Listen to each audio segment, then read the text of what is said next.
so much today. Daily routine of business, affaires courantes ordinaires, dépôt de documents. Tabling of documents. Dépôt de projet de loi émanant du Introduction of government bills. Statements by ministers. Reports from interparliamentary delegations. Presenting reports from committees. L'honorable député. The Honourable Member for Louis Hébert. Mr. Speaker, I have the honour of presenting in both official languages the 17th report of the Standing Committee on Industry and Technology on Bill C-34, an act to amend the Investment Canada Act. The committee is reporting the bill back to the House with amendments. Introduction of private members' bills. Première lecture de projet. First reading of Senate public bills. Motion. Motions. Présentation de Presenting petitions. petitions. The Honourable Member for Peterborough Kawartha. Thank you, Mr. Speaker. It is an honour to rise in the House of Commons today to present this petition on behalf of graduate and postdoctoral science students to support our science, signed by hundreds of students. And graduate students and postdoctoral scholars are Canada's workforce in research and innovation, where they, undersigned, have asked for the increase of value in tri-agency graduate scholarships, postdoctoral fellowships, tri-agency graduate student scholarships, and tri-agency research grant budget. Presenting the petitions, présentation de pétitions. The Honourable Member for Sandwich Gulf Islands. Thank you, Mr. Speaker. It's an honour again to rise virtually in this House, presenting petitions, a petition of concern to residents and citizens of Sandwich Gulf Islands and some from beyond Sandwich Gulf Islands. The concern. Should I continue? Hold on a second. We'll back that up, and we'll get you to do that again. We'll just make sure the microphone is off on whoever that was.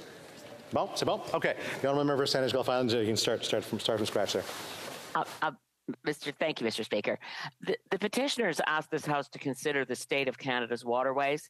They point out that the healthy waterways also are critical for our forests, our watersheds, our fisheries, and when you have a healthy watershed, it's essentially green infrastructure. It purifies our water. It does real work.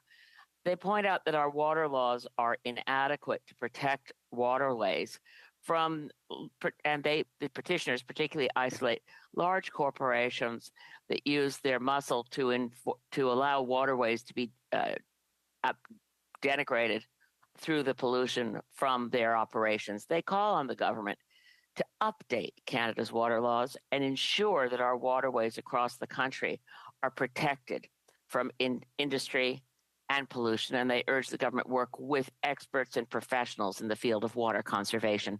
Thank you, Mr. Speaker.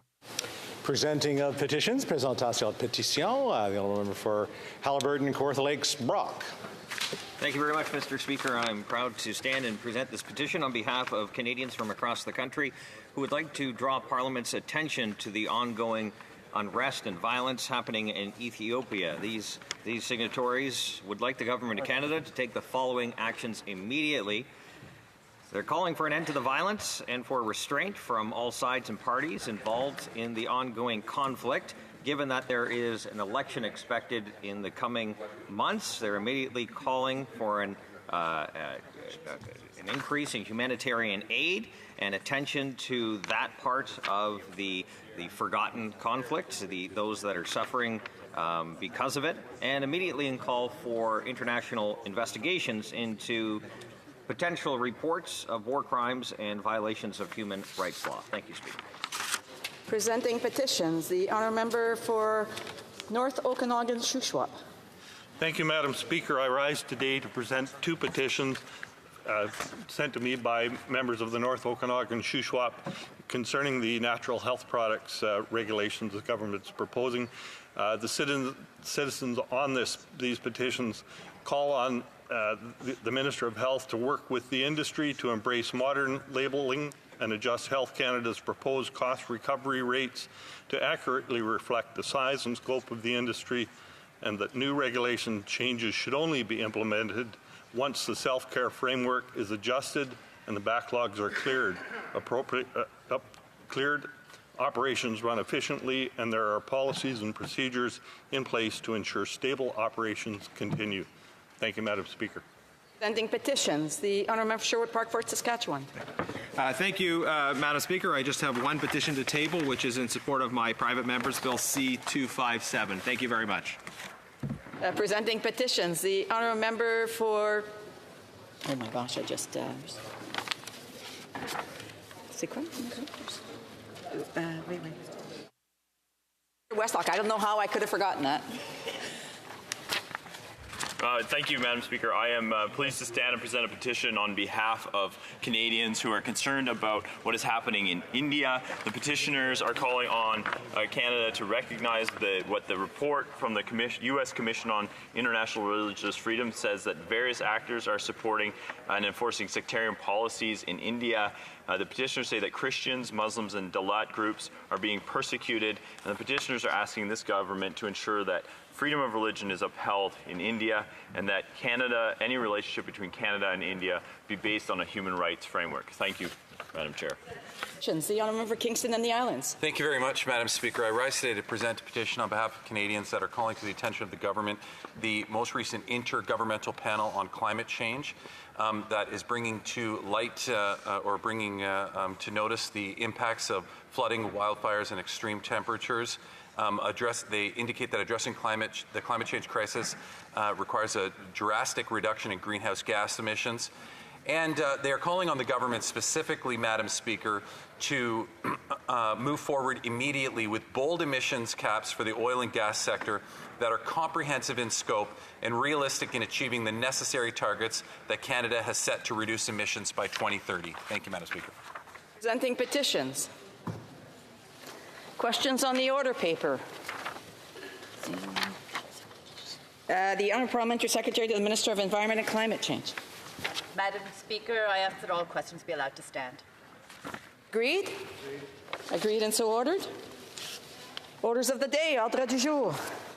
Government orders, business of supply, consideration on an opposition motion on carbon taxes, standing in the name of Mr. Poilievre. Débat, excuse.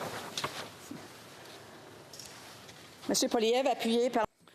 Mr. Poilievre, seconded by Mr. Paulus, moves that given that the Bloc Québécois supported the so-called clean fuel standard, a second national carbon tax, which will raise gas prices in Quebec by 17 cents per litre, according to the parliamentary budget officer. B, the Bloc Québécois said carbon taxes need to be increased much more radically than it is now.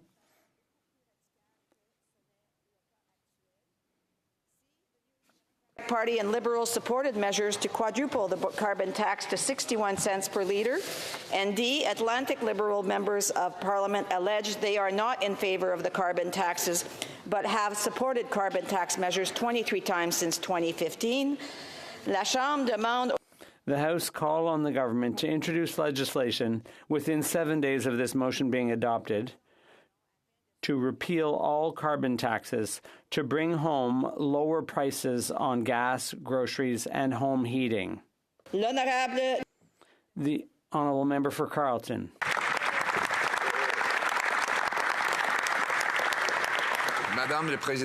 Madam Speaker, it was with sadness today that I noticed the wait times,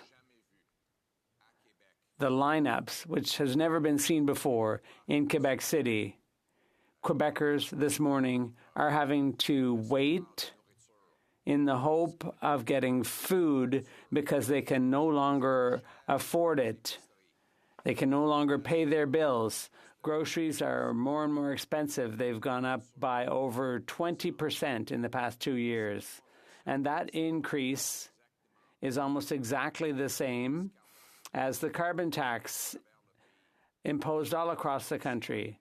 Clearly, if a tax is to be put on gas and diesel for farmers who produce the food and truckers who deliver the food.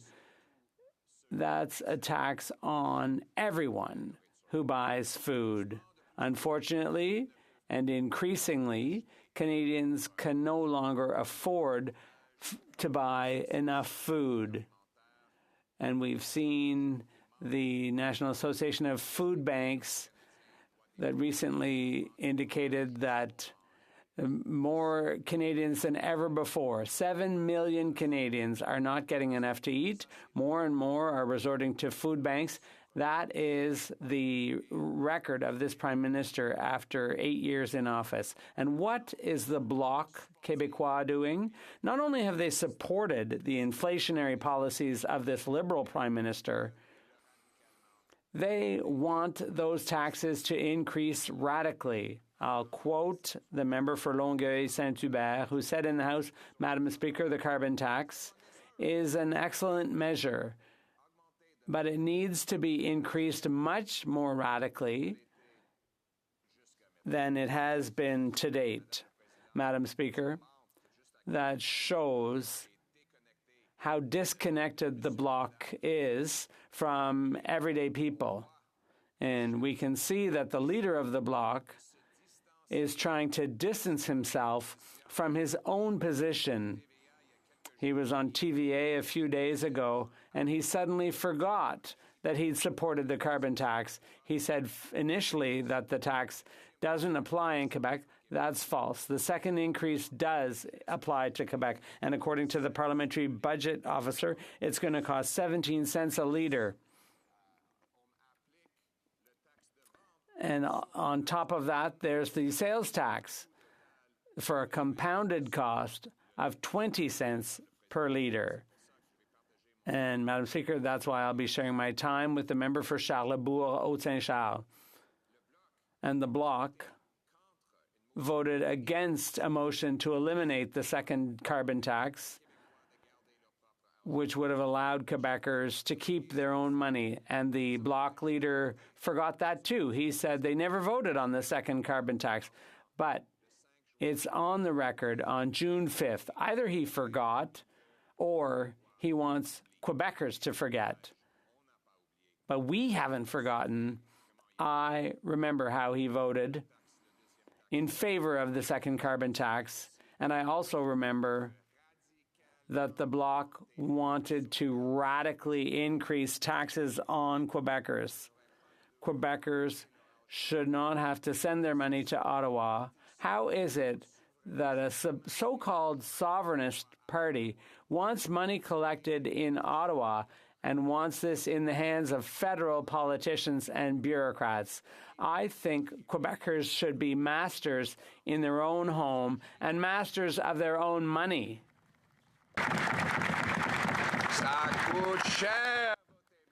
It costs, it's very expensive voting for the Bloc. A vote for the Bloc is extremely expensive. And we don't want Quebecers to forget that it's very expensive. The Bloc is very expensive for Quebecers. Another thing the Bloc leader forgot was his attack on values in the regions. He supported amendments to C-21, which would ban 300 pages worth of hunting rifles. The Liberals came up with a list, 300 pages long, of hunting guns, and the Bloc said, and I quote the member for Rivière-du-Nord, who said, I almost get the feeling that the definition was drafted by the Bloc Québécois. I know that's not what happened because this comes from the government, but I have to say, but it does meet the Bloc's expectations. Now we need to see whether the definition is satisfactory. So that means that he maybe wanted to ban even more hunting weapons. Madam Speaker, people in the regions, hunters in the regions of Quebec, are not criminals, contrary to what the Bloc thinks and their extreme left ideology. Hunters have the right to continue to exercise their heritage and to do that with respect, not a tax from the government. And that's why the Conservatives are the only party here in the House of Commons that will defend hunters in Quebec and all across the country. Speaking of hunting, in a number of places, with the cost of groceries, hunting is not just sport anymore. It's about food. It's about getting enough food to eat. People can't afford their groceries anymore, so they have to turn to hunting. It's necessary for their survival as human beings. And we are the only party in the House of Commons defending hunters. That's the Conservative Party. Today, with 1.5 million people relying on food banks, 7 million people having cut their diets below what they should be eating because they cannot afford the price of food. This is the misery that has unfolded after 8 years of this Prime Minister's inflationary deficits and carbon taxes. But it's worse. Now the Prime Minister, with the necessary help of the NDP, plans to quadruple the carbon tax to 61 cents a litre. When you tax the gas and diesel of the farmer who makes the food and the trucker who ships the food, you tax all who buy the food. No wonder people cannot afford groceries. The NDP Liberal government is taxing those groceries and now terrifyingly plans to quadruple that tax. Now, amazingly, members of the Atlantic caucus of the Liberal Party are now saying the opposite in their ridings than they're doing on Parliament Hill. They have voted 23 times to hike the carbon tax when they're here. But then when they go back to Atlantic Canada, they say they're against the carbon tax. So, Madam Speaker, the people of Atlantic Canada are smarter than that. They're not going to be fooled by politicians who say one thing in the Atlantic and say the exact opposite when they are on Parliament Hill. They will realize this is a very simple principle. If the Atlantic Liberal MPs do not vote for Atlantic Canadians in the House of Commons, then Atlantic Canadians will not vote for Liberals at election time. Atlantic Canadians know that there is only one party that will axe the carbon tax, only one party that has stood up and fought this tax every step of the way. And over the weekend, we will make sure that Atlantic Canadians are aware that their MPs will be voting on Tuesday on whether to A, quadruple the tax to 61 cents a litre, or B, axe the tax. That's the choice. And all the constituents in their ridings will be watching carefully. We will make sure that it doesn't slip by. And we will make sure that the NDP, which has sold out working class people in favor of big government and big corporations, we're going to make sure that all their constituents know that the NDP is busy picking their pockets, that they are serving government greed in Ottawa rather than the interests of hardworking Canadians and seniors across our country now. This is common sense, the common sense of the common people united for our common home, your home, my home, our home. Let's bring it home. Questions and comments? The honourable member for Kingston and the Islands. Madam Speaker, Erin O'Toole ran on pricing pollution in the last federal election. Does the member from Carleton think that Mr. O'Toole made the wrong decision in doing that? And if so, why didn't he say something at the time? The honourable leader of the official opposition. I did. I spoke out against the carbon tax. You can look at the records of this chamber. I've been speaking out against the carbon tax since 2007. You don't have to go back. That's right. You don't have to go back to 2021. Go back almost 2 decades I've been fighting the carbon tax. Completely consistent, Madam Speaker. But this member, as people line up at food banks in his riding, he votes in here to quadruple the tax that his government imposes on their gas, heat, and groceries. The people of Kingston deserve better than that member of Parliament. Questions et commentaires. L'honorable The Honourable Member for Jonquière.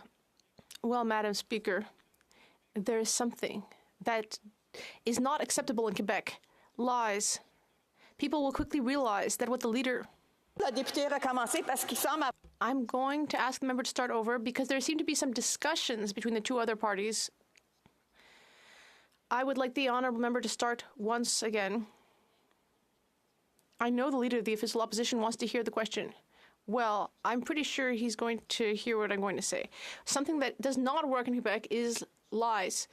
People will quickly realize that when it comes to carbon pricing, what the leader of the opposition is saying is false. It's not true.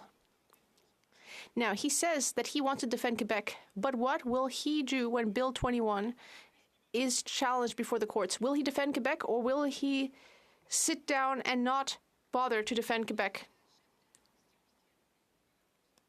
The honourable leader of the official opposition. Where's the lie here?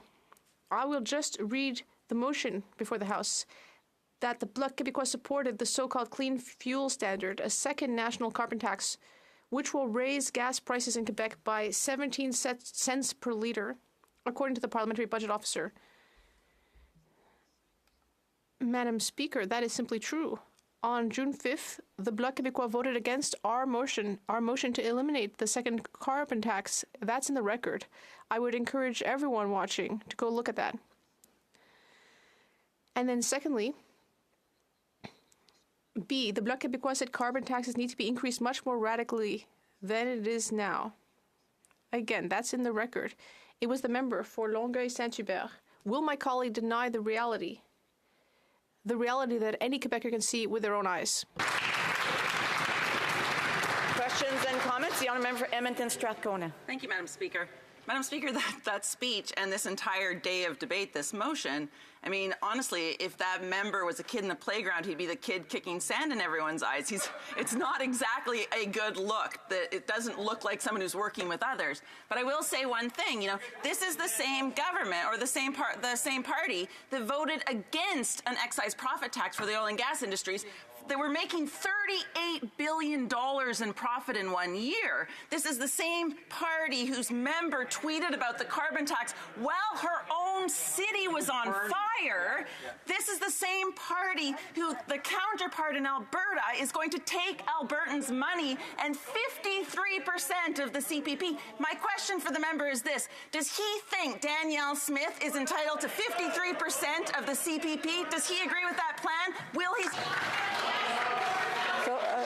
So before I go to the point of order, I do want to remind members that somebody else has the floor, and I know that the leader of the opposition would like to hear the questions. So I would ask members, if it's not their turn, if they're not being recognized, to not speak out of turn. The honourable member for Kingston and the Islands. Well, it was on that point of order, Madam Speaker. I think the deliberative process affords all of us to be able to listen to it. I could barely hear what was being said due to the heckling. Maybe you would allow the member to repeat her question? I'm good. The leader of the official opposition. I'm sure he heard the question, and I just want to make sure, because the voices were starting to get higher, I just want to make sure that I know that the leader of the official opposition is quite capable of answering questions, so I would ask members to hold back on their thoughts. The honourable leader of the official opposition. You know, if I were that NDP member, I'd be back in Edmonton apologizing to Albertans for her betrayal of that province. Her party, her leader wants to shut down the single biggest industry in Canada, which is our responsible energy sector. The NDP literally works against the union jobs in Canada's energy sector in that member's own province. She votes in favor of a 61-cent a litre carbon tax that is nearly unanimously opposed by the people of Alberta. That's right. Albertans understand what Canadians across the country now understand, which is that the NDP has betrayed working class people to favor a radical leftist authoritarian agenda. We as Conservatives are the only party defending the working class people of Alberta and all of Canada. just want to say I'm still hearing some voices that aren't being recognized. I would just ask members to please hold on to their thoughts. I know that they all want to participate, but there's opportunities to do that. Resuming debate, reprise de débat, l'honorable député de Charlebourg-Haute-Saint-Charles. The honourable member for Charlebourg-Haute-Saint-Charles. Thank you very much, Madam Speaker. Well, I'd like to thank the Leader of the Opposition for his excellent speech. Nos amis du Bloc s'amusent, mais Our friends in the Bloc seem to find that funny, but I think Quebecers are starting to see that it might be in their best interest to listen to what the Conservative Party has to say. I was talking to my colleagues in Quebec in the Bloc riding of Beauport-Limoilou, and there are long lines there to go to the food bank. A journalist went by and made a video. It's amazing that in Quebec, so many people are having to line up in the morning to get help, to have enough food to eat. And I would also remind my friends in the Bloc Québécois and the Liberal Party that an article was published this week saying Quebecers are the ones who are the most affected by inflation. Wages have increased by only 9.8%, but inflation has increased by more than that, so society has become poorer overall. And in the Journal de Montréal, or the Journal de Québec, it says that a poll shows that over 60% of youth are not capable of paying their bills without going further into debt. And it says that 51% of people who are not able to pay for the small joys of life because they're living from paycheck to paycheck. And so we see that this is the reality for Canadians, and especially for Quebecers. A few months ago in Quebec, we felt things were going that badly, but actually now, Quebec is the province where things are going the worst. Can we show a little bit of respect in this House? I will ask members who wish to have conversations to go out in the lobby to do so. The honourable member. Thank you very much. Now, regarding the carbon tax, our friends in the Bloc like to say that that doesn't apply to Quebec. Well, the federal carbon tax, which applies to provinces outside Quebec, will have a direct impact on consumption in Quebec. Farmers in Quebec, for example, will be taxed for growing food. Truckers will be taxed for their fuel. After all, everything is connected. And ultimately, the carbon tax, which will have been charged on producers outside Quebec, will also have an impact on Quebec.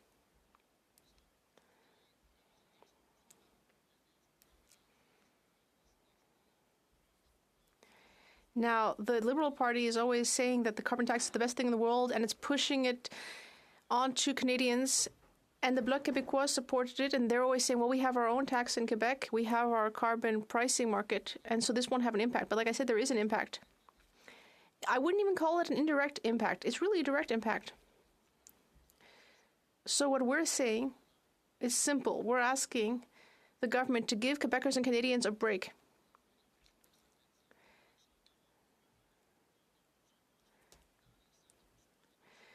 So ultimately, what we're saying here is that the House calling the government to introduce legislation within 7 days of this motion being adopted to repeal all carbon taxes, to bring home lower prices on gas, groceries, and home heating.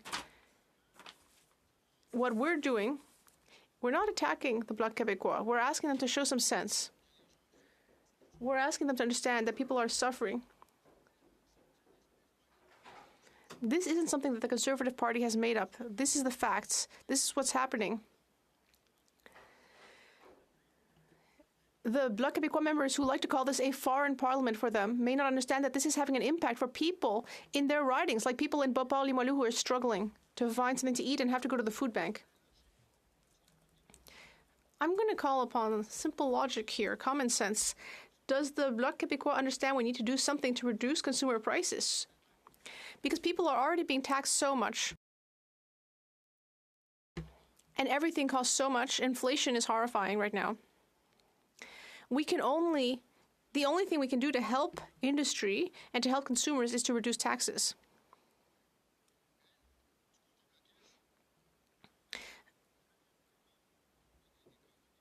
And I'm not going to criticize all 32 members of the Bloc Québécois here. I know there are some of them who are reasonable people, but others of them who say things, and for example, the member for Longueuil-Saint-Hubert said, Madam Speaker, the carbon tax is an excellent measure, but it should be increased much more radically than it has been up until now. What does that mean? That he's saying that things are expensive, but not nearly expensive enough. We need to increase taxes further. No worries. We don't care how expensive groceries are. We don't care if carrots double in price. We just want more taxes. That's what a Bloc Québécois member is saying. Is that really something that the other 31 members of the Bloc Québécois agree with? Does the leader of the Bloc Québécois agree? Does he really think that we should further increase a tax that's already far too high and shouldn't exist? It's not clear, because we've never heard his colleagues saying, no, things have gone far enough. People are already paying enough. No, his colleagues apparently think that this all makes sense. Now, the motion also says that, and I'm just going to say it again, that the Bloc Québécois supported a second national carbon tax which will raise gas prices in Quebec, the infamous clean fuel standard. And this was not something that was subject to a vote. It was simply a regulation brought in by the government. In June, the leader of the opposition brought in a motion that stated clearly that we should eliminate the carbon tax and the regulation. And what did the Bloc Québécois do? It voted against. What does that mean, Madam Speaker? It means that since July 1st, that regulation has been in force. And so this tax, through regulation, is making fuel more expensive. The PBO, in a report that I'm not allowed to show you in the House, but it is here, in his report, the Parliamentary Budget Officer shows very clearly that Quebecers will be taxed through this regulation. It's all very well to play around with semantics. The Bloc Québécois will say this is not a tax, it's a regulation. But look, when people are having to get out their credit card to pay for gas, it's the same thing as a tax. It's just a tax for the consumer. And it just means that once it's in force and you need to pay, well, it's a tax. It's that simple.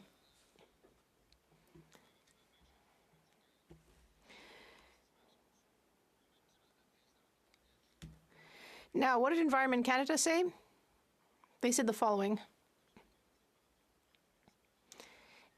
In the report, it says that results on household expenses show that the clean fuel standard is a regressive tax because for low-income households, it actually represents a higher proportion of their disposable income than for higher-income households.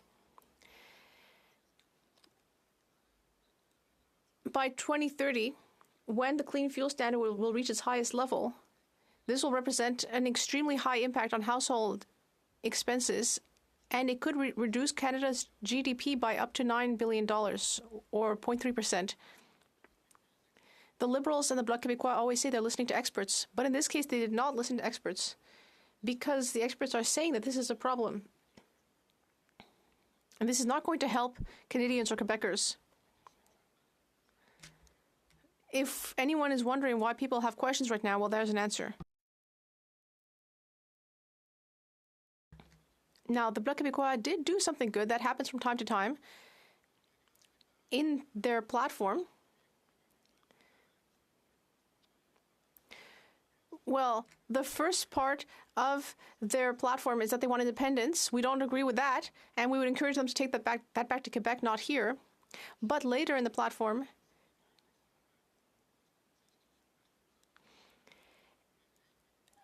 and we know that for the last 2 weeks they've been talking about being very responsible. They've been saying that they're the adults in the room, even though they've been yelling a whole lot in here for adults. But anyway, we know that Bill C-5, which enables criminals to have house arrest for their sentence, and the Bloc Québécois decided to support me in my bill to counter that, because indeed this was a mistake. The Bloc Québécois admits that. You're allowed to make mistakes in life, and the Bloc Québécois does recognize that, and that's part of their platform, the idea that they can adapt and recognize when they need to modify their approach. And so when it comes to this tax that will have a direct effect on Quebecers and Canadians, we're asking the Bloc Québécois to recognize that they may have gone too far, and that it's at a certain point we have plenty of taxes, or too many taxes, and this is not giving results for climate change. There are other solutions, other approaches. I would invite them to listen to what the leader of the Conservative Party to the speech he gave in Quebec, he laid out a clear policy on climate change and the environment. There are ways to take action, but smothering people with these taxes is not a solution.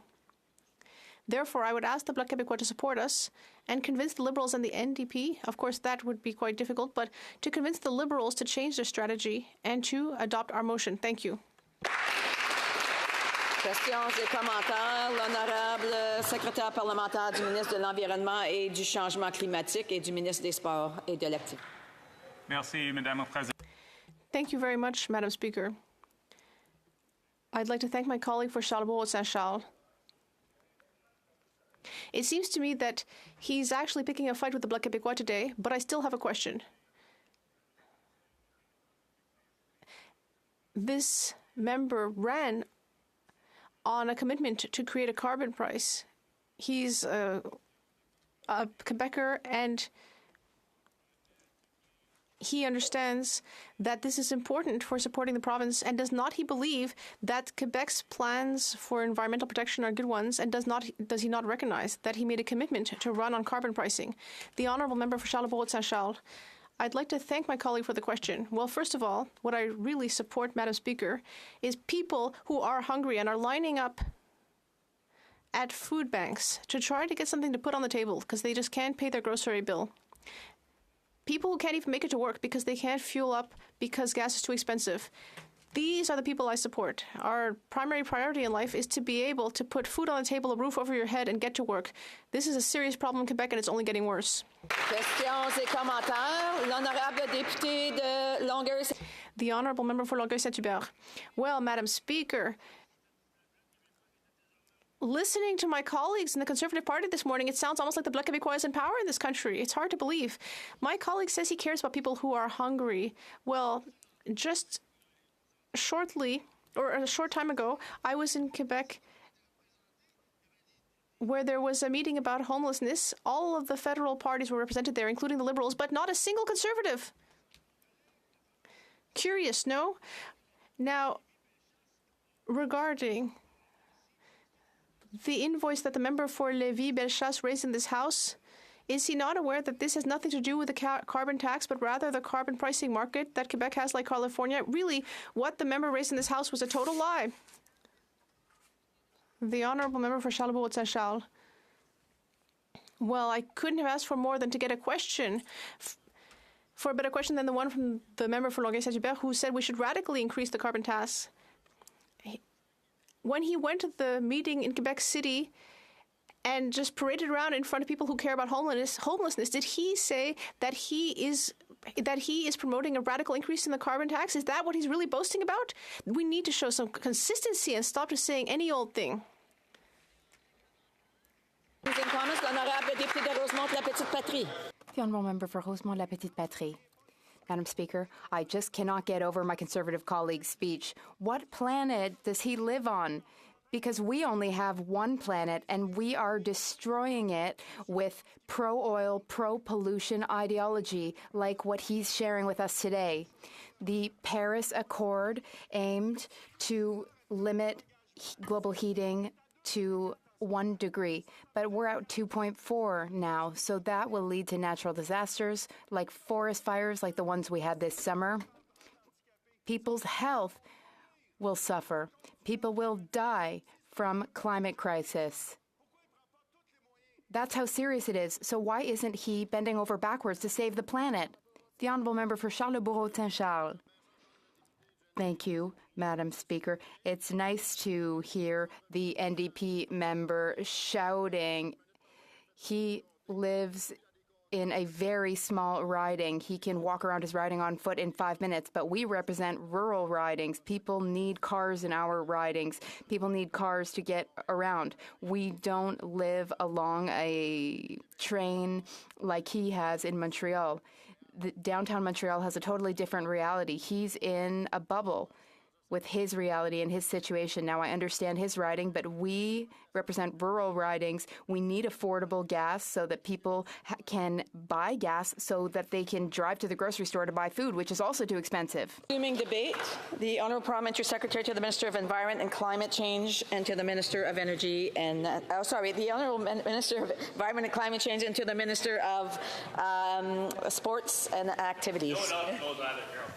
Thank you very much, Madam Speaker. I'll be sharing my time with my colleague, the member for Danforth, my co-parliamentary secretary to the Environment and Climate Change, as well as the Natural Resources. Madam Speaker, the opposition is once again tabling a motion that claims that it would help Canadians with household costs, but in actuality, it seeks to weaken our efforts on fighting climate change. Take a few minutes now to explain why action on climate change is so essential and why a price on carbon pollution and clean fuel regulations are core to that action, and how we've been able to do so while protecting Canadians against affordability impacts. This summer, Madam Speaker, as every member of this House knows, Canadians faced devastating wildfires across the country. We saw entire communities evacuated through the flames and now face costs to rebuild in the hundreds of millions of dollars. Scientists confirm, and Canadians understand, that these historic and intense wildfires were made much more likely and far more intense because of climate change, and that we'll continue to face even more severe natural disasters in the future if we don't take serious action now and demonstrate leadership to reduce the carbon pollution that causes climate change. Madam Speaker, allow me to quote a recent article from the Financial Post that leans in on the issue of how serious governments need to have more than one ambition and more than one commitment. I quote, "Carbon pricing puts a price on greenhouse gas emissions and is often accused of exacerbating rising food costs. This is a mistake. Addressing both food insecurity and climate change must be national priorities. And to suggest that we can improve affordability if we sacrifice the environment is a dangerous error." That article, Madam Speaker, and many others go on to say and explain how climate change is actually responsible for rising food costs far, far more than a price on pollution, which is actually one of the solutions to fighting climate change and these intense weather things that we're experiencing. Our government understands the urgency of addressing climate change, Madam Speaker. We know that we need to act now and act seriously. That's why since 2016, our government has put in place a comprehensive suite of measures that help Canadians reduce carbon pollution and accelerate the adoption of new clean technologies. Canadians have asked us to take action, and we have delivered. In fact, Madam Speaker, every member of this House in the last election ran on a commitment to price pollution, to price carbon. Erin O'Toole, as the leader of the Conservatives, ran on a commitment to have a carbon price. Every single member of this House ran on that commitment. That means every voter in Canada voted for some type of carbon pricing mechanism, and at the heart of this action is an economic tool that economists and experts around the world recognize as one of the lowest cost and most flexible options to address climate change, and that's putting a price on carbon pollution. Economists and serious stewards of the economy know that markets are a powerful tool.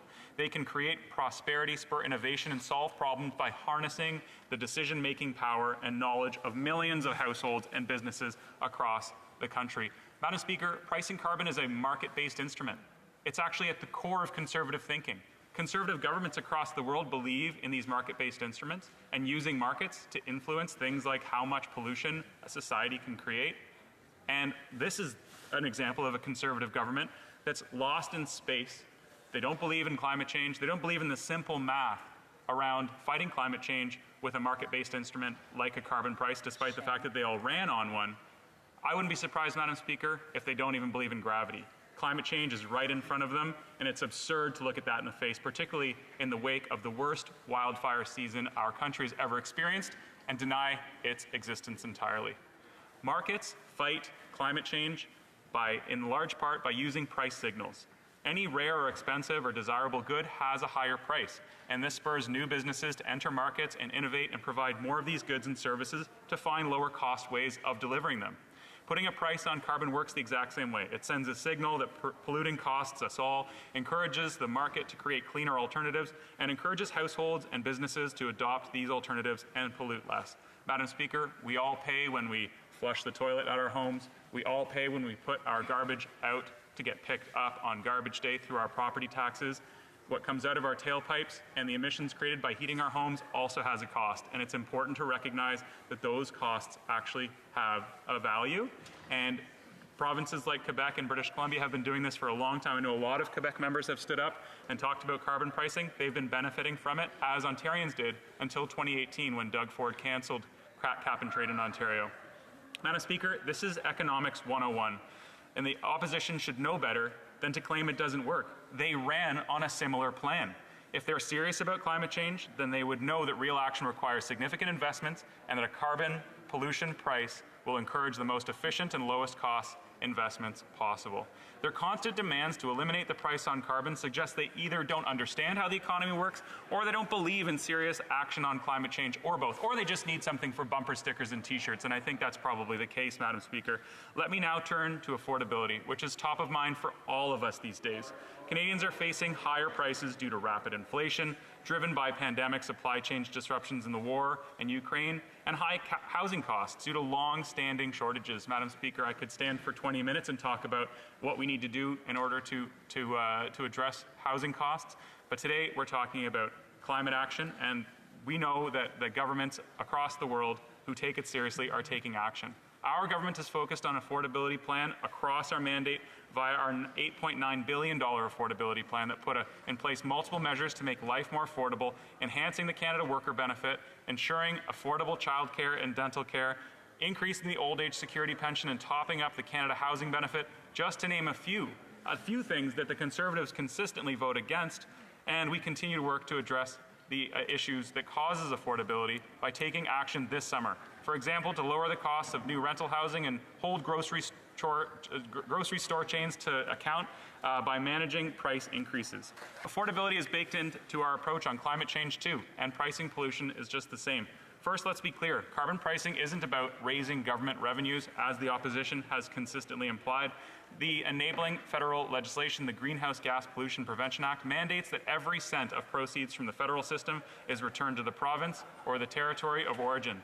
Jurisdictions that requested the federal system had the option to receive those proceeds directly and use them as they see fit. Nunavut, Yukon, they did just that with the federal fuel charge, and they're using the proceeds to reduce affordability impacts on households and fight climate change.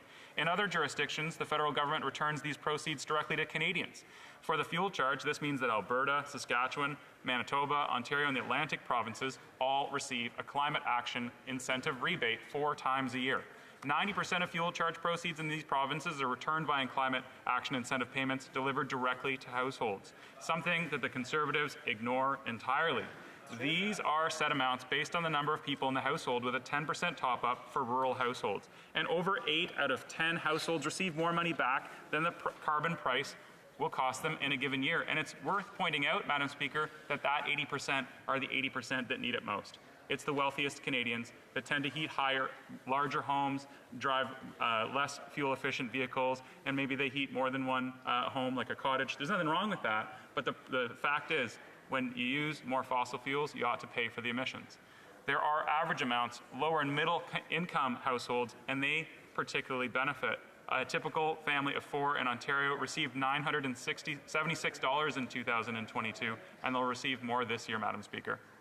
I'm often asked about how this is supposed to work. Why collect a carbon price and then return all the money back to households? How can this change behavior and spur on innovation? The key is the way that we return the proceeds. Because the payment is the same for all households, Canadians still get a benefit from reducing pollution. For example, choosing a cleaner vehicle, switching to a heat pump to heat their home, or insulating their home through one of our many more green housing grants. They get the same payment regardless and come out ahead. But the climate action incentive payment reduces the impact on their pocketbook if they can't make a change right away. Households that don't have short-term options to reduce pollution, say someone who just bought a new car or can't find an insulation contractor, overall don't see an impact on their finances because the incentive payment cancels out most or all of the carbon price.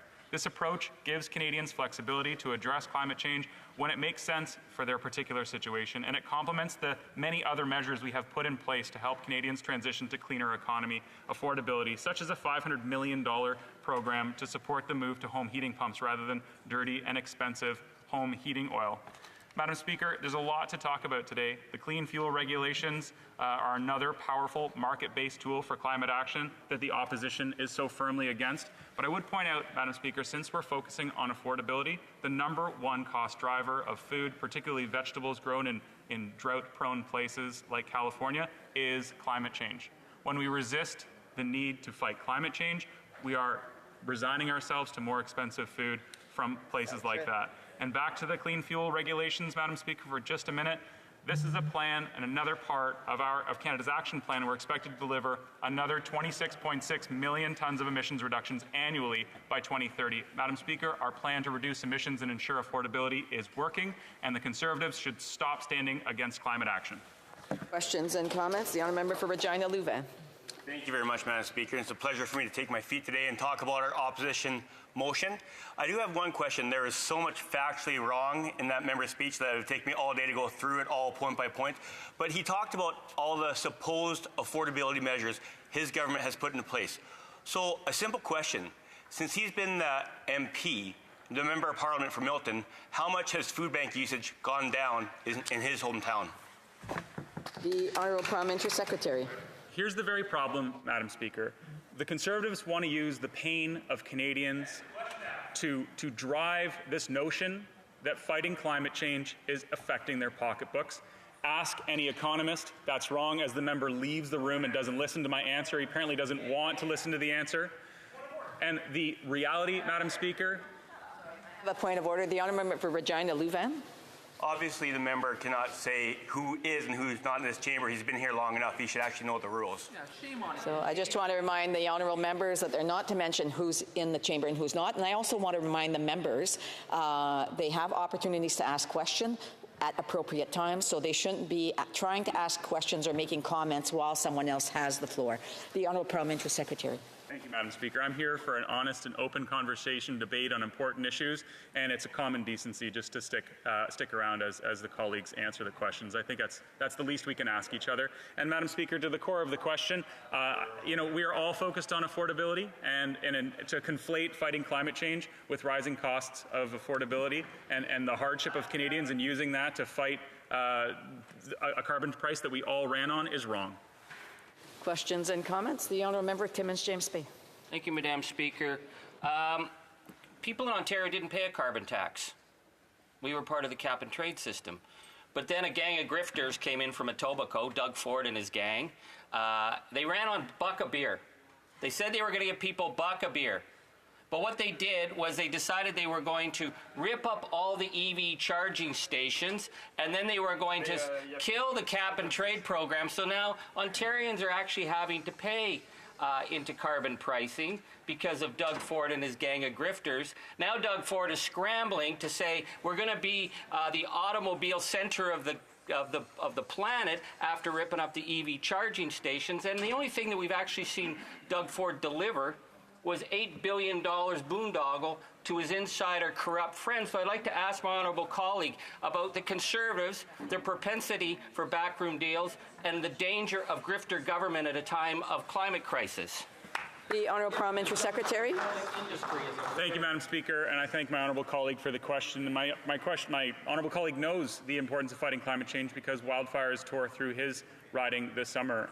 So I appreciate the question, and I agree. When Doug Ford decided to cancel cap and trade, which created billions in revenues for the province of Ontario to fund healthcare, green initiatives, and education, it left Ontarians in the lurch. But the federal backstop program delivers the proceeds from the carbon levy in Ontario directly back to Canadian families.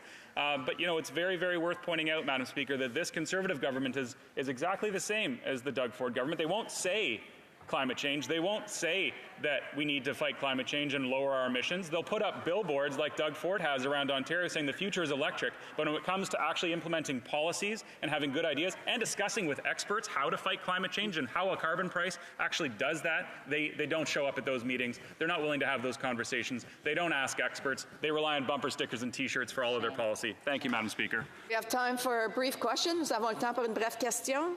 L'honorable the Spanish Gulf Islands.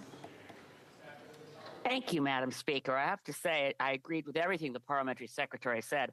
Unfortunately, the only thing that makes the Liberal climate record look good is the complaints about from the Conservatives suggesting we should do nothing.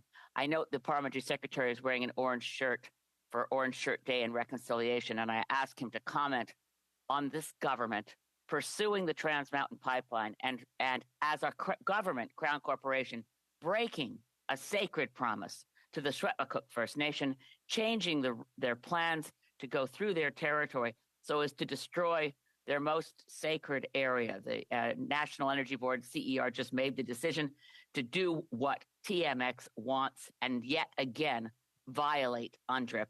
Thank you, Madam Speaker.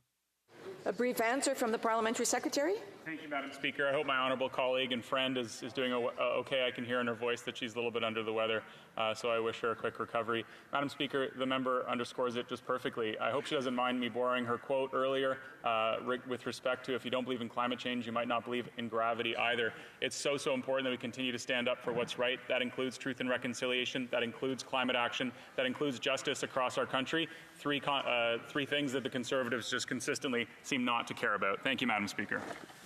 Resuming debate. Reprise de débat. The Honourable Parliamentary Secretary to the Minister of Environment and Climate Change and to the Minister of Natural Resources. Thank you, Madam Speaker. And today's a really important day because if there's anything I can say from just reading the text as a motion, is that it lays bare something that we have certainly seen throughout the debates in this House, which is that the Conservatives do not care about climate action. They do not take climate action seriously, and that is deeply troubling after the summer that we have seen in this country with wildfires and hurricanes and the impact that has had on individuals right across our country. But what some people may find surprising, and I appreciate the opportunity to show again, it lays bare that the Conservatives don't have an economic strategy to build a strong Canadian economy for the future. And that is what Canadians are looking to us for. They want to make sure that we're building an economy where they have strong, good-paying jobs in the future. And that is something that when we look at what the Conservatives are asking for us today, they're not able to deliver on that. In fact, they're trying to take things apart. We have a choice. We have a choice as a country. We can stay locked in our old ways, place ourselves back and, just keep our heads under the ground, not looking at where the future lies. Or we can move to the future. The world is in a global change towards green technologies, green economy, clean energy. And we have to, choose it. So I think the question I would have for the Conservatives as we go forward is, are they going to follow the blockbuster method? How's the VHS working for them? Because that's where they're trying to take Canadians back to. And to be serious on it, because this is serious, Canadians want to have those opportunities. They want to have good-paying jobs. They want to have strong, safe communities. Dismantling tools to fight climate change just moves us in the wrong direction. As I mentioned, climate change is putting homes, farms, businesses at risk from increasing natural disasters, and that has a cost. I will touch on that a bit. But the other piece is not taking action on climate change also impacts trade for our country. It impacts investments in our countries. That will impact the average Canadian who needs to know that we are there to have a strong plan.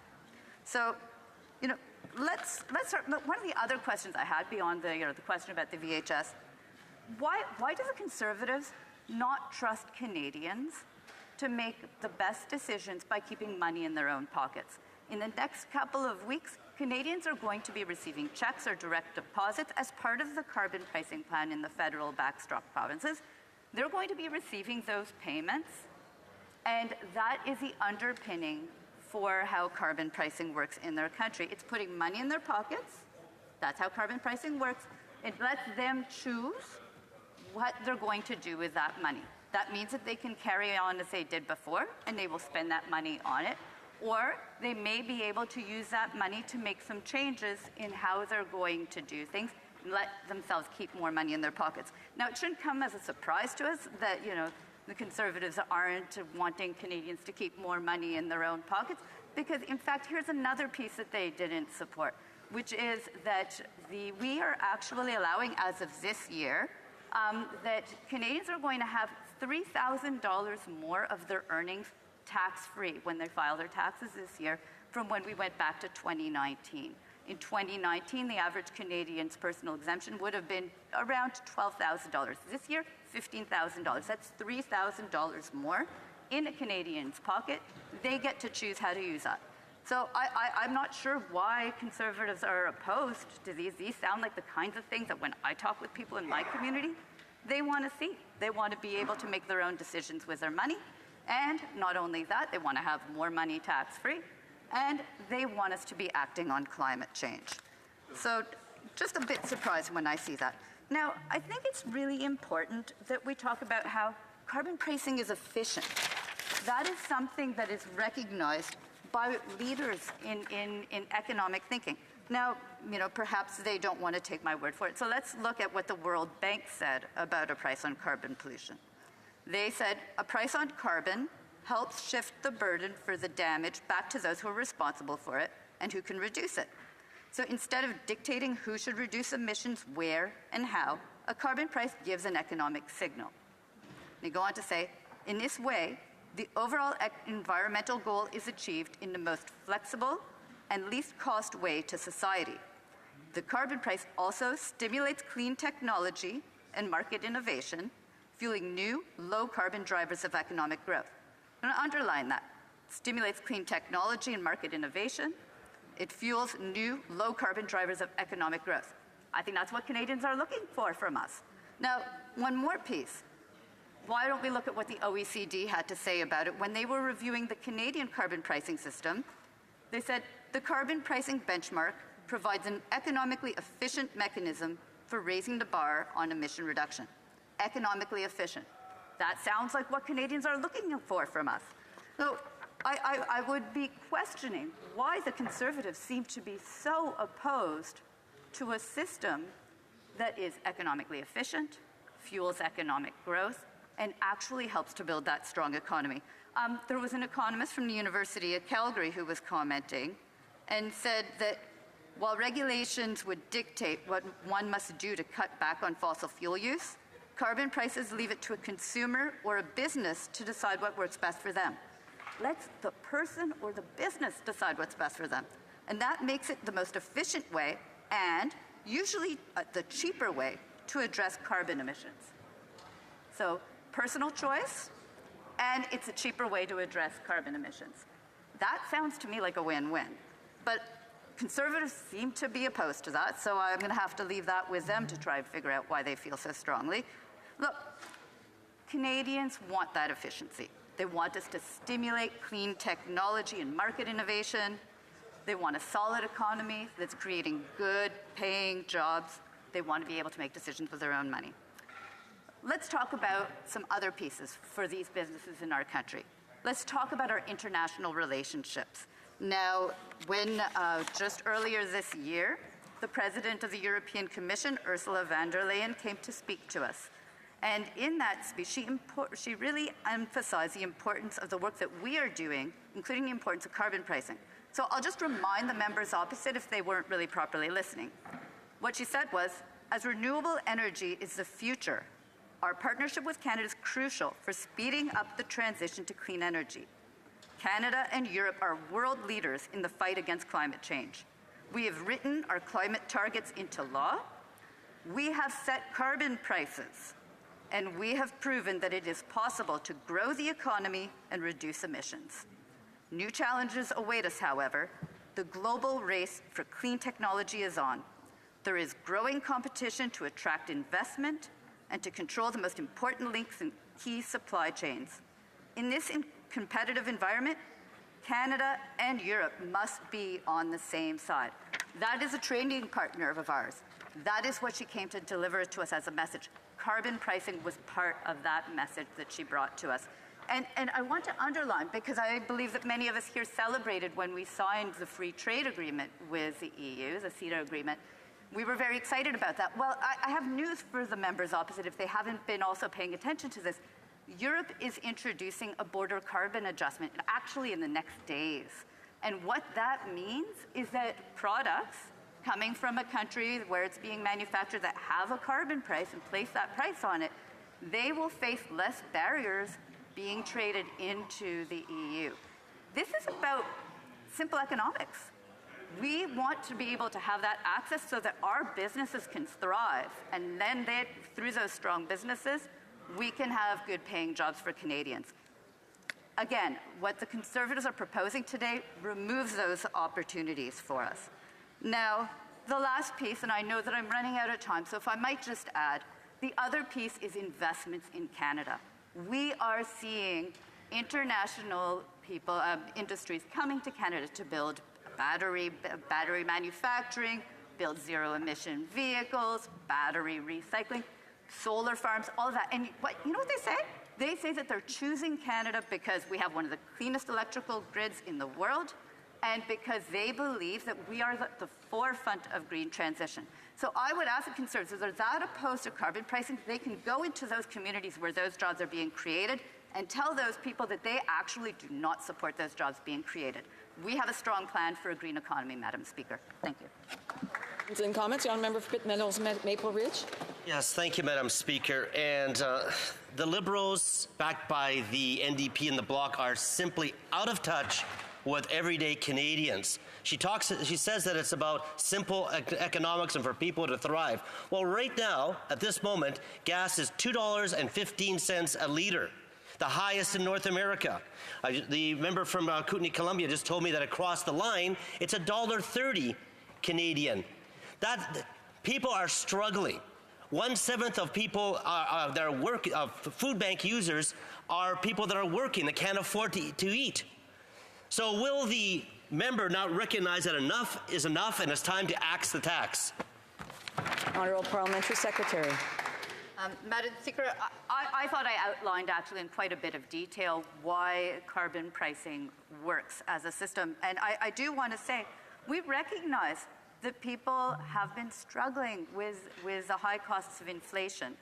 But the carbon price is not that reason. In fact, the Bank of Canada actually said that the contribution of the carbon price to inflation was 0.15%. That's not even 0.5%. That's not even 0.25%. It's 0.15%. So absolutely we must be helping Canadians in this difficult time. And that is why when I mention things like the fact that they can keep $3,000 more of their earnings this year through an increased personal exemption, which the Conservatives did not support, those types of measures are what we're doing to help Canadians, along with the Canada Child Benefit, which is indexed to inflation, along with the childcare agreements where for $10 a day childcare. We are there to support Canadians. We recognize that they need that support. But getting rid of carbon pricing is not going to help Canadians. Questions and comments? Questions et commentaires. The honourable member for Saanich-Sooke. Oh, sorry. Esquimalt Saanich-Sooke. Sorry, I forgot the one. Thank you very much, Madam Speaker. I appreciate the reasonable tone of the member's speech, especially in the face of such an irrational motion as we have before us today, which calls on cutting one of the only tools we are using to fight climate change in the face of huge fires in my own province this summer. I wonder if the honourable member would agree with me that there's some urgency here when a provincial government like British Columbia had to spend nearly $1 billion fighting fires this summer. That's money that could have gone to health care, that's money that could have gone to affordability, and if we don't fight climate change, government's resources are going to be taken up more and more in just responding to the crisis. The Honourable Parliamentary Secretary. I actually really appreciate that question because I didn't have enough time to be able to go into that part, which is that climate change costs us. And very much the example of the firefighting costs in BC are a wonderful example of that. And when I say wonderful, I mean a terrible example, in fact. When we talk about it, though, the Climate Institute looked at it. They said that the cost to GDP for the average Canadian, for every Canadian, per person would be $630 by 2025. That is just the cost of climate change to us as an estimate by 2025, and it goes up from there. Climate change costs, people are losing their homes, they're losing their businesses, they're losing their farms because of it. We want to protect them from that. We have time for a brief question. L'honorable député d'Avignon.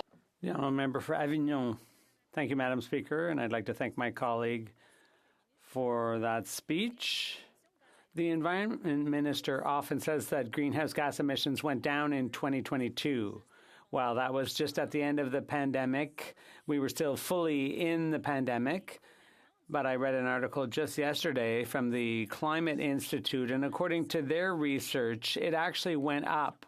Emissions went up in 2022, and in recent weeks we've learned that Canada wants to double its production in Newfoundland. So what is the plan to reduce GHGs in that context? A brief answer, the Honourable Parliamentary Secretary. I always appreciate the comments from this member of the bloc because she's clearly passionate about the environment, as am I. And when we talk about the price on carbon, that's not the only thing we're doing. So reducing greenhouse gases is one thing, but by 2035, all new vehicles will be zero emission. So what else we're doing is helping Canadians change the way they heat their homes, and we're giving them money to help them out. So there's a lot of things we're doing, not just one, but the price of carbon is a very important part. Resuming debate, the Honourable Member for Belleuil-Chambly.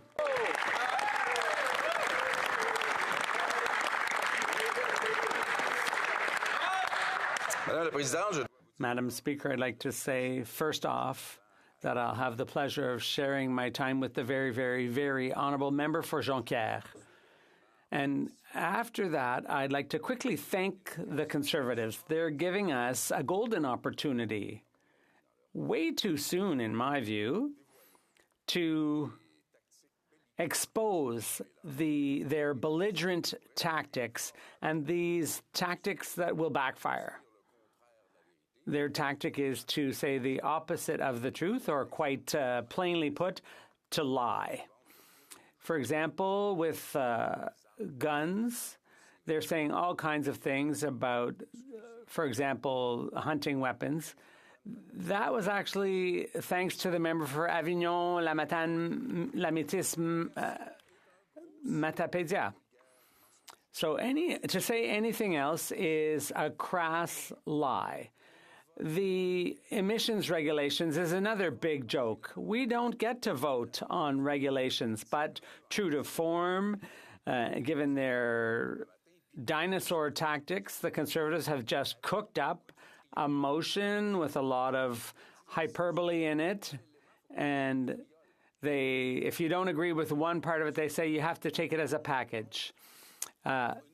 So we will be voting against this motion. That's our natural, it's like a reflex.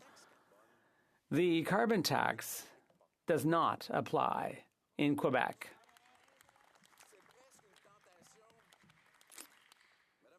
It's like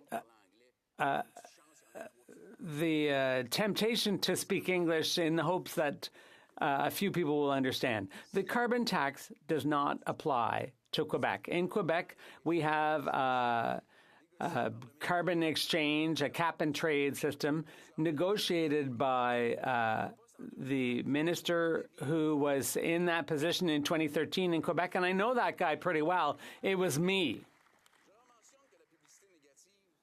Negative ads don't really work in Quebec.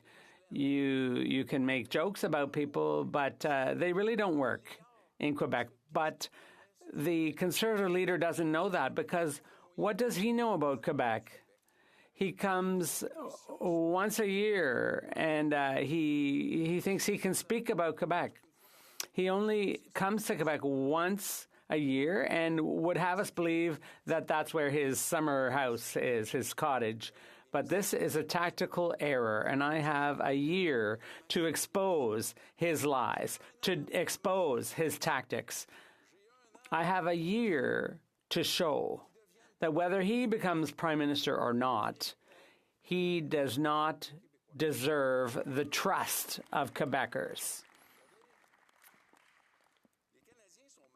Canadians are in a bit of a bad place. They're caught between a rock and a hard place between right-wing activists or fake left-wing individualistic activists. In other words, they're caught between conservatives and liberals, except in Quebec. In Quebec, they have the Bloc, and that might even be the balance of power with no risk, because whether it comes from the conservatives or the liberals, if it's good for Quebec, we will vote for it.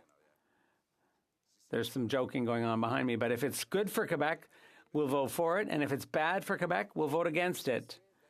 Meanwhile, we'll try to improve what's on the table.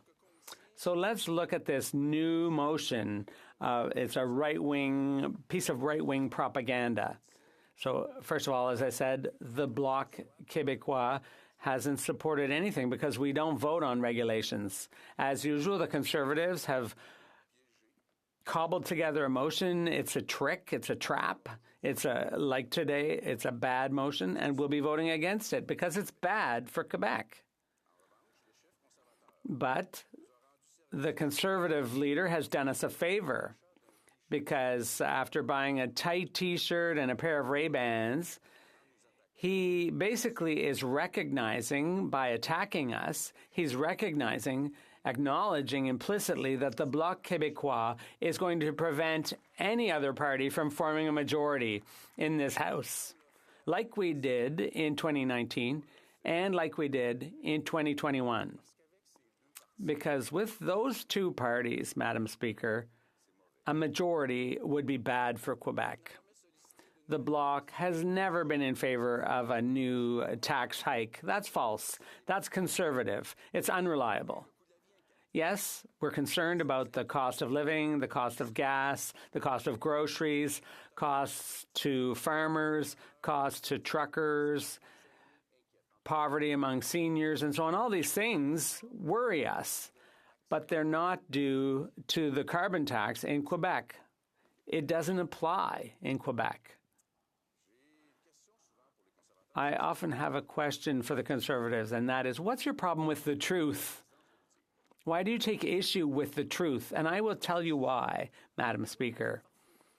Why it's so expensive.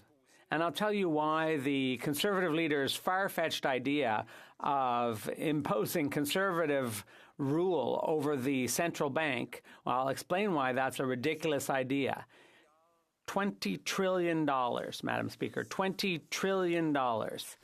That is the profits of the oil companies in 2022. $20 trillion. There are 10 zeros in there. In Canada, there are 40 million people, 40 million, including Quebecers. So let's do the math. If you take 6 zeros off the $20 trillion, that's $5,000 per capita.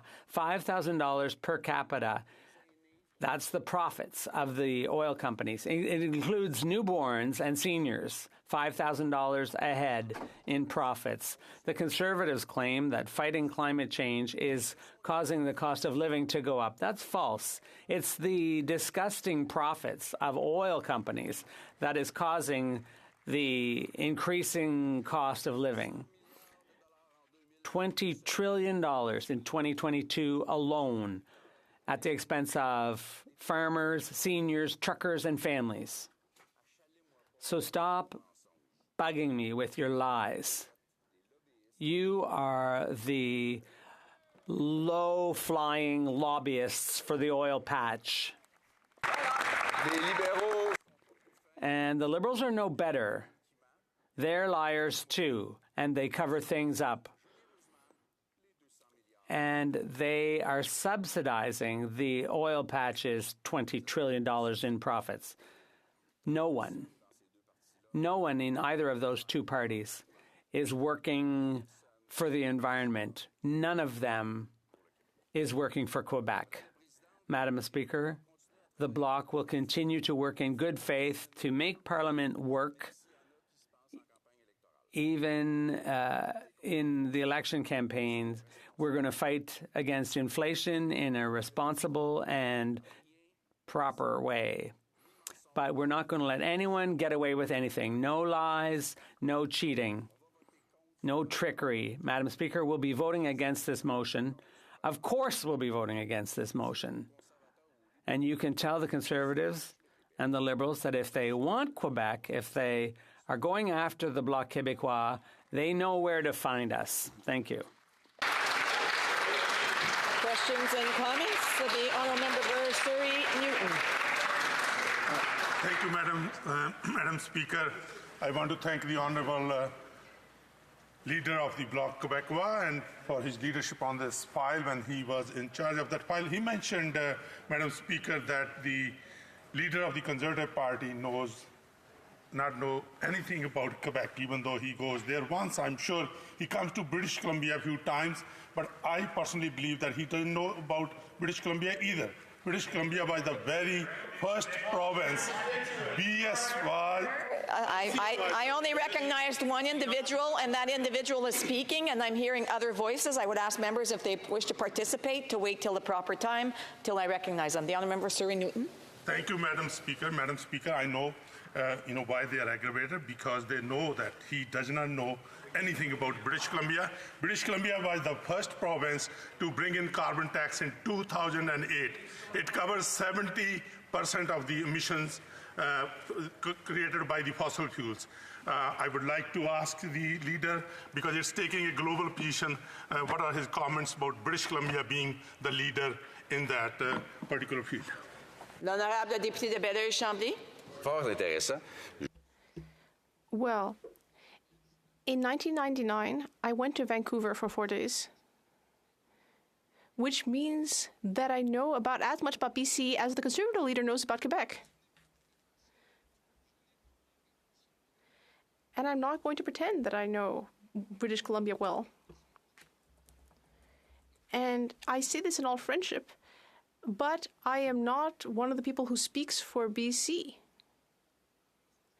But I can say that when I say that people don't speak for Quebec, it's that ultimately the two major parties in this House need to represent the interests of what they consider to be all of Canada, which really is just Toronto and Edmonton. The Honourable Member for Lévis-Lobinière. Thank you, Madam Speaker. I'd like to thank my colleague for his question.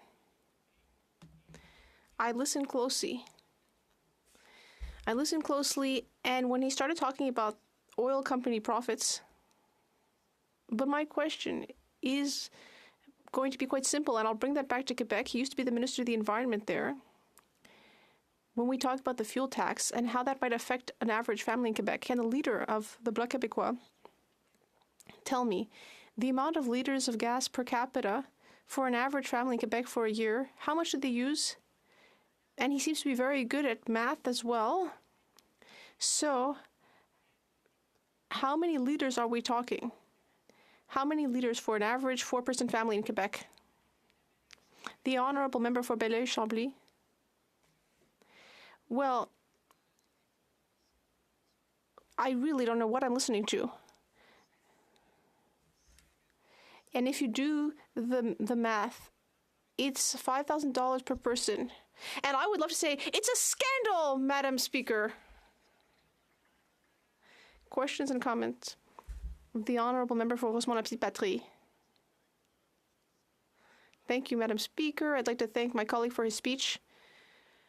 In Quebec, thanks to Jean Lesage and René Lévesque, we have our hydroelectric resources to produce green, clean energy.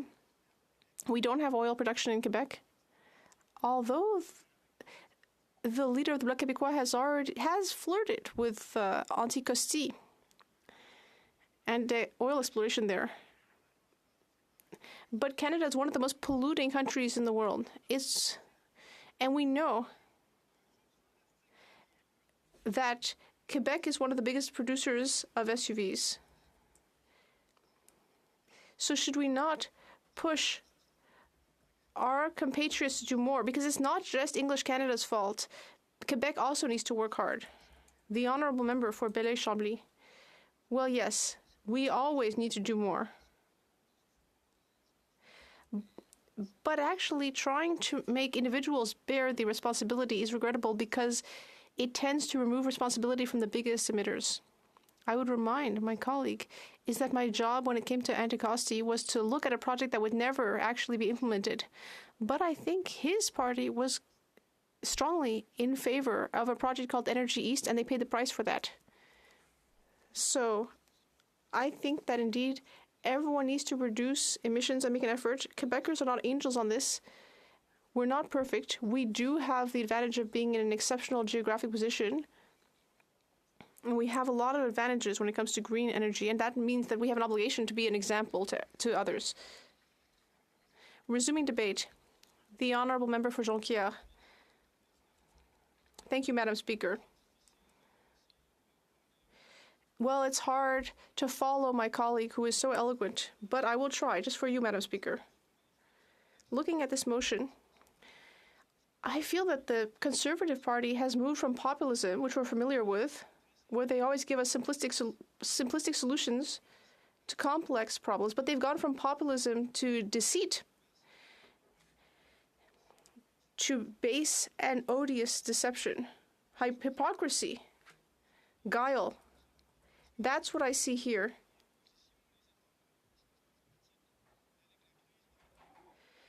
Because indeed, to say that we should place the increase in the cost of living and protecting the environment at odds with each other, that's really unfortunate. The Conservatives like to talk about common sense, but let me just go back to what the leader of my party said. There is no carbon tax in Quebec. Quebec has its own carbon pricing system, the carbon market. And the second tax the Conservatives keep telling us about is actually a clean fuel standard that no one voted on. And as I will come back to later, they themselves proposed this. On various occasions, I heard the leader of the official opposition say that Canada is broken. And when I read his motion, what I see this morning is that the only thing that is broken is the leader of the official opposition's value system. Je l'ai déjà entendu dire lorsqu'il est question des coûts de la vie que In fact, I've heard him say that people are requesting medical assistance in dying because they don't have enough to eat. I've never heard anything so irresponsible in my life. This summer, my mother-in-law died, and she asked for medical assistance in dying. And everyone who's seen a real-life situation like that, when they hear these types of distressing statements, well, they can see the real colors of the Conservative Party. We know that it's been a historic love story between the Conservative Party and the oil patch, a little bit like the Bloc Québécois in Quebec. But before going to that, the worst form of deceptiveness that we're seeing today is instrumentalizing the cost of living crisis and the suffering of the most vulnerable in order to actually push forward the oil patch agenda. That is just indecent, really indecent. And when I look at what's motivating, in my opinion, the leader of the official opposition, I think what's motivating him is fear. I think that the leader of the official opposition is afraid of ending our dependence on fossil fuels. I think he's just as afraid of that as we in the Bloc Québécois are afraid that our culture, our language, and our unique way of living in Quebec will disappear. Our agenda is supporting Quebec, and his agenda is supporting the oil patch. So let's look at the facts, Madam Speaker. Once again this week, I heard Conservative members, and we just heard them applaud with enthusiasm when a new oil project was mooted. They seem to lose their heads over it. When I arrived here in 2019, I was stunned to hear Conservative colleagues yelling, "Build a pipeline." In fact, there was even a motion from the Conservative Party that said that we cannot replace oil. It's irreplaceable. Well, the only thing that is really irreplaceable is air, water, my relationship with my wife and son. Certainly not oil. But they even have little pins that they wear that say, "I love oil and gas." For them, it's an all-consuming passion for them. Their love story with oil. They are always in favor of tax credits, investment tax credits for the oil patch, which total $82.8 billion. The Conservatives love saying that we should cut public spending, but no, they never seem to want to cut public spending to subsidize the oil company. In 2022, it was a record year, a banner year for the oil companies. The big oil companies made $200 billion in profit. The leader of the official opposition showed up in Quebec, and he said something that is stunning, that I really just can't believe that he said. The leader of the official opposition said in Quebec, "I would not shovel billions of dollars into projects that are being mismanaged by incompetent politicians." He comes and says that to people in Quebec, talking about important society-building transit projects, and yet he has not said a single solitary word about a $30 billion Canadian project, which has been a disaster that does not help us in Quebec, and that will actually make things worse. He's never said a single thing about Trans Mountain. So let's be very clear. The leader of the official opposition does not care about future generations. He cares about future elections. The leader of the official opposition is not thinking about people who are struggling. He's thinking about the well-heeled bosses of oil companies who are raking in the profits. He's thinking about the fat cats who are living off fossil fuel subsidies. And that's not mere rhetoric. I can prove it with data. But anyway, that's not the end of this duplicitous behavior. In 2011, the Conservatives did exactly what the leader of the opposition is now blaming the government for. They passed a clean, renewable fuel regulation. Stephen Harper did this. And at that time, the current leader of the official opposition was serving in that government. And there's even a little quote here from Mr. O'Toole, which I read to put myself to bed at night. I love it that much. He said, "We recognize that the most effective way to reduce our greenhouse gas emissions is to use carbon pricing." So the former leader of the Conservative Party wanted to put a price on carbon. Stunning. And then, last week, we saw the member for Bellechasse-Séchemins-Lévis, we saw her hold up a propane bill, which supposedly referred to the carbon tax. But if you actually look at the bill, it had nothing to do with a carbon tax. It was actually about Quebec's carbon pricing market, its cap and trade market. So she was actually bringing this Quebec policy to the House of Commons. But the idiocy doesn't stop there. It goes farther still. Where was the member for Bellechasse-Séchemins-Lévis? Where was she from 2008 to 2018? She was a minister in Quebec at that time. And so what was Philippe Couillard saying in the National Assembly at that time? He said the beauty of the carbon market is that it will enable us to earmark income for the fight against climate change. And this member was probably standing there applauding vigorously when he said that. At that same time, Jean Charest, who almost became the leader of their political party, he said that Quebec was the first place in North America to have carbon pricing with a program that was received very well by environmental groups and also worked well for industry, and which led to revenues of $200 million a year. So Jean Charest was very pleased with this. And where was the member for Bellechasse-Séchemins-Lévis at the time? Well, she was there applauding. And yet today she comes to the House of Commons and she raises a bill and she says that there's a carbon tax in Quebec, and she's now accusing the Liberal Party and the Bloc Québécois for having implemented that tax, a tax that was actually created when she was minister in Quebec. If that is not pure deceit, well, I don't know what is. Earlier, I drew a parallel between our interest in Quebec and the interest of the Conservatives. Sorry, I said the Liberals. It's easy to confuse them. But the interest that the Conservatives have in the oil patch. And that reminded me of a poem by Gérald Godin. It reflects the moral turpitude of some politicians who do not defend Quebec. And that was what the poem was about. And at the end, he said that some politicians would have an oil stain on their conscience. That made me think of the Conservative colleagues. These Conservative members in 20 or 30 years, when they're speaking with their grandchildren, and their grandchildren will ask, "What did you do about the climate crisis?" When they ask them, "What did you do?"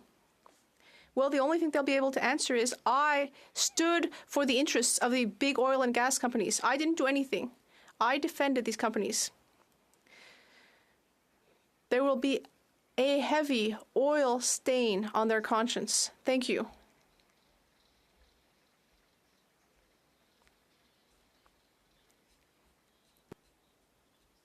The Minister of Rural Economic Development and Minister responsible for the Atlantic Canada Opportunities Agency. Merci beaucoup, Madame la Présidente. Thank you very much, Madam Speaker. I'd like to thank my colleague for his very interesting and impressive speech. I do like how he describes the Leader of the Opposition. It really made my day better. But, Madam Speaker, could he explain why, in his opinion, why the Conservatives are against the changes we want to make? The changes we want to make in the Atlantic region in regard to offshore wind. Because we're trying to do two things. We're trying to contribute to the economy and we're trying to help the environment. That's what we're doing in the Atlantic region.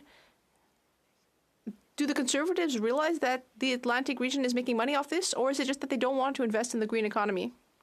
The Honourable Member for Jonquière. Well, my colleague is talking about C-49, right? Yes, okay.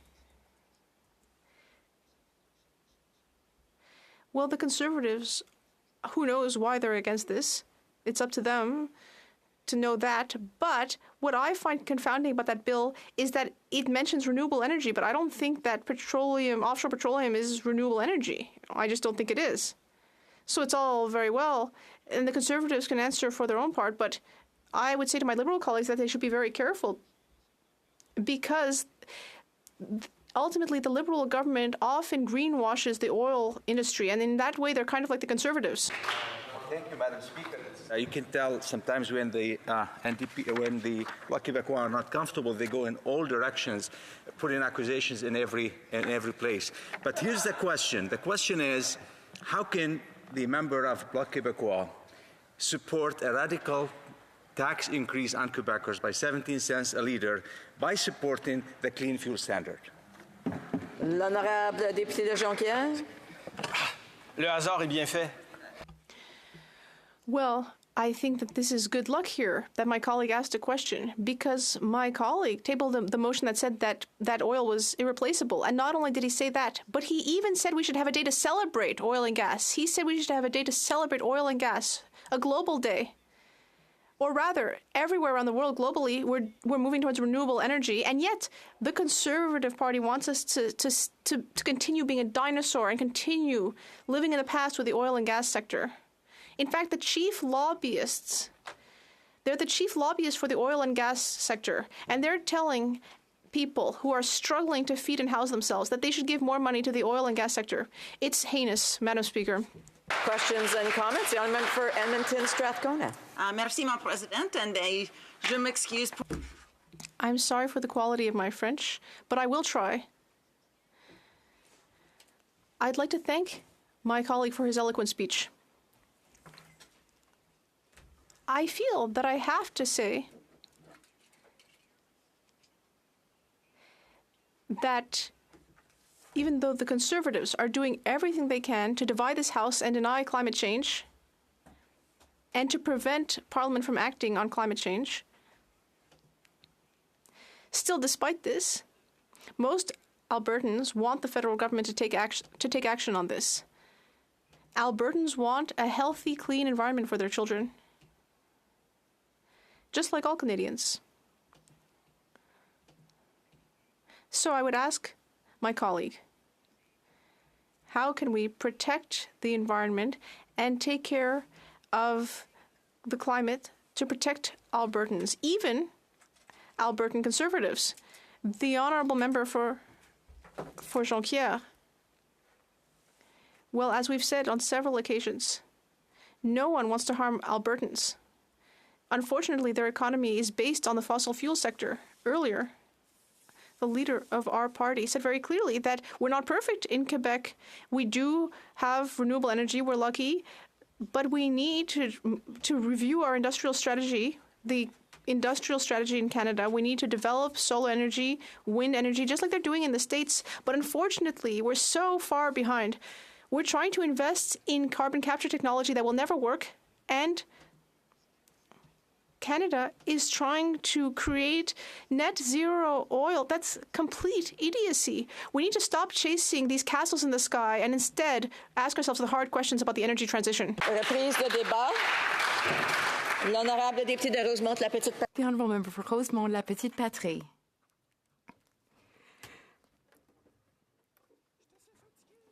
Oh, I'm tired of this. I'm tired of talking about the carbon tax all the time. I can't do it anymore. I can't take this. I'm over it. 5 times in 1 year, the Conservatives have tabled motions about this. I'm tired of it.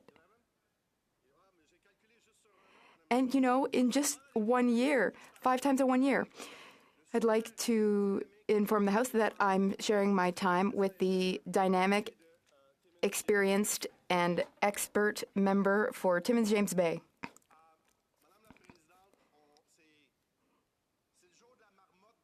Madam Speaker, it's Groundhog Day every day with the Conservatives. Same old talk all the time. They are ignoring science. They're in favor of fossil fuels. They ignore the IPCC. They are ignoring the UN. They're ignoring what's going on in their own ridings. It's shocking. They are blind. They are deniers. They want us to keep on polluting for free. They want us to set the wrong example. Already, though, per capita, Canadians are among the heaviest polluters in the world. If we divide up our GHG emissions per person in Canada, we're the second biggest polluter in the world. Thank goodness we're not as big a country as China, because that'd be the end of the planet. We need to make substantial efforts to protect the environment, to protect our children, and to protect future generations. We also need to create good jobs for the future, jobs in clean, sustainable energy. The Conservatives, though, they're living 50, 60 years in the past, when we believed that polluting had no impact, that there were no consequences of putting so much carbon in our atmosphere. But today, we know the science. Not only do we know it, but it's proven. And we can see with our own eyes the impact of climate change, climate chaos. It's visible. It's here. It's in Canada. And it's pretty much everywhere around the world. It's happening faster and more intensely than we thought it would. Now, scientists are often telling us that this will continue to happen faster and more drastically than anticipated, and that no one will be spared. We saw it this summer, Madam Speaker. Unprecedented wildfires in Quebec and in Canada. In Ottawa and in Montreal, you could smell the smoke. There was smoke everywhere. And I'm not just talking about British Columbia, but also people in Abitibi, in Côte-Nord, who had to evacuate their homes, their towns. That's where we're at. Climate crisis means that in some places it's too hot. There is heating, forest fires more often and more intensely than previously. And then in other places, there are floods. In 2022, in Pakistan, a third of the country was flooded. Millions of people were displaced. They had to flee for their lives. We've seen it this past summer in Greece, in Libya recently. Part of the town of Derna was completely destroyed. Thousands of people died because a dam broke. And this is going to happen more and more often. And if we follow the Conservatives, well, we're just going to make it happen worse and faster. That's their plan. Their plan's to do nothing. And then we have some mini measures like the carbon tax that will help a little bit. They're not a magic solution. They don't even want these mini measures. They are not in sync with the facts. They are ideologically blind. They're wearing blinders. Madam Speaker, there are entire parts of this planet which will become uninhabitable for human beings. If the average temperature increases to 35 degrees and humidity is over 90%, the human body cannot cool down. You die. You will die. That's extreme heat shock, and the organs can't take it. This is going to start happening around the equator, in the Maghreb region, or in Asia, in Central America. This is going to happen more and more. What are people going to do when the temperature is over 35 degrees on a frequent basis with a humidity over 90%? Because climate change means that ocean evaporation is speeding up, so it's becoming increasingly humid. What will people do? They will be displaced. They will not be able to stay where they live. What will happen? There will be a massive influx of climate refugees because their homes will become literally uninhabitable. Last year, I sent a question to the Immigration Department and to the Housing Department to ask them what the federal government's plan is for welcoming climate refugees. They answered, well, we already have programs for that. But there is no plan. They don't have a plan.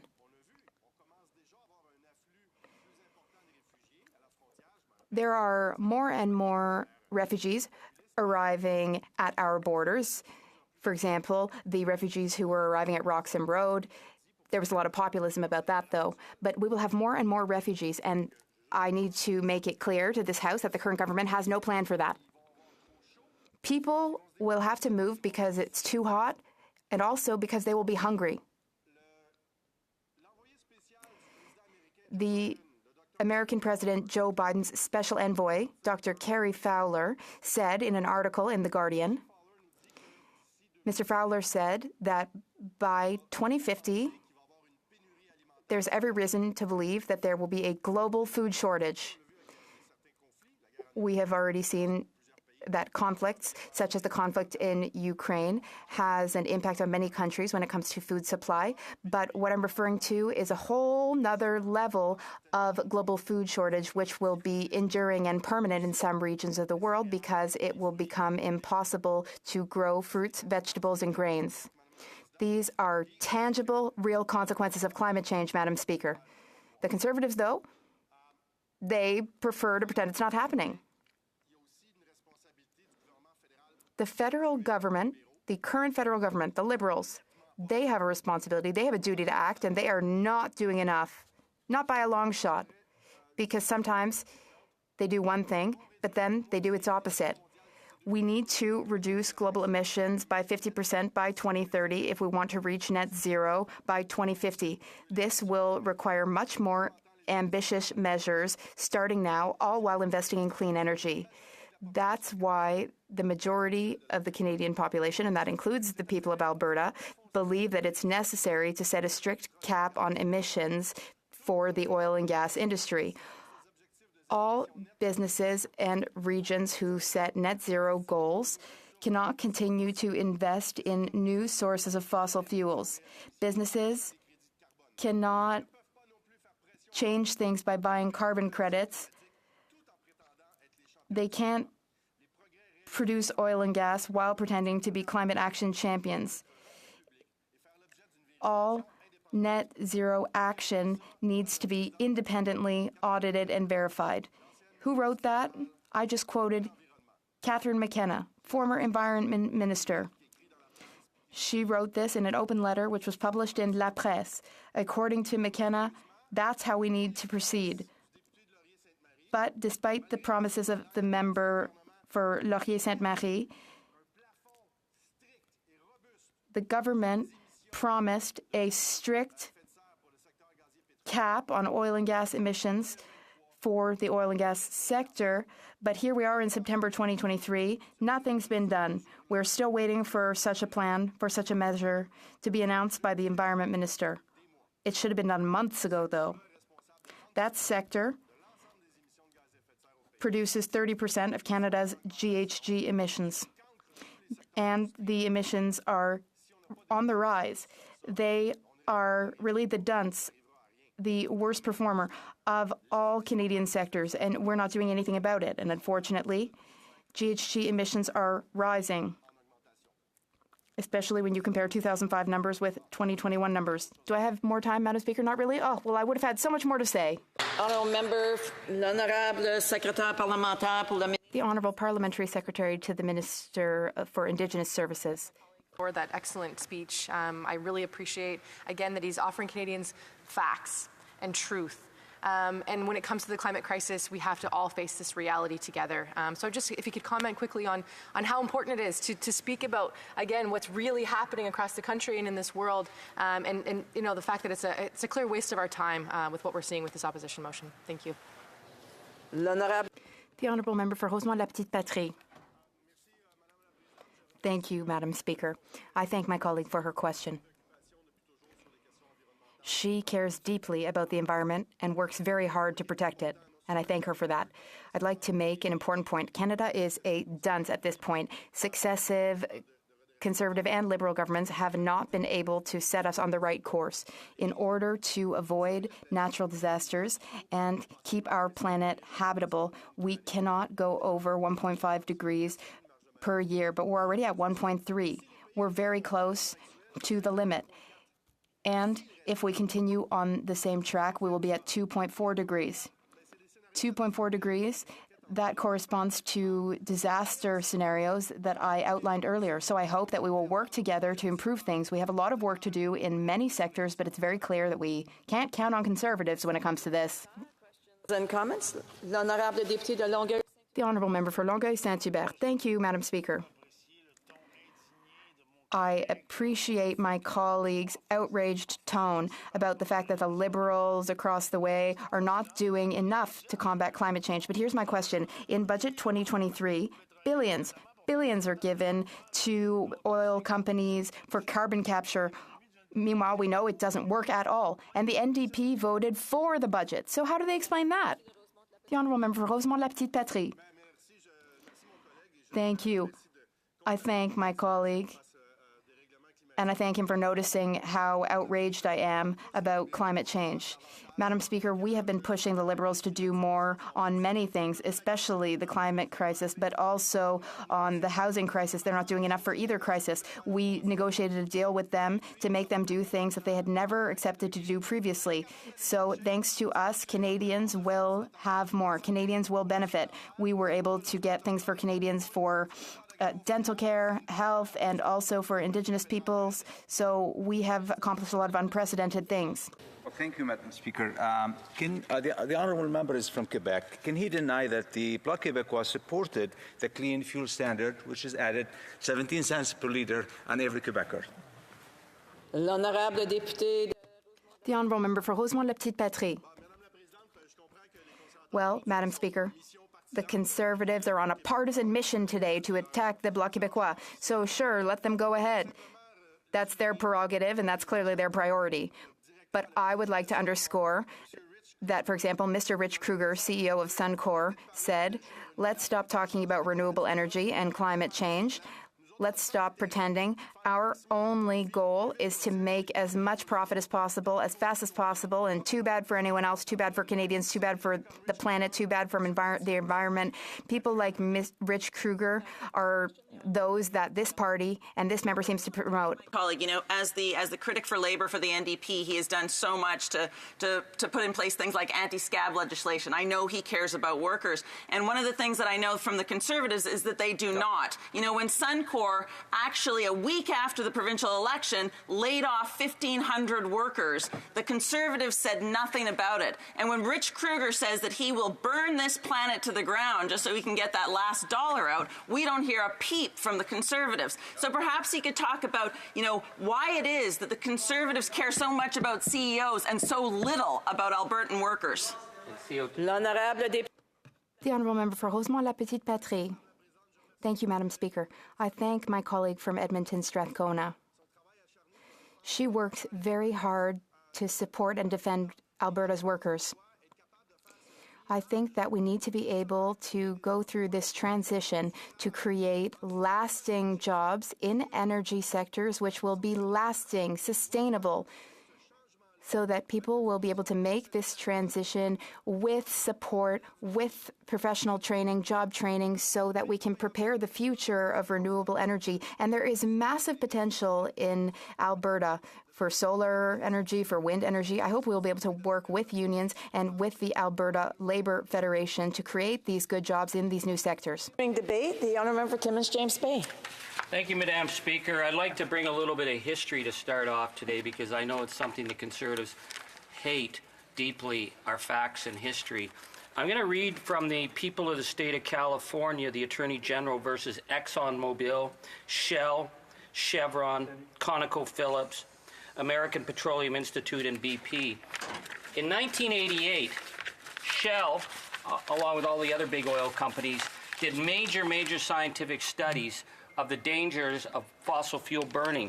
And in that report to Shell executives, they warned that the drive of CO2 buildup was going to, quote, create significant changes in sea levels, ocean currents, precipitation patterns, regional temperature, and weather. But they said something even more concerning. They said that by the time the global warming becomes detectable, which they said in 2000, it could be too late to take effective countermeasures. They knew they were burning the planet. So what did Shell do? The next year, Shell raised the drilling platforms in the ocean by 6 feet. To hell with the people who are living on the islands in the Pacific. To hell with the hundreds of millions of people on shorelines. They knew that they were burning the planet. They knew the ice caps were melting, and they were damn sure they were going to get every last dime before the planet was done. And to make that possible, they had to use an elaborate system of disinformation.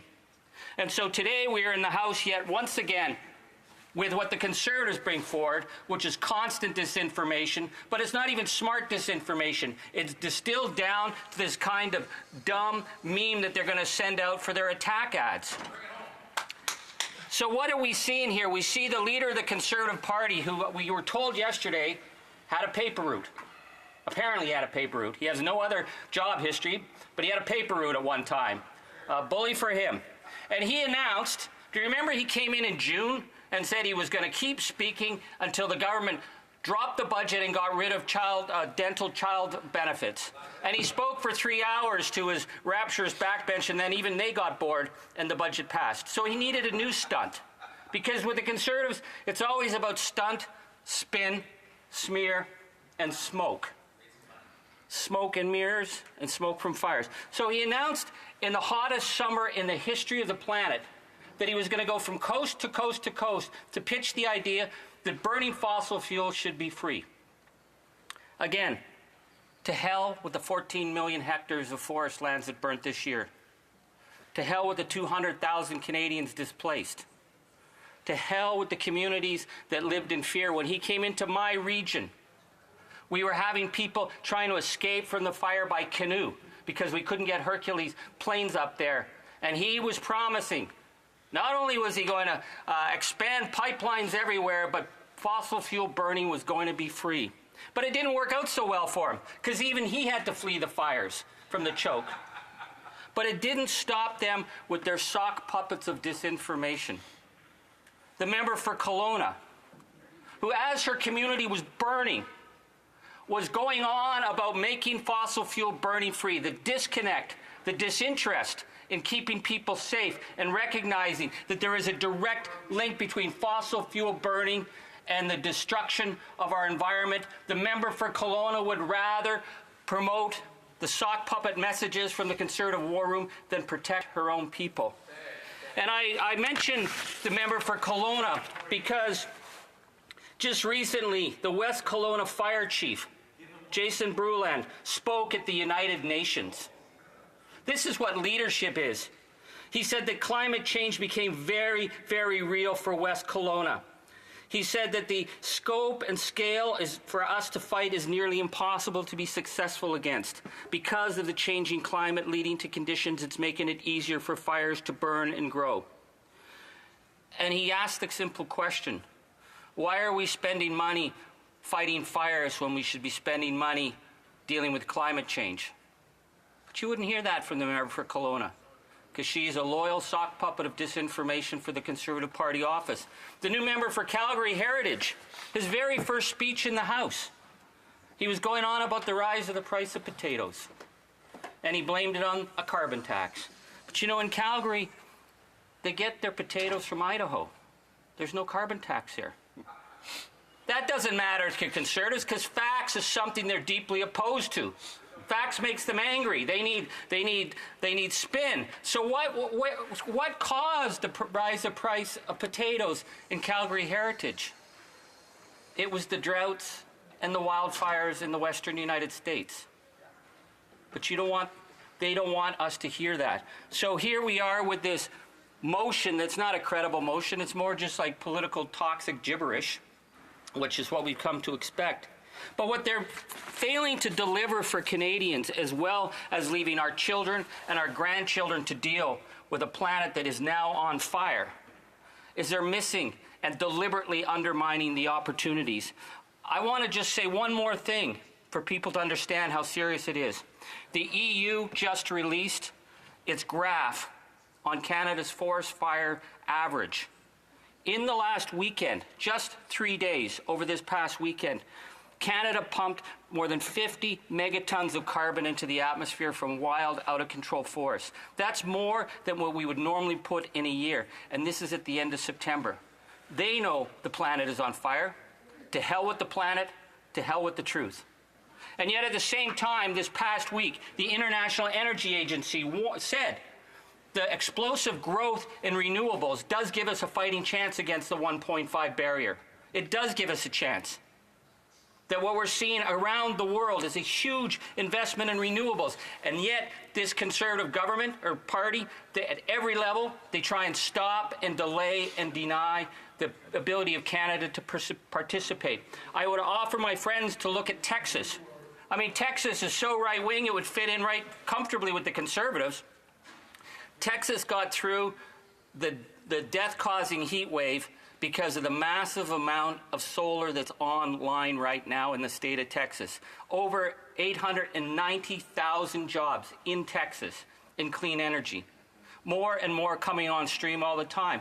Yet the Conservatives don't want people to hear that.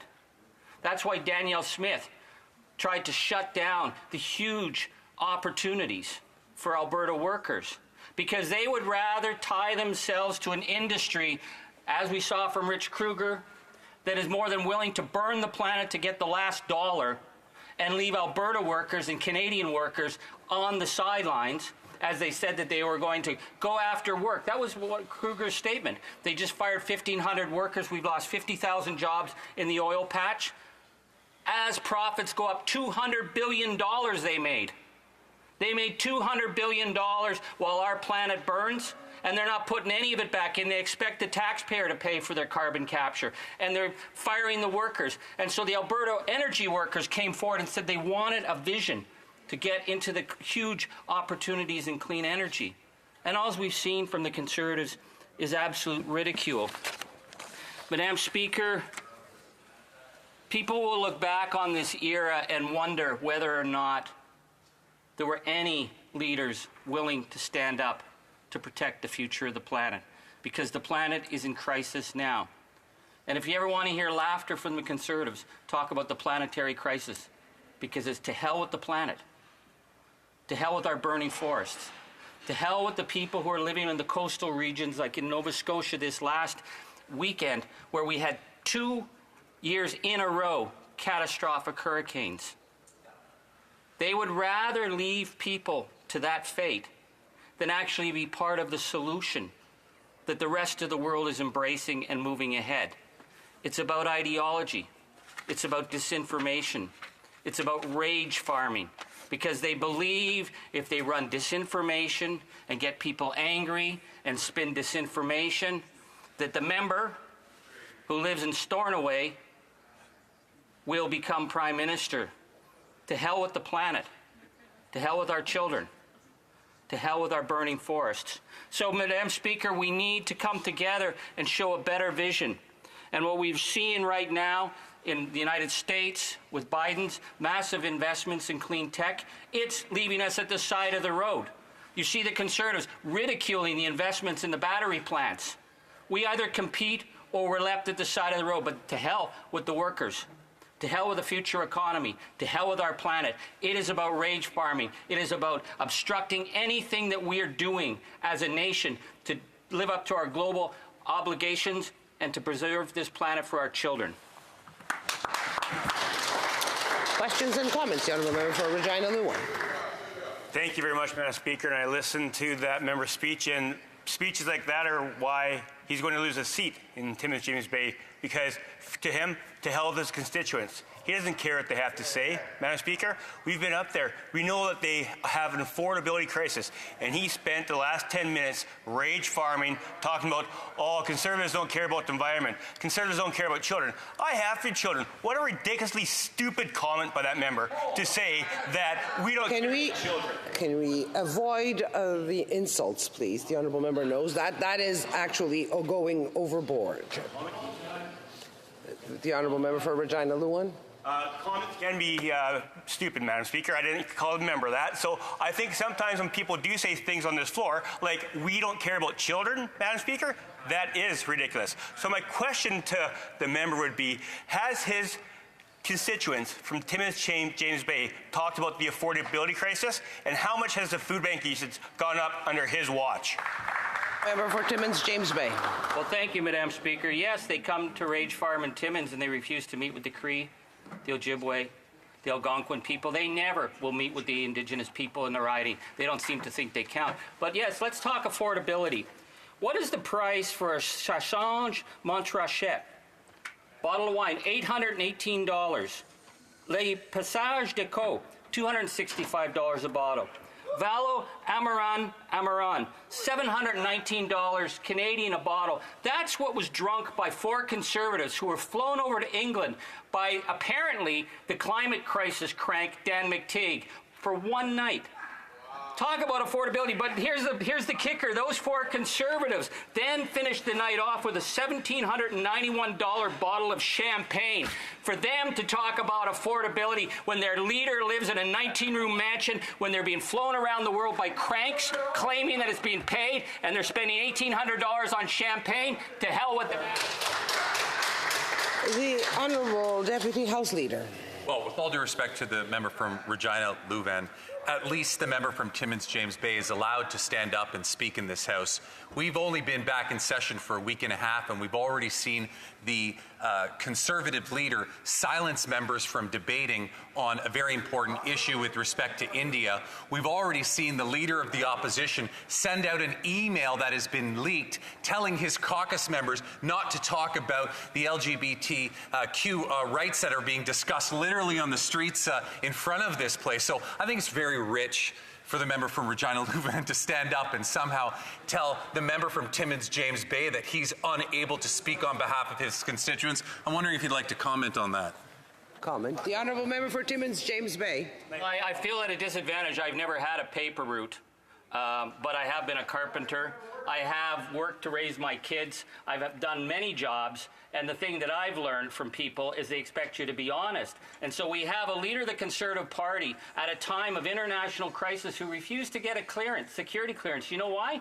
Because he doesn't want to know facts, because he wants to be able to just throw whatever toxic gibberish out there while we're dealing with international crisis. This man is not fit to live in a 19-room mansion. This man is not fit to have his private chef paid for by the taxpayer. And this man is not fit to be... L'honorable député de Pierre Boucher. The honourable member for Pierre Boucher, Les Patriotes Verchères. Thank you, Madam Speaker. I'd like to congratulate the member. Pardon? I'd like to congratulate the member for Timmins James Bay on his speech on the Conservative motion.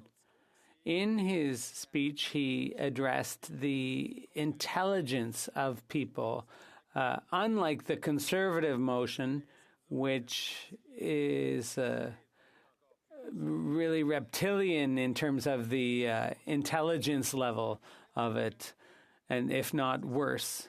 So the member's speech was based on facts, but the Conservatives aren't interested in facts, in truth, in reality.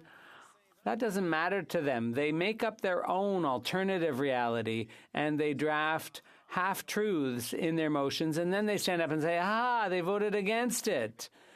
But in Quebec, they say the Bloc voted in favor of regulations that the government passed, which isn't true. And so my question is, what does he think of these maneuvers, of these tactics? Does he think we're here in Parliament to elevate debate or just put spin on things regardless of the truth or untruth of them?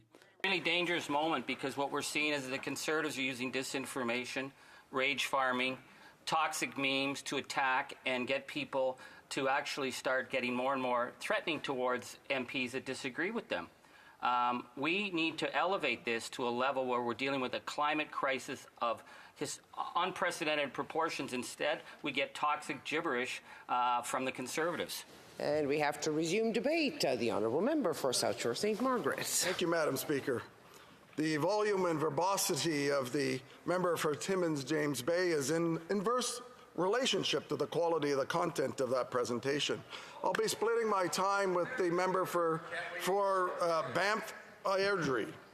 Today, I rise on an important motion that is significant to Nova Scotia and to all Canadians. As we know, after 8 years of this NDP Liberal government, Canadians are struggling to make ends meet. Earlier this week, I spoke in the House about one such example, university student Walt McDonald. Walt, like many students right across Canada, is having to choose between eating his breakfast or saving his single meal from the food bank for lunch. The Dalhousie Student Food Bank, as I informed this House, says that the food bank usage is at a record high. They say that 10 years ago they just served snacks to students, but now students are using it for their weekly meal plan. This is what life is like after 8 years of this NDP Liberal government. And what's the solution? And what's their solution? To raise taxes. There isn't anything that they haven't met that they want to tax, and there isn't anything that they've met that they want to increase the tax on. The NDP Liberal government has supported measures to quadruple the carbon tax, 61 cents per litre. The carbon tax hikes are coming at the worst possible time for Canadian families and for students like Walt, who are struggling on rising costs of everything due to the inflation caused by this coalition. The NDP Liberals would argue that their cherished carbon tax is the only way to address climate change. But of course, we know this is false. First, because it does nothing to improve the environment. Carbon emissions continue to go up. And second, because it fails to grasp the reality of what life is like for not only Nova Scotians, but all Canadians. And unlike the large cities that are dense in population and with ample services like public transit, rural communities like mine do not enjoy those same amenities. When a lobster fisherman wakes up before dawn to go on the water in February, there is no public transit system to take him to the local dock at 4 in the morning. When a forestry worker drives from Lunenburg to Northfield in 20 minutes, he cannot spend an extra 4 hours to commute via bicycle.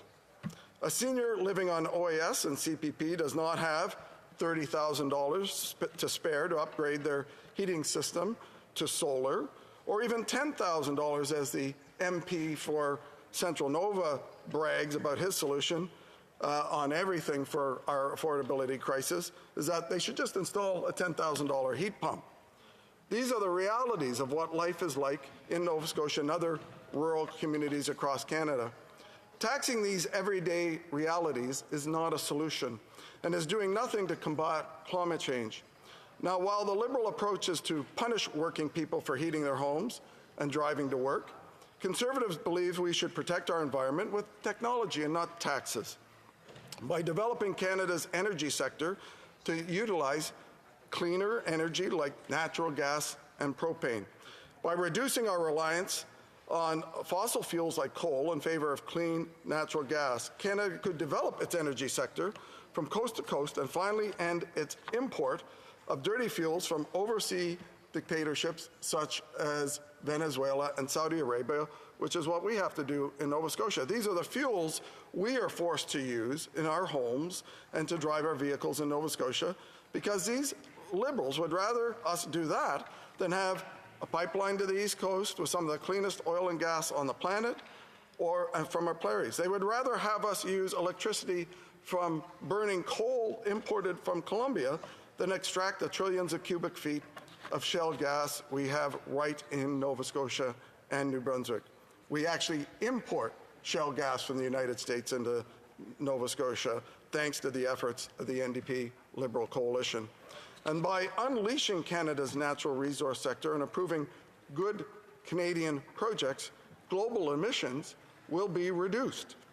That's because Canada has the strictest environmental regulations in producing these resources in the world. The oil cultivated in Canada, extracted in Canada, is the cleanest, most efficient energy in the world. On top of that, the emissions produced by shipping oil across the Atlantic Ocean from Saudi Arabia completely negates any benefit from any supposed improvement by the carbon tax.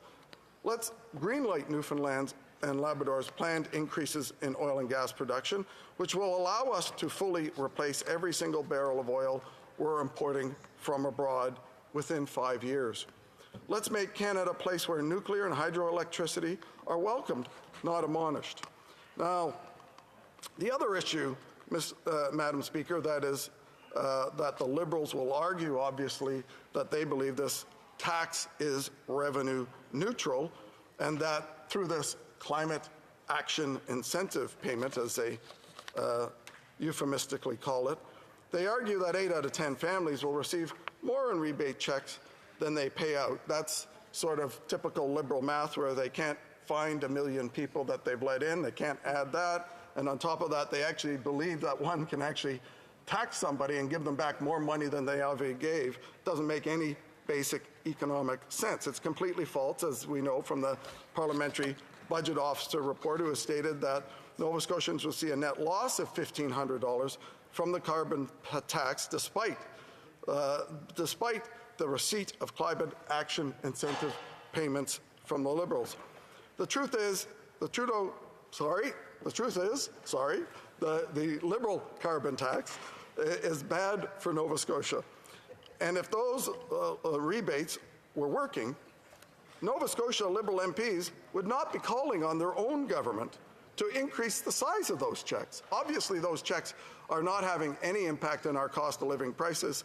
Or 2 weeks ago after caucus, in a unified force under the member from King's Hants, they wouldn't have gone out and said, we should increase those payments.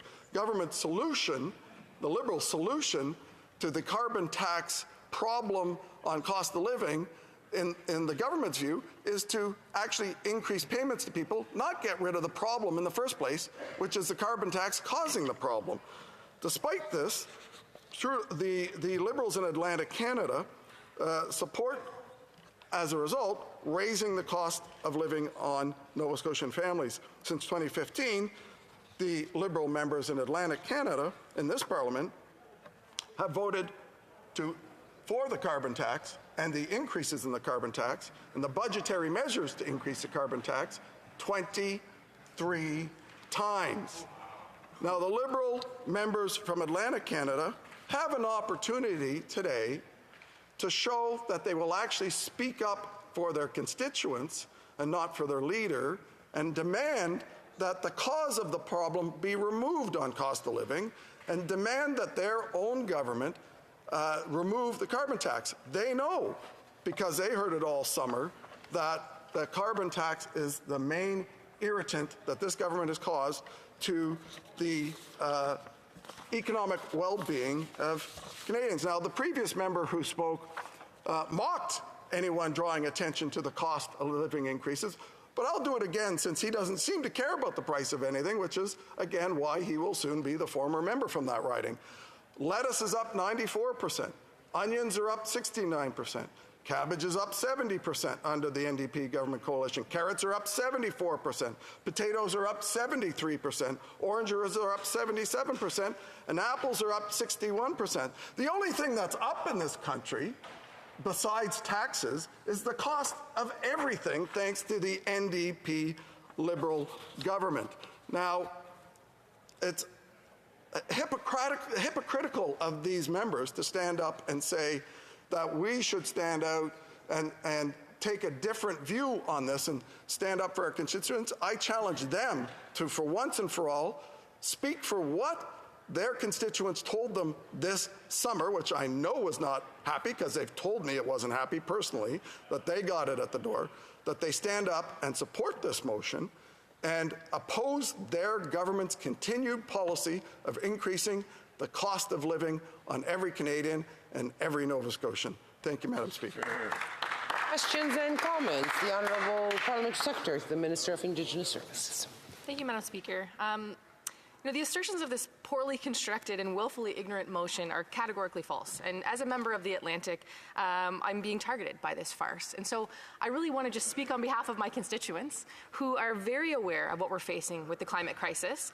And they understand that the price of pollution drives innovation. And it's but one important plank to our climate action plan. The Atlantic Accord is yet another and incentivizes offshore wind and renewable energy options, and yet the Conservatives are against. So my question, Madam Speaker, is why does nothing the Conservatives say about the environment make any sense? Good question. Member for South Shore St. Margaret's. What doesn't make sense is that this member voted 23 times to support the cost of living increase. What doesn't make sense is this Green/NDP member, trying to make up the mind of what her belief is willing to actually vote for a bill that imposes a process on the development of offshore energy in Atlantic Canada using the same process exported from Bill C-69 into Bill C-49, which has resulted in absolutely no energy projects being developed in Western Canada, and that same approach will have the same result on Atlantic energy in Canada, in development in Atlantic Canada, which is 0 projects will get approved, even the renewable energy ones that we all want to see. Questions et commentaires, l'honorable député de Jonquière. The Honourable Member for Jonquière. Thank you, Madam Speaker. I have a simple question for my colleague. I would like to know how he voted on the clean fuel standard. Did he vote for or against the clean fuel standard? That's my simple question. The Honourable Member for South Shore St. Margaret's. Simple question, simple answer. I voted against it, and the reason I voted against it is because it puts the cost of living up.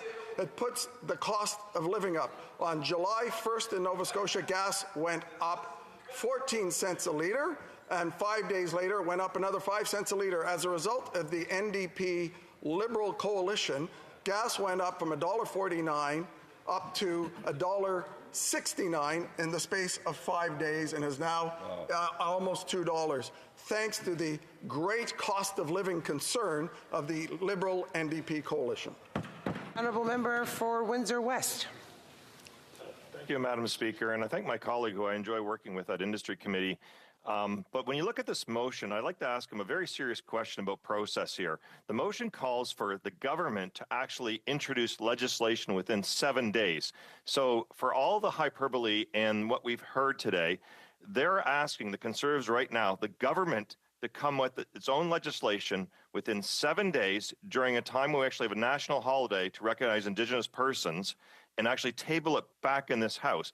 How realistic does he have that expectation? And if the government does not have that prepared, is the Conservative Party going to actually prepare and actually table that legislation within 7 days after this motion fails because it's very juvenile?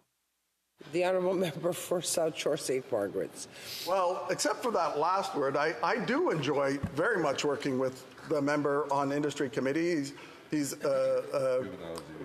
very positive and helpful in moving the agenda forward. But on that particular issue, I think it's pretty easy.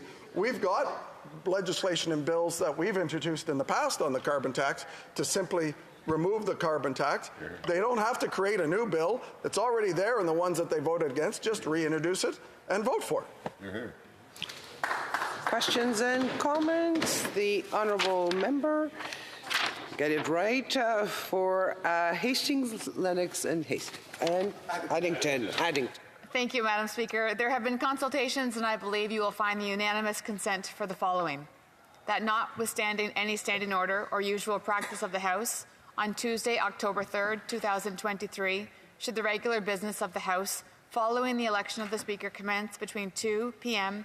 and 4 p.m., the House shall immediately proceed to statements by members, followed by oral questions, and by the daily routine of business, and at the expiry of time provided for debate on the opposition motion today, all questions necessary to dispose of the motion be deemed put, a recorded division deemed demanded, and the vote deferred until Wednesday, October 4th, 2023, at the expiry of the time provided for oral questions. Those opposed to the honourable member moving the motion will please say nay. Agreed. La Chambre a entendu l'énoncé de... The House has heard the terms of the motion. All those opposed to the motion will please say nay. Adopté. The honourable member for South Shore St. Margaret's on... Sorry about that. I didn't have a question, no. No, you had an answer. No, I thought you had a question. Yes. The honourable member for Esquimalt Shannon Sioux. Well, thank you very much, Madam Speaker. It's always hard to figure out where to start when the Conservatives are talking about the carbon tax, since they deny the reality of the climate crisis. But I was in Kelowna this summer when literally West Kelowna and parts of Kelowna were on fire, and the Conservative member for Kelowna was tweeting about ending the carbon tax.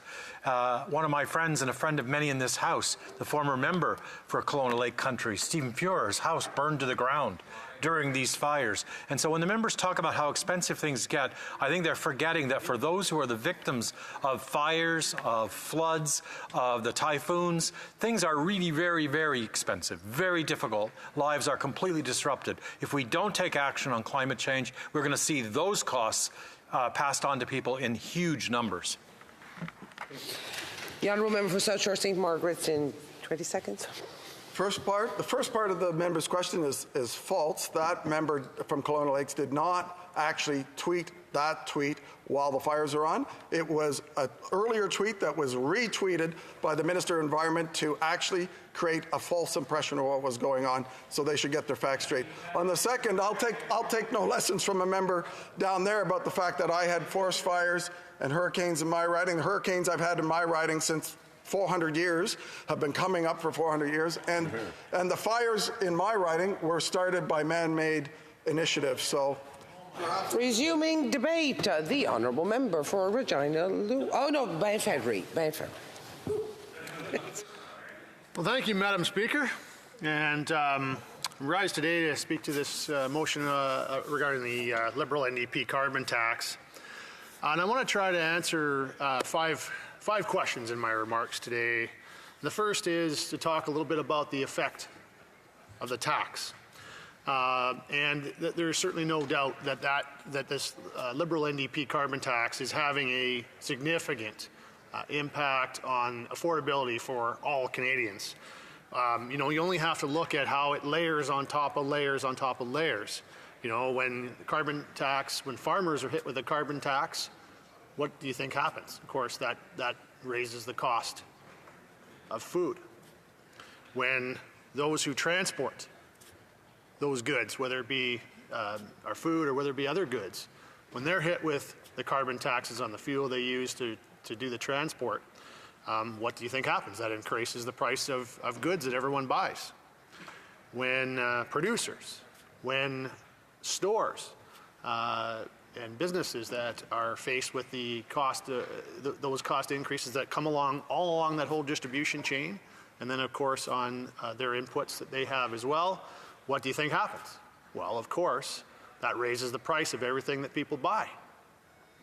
And so at the end of the day, who ends up paying for all of that? Well, it's Canadians, and Canadians who are suffering, and they're struggling to get by right now. They're being faced with additional cost increases because of the Liberal NDP carbon tax. And that's what this tax has as far as an effect. It has an effect of making sure that all Canadians have everything that they have to buy and consume become more and more unaffordable for them. And it makes it more and more difficult to make sure that they can feed their families, to make sure they can heat their homes, to make sure that they can fuel up their cars to get to and from work and to get to and from their children's soccer practices, things like that. That's the effect that it has. And that's the only effect it's had, quite frankly, because it has had no impact in terms of reducing emissions, zero impact. Its only impact has been to make life more unaffordable for all Canadians. So that's the effect. That's the first thing I wanted to talk about, was the effect of the tax itself, and that has been the effect of the tax. And the result, what has been the results? What's been the results? Because that's what the claim here is, of course, that, you've heard it said by many members of the Liberal and NDP government. You've heard it said by Bloc Québécois members that the whole point of this thing is to make people feel some pain. They want to make people feel pain so that they will somehow adjust their behaviors. Like somehow there might be a choice in Canada to heat your home. Well, I don't think there's a choice for most Canadians to be able to say, yes, I will make a choice whether I'll heat my home or not. It's a cold country that we live in. In the winter, you got to heat your home. So you're not going to incentivize someone to say, I'm just going to freeze in the dark in my home. That's not a choice that people can or should make, frankly, Madam Speaker. And so when we talk about this, the idea that somehow it's going to have some impact and going to make people feel this pain, well, yeah, it certainly has made them feel pain. It certainly has. It's made people make those difficult choices about, maybe I'm going to have to make sure my kids go a little bit hungrier so that I can afford to heat my home, or so that I can afford to drive to work. So it's made people feel pain, there's no doubt. But has it had an impact on the environment? Certainly not. This Liberal government has never met an emissions target. And it's because their only approach has been to try to make Canadians feel pain. And it's to try to make life more unaffordable for them. And that's not the way you approach this, Madam Speaker. It's not the way to approach the situation that we face. All it's done is make people feel that pain needlessly. That's been the result. And not only that, it's seen our oil and gas sector vilified. And what that means is harm to our economy. It means harm to people's paychecks. It means harm to the opportunity for many, particularly Albertans in my province, but people all across this country. It's seen their livelihoods, in some cases, taken away. In other cases, it's seen them struggle that much more to try and get by. And then, of course, you hit them with the carbon tax and the second carbon tax on top of all of that, and it just becomes more and more difficult for people to live their lives. And that's been what the result has been here. Now, how has the government gotten away with this? Well, I think that we only need to look at the text of our Opposition Day motion itself to provide that reminder for Canadians. Because it notes that the so-called clean fuel standard that the Bloc Québécois supports will raise gas prices in Quebec by a whopping 17 cents per litre. And how the Bloc has openly stated that carbon taxes need to be, and I quote, increased much more radically than it is now. Now this is, of course, absolutely ridiculous at a time when people in that province, like in every other province, are already struggling to make ends meet. And then, of course, the NDP and Liberals, they've supported measures to quadruple the carbon tax to 61 cents per litre, which will only further burden already struggling Canadians. And they're empowered to do so by members of caucus from all regions of the country. But I'll give an example of the Atlantic Canadian members of Parliament, because they claim they're not in favor of carbon taxes. Yet they have supported carbon tax measures 23 times since this government has been in office. And Canadians absolutely deserve much better than that kind of deceptive behavior, Madam Speaker. This is a clear indication that they have absolutely no regard for the financial well-being of their own constituents. Instead, they just have a blind adherence to their Prime Minister and to their political party. And it's those parties' penchant for ignoring the real cost and the true impact on the taxpayer, that's who pays the freight. And that's what's happening, Madam Speaker. We're in a position in this country where this Liberal NDP government constantly demands more and more from Canadians to fund its agenda. And it ends up trapping them in a vicious circle where those same policies that fire the very inflation that leaves them with less and less to pay for them. And no government measure illustrates that better, Madam Speaker, than this Liberal NDP bloc carbon tax. Now, the next question I would like to touch on is what's been the outcome of those Liberal NDP bloc policies? What's been the outcome, Madam Speaker? Well, I mentioned earlier that Liberals have never met an emissions target in 8 years. So it's clear that their carbon tax, which they claim that they have to charge in order to curb emissions, is just simply a monumental Trojan horse concealing what is simply a monstrous cash grab. Their so-called price on carbon raises the cost of absolutely every good and service as it gets downloaded through manufacturing, production, and distribution chains to land on the Canadian consumer. And not only is the carbon tax buried in the price of everything that we buy, Canadians also find it as a direct line item on their utility bills for essentials such as home heating, and many of the other products that we need. And so, what we see then is that we have simply seen their policies have accomplished the absolute opposite of what government policies should do. Intent should be to help those that are most vulnerable in our society, and at the very least to cause them no harm. But unfortunately, the Liberal carbon tax has been causing outsized harm to those same vulnerable groups. The tax has led to an increase in the cost of goods and services, which impacts most those who are already struggling to make ends meet. We're seeing that firsthand in the struggles that low-income families and seniors on fixed incomes and people living in rural areas have when they face with higher transportation costs and what that means to an already stretched household budget. Instead of helping the most vulnerable, the Liberal carbon tax has created those burdens on people who can least afford it. And since Parliament resumed last week, we've heard Conservative members explaining the impacts on the cost of food, for example, that inflation, that the carbon tax and other government measures are having. And I won't, because my time is running short, I won't get into those details, but you've heard them, and they've been elaborated quite significantly in this House by many members of our party. And really, Liberal members, they heckle that. They seem to be tired of hearing about it. But the truth is, and it's because they don't want to hear it repeated, the tax, when you tax the farmer, when you tax the trucker, and when you tax everyone who's involved in the supply chain, you tax the consumer, you make life more unaffordable for Canadians. So at the end of the day, what we need to see here is we need to see that carbon tax axed so that we can bring down that price on everything for Canadians. And there's only one party in this House of Commons that will do that. That's the Conservative Party. Questions and comments. The honourable member for Edmonton Strathcona. Thank you, Madam Speaker. And I'd like to thank my colleague for his intervention today. You know, he spoke a lot about costs.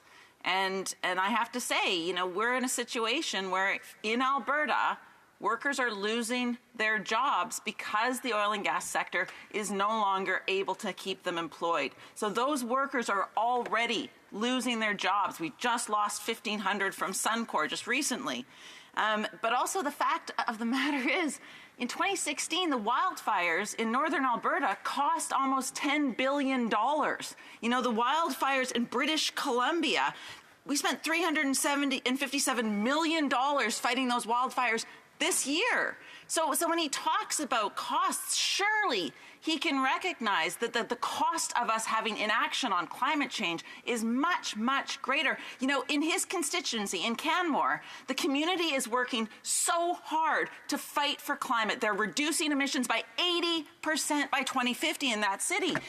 How does he justify the fact that the Conservatives have no plan on dealing with the climate crisis to the folks in Canmore? For Banff-Antrim. Well, the member raised the concept that jobs are being lost in the oil and gas industry. Well, why are those jobs being lost, Madam Speaker?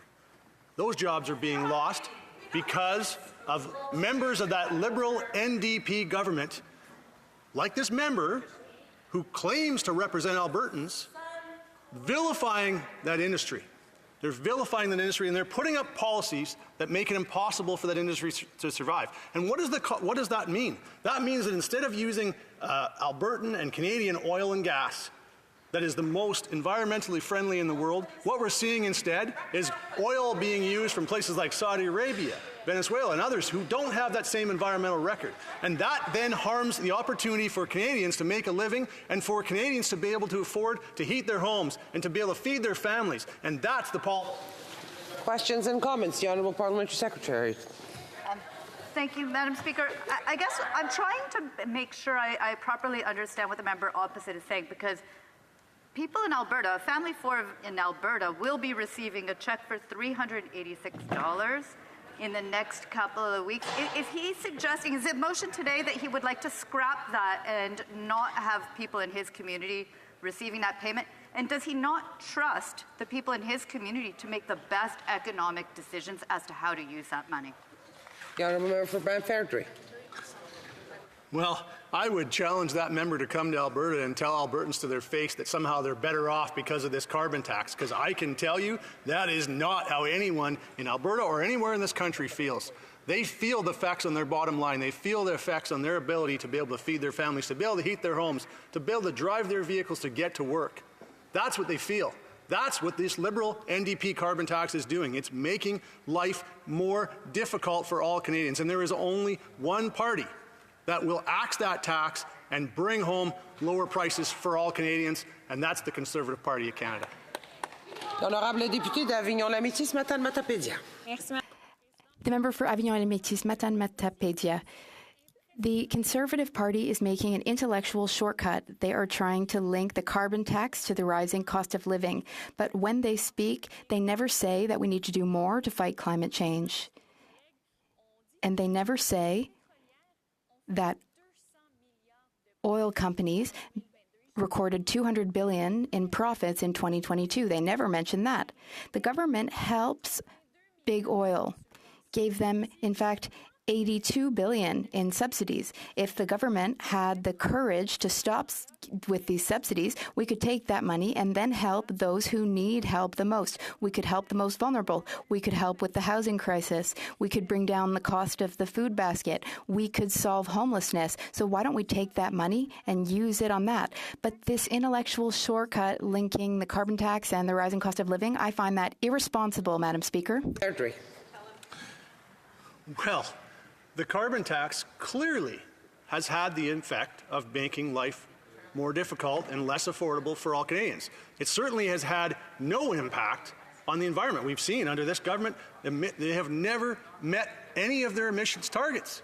So what we can do, and what can we do instead, Madam Speaker? Well, what we can do instead is, rather than taxes, let's look at technology as a way of reducing our emissions. And we already have an industry in this country that is already one of the most environmentally responsible in the world.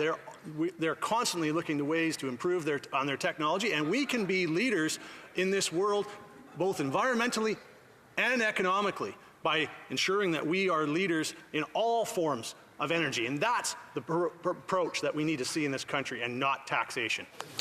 Resuming debate, the Honourable Member for Regina Luwan. Thank you very much, Madam Speaker. And it's my pleasure to take to my feet today on behalf of the constituents of Regina Luvan and talk about the opposition motion. And I'm going to go over the motion at the start of my speech and then talk about what effects the carbon tax has had on constituents in Regina Luvan and very much across this country, Madam Speaker. So part A of the state motion brought forward by the leader of the Conservative Party of Canada is that given the Bloc Québécois supported the so-called clean fuel standards, a second national carbon tax, which will raise gas prices in Quebec by 17 cents per litre, according to the parliamentary budget officer.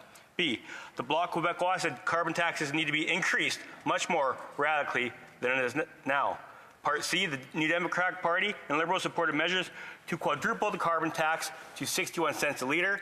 And Part D, Atlantic Liberal members of Parliament allege that they are not in favour of the carbon taxes, but have supported carbon tax measures 23 times since 2015. The House called on the government to introduce legislation within 7 days of this motion being adopted to repeal all carbon taxes to bring home lower prices on gas, groceries, and home heating. And Madam Speaker, myself, like many members in this House, went across their ridings this summer and talked to people about what was affecting them the most. And I'd be very surprised if most members didn't hear the feedback that the cost of living is really hampering everyone across this country, whether it be the cost of the mortgages doubling.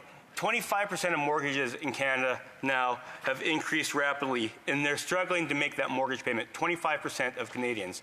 The cost of groceries is going nowhere but up, Madam Speaker. Carrots, oranges, 75% up. Potatoes up 74%. Lettuce up 94%, Madam Speaker. And that is hitting people's pocketbook each and every time they go to the grocery store. The cost of home heating, Madam Speaker. The cost of gas. In Saskatchewan, you don't have the luxury of going on a transit system to and from work very often, Madam Speaker. People drive to work. Moms have to drive their kids to soccer, to football, to hockey. And my colleague from Banff Airdrie put it very, very rightly when it's not a luxury to heat your home in the winter in Saskatchewan. Saskatchewan gets pretty cold in the winter, Madam Speaker. I'm not sure if you've been there in January, but minus 40 is quite a regular occurrence.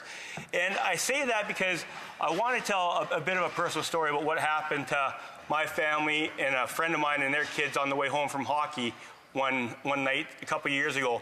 They were coming home from the rink, Madam Speaker, and a blizzard just came in.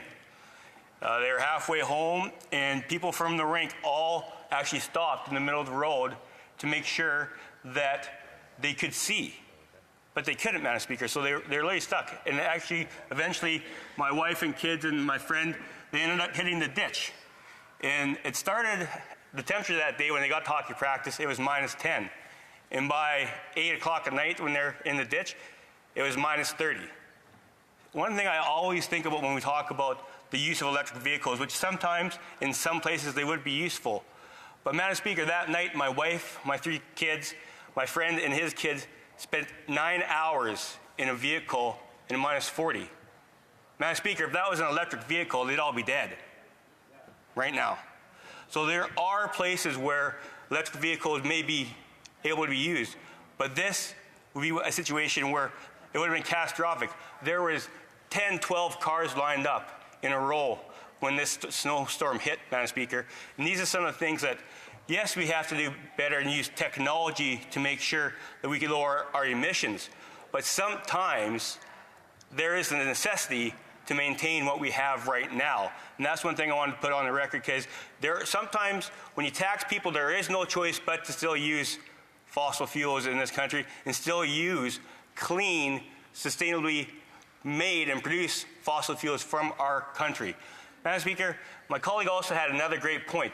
Whenever we don't use oil and gas from Canada, we ship that in from nations across the world that don't have near the environmental standards that we have in this country. So actually, in essence, the less fossil fuels we use from Canada and the oil and gas sector that we don't promote because we think it's a dirty word, the more the world emissions go up, Madam Speaker. So we want to talk about the environment. We'll talk about the environment all day on this side, because we believe technology, not taxes, will fix this problem and lower the emissions in our country.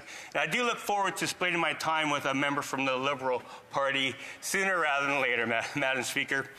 So once again, Madam Speaker, we get back to the point of, and the crux of this motion is to make life more affordable for all Canadians. And I think the NDP and Bloc does protest too much. I've heard a lot of passion coming from the Bloc and the NDP about this motion, because I think it hits a little too close to home for them. They realize that they're on the wrong side of this issue. The Conservatives have been talking about affordability for years, Madam Speaker, and the fact that there is a financial crisis coming, Madam Speaker. The costs are rising on everything, and that is making pocketbooks and making people in this country try and stretch their paycheck further and further each month. And one of the things I did want to talk about, because I asked the member from Milton about food bank usage in his city, and he couldn't answer it because he's too busy talking off prepared PMO notes. But I'll talk about the food bank usage in my city in Regina. In 2017-2018, they gave out 48,573 hampers. And Madam Speaker, we need to do better than that. The unfortunate fact, Madam Speaker, is that in 2022-2023, they had to give out 75,246 hampers. That's a 64.5% increase in the amount of food they have to give out at the food bank in Regina. And Madam Speaker, the even sadder part about that is that 40% of those food bank usage was people under 18. Say that again. 40% of the food bank usage in my city is from people under 18. And we keep hearing from the NDP Liberal government that it's never been so good in this country. After 8 years, this country is broken, Madam Speaker. And now when you talk, 9 out of 10 young people in this country don't think they're going to be able to afford a home, ever. In our country, in Canada, we used to pay off a mortgage in 25 years. Now, in this country, you need 25 years to save up to afford the down payment on a home. That isn't the Canada I want my 3 children to grow up in, Madam Speaker. And there are measures that we can take immediately. I heard from the Parliament Secretary, oh, you get more back from the carbon tax. Madam Speaker, that's not true. You go to the grocery store. If you tax the farmer that grows the food, you tax the trucker that trucks the food, you tax the grocery store owner that has to keep the lights on and sell the food, that all trickles down to the consumer, Madam Speaker. And the grocery rebate doesn't cut it. It's not making up the difference. The Prime Minister himself stood up and said, thank goodness we increased the child tax benefit because it helps to pay the mortgages that have increased. That's not the point of that benefit, Madam Speaker. That's supposed to go to help raise kids, help put kids in sports, not help pay the mortgage that has continually increased because when inflation, out-of-control spending by this Liberal government, Liberal and NDP junior partner government, they're out-of-control spending. When they put $60 billion more debt onto the Canadians' backs of this country with their last budget, that causes inflation to rise. When inflation rises, that causes the Bank of Canada to increase the interest rates, Madam Speaker. Don't take my word for it.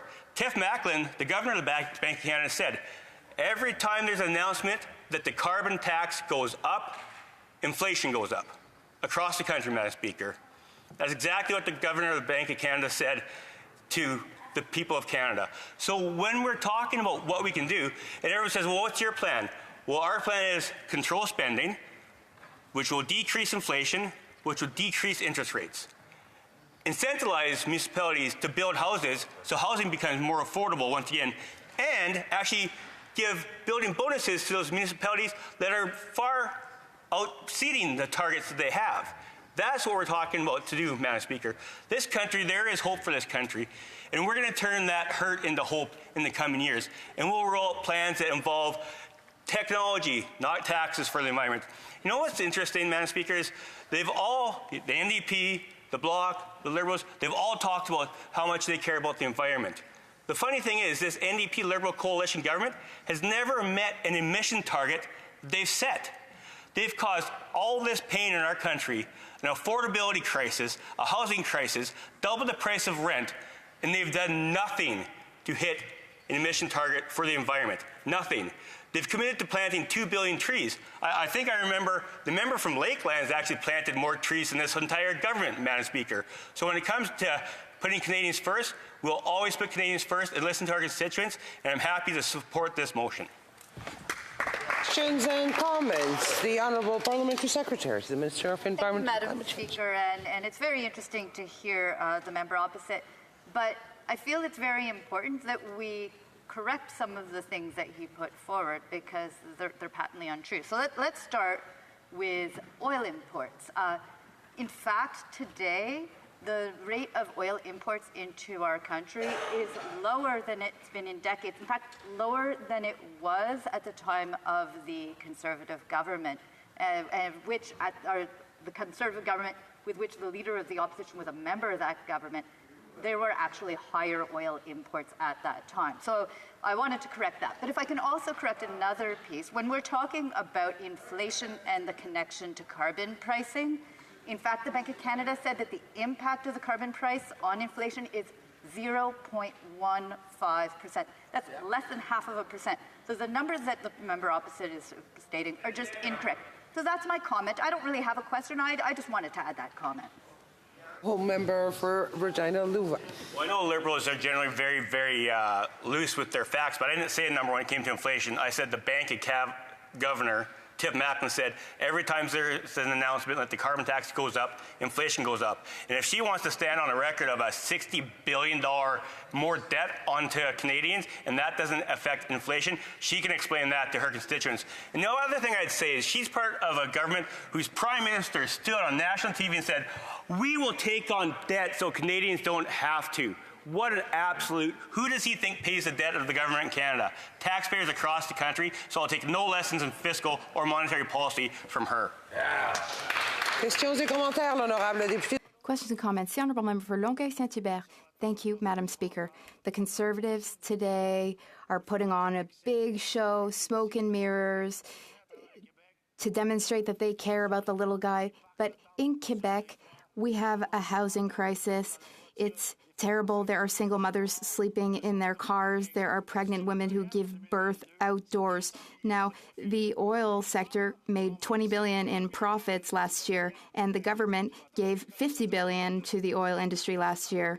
I don't hear the Conservatives speaking out against that. How many housing units could we have built with that $50 billion that we gave to the oil industry in 2022? Madam Speaker, I'll always be a supporter of our oil and gas industry. It's the cleanest, most sustainable oil and gas that can be done anywhere in the world. We do it more environmentally friendly and better. And sometimes, Madam Speaker, I think the Bloc doesn't realize we're not in government. We'll put through policies that get more houses built. I agree. We do have a housing crisis in this country.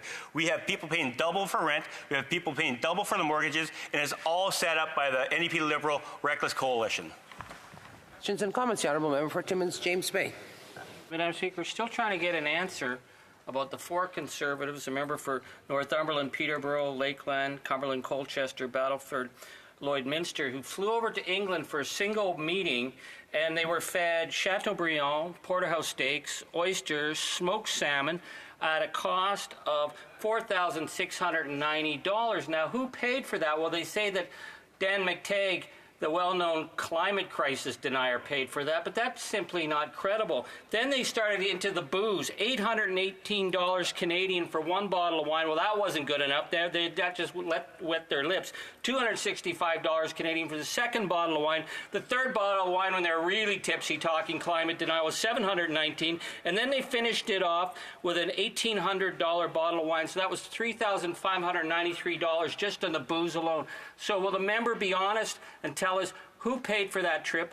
Why were they over in the UK? This is an enormous amount of money. Who was trying to influence the Conservatives on climate denial? Honourable Member for Regina Louvain. Thank you, Madam Speaker. And once again, this member just shows how out of touch he is with his constituents. He wants to talk about something that doesn't affect their constituents. His constituents want to know where he's at when it comes to affordability.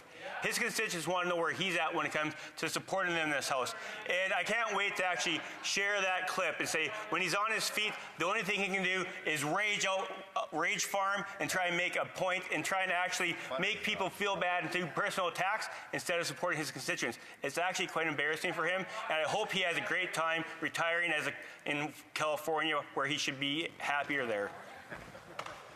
Resuming debate, the Honourable Member for Surrey Newton. Thank you, Madam Speaker, for the opportunity to take part in this debate today. Our government is relentlessly focused on building an economy with stable prices, steady growth, and abundant, good middle-class jobs. The last 3 years have been difficult, which has increased the financial pressure on Canadians. First, the country was slammed by the COVID pandemic. Then came the COVID recession, supply chain bottlenecks, labor shortages, Russia's illegal invasion of Ukraine, wildfires, and hurricanes. Fortunately, the Canadian economy has remained resilient, and in many ways we are performing much better than our international peers. There are nearly 1 million more Canadians in job market today than before the pandemic, and the OECD predicts that next year, Canada will experience the strongest economic growth among all G7 countries.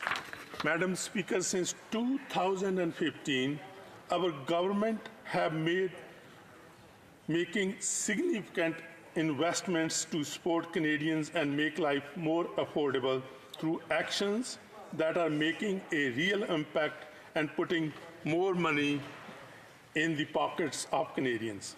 For example, the government is supporting about 3.5 million families annually through the tax-free child benefit, with families receiving up to $7,400 per child under the age of 6, an increase of $440 from the last year. In fact, the latest payment was issued to Canadian families just last week. Over the past 7 years, the Canada Child Benefit has helped lift 435,000 children out of poverty, and it provides real, meaningful support to middle-class families every single month.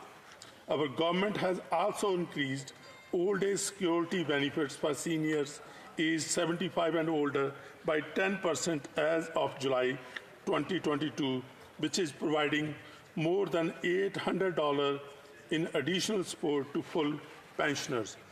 This is in addition to strengthening the Canada Pension Plan, which will eventually raise the maximum retirement benefit by up to 50%. Increases to guaranteed income supplement for the lowest income single seniors has raised benefits for nearly 900,000 low-income seniors. Our government has also enhanced and expanded the Canada Workers' Benefit to better support millions of low and modest income Canadian workers. Madam Speaker, in 2021, the latest year we have data from Statistics Canada, there were close to 2.3 million fewer Canadians living in poverty compared to 2015. In other words, in 2021, 7.4% of Canadians lived in poverty, down from 14.5% in 2015, and our government remains committed to reaching its goal of 50% reduction in poverty by 2030 based on 2015 levels. Through measures and programs like the ones I have just highlighted, we have strengthened the social safety net that millions of Canadians count on, all the while ensuring that Canada maintains the lowest deficit and net debt to GDP ratio in G7 countries. Madam Speaker, in the past year, we have supported Canadians through global inflation by introducing a suite of target measures to help Canadians who needed it most to help them pay their bills. This includes a one-time inflation relief payment last fall to 11 million low and modest income Canadians worth up to $467 for a couple with 2 children and up to $234 for a single Canadian without children. Direct tax-free payments of up to $1,300 per child over 2 years to eligible families to cover dental expenses for their children under the age of 12. While we continue to work on implementing the new Canadian Dental Care Plan, Madam Speaker, since 2015, it has been obvious that our priority is to build a strong middle class so that everyone can succeed, and it will continue to be like this. This is why at the beginning of the fall session, our government tabled an important bill, the Affordable Housing and Grocery Act, which eliminates the GST on new apartment construction projects, in addition to helping to stabilize grocery prices for Canadians. These are foundational investments that continue to make a real difference in the lives of Canadians. Even the pillar of our climate action plan, a price on carbon, is providing more money for most Canadians than it costs them. Climate change is a threat to Canadians and the entire world, and carbon pricing is an essential tool to address it.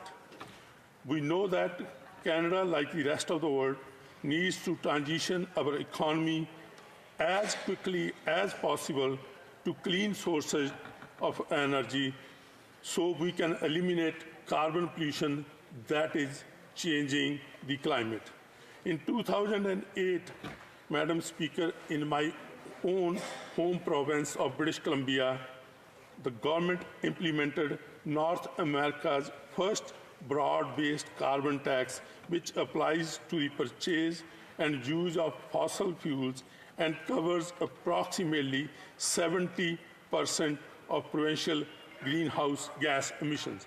Madam Speaker, the Conservatives might think that it was an NDP government there, but actually it was the Free Enterprise Premier at that time, Mr. Gordon Campbell, who is the one that brought in this leadership when it comes to carbon tax. In 2016, when we announced the pan-Canadian approach to pricing carbon pollution, some provinces, including British Columbia, were already leading the charge on pollution pricing, and we have seen as global leaders. The pan-Canadian approach was designed to leave provinces and territories the flexibility to continue to lead with their own pollution pricing system, which setting minimum national standards that ensured carbon pollution pricing would be in place across the country. Canada's carbon pollution pricing policy is designed to be affordable for Canadians while growing a clean economy. All of the direct proceeds from the federal action pricing system are returned to the jurisdictions where they are collected. If we do not act, we will face a world of even increasing costs and instability due to natural disasters such as forest fires, flooding, and crop failures. This summer's wildfires and natural disasters throughout Canada was a reminder that we must take serious action as fast as possible. Madam Speaker, in conclusion, our relentless focus as a government on investing in Canadians, on restoring middle-class prosperity, and building a country where everyone has a real chance to succeed. The members opposite are calling for action, and frankly, we are doing just that.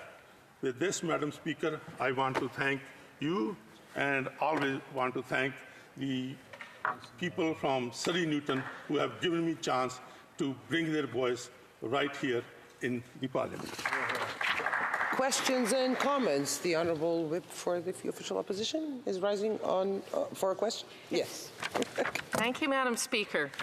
The member from Surrey Newton calls it global inflation, but even random Liberals like John Manley and Bill Morneau have said that this Liberal government is causing inflation. It's homegrown. It's reckless spending. It's not prioritizing their spending the way they should.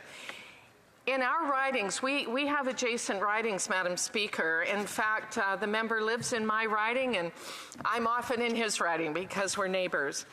In our ridings, they can't afford groceries. Our constituents can't afford to fill their gas tanks. We have gas prices in the Lower Mainland over $2 a litre. The very middle class that he's speaking about are the ones that are falling further and further behind. So I'm wondering how much more pain the member from Surrey Newton wants to inflict on his constituents and mine for a failed carbon tax that doesn't reduce emissions, doesn't fight fires, and hasn't stopped hurting Canadians. The Honourable Member for Surrey Newton. Thank you, Madam Speaker. Madam Speaker, I see the pattern from the Honourable Member from South Surrey White Rock when it comes to misleading Canadians. And particularly, Madam Speaker, I want to mention two instances. The Minister was in Surrey to plant trees, and bring in a program to plant trees.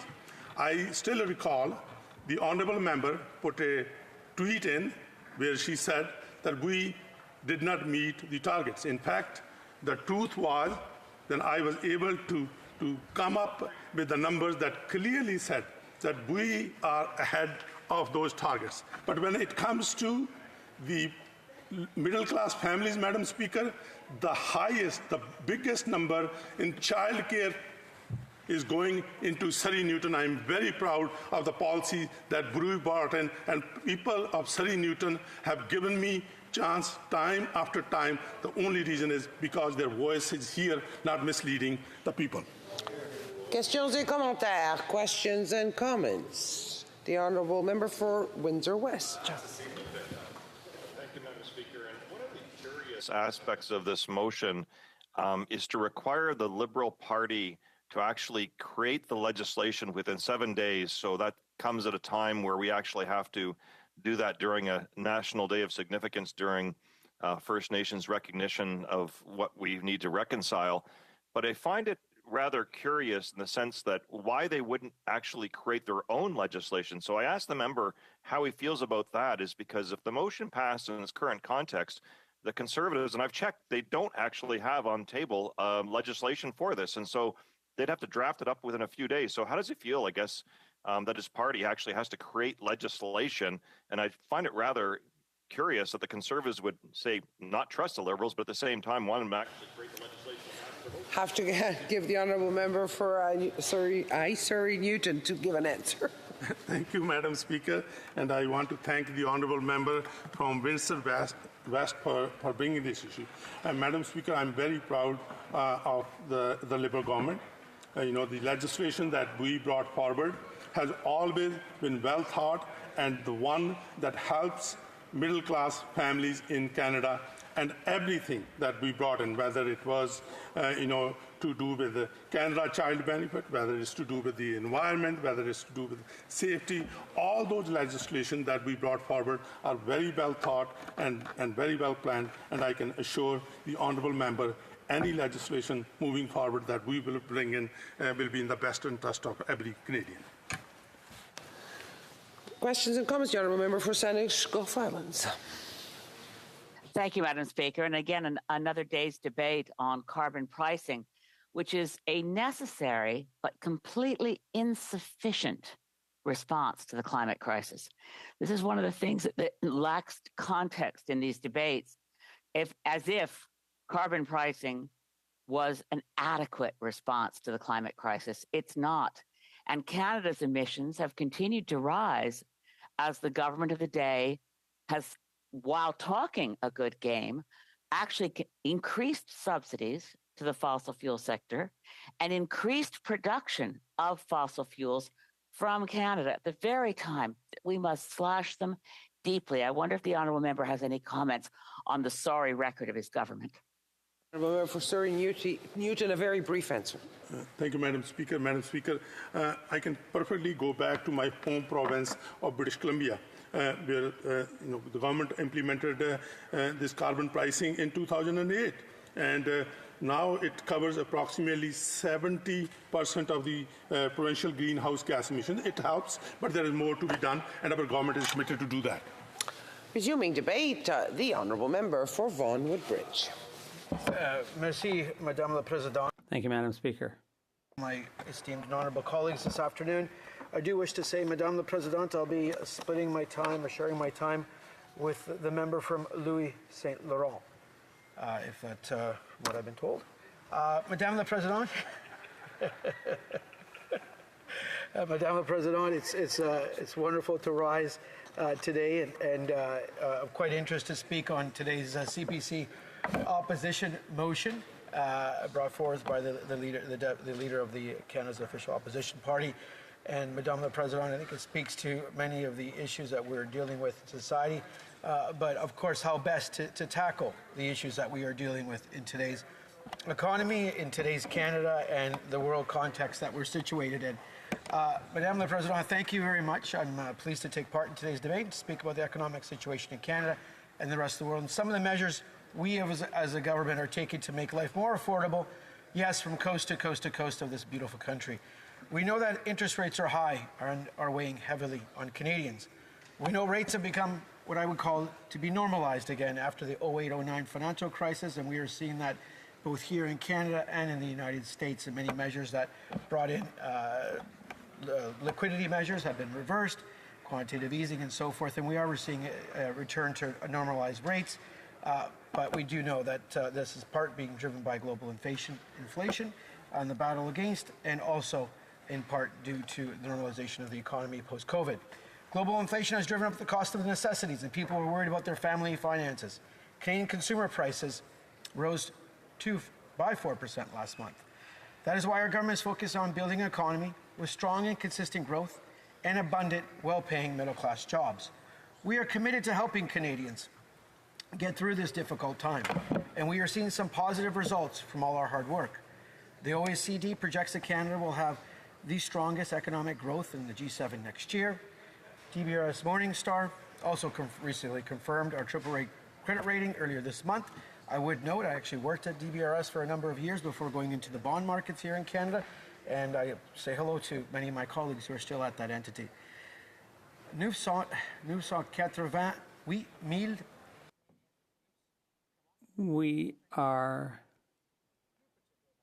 89,000 more Canadians than before the pandemic. So the labor force has reached a new level of 87% employment, and childhood education generates between $1.50 and $2.80 in economic activity for the broader economy. Affordable early learning and childcare is important to our economy and to our country. It is one of the most important ways we are helping middle-class families across Canada with real, meaningful support every single month. Every single province and territory have signed agreements with the federal government, reducing the average cost by over 50%, I would say, and we are on track to reach just the $10 a day daycare that we committed to by 2026, something I think all members of this House should be proud of and applaud. Woo! This government will provide an additional $625 million to support provinces and territories in investing in infrastructure that will make childcare more accessible and targeting underserved communities. I would like to say, Madame la Présidente, with my near 2-year-old in daycare these days, we have seen a over 50% reduction in our daycare fees, saving our family, and we are blessed in many ways, Madame la Présidente, saving our family over approximately $800 a month in after-tax money. If you put that to before tax, that savings over $1,000 a month, $12,000 a year for our family in after-tax money. Madame la Présidente, I'd like to say hello to my honourable member from Calgary who just shouted out something. He's a gentleman, and I know an avid golfer, and I wish him the best. Madame la Présidente, making sure Canadians have access to affordable childcare is important, but we also know that far too many Canadians are struggling with the increased cost of essentials like housing and groceries. Initiatives like putting a price on carbon, an effective and affordable way to combat climate change, has been putting more money back in the pockets of Canadians. 8 out of 10 households directly get more money back than they pay, with low and middle income households benefiting the most. But we know that more needs to be done to address affordability, Madame la Présidente. That is why we begin this fall parliamentary session by introducing Bill C-56. Madame la Présidente, I just came from subbing in Finance Committee with the CMHC officials, and it was great to talk about the removal of the goods and services tax on purpose-built rental, on new purpose-built rental housing, to encourage the construction of more rental homes, including apartment buildings, student housing, and senior residences across Canada. Madame la Présidente, I come from an area of the country where the builders build houses and the associations are located. Since 2015, I will put this on record, I have frankly argued that we remove the GST on purpose-built rental housing in combination with the provinces, which the GST combined with HST would allow and encourage and incentivize more purpose-built rental housing to be built across the country and here in Ontario even more so. All the associations are applauding it. I encourage this measure. I encourage C-56 to be passed as quickly as possible by all sides of the House. Pour un logement locatif de 2 chambres. For a 2-room rental unit of a value of $500,000, the effect of this policy could lead to a reduction of $25,000. The necessary condition to build the types of housings we need, that Canadians need, that the families want to live in. This measure also removes restriction in the existing GST rules to ensure that public service bodies such as universities, colleges, hospitals, charities, and qualifying nonprofit organizations that build or purchase purpose-built rental housing are permitted to claim the 100% enhanced GST rental rebate. The government is also calling on the provinces that currently apply provincial sales taxes or the provincial portion of the HST to rental house to join us by matching our rebate from new rental housing.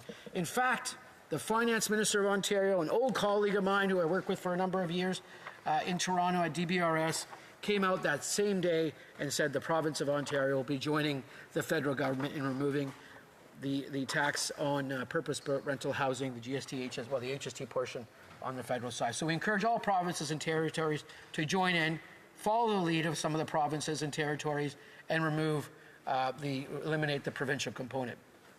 We are also requesting that local governments put an end to exclusionary zoning and encourage building apartments near public transit in order to have their Housing Accelerator Fund applications approved. Earlier this month, the government announced London, Ontario is the first city to benefit from this fund, and it will not be certainly the last. It represents one of the ways we are encouraging initiatives aimed at increasing housing supply. It also supports the development of complete, low-carbon, climate-resilient communities that are affordable, inclusive, equitable, and diverse. Every community across Canada needs to build more homes faster so we can reduce the cost of housing for everyone. And we know in the City of Toronto there are more cranes currently in the City of Toronto than in any other city in North America, and you can actually combine cities in North America and you wouldn't reach a number of cranes. And I want to salute all those builders out there, all the workers out there from LaUna to the carpenters, IBW, the pipe fitters, everyone working on those condos and those high-rises downtown Toronto and in the GTA and across Ontario and across Canada that get up every morning and build the housing we need. We need to applaud them, and we're going to give them more work to do, not today, just for the years to come. Without more homes in our communities, it's difficult for businesses to attract the workers they need to grow and succeed. When people spend more of their income on housing, it means less money is being spent in our communities for necessities like groceries. Madame la Présidente, we are taking immediate steps to enhance competition on the Canadian economy with a focus on the grocery sector to help stabilize costs for middle-class Canadians. Pour l'entrisme, the projet de loi C. Through Bill C-56, this government will be presenting a first set of legislative amendments to the Competition Act in order to give more powers to the Competition Bureau in order to take action against cases, for example, of inappropriate rent increases and other forms of price fixing. This will help do something about the various policies that are increasing prices and reduce choices for consumers. The Bureau will be given the power to block collaboration that is blocking consumer choice, especially when we see that the situation with big grocery chains prevents smaller competitors to establish themselves nearby. Madame la Présidente, we will empower the Competition Bureau, something I call for a very long time, to investigate price gouging and price fixing. More competition, less consolidation, more innovation, lower prices, more choice for consumers across Canada.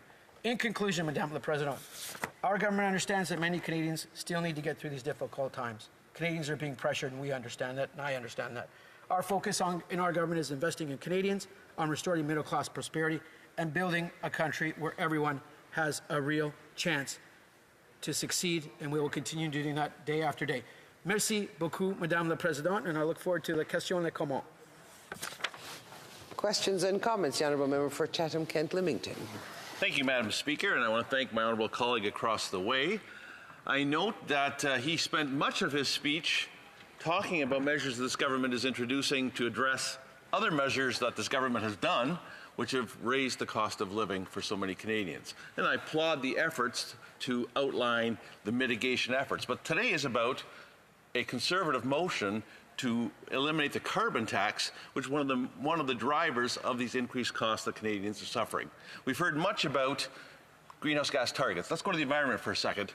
This government has never met one they set. So my question to my honourable colleague is twofold. We've heard a lot also about hurricanes and fires and the challenges that our Canadians are facing from our environment. So, buried in as a premise to that question is, what would the carbon tax have to be to stop hurricanes, to stop our fires? If the government would have met their climate target, greenhouse gas emissions, would that have stopped those hurricanes, those fires that Canadians are suffering from? The honourable member for Vaughan Woodbridge. I thank the member from Chatham, Kent Leamington, for their question. Merci beaucoup, Madame la Présidente. Through you, the first thing I would say is that we have a plan to fight climate change, and I hope to see, and I would like to see, a plan from the official opposition to do the same. This is the greatest threat we have today globally, existentially, is climate change. We need to fight it. We need to reduce greenhouse gas emissions here in Canada. We need to help the world do that in unison, and we are. You know, you're seeing today's announcement in Quebec with Northvolt, a $7 billion investment. We're seeing announcements, technologies. If you would have walked down Spark Street yesterday and spoken to Rio Tinto or Tech Resources or a number of the companies there, the electric buses that are being put on the road, we are collaborating with all levels of government, with private industry, which I love, collaborating with private industry to reduce greenhouse gas emissions. So I encourage the official. Questions et commentaires. L'honorable député de Jean. The honourable member for Jonquière. Thank you, Madam Speaker. This morning, the leader of the official opposition was using the suffering of people who are not able to put a roof over their heads.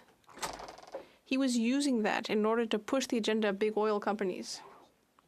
In 2022, these businesses raked in $200 billion in profits, $5,000 per capita, if you include all Canadians, including babies and seniors. If you actually want to help people, if you actually want to give them a break, shouldn't we stop by stopping the subsidies to the oil and gas sector? Je remercie mon collègue pour sa question. I'd like to thank my colleague for his question.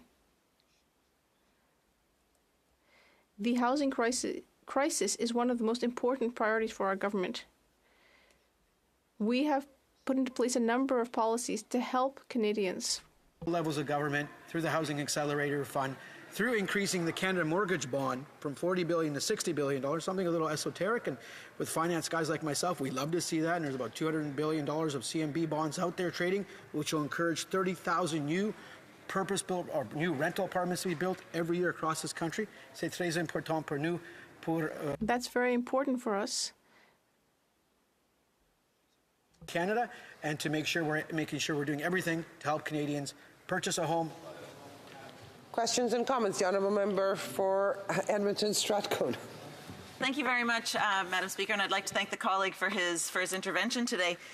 You know, this debate today has been a bit absurd. The Conservatives have once again brought up this debate because, frankly, they're fundraising off it. They need to make some mailers. They all want their clips on why. On this particular issue. It's not in any way meaningfully looking at ways that we can deal with the climate crisis. It's not meaningfully dealing with any ways we can deal with the cost of living crisis. But one of the questions so I'm not going to even deal with the motion. I'm going to deal with some of your speech. And one of the things that the member had spoken about in his speech is how the carbon tax works and how it helps people because of the rebates. And when Rachel Notley, who did bring in the very first carbon tax in the country, did this in Alberta, she did it in a way that actually helped Alberta respond to the climate crisis. It was much stronger in terms of making sure. So in fact, $1.5 billion went to the Calgary Green Line, which is, I think, really important for the city of Calgary. $1.5 billion went to household. I'm going to interrupt the honourable member. Could we have some silence so that the member can listen to the question being asked?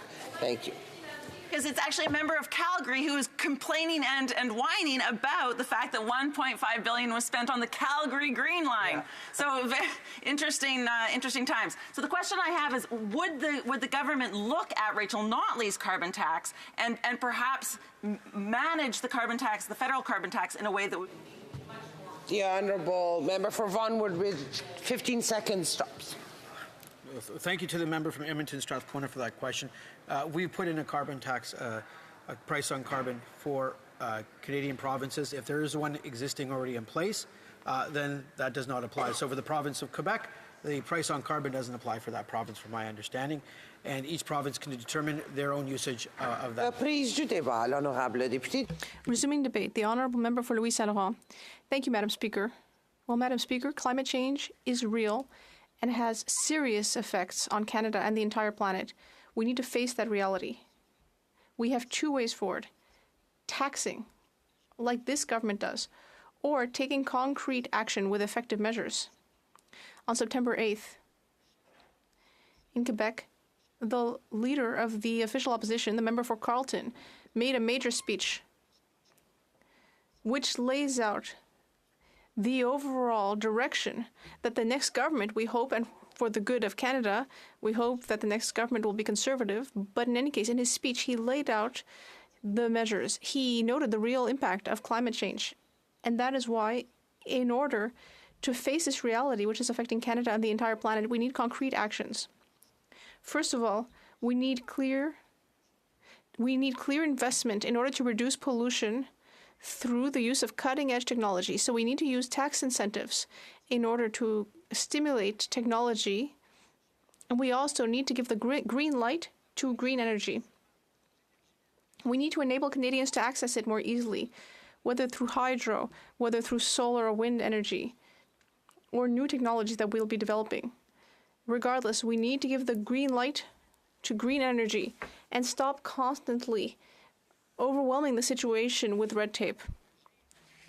We need to take action immediately. Give the green light to green energy. We also need to favor know-how and the various natural resources we have in Canada. We also need to use them at home. Here in Canada, we have everything we need, for example, to make electric cars, for example, lithium. And it's up to us to take action as quickly as possible so that Canadians and the entire planet can access the resources and know-how that we have here, something that we're well known for throughout the world very positively. So, Madam Speaker, we, the Conservatives, have a clear action plan with real result to fight climate change. Now, what is the approach of this Liberal government? After 8 years of this Liberal government, this government has never managed to meet its targets. They will say, yes, we did meet them. But only during the pandemic. Madam Speaker, I'm not sure that shutting down the entire economy is what we need to be doing. On the contrary. And it's not we, the Conservatives, but the UN, who looked into the situation of 63 countries to see who was doing the best job fighting climate change. And after 8 years of this Liberal government, Canada was in the 58th out of 63. And that's because this government is always happy to preach to everyone, blame everyone but them, and they love taxing people. That's what they're always doing. And that's the problem we have here, Madam Speaker.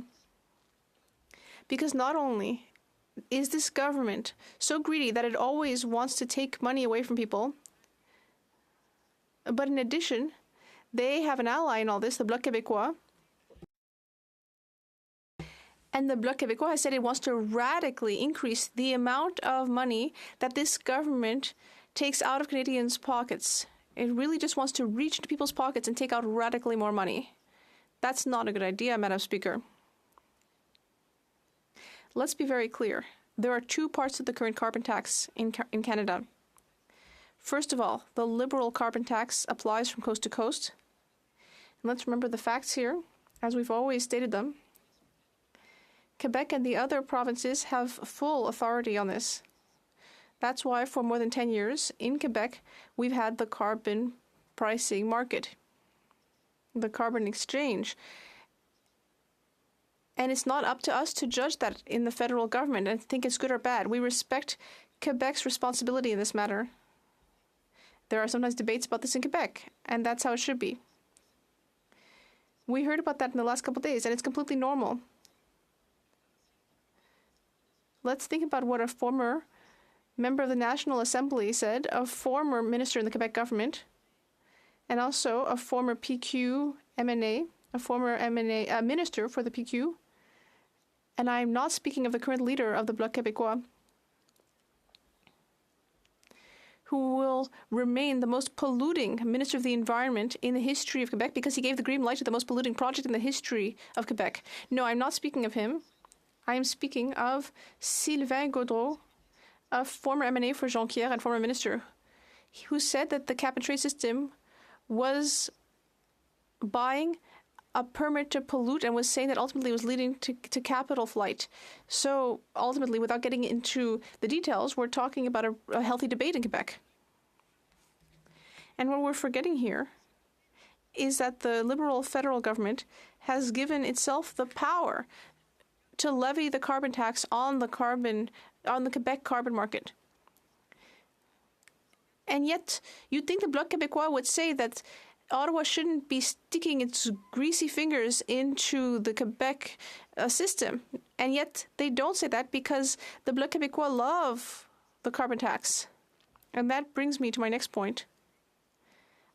You know what I would say is that everything, other than the rain that falls from the sky, everything that we have has been brought in, has been transported.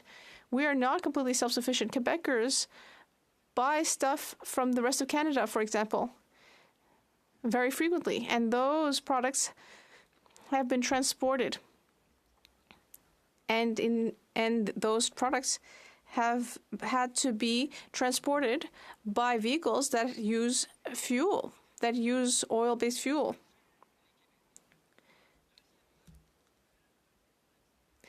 And then there's a second Liberal carbon tax. And what's really ironic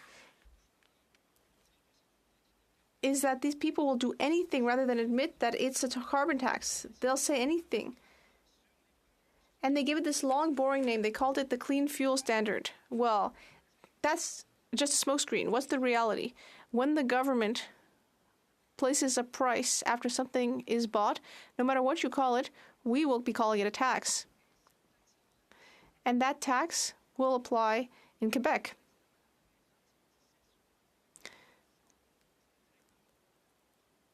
And according to the PBO, who, after doing a serious study of the matter, as he always does, has said that it will cost 17 cents more on the dollar, 25 in all if you add the tax. So these are two carbon taxes that were created by the Liberal Party and supported by the Bloc Québécois. We gave them the opportunity to distance themselves from that. On June 5th, we tabled a motion to that effect. We said that we should be condemning both of these, especially the Clean Fuel Standard, and yet the Bloc Québécois voted against our position. And that is mind-boggling. And what's particularly mind-boggling is the Bloc Québécois' greedy attitude.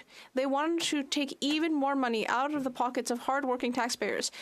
The member for Longueuil-Saint-Hubert said in the House, and we all know how eloquent he is. Well, he said that we need to be radically increasing taxes. I respect his point of view. I respect everyone's point of view, but it is not our point of view. And what an arrogant and irresponsible attitude. In fact, it's pretentious and condescending. Condescending to people who are working so hard to make ends meet. To say that we should be radically increasing taxes. What is this? Shocking. This is what the Bloc Québécois is saying. And the Liberals are fully in agreement with this. Or is any Liberal going to rise and say that they don't agree with the radical increase in taxes? Well, they're being pretty quiet. We gave them a chance to say that it makes no sense. But they're being pretty quiet. I mean, maybe there are other members in the Bloc Québécois. I mean, maybe the member for Longueuil-Saint-Hubert just got carried away. No, he did not get carried away. He said just what he thinks. Well, that's all very well, but what he thinks is the worst thing to do during an inflationary period. At the very moment that I'm speaking, Madam Speaker, in Quebec, we know that there's a spot where people are lining up around the block to have to put food, in order to put food on the table. It's unacceptable.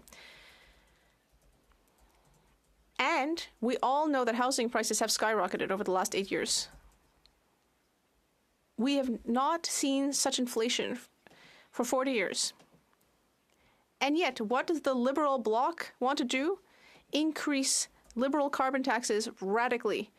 Completely unacceptable, shocking, and in fact is shameful. At a time when Canadians and Quebecers are facing unprecedented inflation problems, we should stand strong and not go and just scrape money out of people's pockets. We need to give them breathing room. That's not how we're going to fight climate change effectively. Questions et commentaires, l'honorable. Questions and comments? The Honourable Deputy House Leader. Madam Speaker, I just want to say that I am thrilled to hear the member say at the opening of his speech that climate change is real. Wow. I genuinely mean that. But so what I want to understand then, Madam Speaker, is given that in the 2021 Conservative Convention, 54% of the delegates decided that they did not want to make reference to the fact that climate change is real and we needed to do something about it. How does he square his opinion on that with with conservatives? And to that end, during a convention like that, does he go up to people and say, actually, no, you're wrong, climate change is real, and try to convince them? And this is really a genuine question. I respect the member. The Honourable Member for Louis Saint Laurent. An historical discours de Québec, Quebec speech. The Honourable Leader of the Conservative Party of Canada said clearly l'impact réel des... The real impact of climate change has to be dealt with, and it has to be faced with a real constructive attitude, not misinformation. Then they need action. They are tired and sick of hearing all the liberals, all the narrative of the liberals, while we all know that they are all talk, no result, and especially when we have to address the climate change. The Honourable Member for Jonquière. Madam Speaker, in my short political career, I've never heard as much deception. The member for Louis Saint Laurent said earlier, we will not criticize the Quebec cap and exchange system. But just last week, the member for Bellechasse-les-Etchemins-Lévis was holding up a piece of paper, and it referred to the carbon tax or the cost on. So they've condemned a Quebec policy, and it was a policy that was created when she was a member of the cabinet in Quebec City. And not only that, $200 billion in profit is what the oil patch racked up. And the member for Louis Saint Laurent is saying, bravo, bravo, we should applaud that. But you know what's included in that? That's why the price of groceries has shot up. Okay, let's try to keep the comments to the content and not have a personal attack. I would invite the Honourable Member to be more careful in what he says. The Honourable Member for Louis Saint Laurent. Madam Speaker, I'm very sad to see that the leader of the Bloc Québécois is the most polluting minister in Quebec history, the environment minister. I hate to see that he's rubbing off on his colleagues. It's very disappointing to see. The model comes from the highest level, and they're just all copycats. I would just like to remind everyone that in Quebec, I love Quebec too. It's not true that he loves Quebec more than anyone else or that the Bloc loves Quebec. But what happened in Quebec last year, the reality is that 47% of the gas that Quebecers use is imported from the U.S.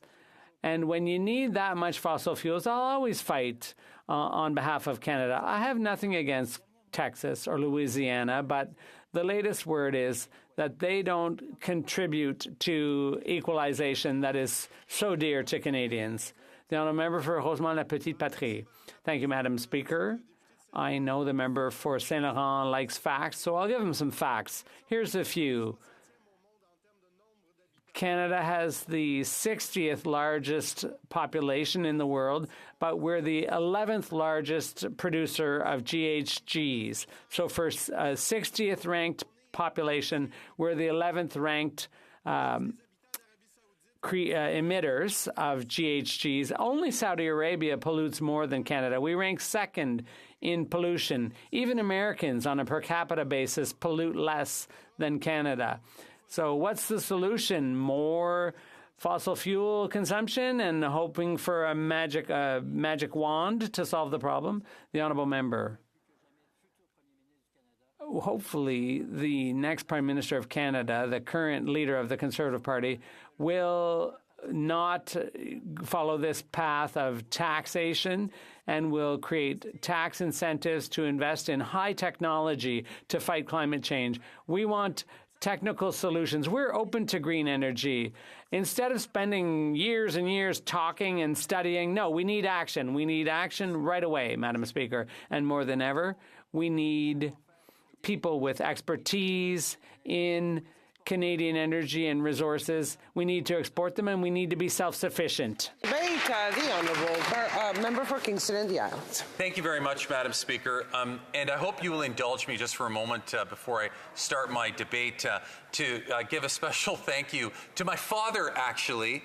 And I'll tell you why. Nothing to do with his time in politics or environment minister provincially, but for once again bailing out his son this morning, as he's probably done so many times throughout his life. I arrived in Ottawa yesterday and read the contents of today's motion, went to get my notes and realized I had forgotten everything in Kingston. My father drove halfway to Ottawa to rendezvous to deliver those notes so that I could be properly prepared for today. And as an avid watcher of CPAC, I'm sure he's tuned in right now, and I just want to express my thanks for helping to once again bail out his son. Madam Speaker, I know that there's a lot of information that's been going on, that's been talked about today in terms of the effects of pricing pollution and what this government has been able to accomplish. And I know the member from Regina Louvain, and he's only one of many, have spoken several times about not meeting targets and ineffectiveness of policies that this government has brought on board. But I want to bring to the attention of the House, Madam Speaker, that the growth of, just to put in context how effective these policies have been, the growth of the renewable energy and Canada's progress on phasing out coal-fired electricity has seen emissions from the electricity sector decrease by 64 megatons between 2005 and 2021.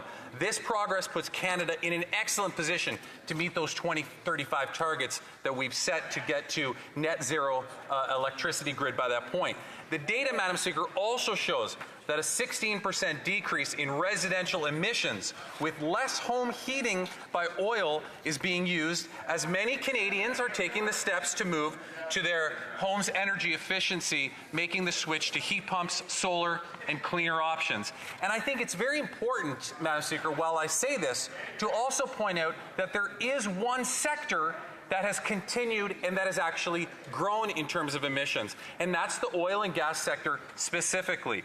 So despite the oil and gas sector specifically continuing to grow in terms of emissions, the net of emissions throughout our country has continued to decrease. In fact, oil and gas sector, Madam Speaker, is the only industry that has actually continued to increase in terms of emissions over the last few years.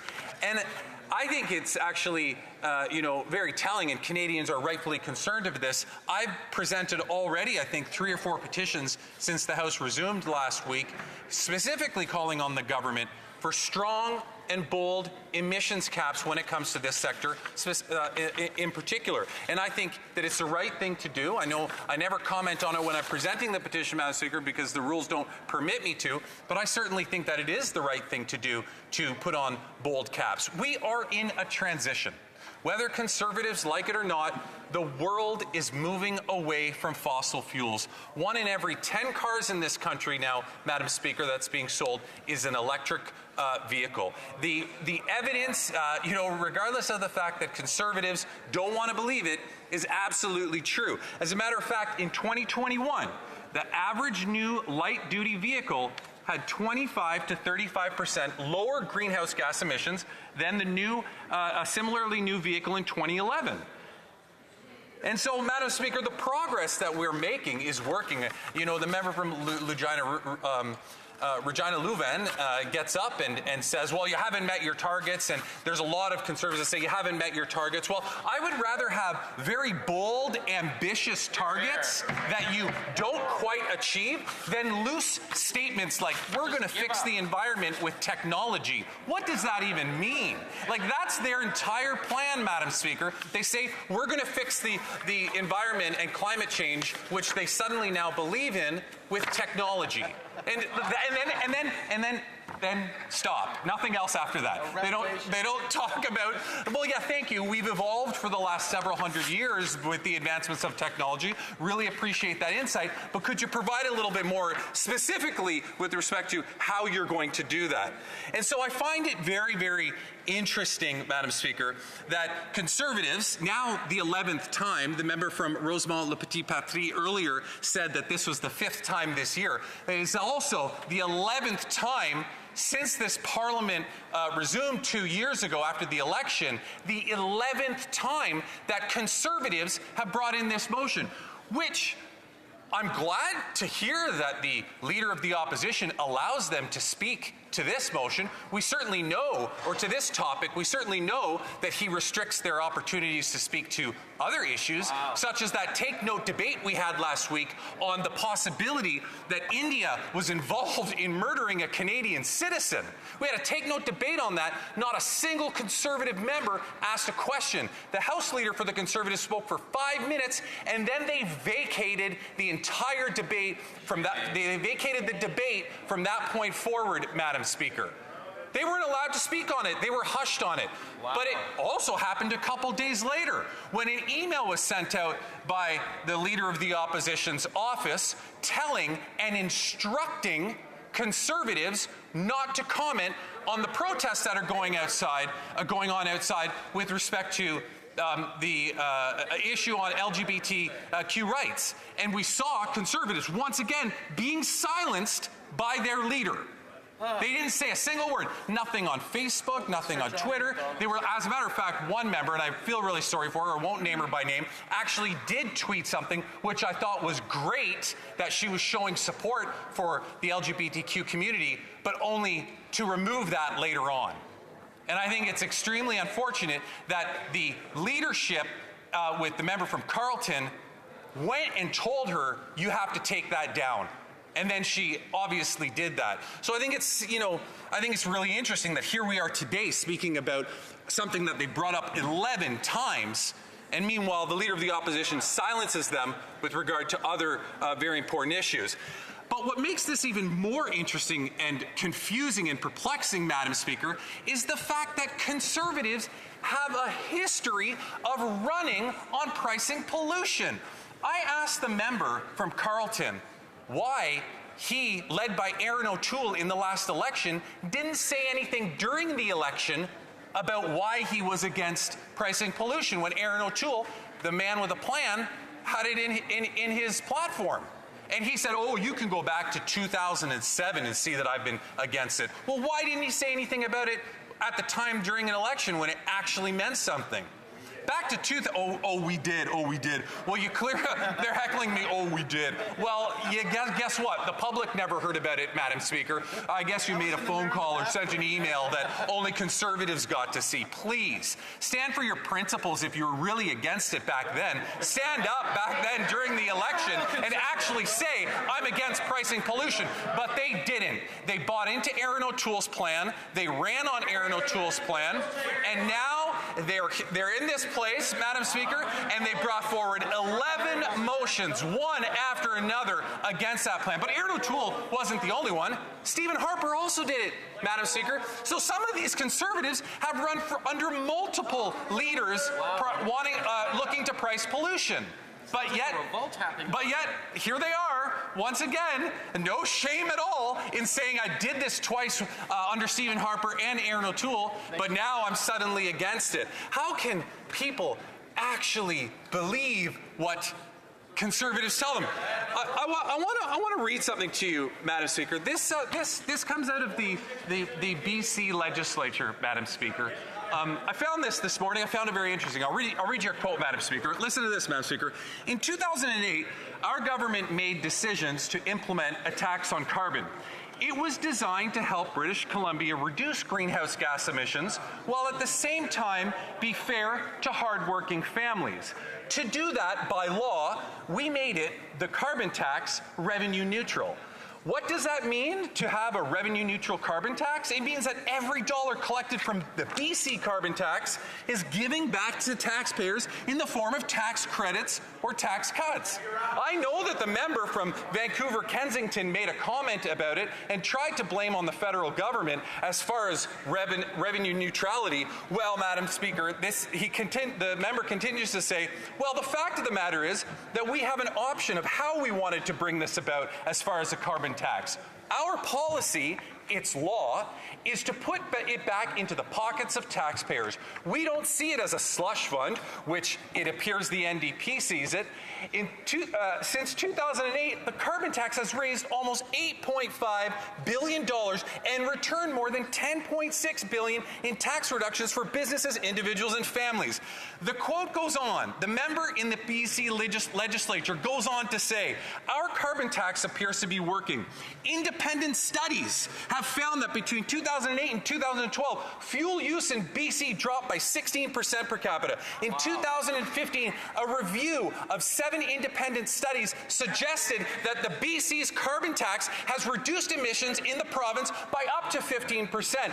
All of this has been accomplished without a dime off the BC taxpayers. You know who said that in the BC legislature back on February 27th, 2017? The now Conservative member from Pitt Meadows Maple Ridge who sits in this House. The same member, Madam Speaker, that got up earlier in this debate and tried to chastise this government for bringing in a price on pollution. These are his words. I'm not making it up, Madam Speaker. I'm literally reading from the record from the BC legislature on February the 27th, 2017. How can that member actually come into this House, Madam Speaker, and speak to this issue against it as if he has any authority on it, given the comments that he made just a few years ago on this exact same issue?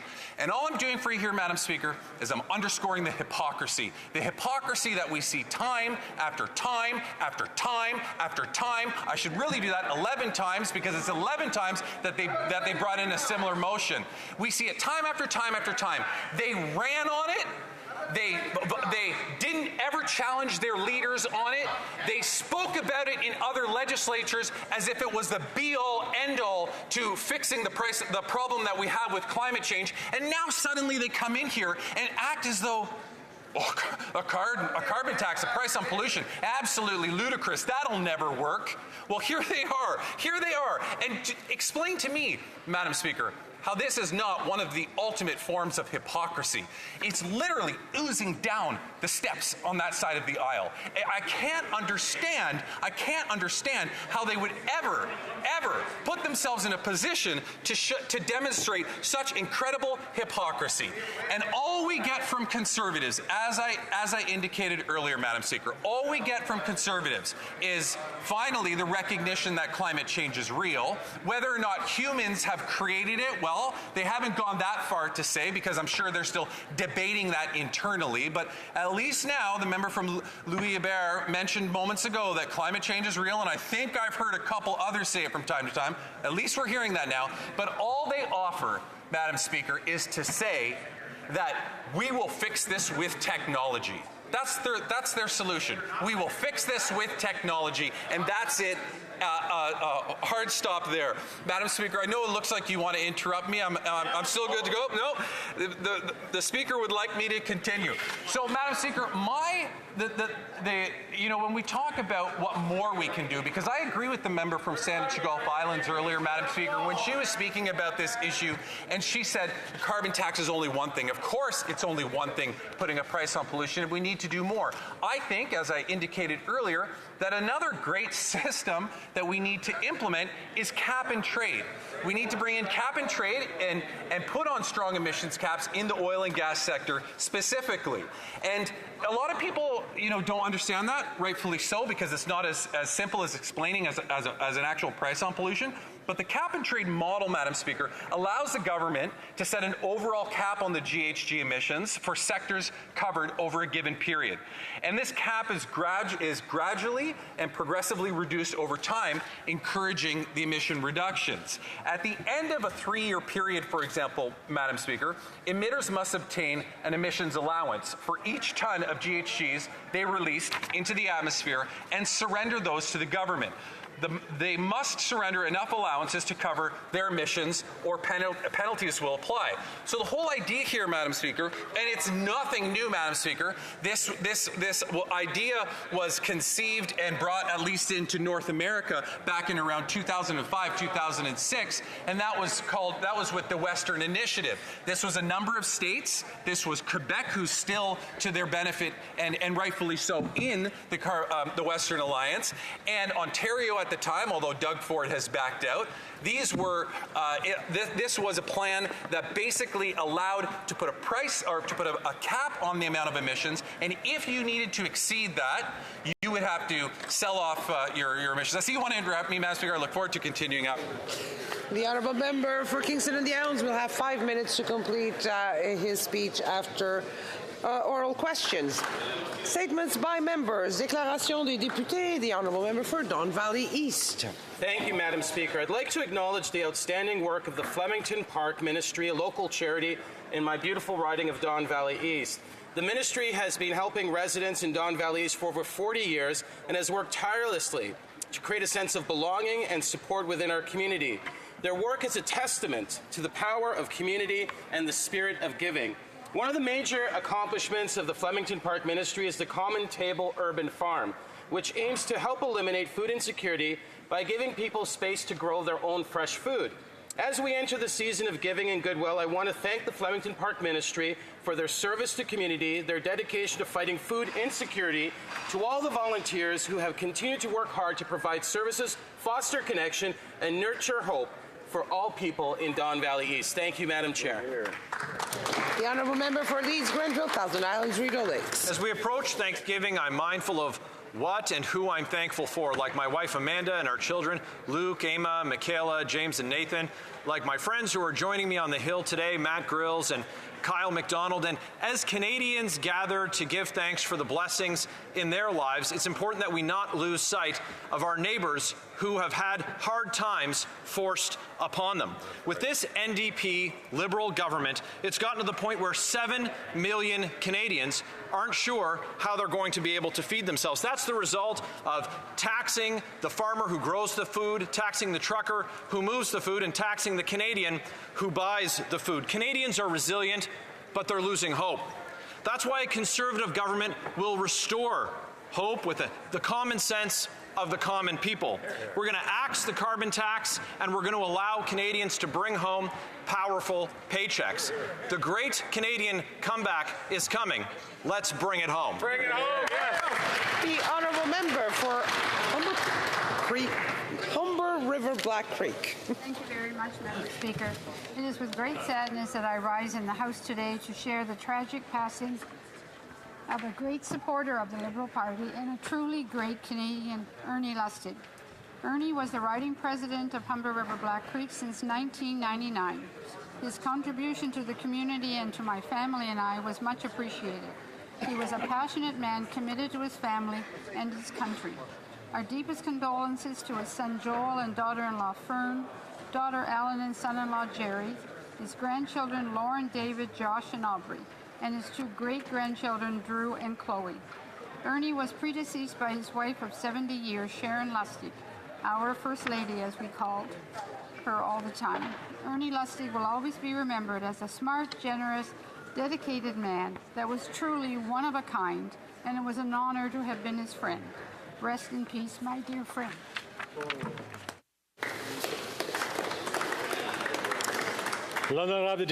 The honourable member for Abitibi James Bay, Nunavik AU. Le règlement, c'est dans leur propre chaise. Je m'excuse. You have to be in your proper seat. I'm sorry. BTB. The honourable member for Abitibi James Bay, Nunavik AU.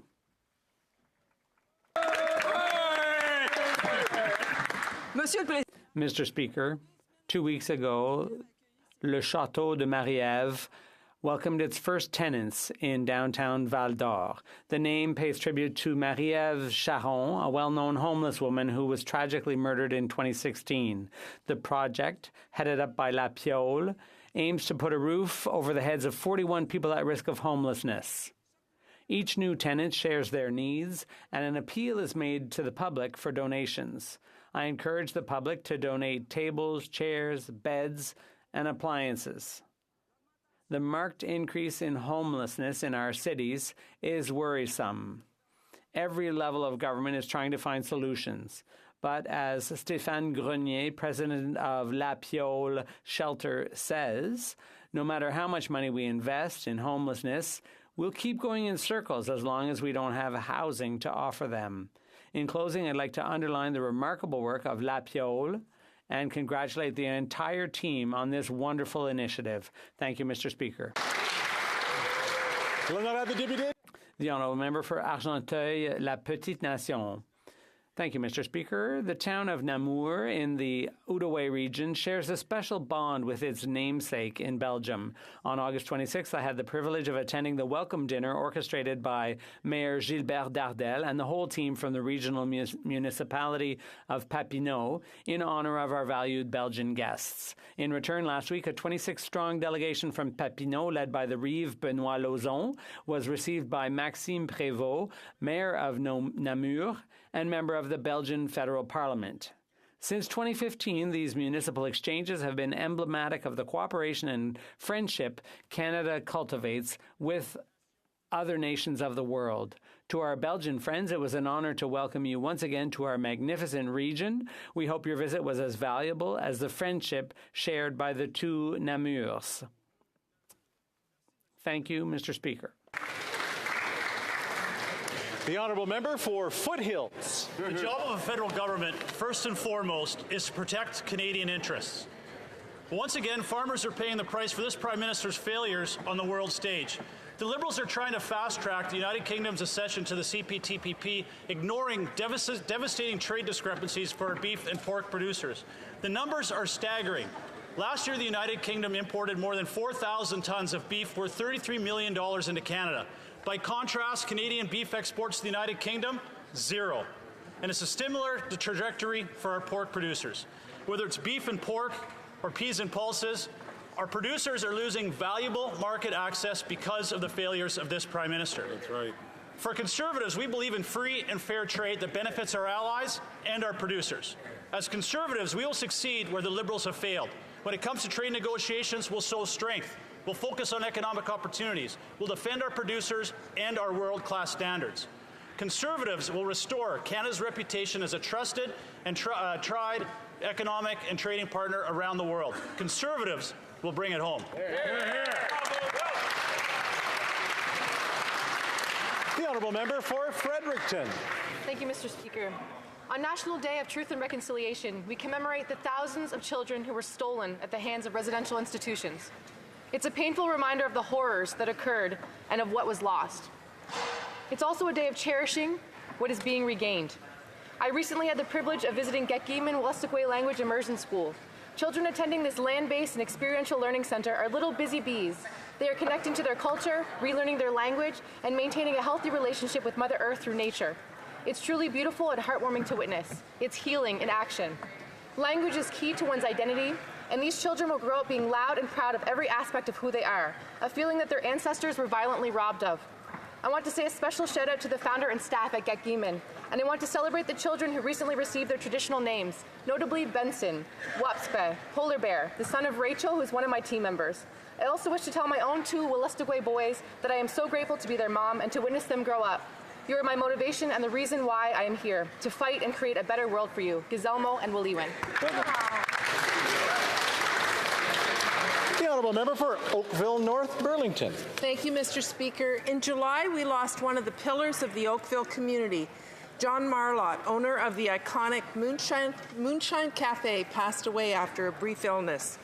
John and his wife Jane opened the Moonshine Cafe over 17 years ago and created a unique live music venue where artists were supported and the public was always entertained. The president of the Treasury Board and I were very lucky to get to know him over the years. I have many fond memories of fun nights at the Moonshine. John hosted a music night before the 2010 municipal election where candidates like myself were invited to sing with Phil Kane on stage. There was a celebration of his life on Monday in Oakville.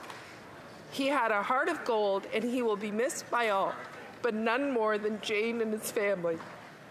John, I have no doubt you're playing your guitar and singing your songs in heaven.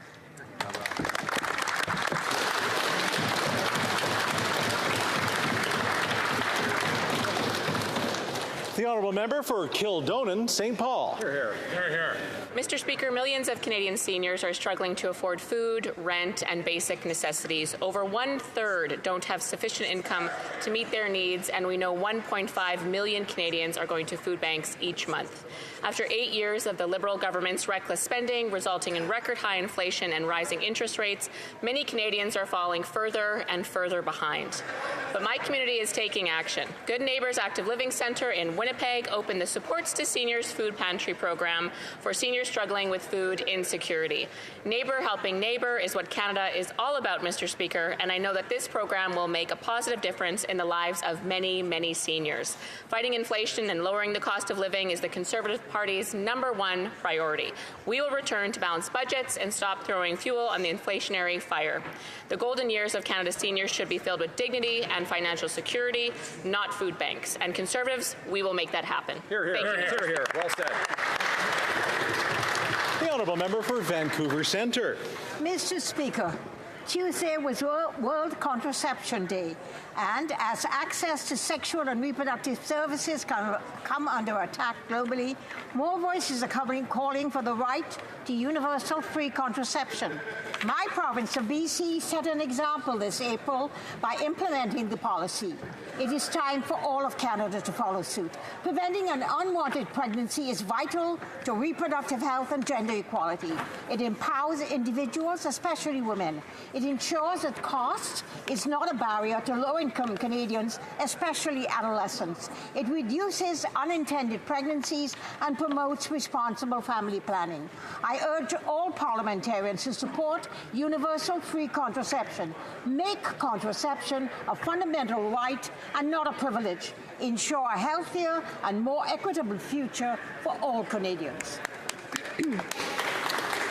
The honourable member for Mission, Mascouy, Fraser Canyon. Bravo. Mr. Speaker, over the weekend I was honoured to attend Agassiz's Fall Fair and Corn Fest. Congratulations to Mr. Vanderwyck on being crowned this year's Corn King. As many farmers shared, this NDP Liberal government is attacking one of the primary tools to produce quality food in Canada, fertilizer. The NDP Liberal government recently outlined an unscientific plan to drastically reduce fertilizer usage by 2030. Canadian farmers already outperform the entire world on sustainability. In fact, they are up to 70% more efficient in fertilizer use.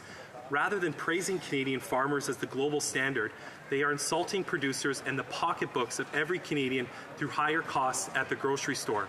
Food prices have already increased more than 10% over last year. To all the farmers across Canada, please know a future Conservative government will stop the attack on fertilizer so you can continue to grow quality, sustainable, local, homegrown food. Thank you, Mr. Speaker. L'honorable député de Beauce. The honourable member for Beauce. Mr. Speaker, families in my riding and across the country are struggling to make ends meet. The cost of living has skyrocketed over the past 8 years due to the government's mismanagement and punitive carbon tax. Conservatives care about the environment. There are many ways to fight climate change without resorting to a carbon tax that makes everything more expensive. Our farms, processing plants, and truckers have to bear this additional cost, which is then passed on to consumers. The Liberals and the Bloc want this tax increased radically. Our common-sense Conservative approach is to scrap the carbon tax altogether to help families and farmers get by, using science to reduce emissions. With legislation like Bill C-234 and our opposition motion today, Conservatives will continue to stand up for Canadian farmers and families. Let's come together and get rid of the carbon tax so Canadians can feed themselves, house themselves, and bring home bigger paychecks. Thank you, Mr. Speaker.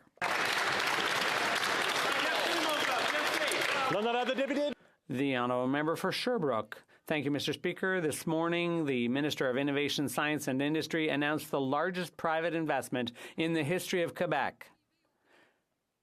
Swedish company Northvolt has chosen Quebec for its new battery manufacturing plant for electric vehicles.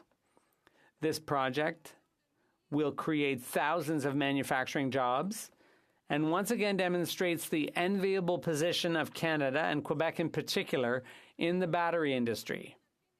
According to our energetic Minister of Innovation, the auto industry's electric shift is the opportunity of a generation. It also confirms that this industry is responding to our government's call to reduce greenhouse gas emissions. Sherbrooke is taking its place in the battery sector and in the electrification of transportation. Calogy Solutions, Professor Jerome Claverie and his solid-state electrolyte battery, the Sherbrooke Transit Commission and its electric buses all support this new and growing industry. Congratulations on this ambitious project. The Honourable Member for Rosemont-la-Petite-Patrie. Mr. Speaker, the planet is burning, literally. We saw it this summer in Quebec, BC, and all around the world. Here at home, the oil and gas sector is responsible for 30% of all our carbon emissions, and they're going up every year. That's why we absolutely need a hard cap on GHG emissions from this industry. The Liberals promised it in 2021, but we're still waiting. And we're waiting with bated breath for the regulations. The time for half measures is over. The Minister of the Environment must not present a plan chock full of loopholes, exemptions, or delays. New Democrats will not accept a wishy-washy system with financial compensation for companies or no enforcement measures. Recess is over. A hard cap is essential if we're to meet our targets. We urge the minister to take action. The NDP will work to protect our kids' future. The Honourable Member for Joliette. Mr. Speaker, 3 years ago today, Quebec witnessed the death of Joyce Echaquan, a 37-year-old Atikamekw woman, married, mother of 7, loved, and irreplaceable. The shocking circumstances of her death brought to light the racism she experienced in hospital with terrible consequences. The shockwave raised awareness of the urgent need to combat this racism by ensuring cultural protections for Indigenous people within the institutions that are there to serve them. It's a matter of principle. It's even been called Joyce's principle in her memory. We still have a lot of work to do to make sure our laws, policies, and practices all live up to this principle. But we now have a name in mind to remind us of that duty. Justice for Joyce. On behalf of the Bloc Québécois, I'd like to express to her husband, Carole Dubé, her children, and the entire Manawan community our solidarity this evening as you gather to honor the memory of Joyce Echaquan. Thank you, Mr. Speaker.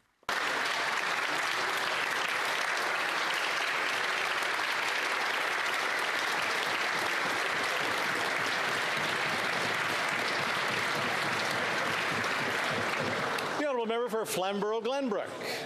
Mr. Speaker, after 8 years of this NDP Liberal government, rent is out of control. Today, a one-bedroom apartment is pushing $2,000 a month. When the Conservative leader was the housing minister in the previous Conservative government, a one-bedroom apartment went for around $900 a month. After 8 years of these Liberals, Canadians are now paying out-of-control prices and rents. In Toronto, a single room in a shared apartment is going for $1,300. In Vancouver, a single room in a shared apartment is going for nearly $1,800. International students are living in homeless shelters and under bridges, with one Toronto shelter saying 1/3 of its residents are students. Refugees are sleeping in the streets. Tent cities are spanning the country. In fact, prisoners in Vancouver have asked for increased sentences to avoid Vancouver's housing hell. This Prime Minister is not worth the cost. He's added more to the national debt than all previous Prime Ministers combined, driving up inflation, forcing up rates and mortgages, which in turn drives up rent. the honourable member for Labrador. Thank you, Mr. Speaker. September 30th is National Day of Truth and Reconciliation. This day of reflection and remembrance is an opportunity to walk together with Indigenous peoples towards healing and reconciliation in Canada.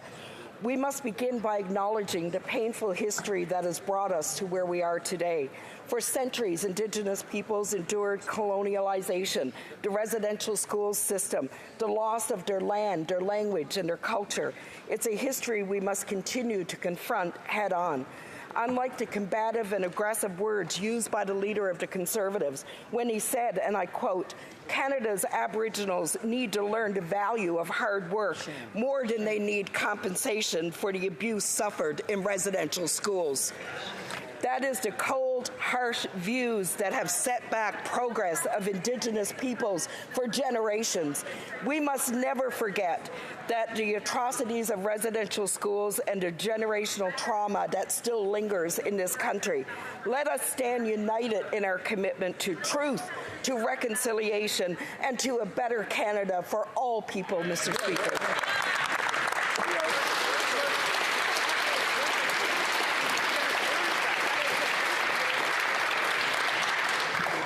Oral questions. Question orale. The honourable leader of the official opposition.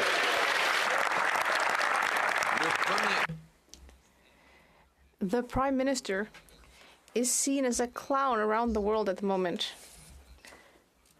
Whether you blame the former Liberal Speaker of the House for having recognized a former Nazi in Parliament, or whether you don't, well, either way, it took 5 days for the Prime Minister to stop hiding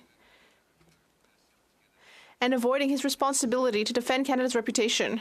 But whether you blame him or the Liberal Speaker for recognizing a Nazi on the floor of the House of Commons, we all agree that it took him 5 days while he hid under a rock and let our reputation be torn to tatters. Why was he more concerned about protecting his personal reputation rather than defending the nation's?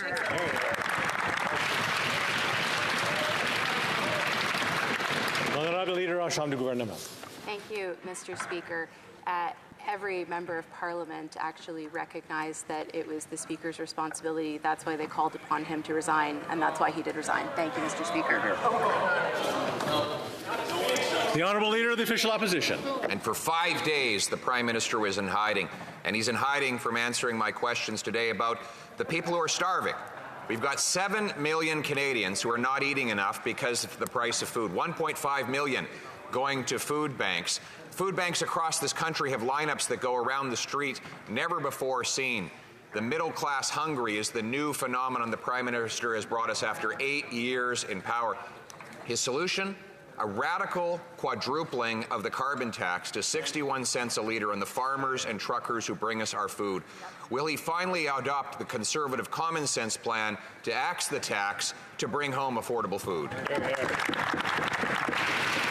The Honourable President of the Treasury Board. Actually, Mr. Speaker, I'd like to put the question to the opposition as to whether they will actually support Bill C-56, which is before the House, and instead of voting against every measure that goes to support Canadians, whether it is senior citizens, whether it is workers, whether it is small businesses, Mr. Speaker, the Conservatives have a choice, and we urge them to vote in favour of Bill C-56. Thank you. The Honourable Leader of the official opposition. We've made our choice. We will axe the tax to bring home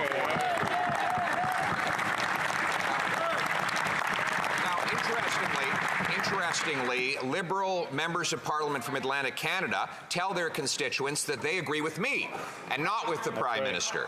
When they're on the home front, they tell their constituents that they're on the Conservatives team to axe the carbon tax. But when they come here, they seem to forget their spinal cords at home and vote with the Prime Minister to quadruple the carbon tax to 61 cents a litre, which also applies to home heating. Will these Atlantic MPs find a spine, vote with us, axe the tax to bring home lower prices? The Honourable Minister. Mr. Speaker, residents of Edmonton Centre indeed Albertans across the province wrote to me about the fact that this summer, Mr. Speaker, like so many summers before, and going back, Mr. Speaker, they couldn't breathe the air this summer because of forest fires, Mr. Speaker. And what do the Conservatives want to do, Mr. Speaker? They want to cancel the child care benefit. They want to pull the CCB. They want to chop, chop, chop. This is the party of slash and burn. They're going to slash programs and let the planet burn. Shame on them. The Honourable Leader of the Official Opposition. We're going to chop the carbon tax, Mr. Speaker. This Liberal member, just like his NDP coalition partners, have betrayed Albertans. Albertans who are ripped off by this carbon tax, just like people right across the country. That member, just like the NDP, decided to betray his constituents and vote for the Prime Minister's plan to dig deeper in the pockets of hardworking people. Will they abandon their reckless plan to quadruple the tax to 61 cents a litre and vote for our motion to do it next week? The Honourable Minister. I'll tell you what's reckless is the Conservative ideology that somehow pausing renewable projects is a good strategy. Mr. Speaker, I can tell you people in my riding and in our province want us to lean in. They want clean electricity. They want reasonable electricity. They want hydrogen plants. Mr. Speaker, they want to be part of the economy of the future. These guys want to slash and burn. Shame on them. We're here to deliver for Albertans and for Canadians. The Honourable Leader of the Official Opposition. Monsieur le Président, aujourd'hui, le chef... Mr. Speaker, today the leader of the bloc lost it because we highlighted the fact that on June 5th he voted to implement the second carbon tax, which applies to Quebec. He lost it because we mentioned the fact that one of his members, and I'm quoting, wants to radically increase the carbon tax on the backs of Quebecers. And I think he's going to lose it again in a few moments. I'm sure of it. Will the Prime Minister keep working with the leader of the Bloc Québécois and keep increasing taxes on the backs of Canadians?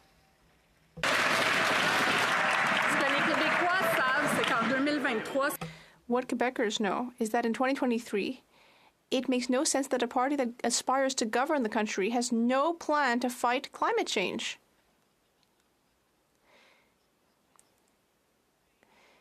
The only proposal that the Conservatives have is to cut programs that help people make ends meet and to make polluting free once again, even though we just went through our worst wildfire season. It's irresponsible. And that is a choice we'll never make, to risk the future of the country on the Conservatives. The Honourable Member for Belleuil-Chambly. The leader of the official opposition used the word clown earlier. That's interesting. Why wouldn't he decide to axe subsidies to oil companies? But all right, we have at least a year left before them, so we should instead consider last Friday's saga again. No call to President Zelensky or to the Jewish community or veterans from Quebec and Canada who fought the Nazis.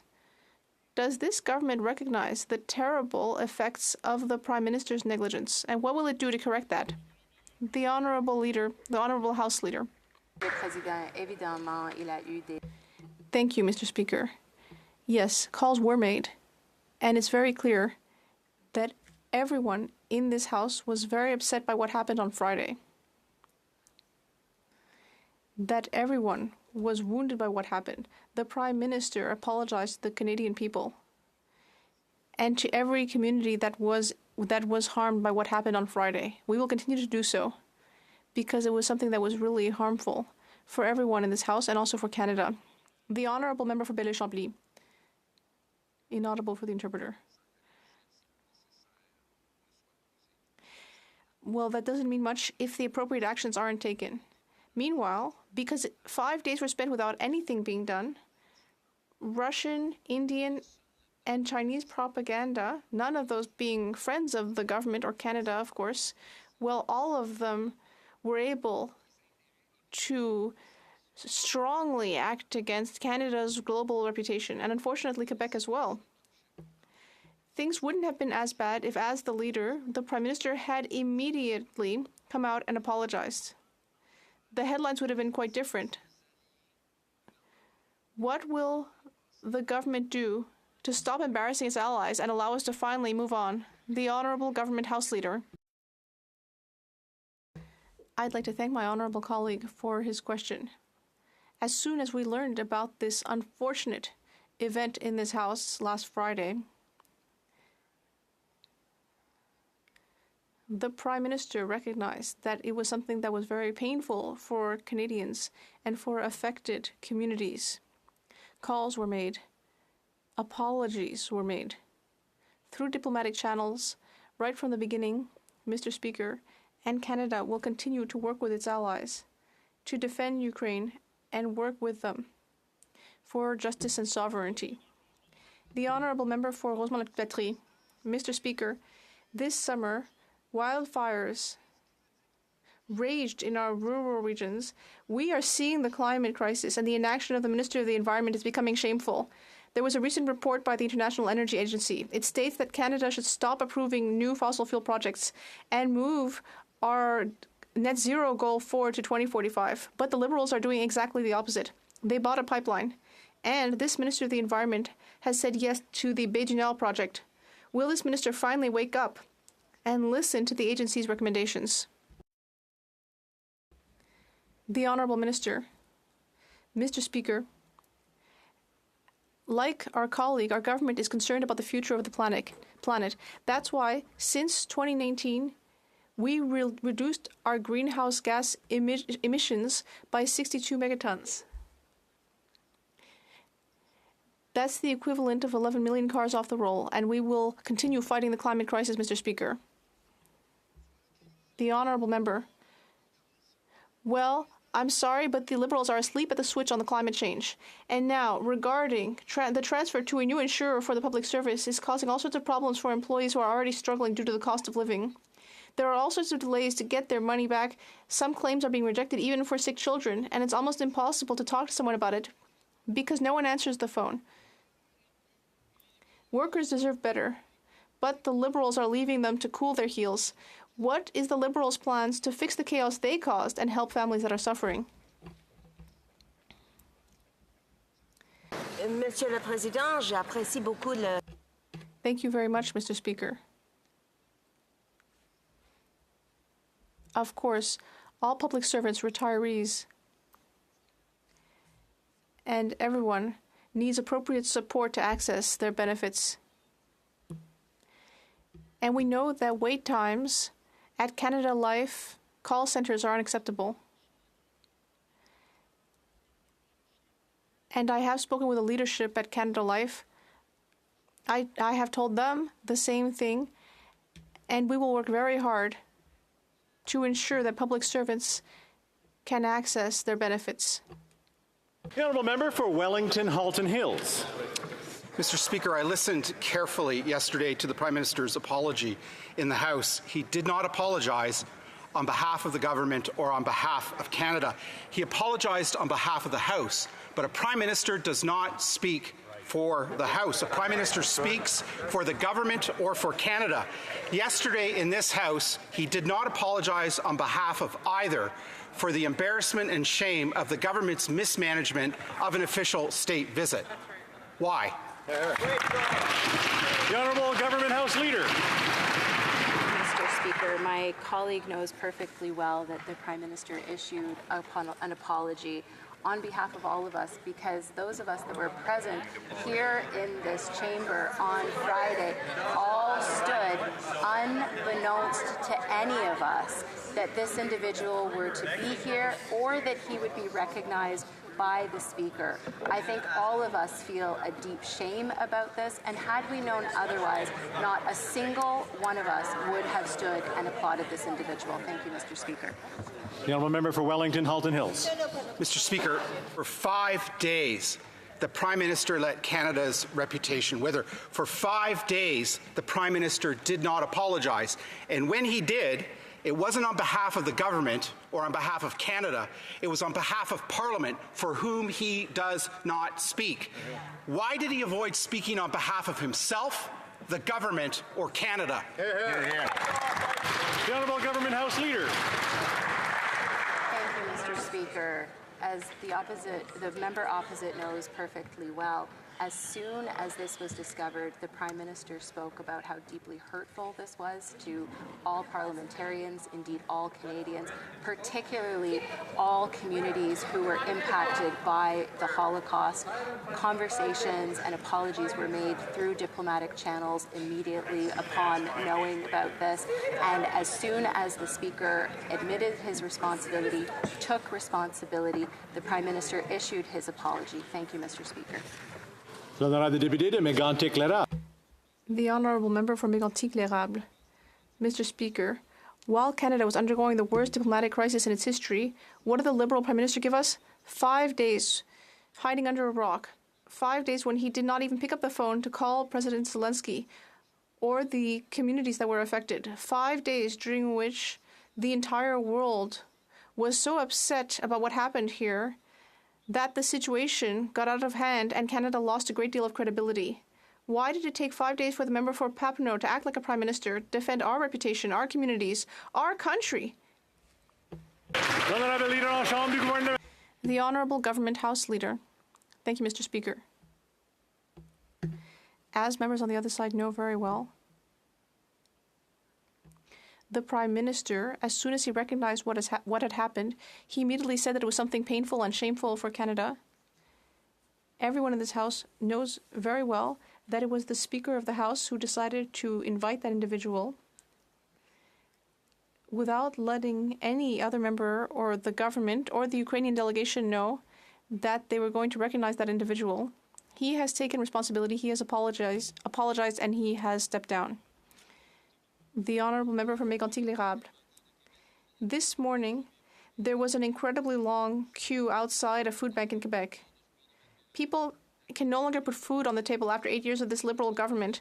The carbon tax is contributing a large proportion of this unacceptable situation because it applies to the production and transportation of what we buy at the grocery store. The Liberal Bloc is supporting this tax, which is sending people to food banks, and even worse, the Bloc Québécois wants to radically increase the carbon tax. There is a price when you vote for the Bloc, and everyone is realizing that. So, instead of just yelling and screaming in this House, will the Bloc Québécois finally show some compassion and vote for our motion to cancel the carbon taxes?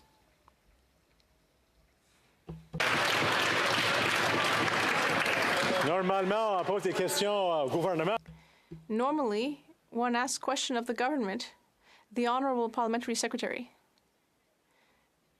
Mr. Speaker, I would be happy to let the Bloc Québécois answer, but I will say that there are 35 Liberal Quebec members, all of whom stood by our Prime Minister and Minister to ensure that foreign investment will be made in Canada, and today we announced that there is a new company, Norval, which is going to settle in Saint-Boniface in Quebec, which will contribute thousands of jobs to Quebec thanks to our government's hard work.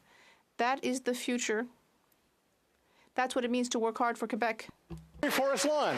Anyone who took out a 5-year, $500,000 variable rate mortgage in 2021 is now paying up to $24,000 more in interest a year. This is around the time this finance minister was telling everyone, borrow as much as you want. Interest rates will be low for a very long time. What borrowers didn't expect was for her to pour hundreds of billions of dollars of fuel on the inflationary fire, giving them the most rapid interest rate hikes not seen in the last 3 decades. After 8 years of this incompetency, they're just not worth the cost anymore. When will the Prime Minister finally balance the budget so interest rates can come down and Canadians can keep a roof over their heads? The Honourable Minister of Housing.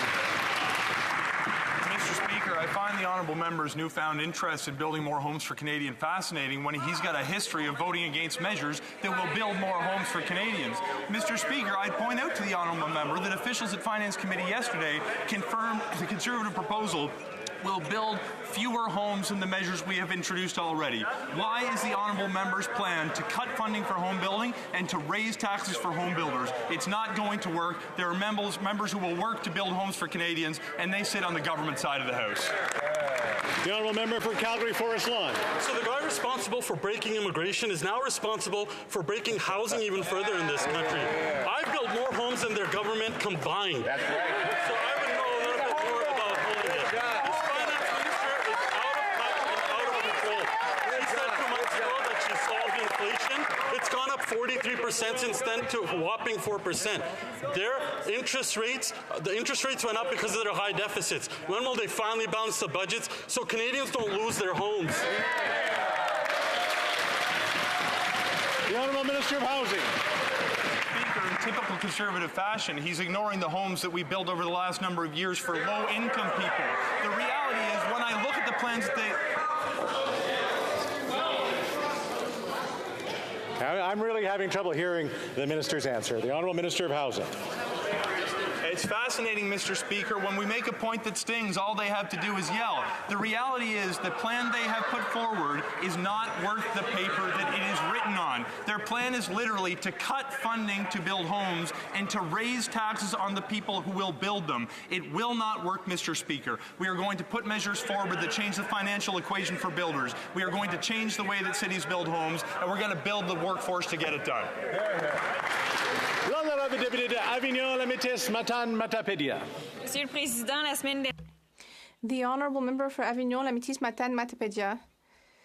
Mr. Speaker, last week at the UN, Canada was reminded that it is a global leader in the expansion of fossil energy. As the Minister of the Environment likes to remind us, it is a major oil-producing country, and instead of defending themselves, the Liberals seem to be proud to prove that the UN is right. In fact, they currently are authorizing more exploration off Newfoundland, and they are going to double oil production. Oil companies and the Conservatives are delighted. Environmentalists are aghast. Clearly, the minister has chosen the side he's on, but does he realize that he's on the wrong side of history? Mr. Speaker, under the Conservatives, only 1% of our ocean territory was protected, but now we have protected more than 14%. We have created a number of policies based on international best practices, and we will be meeting our goals appropriately. We are recognizing, first of all, that biodiversity is important, and we will be working with the Bloc and the other parties to protect the environment and create jobs. The Honourable Member for Repentigny. Mr. Speaker, it's not just the UN that is criticizing Canada's oil expansion. The former Liberal Minister of the Environment, Catherine McKenna, can now say what she thinks since she has left politics.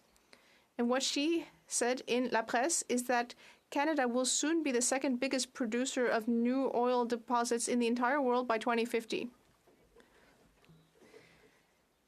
And what she thinks is that it didn't have to be this way. And she is right, Mr. Speaker. The Liberals don't have to be part of the problem. Will they back down on their plan to engage in oil expansion off Newfoundland? The Honourable Parliamentary Secretary to the Minister of the Environment. Thank you, Mr. Speaker. I'd like to thank my colleague for the question.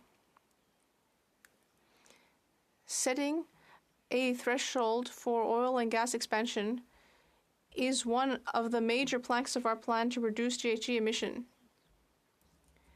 Oil companies have shown several times that they are perfectly capable of creating new competitive methods. We are continuing to work with all stakeholders in order to bring in measures to reduce emissions from oil and gas production. Thank you. The Honourable Member for Repentigny. Mr. Speaker, the Liberal government announced last week that it wants to double offshore oil production by 2030.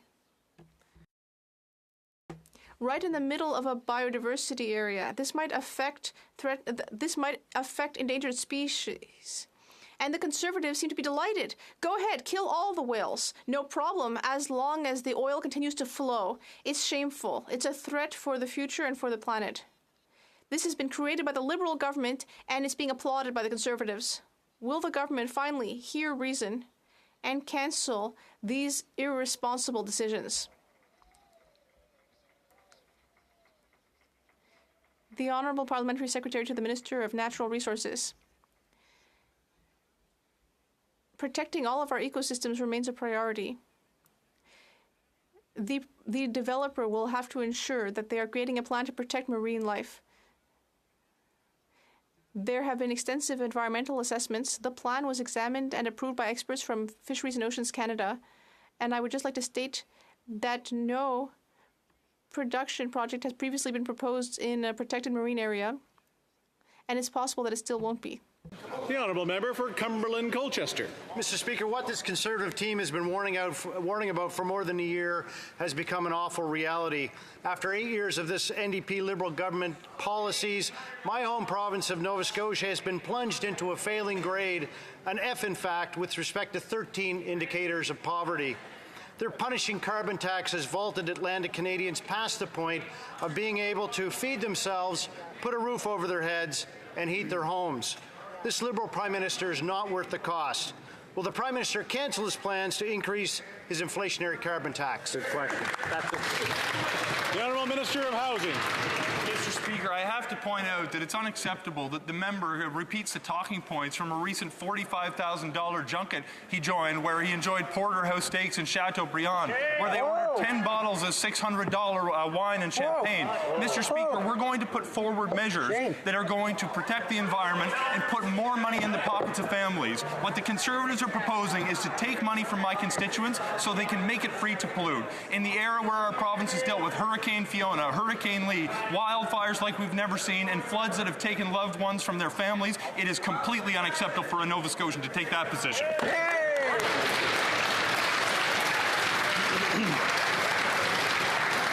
The honourable member for Cumberland Colchester. Well, Mr. Speaker, it's interesting. The outgoing member from I'm just going to say it. I know that the honourable member for Timmins James Bay really wants to ask another question, and maybe he can get on the schedule with the whip. But I know I'm trying to hear it over here, and I'm hearing lots of go back between here. So, well, I'm hearing a bunch. I'm hearing a bunch of everybody, but I'm hearing the member from Timmins James Bay right now, and he's the one.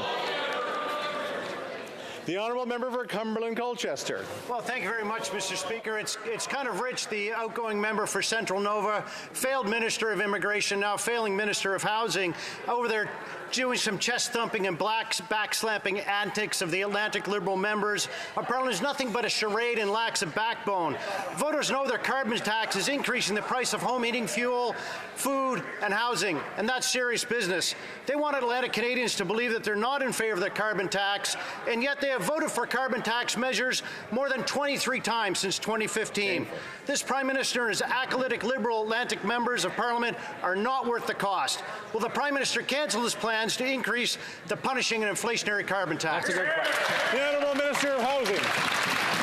Mr. Speaker, my honourable colleague wants to take money from his constituents so he can make it free to pollute. This should come as no surprise because the Conservatives over the course of my time in this chamber want to cut or vote against programs that support ordinary people all the time. They want to take dental benefits away from children. They want to cancel investments in childcare. They vote against tax measures that cut taxes for the middle class and raise them on the 1%. We are going to protect middle class Canadians. We are going to work to defend their pensions when the Conservatives lack the courage to do so.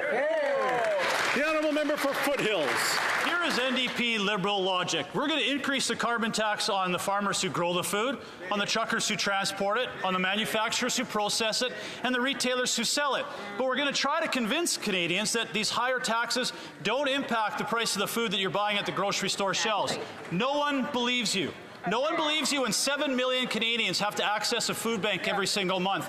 No one believes you when food bank use in Alberta is up 70%. Wow. No one believes you when the Calgary Food Bank supports 700 families every single day. This Prime Minister just isn't worth it. How many families have to rely on a food bank before the Liberals join the Conservatives and axe the carbon tax? The Honourable Parliamentary Secretary to the Minister of Environment and Climate Change. Thank you, Mr. Speaker. It's disgraceful how the Conservatives are using people's financial struggles and pain to reinforce inaction on the environment and climate change. Canadians know how important it is to fight climate change. They know that on this point the Conservatives have absolutely no credibility and no plan for affordability or to fight climate change. And when you don't have a plan for the environment, you don't have a plan for the economy. We have a plan to address both affordability and climate change. The Conservatives ran on a plan with Aaron O'Toole to put a price on carbon. They've spun on their heels with their new leader from Carleton because apparently climate change isn't a thing in that part of Ottawa.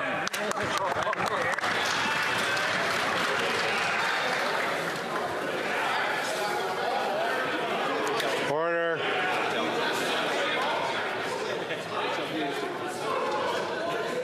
We were doing so well. The honourable member for London Fanshawe. So the Deputy Prime Prime Minister recently praised a shady corporate landlord named Dream Unlimited Management for building more housing in Toronto, where rent averages $2,600 a month for a one-bedroom. But what has Dream Unlimited done in Toronto? They've jacked up rent in their buildings by 22% in 5 years. How can this even be considered a solution? It's insulting. When will the Liberals stop leaving it to the big developers and start announcing measures to build social and co-op housing that will actually get us out of this housing crisis? Hear, hear. The Honourable Minister of Housing. My honourable colleague has asked when the Liberal government is going to start investing in housing for low-income families. Right after we formed government in 2015 is the answer to her question. We have been putting forward a national housing strategy backed by $82 billion investment that is providing thousands upon thousands of homes for low-income families. But I would point out, Mr. Speaker, that the path going forward involves a mix of investments that will support homes for low-income families and for middle-class families. As a result of the removal of the GST on the construction of new apartments, we are seeing developers announce new projects. There are some that have announced 5,000, 3,000, 1,000. This is going to put a roof over the head of hundreds of thousands of Canadians. Hear, hear. The Honourable Member for London, Edmonton Griesbach.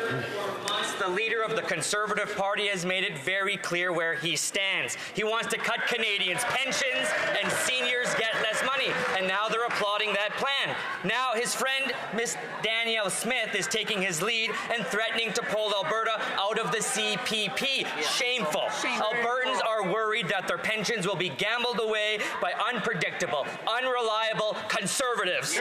When will this government get serious and defend the pensions of seniors? The Honourable Minister of Employment.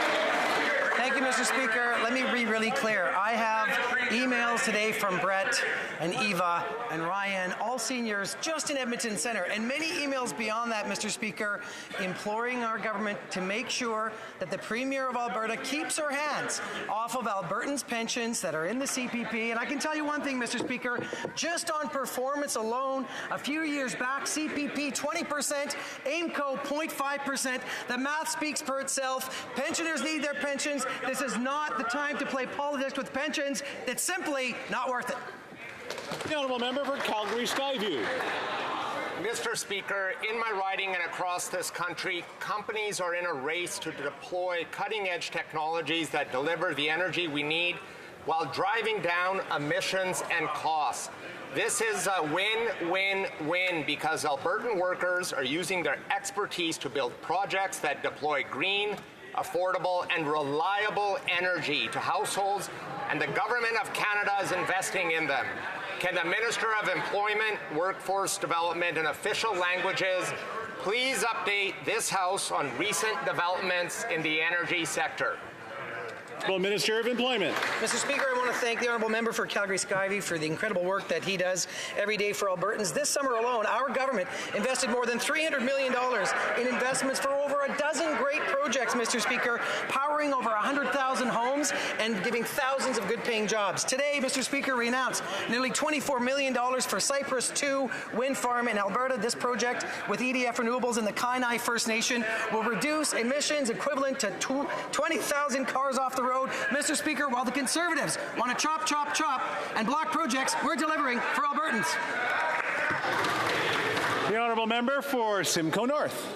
Mr. Speaker, former Bank of Canada Governor David Dodge said the burden of past debts are catching up with us and governments cannot spend their way out of problems. Except the issue for this government is every problem that they see, the solution is to spend more money. And everybody now knows that when the government spends money, the Bank of Canada raises its interest rates. When the Bank of Canada raises its interest rates, Canadian mortgage holders pay more. So will the government finally rein in its out-of-control deficits so Canadians can keep their homes?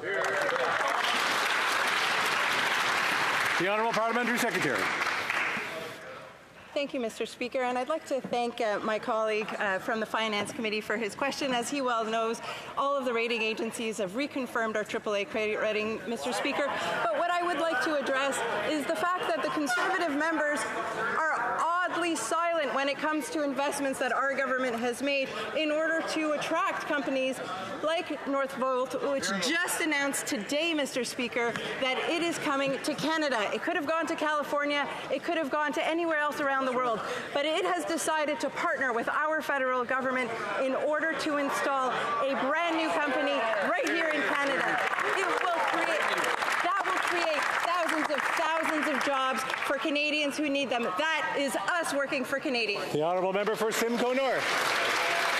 Mr. Speaker, while households are struggling with higher mortgage and interest costs, the Canadian taxpayer is going to get sideswiped. That's because this year the government has to borrow over $420 billion just to satisfy their spending and deficits. It also expected to pay almost $44 billion in servicing the debt, except that assumed that interest rates were actually going to come down by the end of this year, except interest rates have gone up. So will the Minister of Finance stand up and tell Canadians how much taxpayers are on the hook because interest rates haven't come down? The Honourable Parliamentary Secretary to the Minister of Finance. Mr. Speaker, I spoke with a mother in my riding who is wondering how much a Conservative government would cost her. You see, Mr. Speaker, our government has been supporting families through this difficult time. There we go. The Honourable Parliamentary Secretary to the Minister of Finance. You can start again. Thank you very much, Mr. Speaker. Obviously, I've hit a nerve with the Conservatives here because when I spoke to a member of my constituency, when I spoke to this mother, she was concerned about how much the Conservatives' plan would cost her. You see, she is relying on the Canada Child Benefit, which continues to go up because it is indexed to inflation. She is relying on the supports of our government. She is relying on the construction of new homes that our government is committed to build. And this Conservative Party is nowhere to be found. No plan. The Honourable Member for Kenora. Mr. Speaker, after 8 years of the NDP Liberal government, inflationary spending is driving up the cost of living and interest rates to the point where people are worried that they might lose their home.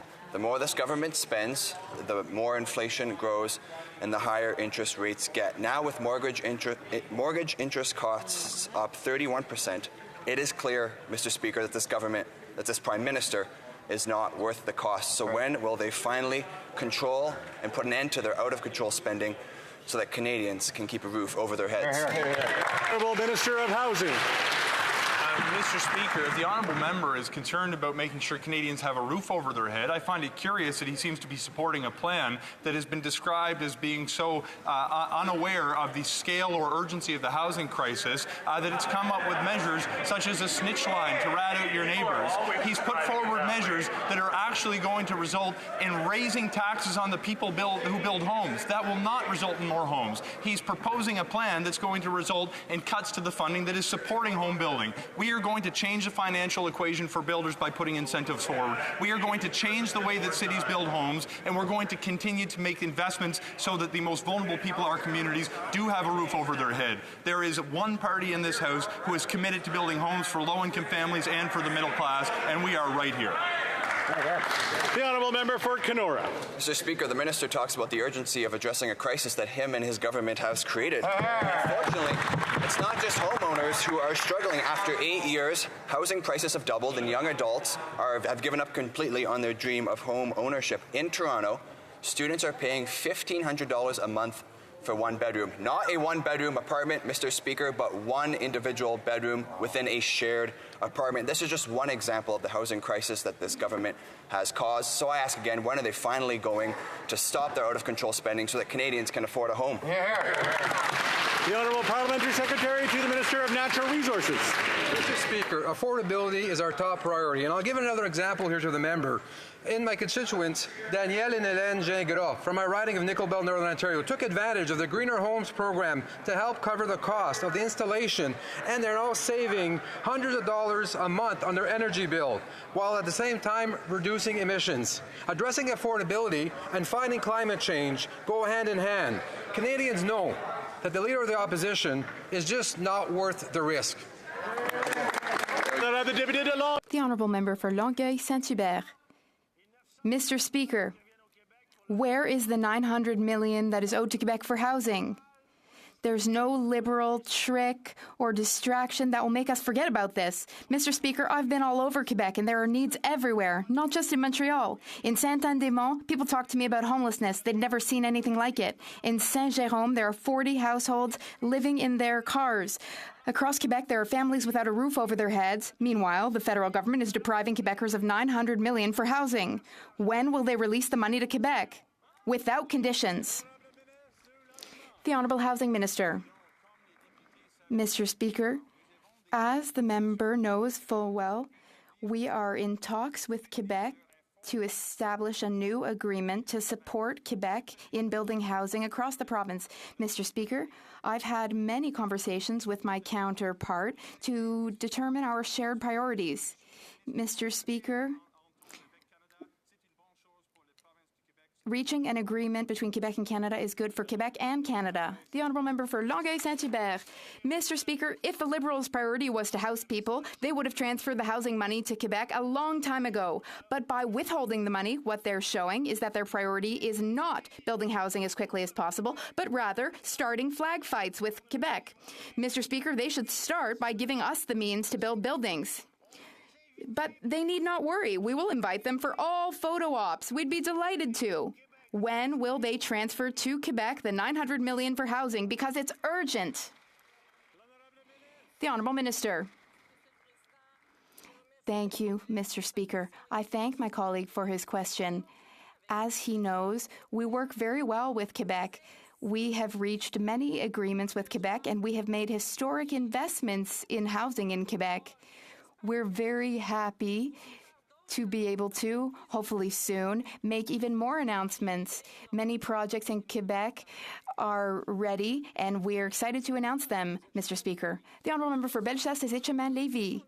Hello, Mr. Speaker. Mr. Speaker, a recent survey found that 1 in 2 young people live paycheck to paycheck.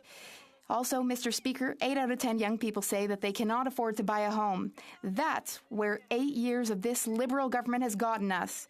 And the Bloc Québécois is colluding with the Liberals, who want to increase the carbon tax, which will drive up the cost of everything we consume, Mr. Speaker.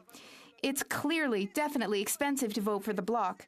When will the Liberals put an end to their inflationary policies so that Canadians can keep a roof over their heads? The Honourable Minister. Thank you, Mr. Speaker. Mr. Speaker, we've had a housing policy for years, and we have invested billions in that policy. We work with the Government of Quebec. We have many different types of programs for all categories of housing, be it affordable housing. We also have our measure to eliminate GST for rental housing construction. We make it possible for young people to invest and save taxes to be able to invest in their first home, their first property. Thank you, Mr. Speaker. The Honourable Member for Lévis-Lotbinière. Mr. Speaker, the Bloc Liberal Coalition wants to drastically increase the carbon taxes. That means it's expensive to vote for the Bloc, especially since the Bloc leader has no idea how much gas the average family of 4 in Quebec uses every year. Mr. Speaker, the Bloc Liberal Coalition doesn't understand the suffering of Canadian families. When will the government get some common sense and cancel the carbon taxes? The Honourable Minister. Thank you, Mr. Speaker. Quebec is not subject to carbon pricing, for the one simple reason that for 10 years, Quebec has had a carbon market. So my colleague doesn't understand that the impact of climate change impacts our businesses. And if we priced pollution the way Conservatives wanted to, then Quebec and British Columbia's companies would be disadvantaged compared to other companies in Canada. The Honourable Member for Lévis-Lotbinière. Mr. Speaker, carbon taxes are increasing the cost of living for Canadians as well as the cost of living for our farmers, as if 8 years of Liberal incompetence weren't costly enough. And now the new Bloc Liberal Coalition is adding to the cost. It's an outrage. Mr. Speaker, it's expensive to vote for the Bloc. They are drastically increasing the carbon taxes. They are hurting our farmers even more. When will the Bloc Liberal Coalition finally show some common sense? The Honourable Minister of Fisheries and Oceans. Mr. Speaker, Common sense is like jam. The more you have, the more you spread it. But what would they do? They would cut services. They would cut support for families. They would cut support for women. And I could go on all afternoon. Chop, chop, chop. All they do is chop and cut. That's their version of common sense. And we don't want that common sense, Mr. Speaker.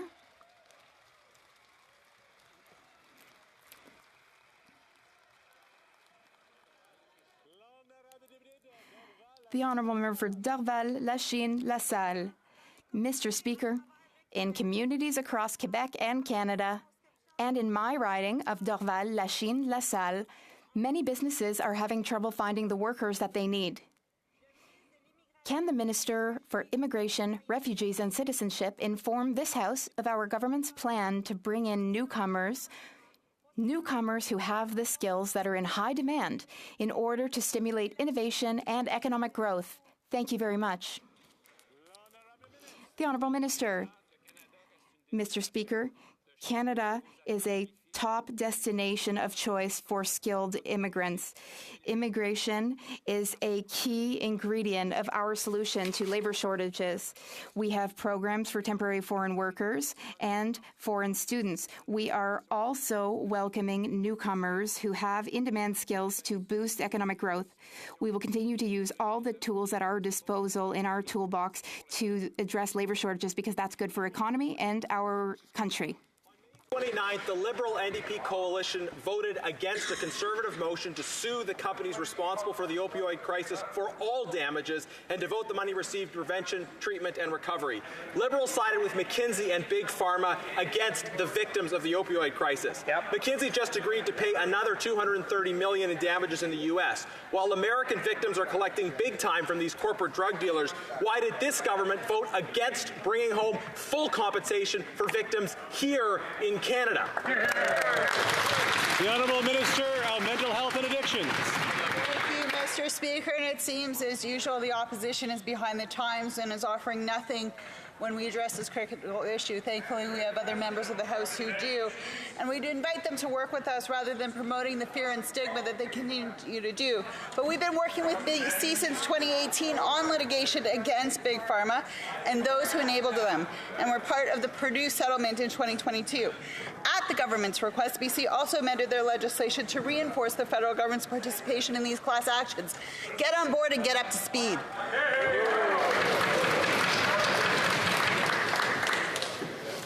Make sure we speak directly to the chair when we do that, rather than the Honourable Member for Kamloops Thompson Caribou. Mr. Speaker, after 8 years of this NDP Liberal government, we're talking about children deaths here, so the NDP members can heckle me all they want. After 8 years of this NDP Liberal government, fatal overdoses from opioids and other illicit drugs are now the leading cause in the deaths of children aged 10 to 18 years. It's actually the NDP who should be ashamed of themselves because these kids had their whole lives ahead of them, and this costly coalition's insistence on decriminalization meant that these kids' lives are cut short. It is shameful that this NDP Liberal government will not end their radical agenda. When will they keep our kids safe? The Honourable Minister of Mental Health and Addictions. Mr. Speaker, on International Overdose Awareness Day, I was in Barrie this summer and spoke to the mother of Christine Naylor, the mother of Ryan, who said harm reduction is health care, Mr. Speaker. We are saving lives. The member perfectly knows that safe supply is highly regulated and that diversion of supply is illegal in this country. Mr. Speaker, we will use every tool we have to save lives, to reverse the tide of the overdose crisis, and I suggest that the member work with us rather than re-stigmatizing and putting people in the shadows instead of getting them the help they need.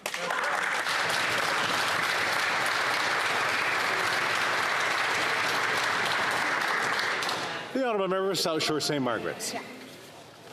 Penny Boudreau choked her 12-year-old daughter to death in Bridgewater, Nova Scotia. She claimed Carissa had run away. But when Carissa's body was found, Penny was convicted of murder and sentenced to life in prison. This child murderer has been granted another pass to leave prison.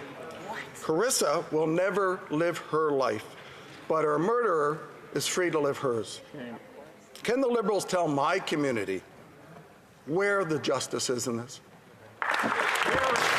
The Honourable Parliamentary Secretary. Mr. Speaker, crimes like this are truly horrific, and I think it's important to remember that in this place, that it is our job and our duty to all Canadians to ensure a criminal justice system that is robust, but, Mr. Speaker, that is not partisan, that members opposite do not use heinous crimes in a way to suggest that it is for partisan gain. Mr. Speaker, I welcome members opposite to work with us on the Public Safety Committee when it comes to ensuring a victims' rights focus. But, Mr. Speaker, we won't play games with the public justice system. Instead, we're going to make it safe for all Canadians. The Honourable Member for Scarborough Agincourt. Mr. Speaker, my constituents in Scarborough Agincourt, Armenian Canadians, and those across the country have been expressing their concerns over the devastating situation in Nagorno-Karabakh. After spending almost a year without fuel, food, and medicine due to the blockade of the Lashin corridor, there is now an exodus of Armenian refugees due to the resumption of military activity by Azerbaijan in violation of the 2020 ceasefire agreement. Can the Minister of International Development please outline what measures the Government of Canada is taking to respond to this situation? Minister of International Development. Speaker, I want to thank the Honourable Member for Scarborough Agincourt for her strong advocacy on this issue. We've been following as a government the deteriorating situation in Nagorno-Karabakh. This is a situation that also impacts Armenian Canadians. And earlier this morning, I announced that Canada is providing $2.5 million to the Red Cross to provide food, emergency health care, protection services, and other essential life-saving assistance to more than 60,000 refugees caught in Nagorno-Karabakh and the surrounding regions. We continue to call on Azerbaijan to respect the ceasefire, ensure humanitarian access, and protect civilians, Mr. Speaker. The Honourable Member for Winnipeg Centre. No, let's start again. Make sure the audio is working. Are we still on mute there? One more.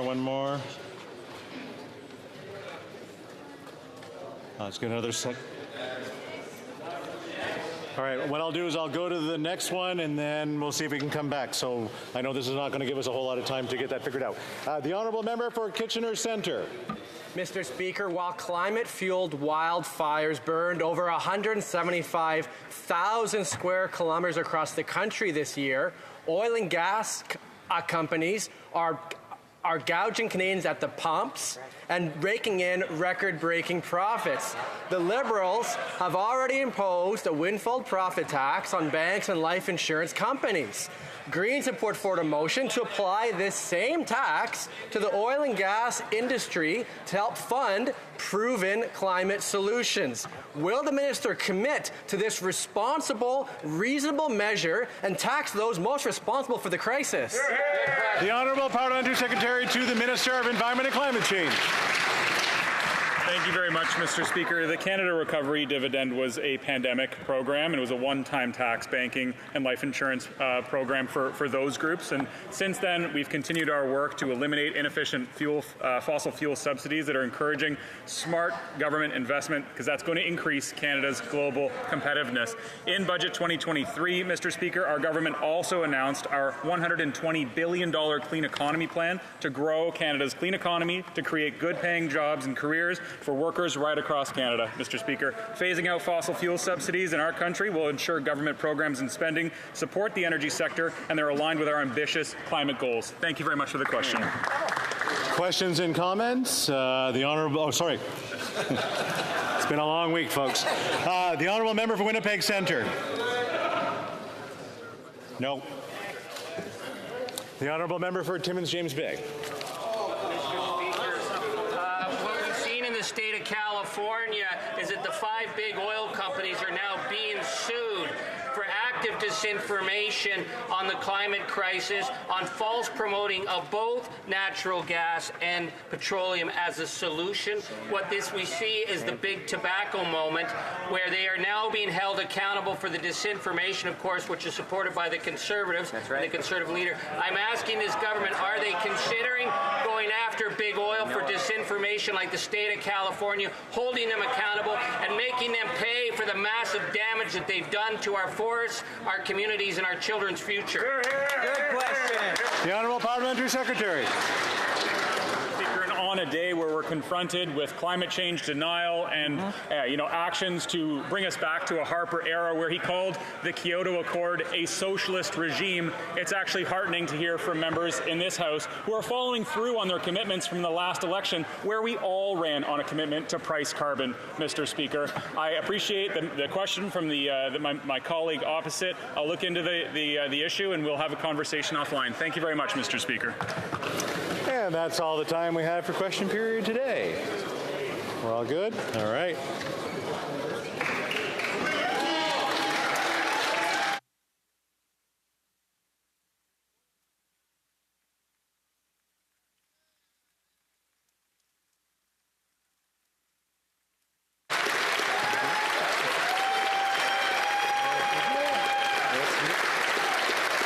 Thank you.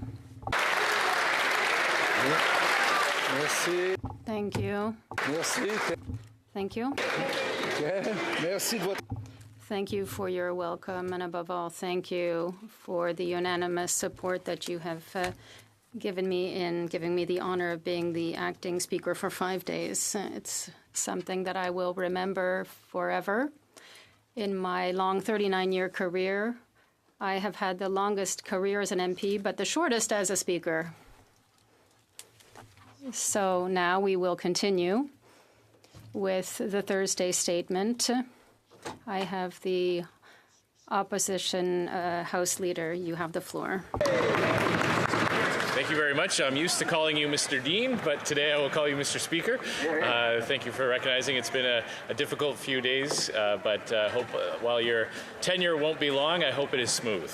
And as such, I'll make my intervention today as simple as possible for the chair occupant.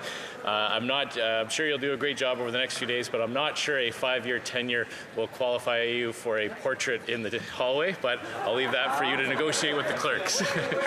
I'm wondering if the government House Leader can inform the House as to the business for the rest of this week and the next. The government House Leader. Thank you, Mr. Speaker, and I would like to congratulate you on this appointment, even if it's temporary. And I'd also like to thank you on the government's behalf for accepting this role to ensure the transition to the next Speaker of the House. Thank you very much for that. As the Dean of the House, thank you for taking this position. Monsieur le Président, demain... Mr. Speaker, tomorrow we will commence second reading debate of Bill C-50, the Canadian Sustainable Jobs Act. On Monday, the House will be adjourned in recognition of the National Day for Truth and Reconciliation. Upon our return on Tuesday next week, the first order of business shall be the election of a new Speaker.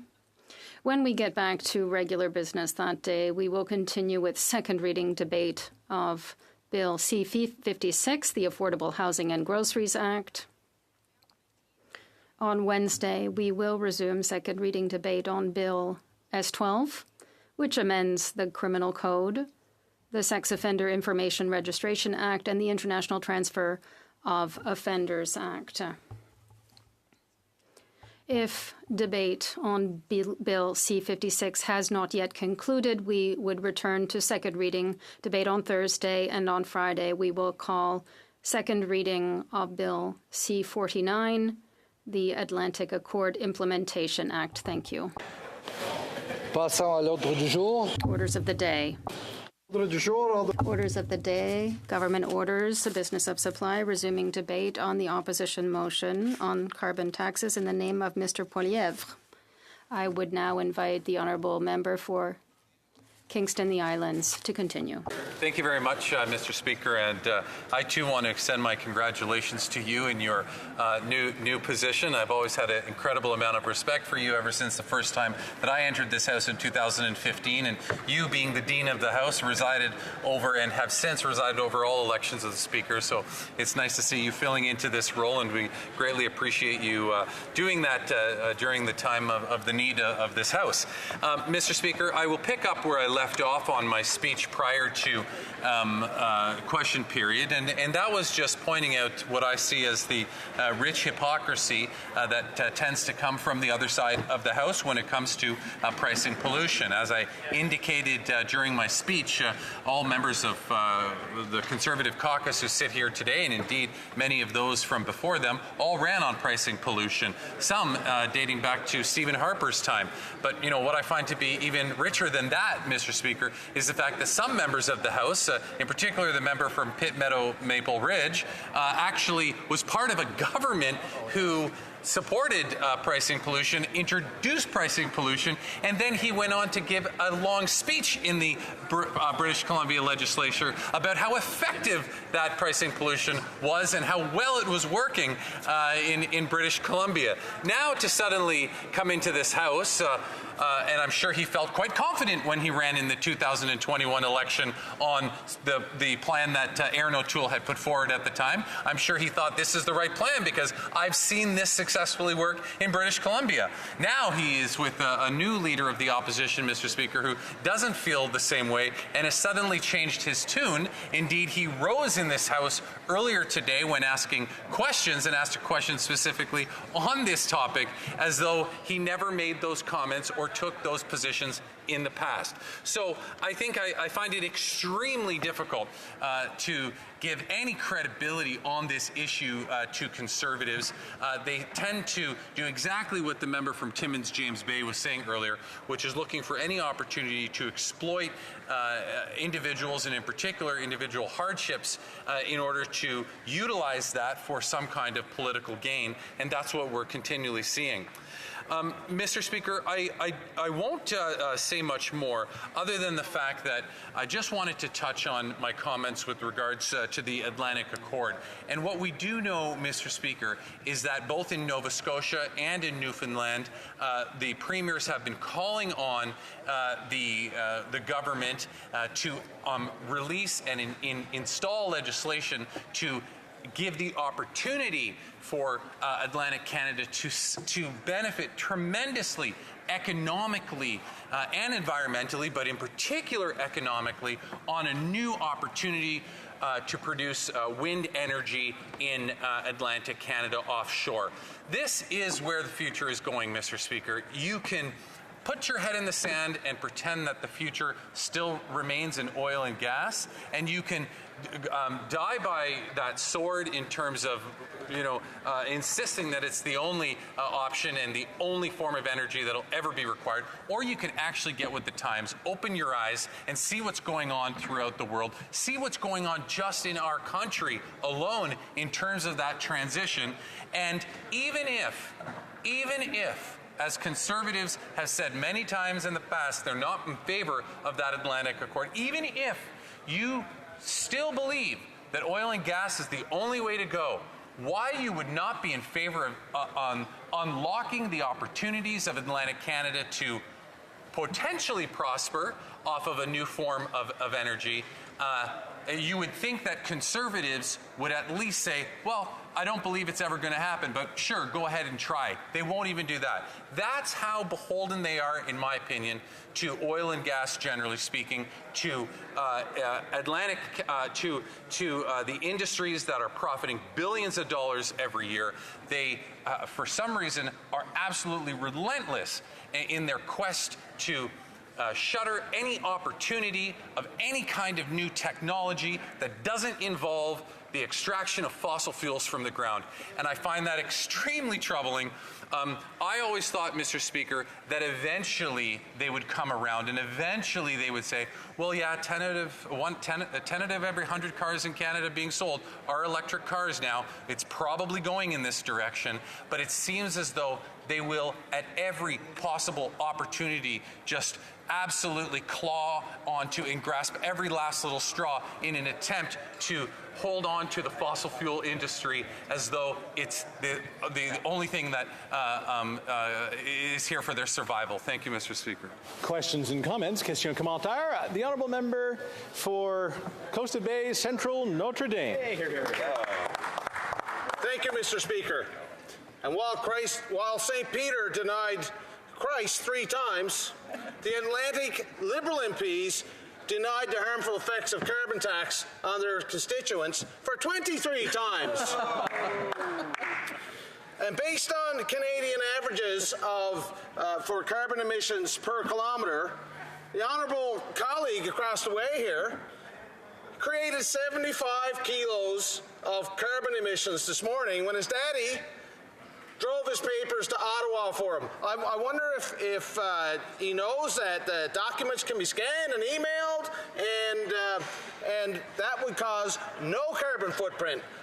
Well, does he take full responsibility for the carbon he created this morning in a useless fashion? The honourable member for Kingston and the Islands. I am so proud to have this opportunity to talk about how my parents, my father 81 years old and my mother 77 years old, purchased their first electric vehicle 6 months ago. And I have no doubt that my father, and I understand with his dog in the back seat, drove to Prescott to meet, to exchange in his electric vehicle. If you can convince my parents, who are 81 years old and 77, that the future is in electric vehicles, if you can teach them how to drive in an electric vehicle and see the joy that they have in using it, I am convinced that anybody can do the same thing, Mr. Speaker. Thank you. Question et commentaire. Questions and comments. L'honorable député. The honourable member for Berthier-Masquinongé. Thank you very much, Mr. Speaker. I have a very simple question. My question will be a very simple question. I'd like the member to talk about clean fuel regulations passed by his government last July 1st. Could he tell the House? Well, first the Bloc was asked to support it. And did the members in the House vote for it? Kingston Islands. Well, Mr. Speaker, I mean, the reality is that we brought forward incredible amount of legislation to reduce our carbon emissions. I took some time in my speech, albeit it was before question period, not everybody was in the House at the time, where I explained exactly where the emissions have been reduced. The only... I think there's a point of order. There's a problem with the interpretation. I hope that interpretation shows up in the headsets of my friends from the Bloc. There is nothing happening there as I continue to speak in English. Okay, I'm looking down at the table. Interpretation is still not showing up. And I mean, I could start singing and reading things, but I don't think we're going to want to have any of that happen today. No, we really don't want to hear any of my singing. Still nothing. All right, let's take a quick second here just to figure out what's going on. So let's just suspend for a couple minutes or for a minute to see what's going on.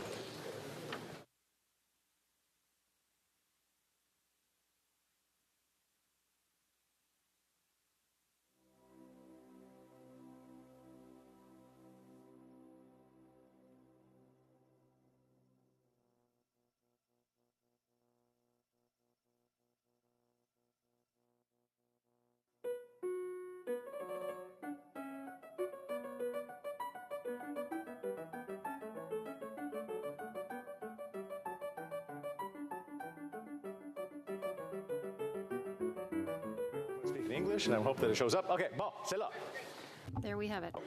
The honourable member for Kingston and the Islands, I'm sure, I don't know where he started, where he finished, so he can start again.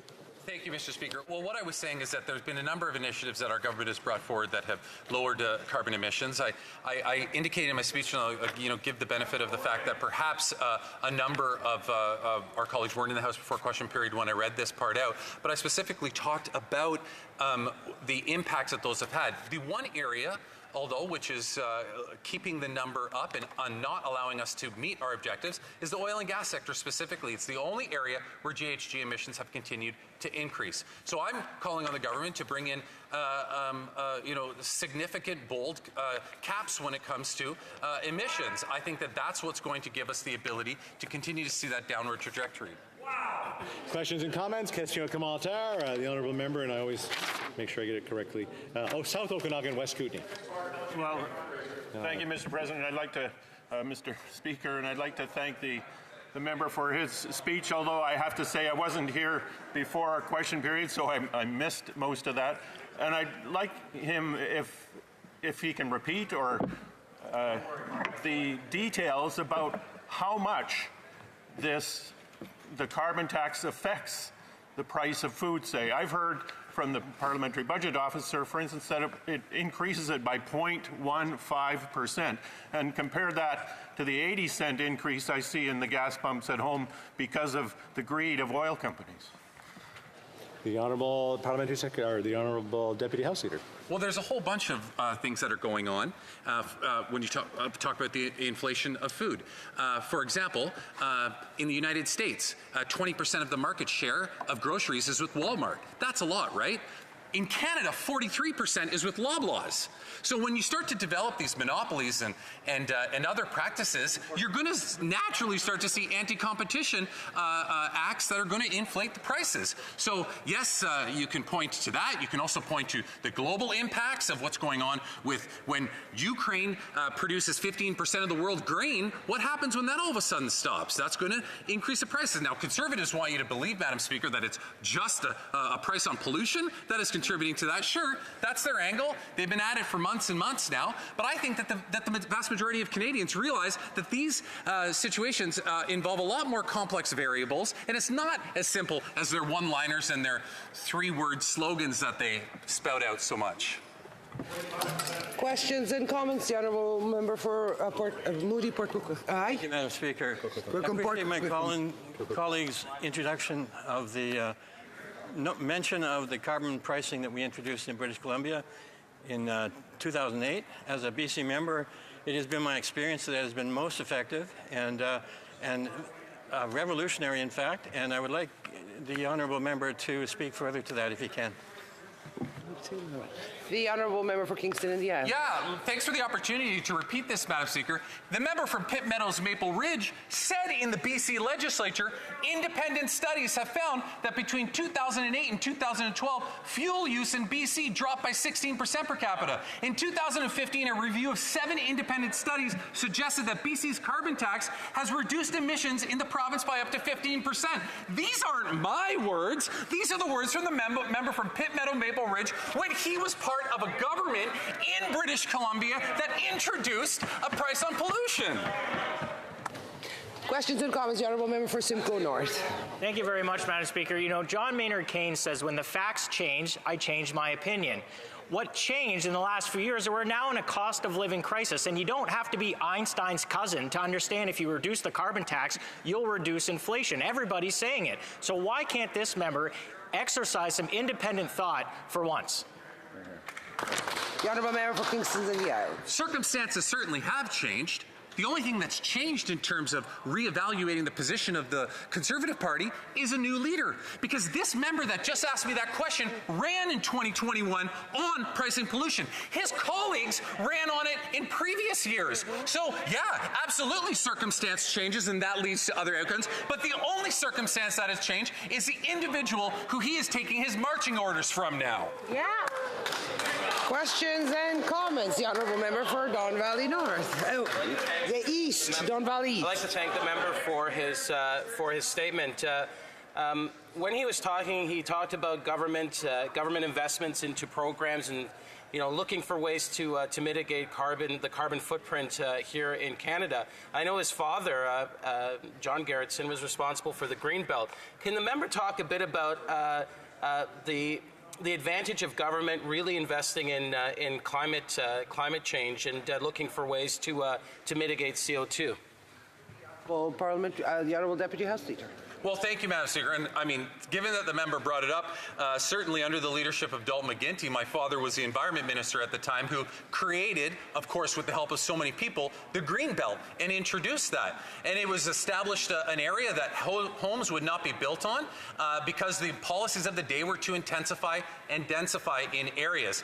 Doug Ford looked to completely eliminate that, but we all see how that worked out for him. He had to reverse his position on that, probably now exposing the Ontario people to huge liability in terms of court cases. But the reality of the situation is that government does have the ability to bring in policies and to bring in practices that can genuinely shape the outcome. We saw it then, and we can continue to see it now with the policies that we're bringing in. Questions and comments? Questions et commentaires? The honourable member for Kings Heads.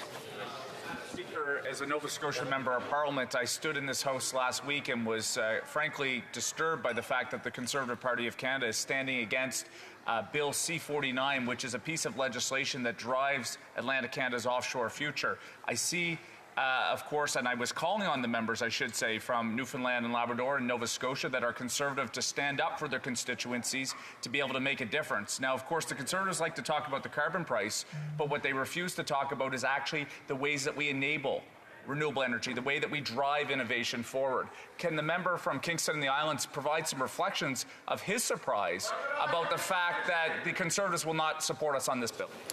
The honourable member for Kingston and the Isles, a brief answer. Even if you don't believe in climate change, even if you don't believe that renewables are the answer, even if you believe that it's just going to be oil and gas forever, why the Conservatives wouldn't be in favor of unlocking the potential of this economic opportunity really speaks volumes to their position. They are more interested in suppressing economic opportunity and promoting the oil and gas sector than they are in their own constituents. Resuming debate, the honourable member for Calgary Forest Lawn. Thank you, Madam Speaker. And before I get started, I'd just like to inform you I'm splitting my time with my very eloquent and very passionate advocate colleague from Megantic, L'Europe. It was all a scam. The carbon tax was sold, and it should have been slapped on with a bumper sticker that said, "Not as advertised." The Liberals sold it in a few ways. First, they said that more Canadians would get back into their pockets these phony rebates and what they'd have to pay into it. The public budgeting officer proved that that was false, and in his report, he made it very clear that more Canadians would pay into this scam than what they get back in these phony rebates. The Liberals also said they would solve climate change, that they would make everything better. They would make emissions come down. Well, that was false too, proven by their own public budgeting officer, as emissions keep going up and they haven't hit a single emission reduction target that they set for themselves. This is why they should have thrown on that bumper sticker that said, "Not as advertised." This was a scam from day one, and it's coming out to light now. These carbon taxes and this carbon tax scam is also very, very discriminatory, because every province feels it differently, and every province gets charged differently. For us Albertans, it's yet another attack on our province by this Prime Minister. Not only has he repeatedly kicked down Albertans, he's also made sure that Alberta does not become the prosperous province that it once used to be. By introducing Bill C-69, supported by the NDP, these Liberals and NDP made sure that no good pipeline projects would be able to be completed in this country. Madam Speaker, you know a great way to lower emissions and stop having our product going on trains and on trucks? Pipelines. They're safer, they're more secure, and they'll bring down emissions. Not only that, we can bring home more powerful paychecks for our Canadians. We can bring jobs, we can bring prosperity, and a better economy. We see today, the world wants Canadian energy, clean, responsible, low-carbon energy. but it's these policies and this radical left ideology of this Liberal NDP government that's not letting the world get this low-carbon, clean, responsible Canadian energy. They've repeatedly blocked projects, and what is the result of all of that? We see dictatorships around the world making profits. We see emissions going up. Just as an example, Germany's chancellor came to Canada just recently within the last year, literally asking for our liquid natural gas. They were willing to take it immediately. This Prime Minister had more than 15 good LNG projects on his desk when he became Prime Minister. One isn't completed yet. And when he turned around Germany's chancellor, where did Germany go? They turned around to Qatar, that has less human rights regulations, less environment regulations than Canada does, and they turned around and got their LNG from Qatar, when they could have gotten it from Canada, that has the highest human rights standards and environmental standards when it comes to producing our clean, responsible energy. What is the result of all of this? Well, we saw just last winter, heating costs doubled.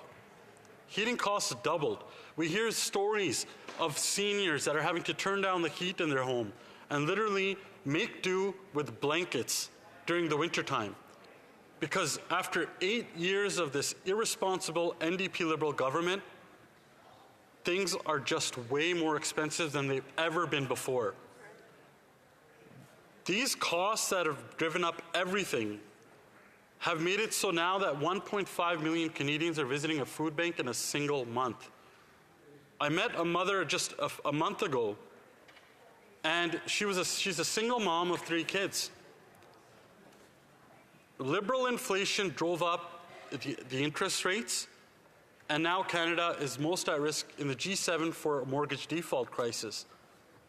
This also drove up rents and everything else. And when I met this single mother, she told me the reality of her situation. She is a single mom of 3 kids. Her rent went up by $600. So what did she have to do? She couldn't afford to eat, and she couldn't afford to feed her kids and heat her home at the same time. So what did she do? She had to move in with her ex-husband, her abusive ex-husband once again, and live in that same situation because she couldn't afford to feed her kids anymore. The Liberal NDP government refuses to acknowledge that their carbon tax has real consequences. Because when you're taxing the farmer who's making the food, and you're taxing the trucker who ships the food, and you're taxing the manufacturer and the people who are storing the food, that tax ultimately goes on the Canadian that is going to be buying the food. And that's the sad reality after 8 years of this incompetent Liberal NDP government. Canadians' disposable income is getting smaller and smaller due to these deficits that this Liberal government continues to drive up. And not only just that, they've increased the costs of a house by doubling mortgages, rents, and the amount it takes to save up for a down payment on a house, but they're also increasing the costs that are inside the house, like heat, like gas, like grocery costs. All of these have gone up, and they're all inflationary, which was proven by the Governor of the Bank of Canada. Canada could be the world leader today in clean, responsible energy that could actually bring down global emissions, not just emissions in Canada. We could provide for the whole world. We have enough. We just have a Liberal NDP government that is the ultimate gatekeeper of this success of Canada. There are many marginalized communities that work in the energy sector. And what this Liberal NDP woke government does is, due to their crazy left ideology, they've stopped those marginalized communities from being able to be successful here in Canada. Over and over again, we see authoritative, crazy left ideology out-trump common sense. But Madam Speaker, I will tell you, common sense will be restored once again in this country when the member from Carleton becomes Prime Minister of this country. We're going to greenlight green projects. Canada is 64th in the world for permitting. We're going to make sure that good projects like hydro, like tidal, like nuclear will actually be able to be built in this country. We'll get pipelines built so we can bring down world emissions. We're going to make sure that our First Nations and Indigenous brothers and sisters will also become prosperous once again under a conservative government when we partner with them and make sure that we get Canada back to the successful state it needs to be once again.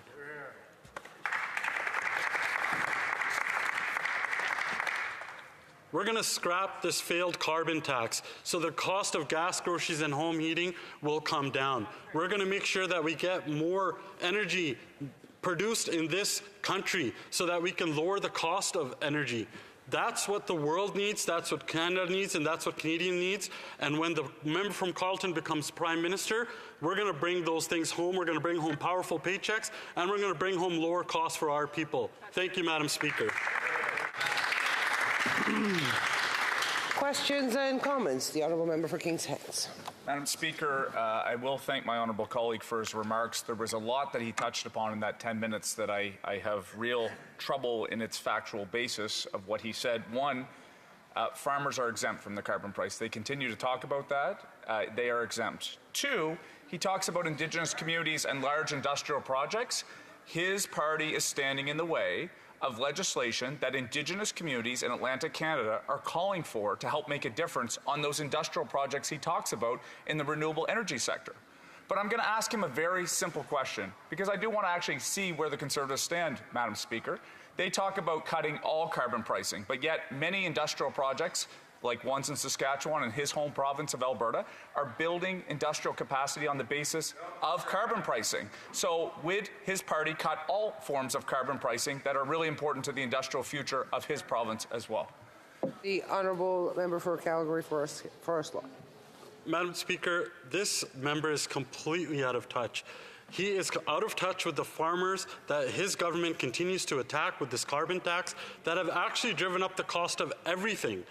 When those tractors are driving on the farms, they're hit with the carbon tax. When they're drying their grain, they get hit with a carbon tax. How can he possibly say that farmers are exempt from carbon taxes? This guy's completely out of touch. We need to axe this carbon tax, and he needs to join with his Newfoundland Premier that also wants to scrap this and actually recognizes that the costs have gone up because of this failed carbon tax scam. The Honourable Member for Joliette. Thank you, Madam Speaker. I thank the member with whom I have the honour of sitting on the Finance Committee. My question, inaudible. Could I ask the Honourable Members to please keep the noise down so that the Honourable Member from Joliette can ask a question? Yes, the Honourable Member. I don't want to wait. I apologize because I was yelling back and forth, and I'd like to apologize and the records show that. When the Conservatives actually stand up and say that things are factual. That debate, I think the Honourable Member apologizing is sufficient. The Honourable Member for Joliette. Thank you, Madam Speaker. Take two. I thank my colleague and friend with whom I have the honour of sitting on the Finance Committee. My question for him. The Conservative member for Bellechasse-les-Etchemins-Lévis denounced the carbon tax that is claimed would be on a propane bill from Quebec. In doing so, she criticized not the federal carbon tax, but a policy of the government of Quebec and Jean Charest that she supported for the Conservative leadership and Philippe Couillard's government, and she was a minister in his government. Is that not a gaffe? Thank you, Madam Speaker. Madam Speaker, thank you to my honourable colleague who I have great respect for, and I think we do some great work on the Finance Committee. I will say that included in this motion is the fact that it's too bad the Bloc teamed up with this Liberal NDP coalition, this costly coalition, and was okay with slamming Quebecers with a clean fuel standard, which is just carbon tax 2.0. This has no rebates to it and is going to be very, very impactful in a negative way to Quebecers. They need to join with us. They need to ask for this to be cancelled. We need to axe the carbon tax so Quebecers don't get higher costs on their gas, groceries, and home heating either. And comments. The Honourable Member for New Westminster Burnaby. Well, thanks very much, Madam Speaker. I thank my colleague for his speech. I'm a little perplexed, though. We've seen what Conservatives do when they're in power. In Alberta right now, they've destroyed the renewable energy sector, which is costing tens of thousands of jobs, which is quite strange when they're saying that they actually believe in renewable energy. This same government in Alberta, of course, is also attacking the retirement security of Albertans. And we saw when the Harper government was in place, the Harper regime actually was taking apart retirement security for Canadians. And so the issue of credibility for Conservatives, I think, come up. Madam Speaker, as you well know, and as the member knows, the Harper tax havens cost us today over $30 billion annually. These are tax havens that serve the ultra-rich and very profitable corporations. So I'd like to ask my colleague very simply, how does he think he can be credible when this is the deplorable Harper record? The Honourable Member for Calgary Forest Lawn. I'd like to remind my colleague that it was just a few months ago when the great people of Alberta re-elected once again a strong majority Conservative government, provincially rejecting this out of control, out of touch, ideological left NDP. And I'll also remind him that in 2019, Bill number 1 that the UCP ran on was to axe the carbon tax. And I'll remind him once again that there was a major majority that Albertans that elected a strong Conservative government in 2019. As Albertans will continue to reject this failed policy of carbon taxes and will solve the issue of climate change through technology and not taxes. Thank you, Madam Speaker. Resuming debate, the Honourable Member for Mégantic-L'Érable. Thank you very much, Madam Speaker. I'd like to congratulate my colleague for his eloquence and the quality of his speech, and especially his passion in defending the people of his province in Alberta. So thank you very much to my dear colleague. Madam Speaker, we are here today why? Because after 8 years of this Liberal Prime Minister, the economic situation of Canadian families, Quebec's families, is just getting worse. This morning I saw on Twitter that there were wait lines. Such long wait lines we've never seen before for food banks. This was in La Bouchée Généreuse in the area of Quebec City. The journalist said he or she had never seen such long lines. Why? Because people have to go to food banks because they simply no longer have the means to afford their groceries because everything costs more. There was a poll by Léger that was published today in the Journal de Québec, which is very concerning, especially for young Quebecers. Over half of young people live paycheck to paycheck. What does that mean? That means that when you receive your paycheck on Thursday, if you have $500, on Wednesday evening of the next week, you've spent the whole $500. There's no longer a penny in your bank account, and you're waiting for the next paycheck. I hope nothing happens that night, like needing to be towed or something, because people can't afford it. That's what it means to live paycheck to paycheck. And people, unfortunately, in Quebec, young people, 51% of young people live paycheck to paycheck. The number of workers living paycheck to paycheck has increased by 26% in 2022. What does that mean, Madam Speaker? According to the poll, that causes more stress. The higher cost of living means that those under 40 feel powerless in the face of society's problems, and they feel less able to take on challenges. The cost of rent becomes a real problem for them. 72% say that amount takes up too much place in their budget, 8% more than the previous year. That's huge. And these are important topics. Housing. And finally, I'd like to mention one of the comments in that article. Cassandra Haché, who's 28, said that she lives paycheck to paycheck. She works every other weekend in addition to studying. She has to do 24 hours at a time to manage. Unfortunately, that is the reality for young people in Quebec today, after 8 years of this Liberal government. This Liberal government, with its inflationary spending, has made this situation intolerable. It's unacceptable that we're in a situation like that in Canada in 2023, a G7 country like Canada. We're at a turning point. We need to make real choices. Either we continue on the same path, and fewer people can house themselves, fewer and fewer people can feed themselves, or we choose to act to lower prices, lower mortgage payments, and lower inflation. And that brings me to today's motion, Madam Speaker. A simple, quick solution we can implement right away that will have direct impacts in people's pockets, the pockets of young people, families, throughout Canada, and even here in Quebec. Our proposal would cancel the carbon tax that increases the cost of everything. And I already hear, and all day I've heard people say that the Bloc Québécois says over and over again, but yes, the carbon tax doesn't apply in Quebec. The carbon tax doesn't apply to Quebec. The Conservatives aren't correct. They've used non-parliamentary language. The leader of the Bloc Québécois used non-parliamentary language during his whole speech, Madam Speaker, this morning.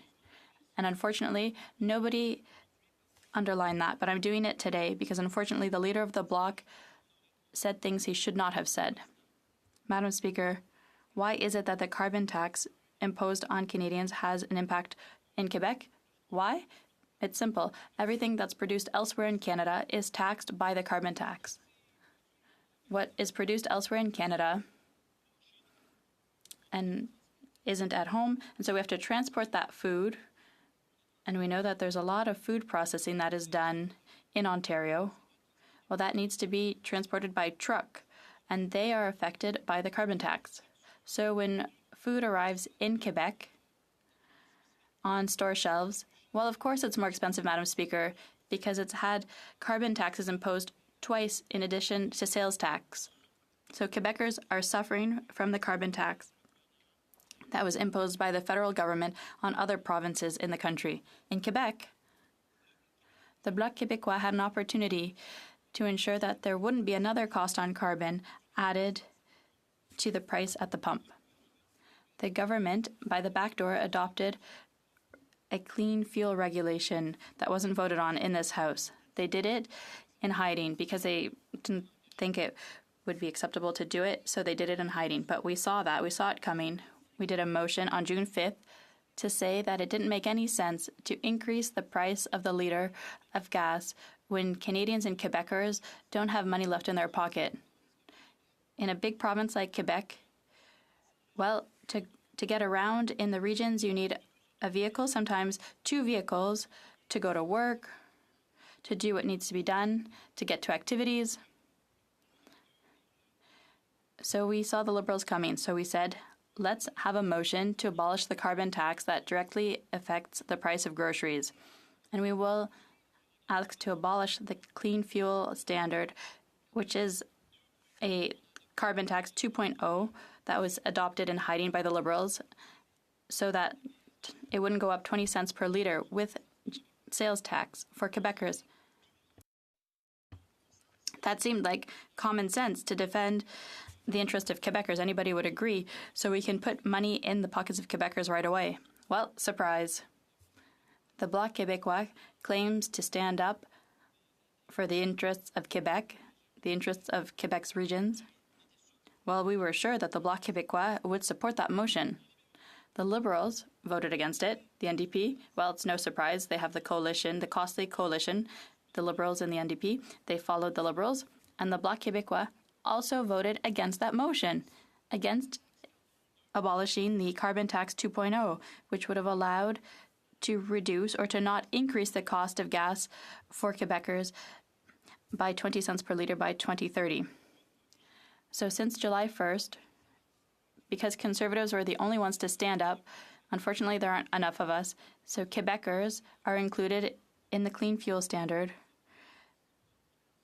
which means that the price of gas will go up and the cost of groceries will go up, etc. Madam Speaker, these are facts. This is the truth. Not only is it the truth, but we were stunned, we were flabbergasted. We wanted to understand why the Bloc Québécois didn't want to vote in favor of our motion to cut the carbon tax. We looked at statements made by members. We've understood that Bloc Québécois members like to increase the cost of gas, Madam Speaker. The member for Repentigny said on May 26th Here are a few ideas of what we can do. We could increase the carbon tax. Yes, that's what I saw. On February 7th, she said, this fuel tax must be maintained. We shouldn't go backward. I've never said it would be easy. It's not easy, but we need to do it. We need to do what? Go get more money from the pockets of Quebecers. That's what that means. On June 1st, 2023, the member for Repentigny said, we're not in favor of cancelling the clean fuel standard. We don't approve the Conservative demagogy on the important issue of inflation and the cost of living. What? They don't see inflation? They don't see the increase in the cost of living? That's not demagoguery, that's reality. I think it's time for them to open their eyes. They need to see what's happening around them, what's happening in Quebec. The member for Jonquière on June 1st. What's creating inflation is the carbon tax? No, that's a simplistic answer to a complex issue. It's a simple answer it's a simple answer to put money back in the pockets of Quebecers. The member for Longueuil, Saint-Hubert, I had to get to him. On February 7th, 2023, let me tell you what he said. Madam Speaker, the carbon tax is a very good measure. However, it must be increased much more radically than it has been to date. I think that the carbon tax should be $200 per ton. From what we've heard, it will be $170 per ton in 2030. That's much too late. The countdown is on. We need to act radically. Let's get more money from the pockets of Quebecers, Madam Speaker. That is the leftist ideology, the Bloc Québécois ideology, and that is why I hope that the Bloc Québécois will do what is right, show some compassion, and vote for our motion to leave more money in the pockets of Quebecers. Questions and comments? The Honourable Member, the Honourable Parliamentary Secretary. Thank you, Madam Speaker. The argument from my colleague is doomed to failure. Quebec has a cap-and-trade program and has for over a decade. Since Premier Legault really believes in fighting climate change, contrary to the Conservatives here.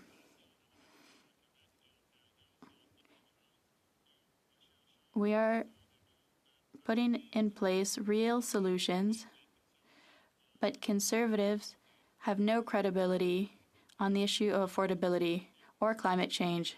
Would like to support affordability, they should vote for Bill C-56, the Affordable Groceries and Housing Act, but they're playing games on the other side for bumper stickers and T-shirts. This is not serious policy. They need to talk to at least one expert about what they're talking about. The Honourable Member for Mégantic-Lérable. What's not serious, Madam Speaker, is that after 8 years, the Liberals, who are the main cause of inflation, because they spent shamelessly in the last budget 70 billion new expenditures.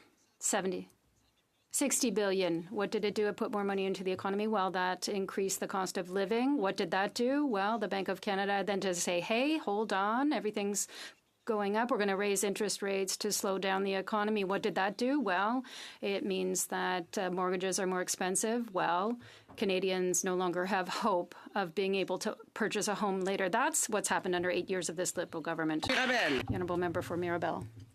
Madam Speaker, in 2012 at the National Assembly, the Prime Minister, the member for Bellechasse-Chevanabie, said that they would put money into the pockets of Quebecers, and happy to hear that Quebec has entered into the carbon era. Pierre HoC said that it was even very conservative and prudent as an approach, and despite that,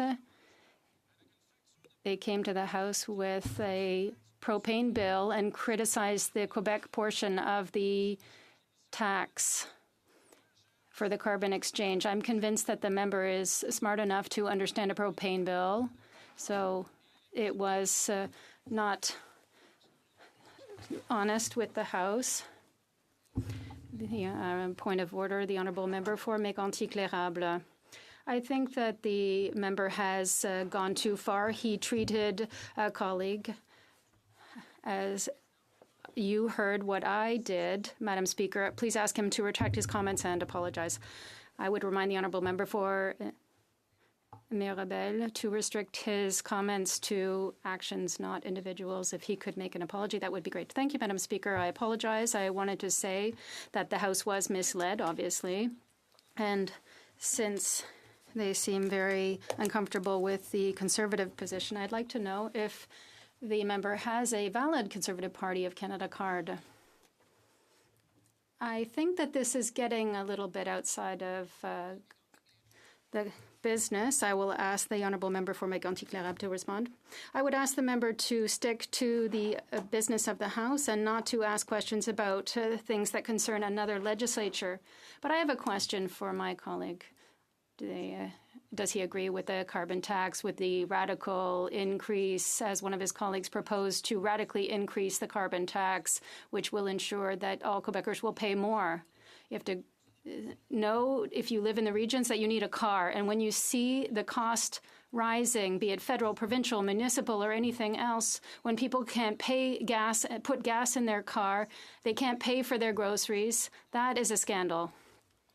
Bolton Centre. Thank you very much, Madam Speaker. You know what the scandal is, Madam Speaker? The scandal is Conservatives, day after day, stand up and talk about the harms of capitalism, talk about all of the impacts on profits, but they're afraid to name it. And so, unlike the honourable member, I won't take Quebecers for fools, because I know Quebecers, when they're listening to this particular speech, they know that it is the greed of the corporations, it is the insatiable profits coming from the big five oil and gas companies. In 2022, $38.3 billion.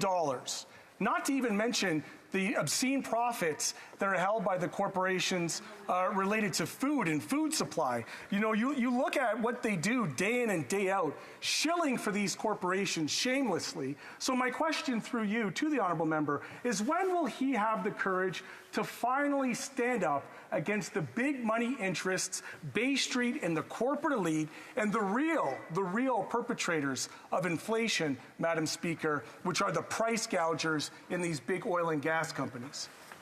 The honourable member for Mégantic-Lérable. Of this costly coalition that caused so much pain to so much Canadians. You know that the revenue of this government, because of the inflation, rise by 30%. 30% supported by this party, Madam Speaker. That's why we think that now we should say no to a carbon tax and give much more money in the pocket of all Canadians right now. Here. Resuming debate, the honourable member for King's Hands. Merci beaucoup, Madame la Présidente. Thank you very much, Madam Speaker. It's a pleasure to see you all here in the House of Commons to talk and debate about initiatives presented by the Conservative Party. With their opposition motion, I'm always happy when I have the opportunity to engage with my Conservative colleagues, because it's an opportunity to understand their position, their priorities, and their vision for Canada. Unfortunately, over the past few years, I am not upset, but it's sad to hear their proposals, because I think they're bad for Canada. And today we have a motion that talks about carbon pricing. It specifically is calling on the government to introduce legislation within 7 days. And that legislation would repeal all carbon prices to bring lower prices for gas, groceries, and home heating. So let's start with the reason why the government introduced the price on carbon in the very first place. The threat of climate change is real. It's not something that's going to happen in the future. The threat exists already. We saw it this summer in all the regions, particularly with the worst forest fire season on record for Canada. There were floods across the country, but particularly in my riding of King's Hants. We are also seeing an increase in the severity and frequencies of storms. And this is a challenge for all Canadians and for everyone. We are familiar with this reality. The initiatives in place today by government and all parliamentarians are to put us in a better position for our kids and grandkids. We have to respond to the issues of today, change our practices, and have new initiatives because climate change is real and it is here. Highlight, Madam Speaker, there are 77 carbon pricing initiatives around the world. And I've had the opportunity to go on the World Bank site. You can actually look at them, where they exist in the world and what type of initiatives that other countries, other jurisdictions have taken on. So it's not as though Canada is the only country in the world that has a price on carbon. There are many other countries that go along the way. And the Conservatives like to draw attention to carbon pricing. Nowhere did the Government of Canada on this side ever suggest that carbon pricing alone is going to be a silver bullet mechanism to help solve climate change. No, in fact, it is one of the mechanisms amongst the many that this government has presented. But it is inherently, as I've said, and I've perhaps maybe teased some of my Conservative colleagues opposite, it is inherently a small c Conservative principle. The idea that you will actually introduce a price signal into the market and let the market respond accordingly. And I've had the opportunity, I asked the member from Calgary Forest Lawn about the fact that there are projects across this country where companies are responding to the price signal and driving really important innovation. The Conservatives like to talk about the slogan, technology, not taxes. It is indeed a slogan, because then they have no evidence of how they are actually going to drive and incentivize the private sector and our great Canadian companies to actually make those innovations, to actually drive that transitional change. There are billions of dollars in this country, Madam Speaker, that are being premised on the fact that companies now understand not only is it in their best interest to do so, because this is where there are generational opportunities, but of course they want to get around the price signal. The Conservatives stand here today and do not signal that they are willing to support any form of carbon pricing in this country. And that is problematic because billions of dollars investment in this country rests upon that. And indeed, Madam Speaker, I will not suggest that we've got it perfect, and I will get into that in my remarks.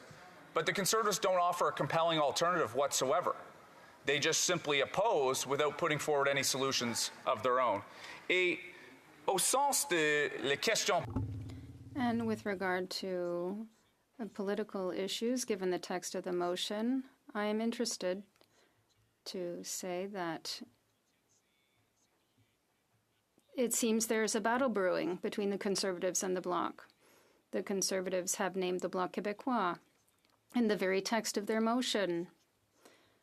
And I think there is a battle here between the Conservatives and the Bloc. And perhaps the coalition may be starting to break up.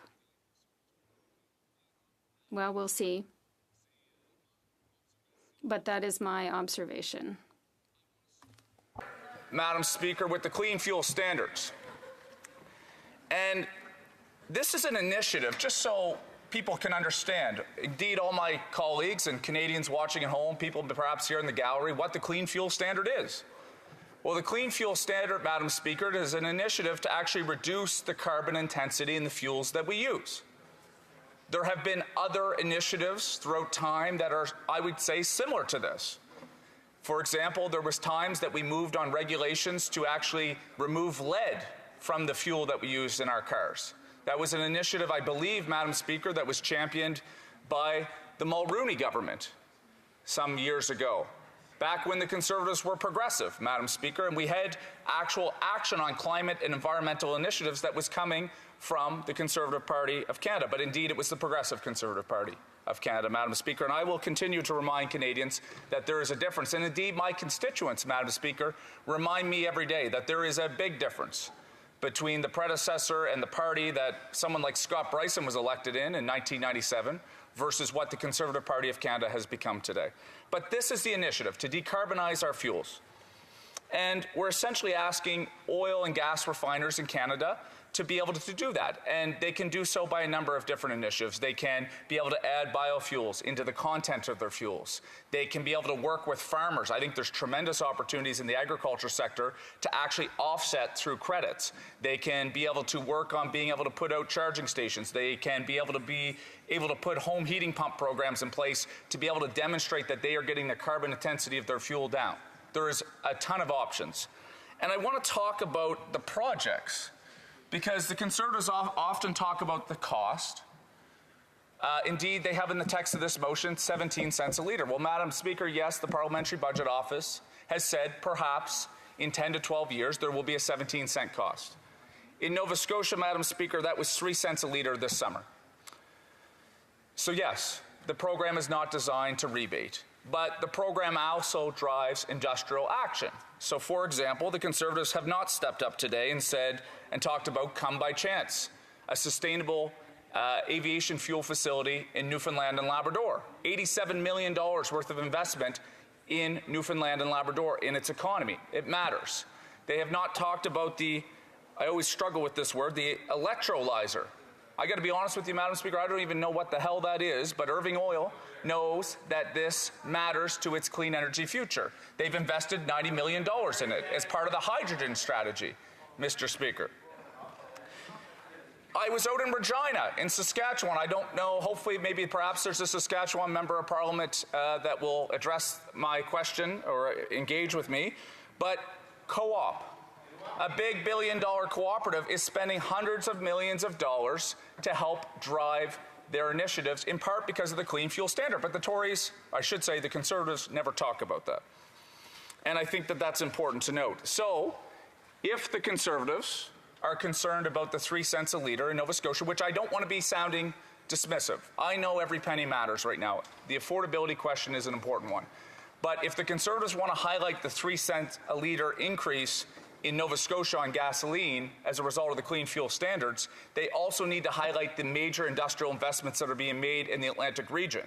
Maybe, as I have done publicly, Madam Speaker, they can encourage the provinces that because the program was not designed to rebate, but provinces have more money in their treasury as a result of these major industrial projects, I should say, they can actually reduce the provincial gas tax to be able to make sure that that is taken care of. They can do that. So these are some suggestions that I offer to my Conservative colleagues. The text of the motion, Madam Speaker, and I believe I have about, just so I'm clear, about 12 minutes left? 10 minutes left. Okay, perfect. The text of the motion is inherently, I guess I better not use the word misleading, Madam Speaker, but I have problems with the contents of the way in which the motion is written. I've said, for example, the 17 cents a litre. They don't give any context to the reader at home about what that actually means. They talk about things like quadrupling to 61 cents. They give no context. In fact, it was triple just a few months ago. You would hear the Conservative members, like a flock of crows, Madam Speaker. Triple, triple, triple. And we heard that for months. I guess now they're going to have to say quadruple, quadruple, quadruple. I don't know how it's changed, Madam Speaker, but it has changed. So they play a little bit loose and fast with the facts, Madam Speaker. And again, the question around affordability and the question about whether or not we can look at adjusting measures under the carbon price, fair game. I'm there and I'm going to get to that in my speech. But the idea that somehow they just basically put this out, I have problems. The member from Calgary Forest Lawn stood up in this House a mere few speeches ago and said the carbon price applies to a tractor driving on farm. That is fundamentally untrue. If the Conservatives wanted to suggest that their carbon price applies to grain drying and that should be removed, well, yes, I stood here and voted for the bill that came forward on C-234, and that is factually correct, and they can go there. But we have to keep the debate, Madam Speaker, in some realm of fact. We're like in a post-truth era here where just people get up and say anything. And I know we can have different perspectives on this, Madam Speaker.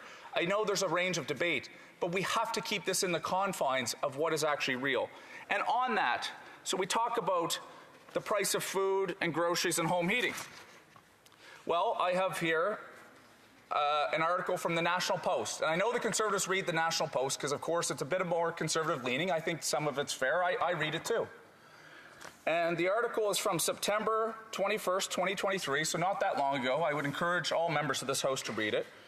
There was a question about how much the carbon price contributes to the things the Conservatives are talking about today. And I want to quote, I'll pull it out from the National Post, and I'm happy to table it later if we get unanimous consent. The Bank of Canada estimates that 0.15 percentage points of inflation is tied to carbon pricing. So yeah, there is some impact. What we don't talk about, of course, is that the money is being rebated back to households. But yeah, 0.15%. The article also talks about that the carbon price contributes to less than 1% of the cost of groceries. So, Madam Speaker, when you look at this, what the Conservatives are calling for, yes, every dollar matters, but when we talk about this being a mechanism to drive some of those industrial projects I talked about earlier, that's extremely important. And in fact, Trevor Toome, who's an economist from Alberta, cites that it's 30 cents on every $100 of grocery bills that are out there. So look, this is an important question, Madam Speaker, but the Conservatives are essentially calling for a reduction of 30 cents in every $100 that are spent on groceries in this country. I think they should join us in other initiatives that really matter to being helped to support. Childcare, Canada Child Benefit, supports for seniors. There's a lot of different initiatives that they can get on board with. I'm not so convinced that this one alone is going to solve the question of affordability. But and I've talked about carbon pricing as it relates to major industrial projects. I think I've exhausted that one, and I look forward to my honourable member from Coastal Bay, Notre Dame, standing up, and we'll have a great debate on whether or not that matters to his province, and we'll get that on the record. But I want to talk about the position of Atlantic MPs, because we, Atlantic MPs, Liberal MPs, are specifically noted in the text of this motion. I can't speak for every one of my Atlantic Liberal colleagues, Madam Speaker. That would be inappropriate, but I'll speak as one Atlantic Liberal member of Parliament. And unlike what the Leader of the Official Opposition had to say in question period today, no, I am not against carbon pricing. I'm asking and I'm calling on this government to have adjustments to its approach on the federal backstop. Now, unlike my Conservative colleagues who just want to burn it down and say, no, this is terrible, and offer no solutions, I'm trying to be constructive in both my comments here in the House and anything I say publicly and what I say to my constituents, that the intent of the policy, and I go back to climate change and the generational challenge that we have before us. This government is trying to move in the right direction. The intent is the right one. But I think there's a couple things that need to be adjusted. I'm happy to talk about them. Madam Speaker, first of all, I think the definition of what qualifies as a rural community has to be re-examined. Right now, the definition is if you live in a census metropolitan area versus if you're outside is whether or not you're urban or rural. Well, we know the country's a bit more nuanced than that. I think there's an opportunity to reevaluate that. There are some communities that may be within a CMA, but are inherently and objectively rural communities. So I've said that before, and I'll continue to say it. I think that the rural rebate that is provided for constituents outside of those CMAs could be examined and could be increased. Not because rural Canadians don't want to be a part of the fight on climate change. We have to make sure that there is a difference between their lived realities in urban and rural. On affordability of home heating, I want to note that this government put $118 million into Atlantic Canada in October. Have not heard one single mention of that from the Conservative benches. It's a program that makes a difference on energy efficiency, and it's a program that makes a difference on, of course, reducing home heating oil usage. It's good for the environment, but, you know, I would say, Madam Speaker, particularly to the intent of this bill, it's really important for affordability. Not one word mentioned on that. I think there has to be more time for those programs to work out, Madam Speaker, and I've made it very clear that I hope that the government will consider exempting or otherwise indemnifying individuals until such time that the merits of that program to help people get transitioned off can be in place. And the last thing I would say, Madam Speaker, is we need to continue to focus on the supply side. EV charging stations, whether or not maybe perhaps more of an emphasis on the heat pump program. I know in Newfoundland and Labrador, for example, I've talked to the member from Long Range Mountains, there is some work that has to be done on actually electricity upgrades to ensure that the heat pumps can actually function and we can move forward. But this is all really good for focusing on affordability and also tackling the issue of climate change. And that's my proposition, Madam Speaker. It's not mutually exclusive. These things have to happen at the same time. And I want to go to C49. And, you know, the Conservatives are going to roll their eyes because, look, I've been at them over the last week. But I am still perplexed, Madam Speaker, as to why the Conservative Party of Canada, the official opposition in this country, is opposing a bill that is supported by the Premier of Newfoundland and Labrador, the Premier of Nova Scotia, the clean energy sector, Indigenous communities, business stakeholders. We're engaging with fisheries, because I can imagine that's what the member from Coastal Bay Notre Dame is going to say. Oh, well, what about the fisheries? Extremely important stakeholders. They deserve and are part of that conversation. But everyone's on board. This is the way that you enable it. And yet they stand in opposition. And they have something to answer to Atlantic Canadians on that question, Madam Speaker, because they are standing against the interests of Atlantic Canadians. They say technology, i.e. the future of renewable energy in Atlantic Canada, not taxes. But yet then they won't even let the technology drive forward. It is so hypocritical. And Madam Speaker, I have about 3 minutes left, just so I'm sure. 2 minutes left. I better keep moving. So, I've really enjoyed engaging in this. I can't wait for questions, and I'm going to move quickly so we can get as many members in as possible. But just to conclude, Madam Speaker, carbon pricing is an initiative that is implemented around the world to help create a mechanism to drive change. This government is focused on investing on the supply side to help people make that change. We've made sure that the way the program is designed, that money goes back disproportionately to households to help protect them. I've talked about the statistics, about how much of carbon pricing, according to the Bank of Canada, and according to economists in the National Post, a paper that I hope the Conservatives read, is that contributing very little to the overall things that they're talking about here today. I've explained, Madam Speaker, my position on carbon pricing. I believe in the intent. I believe in the inherent nature of why we're doing this. But I'm calling for adjustments. I stand here proud as an Atlantic Canadian Member of Parliament, recognizing that the constituents I represent, the national program needs to be adjusted to better reflect their reality. I'm offering solutions. I look across the way. I see very little in the terms of solutions. And again, I can't help but think on a bill that represents billions of dollars to Atlantic Canada's economy. Let's forget the fact that this represents an ability to decarbonize our electricity grid, to perhaps provide power to my good friends over in Quebec through Atlantic Canada. This is about jobs, prosperity, and great economic opportunities for communities. The Conservatives continue to stand against that. I look forward to a Member of Parliament from the Conservative caucus of Newfoundland and Labrador or Nova Scotia getting up and going on the record here today and explaining to their constituents why they are standing in the way of billions of dollars of opportunities. And I think I'm going to get that answer right now. Thank you, Madam Speaker. The honourable member of Coastal Bay Central Notre Dame, who is very quick to want to speak. Thank you, Madam Speaker, and I thank my colleague, the outgoing member for King's Hants, who in November 28,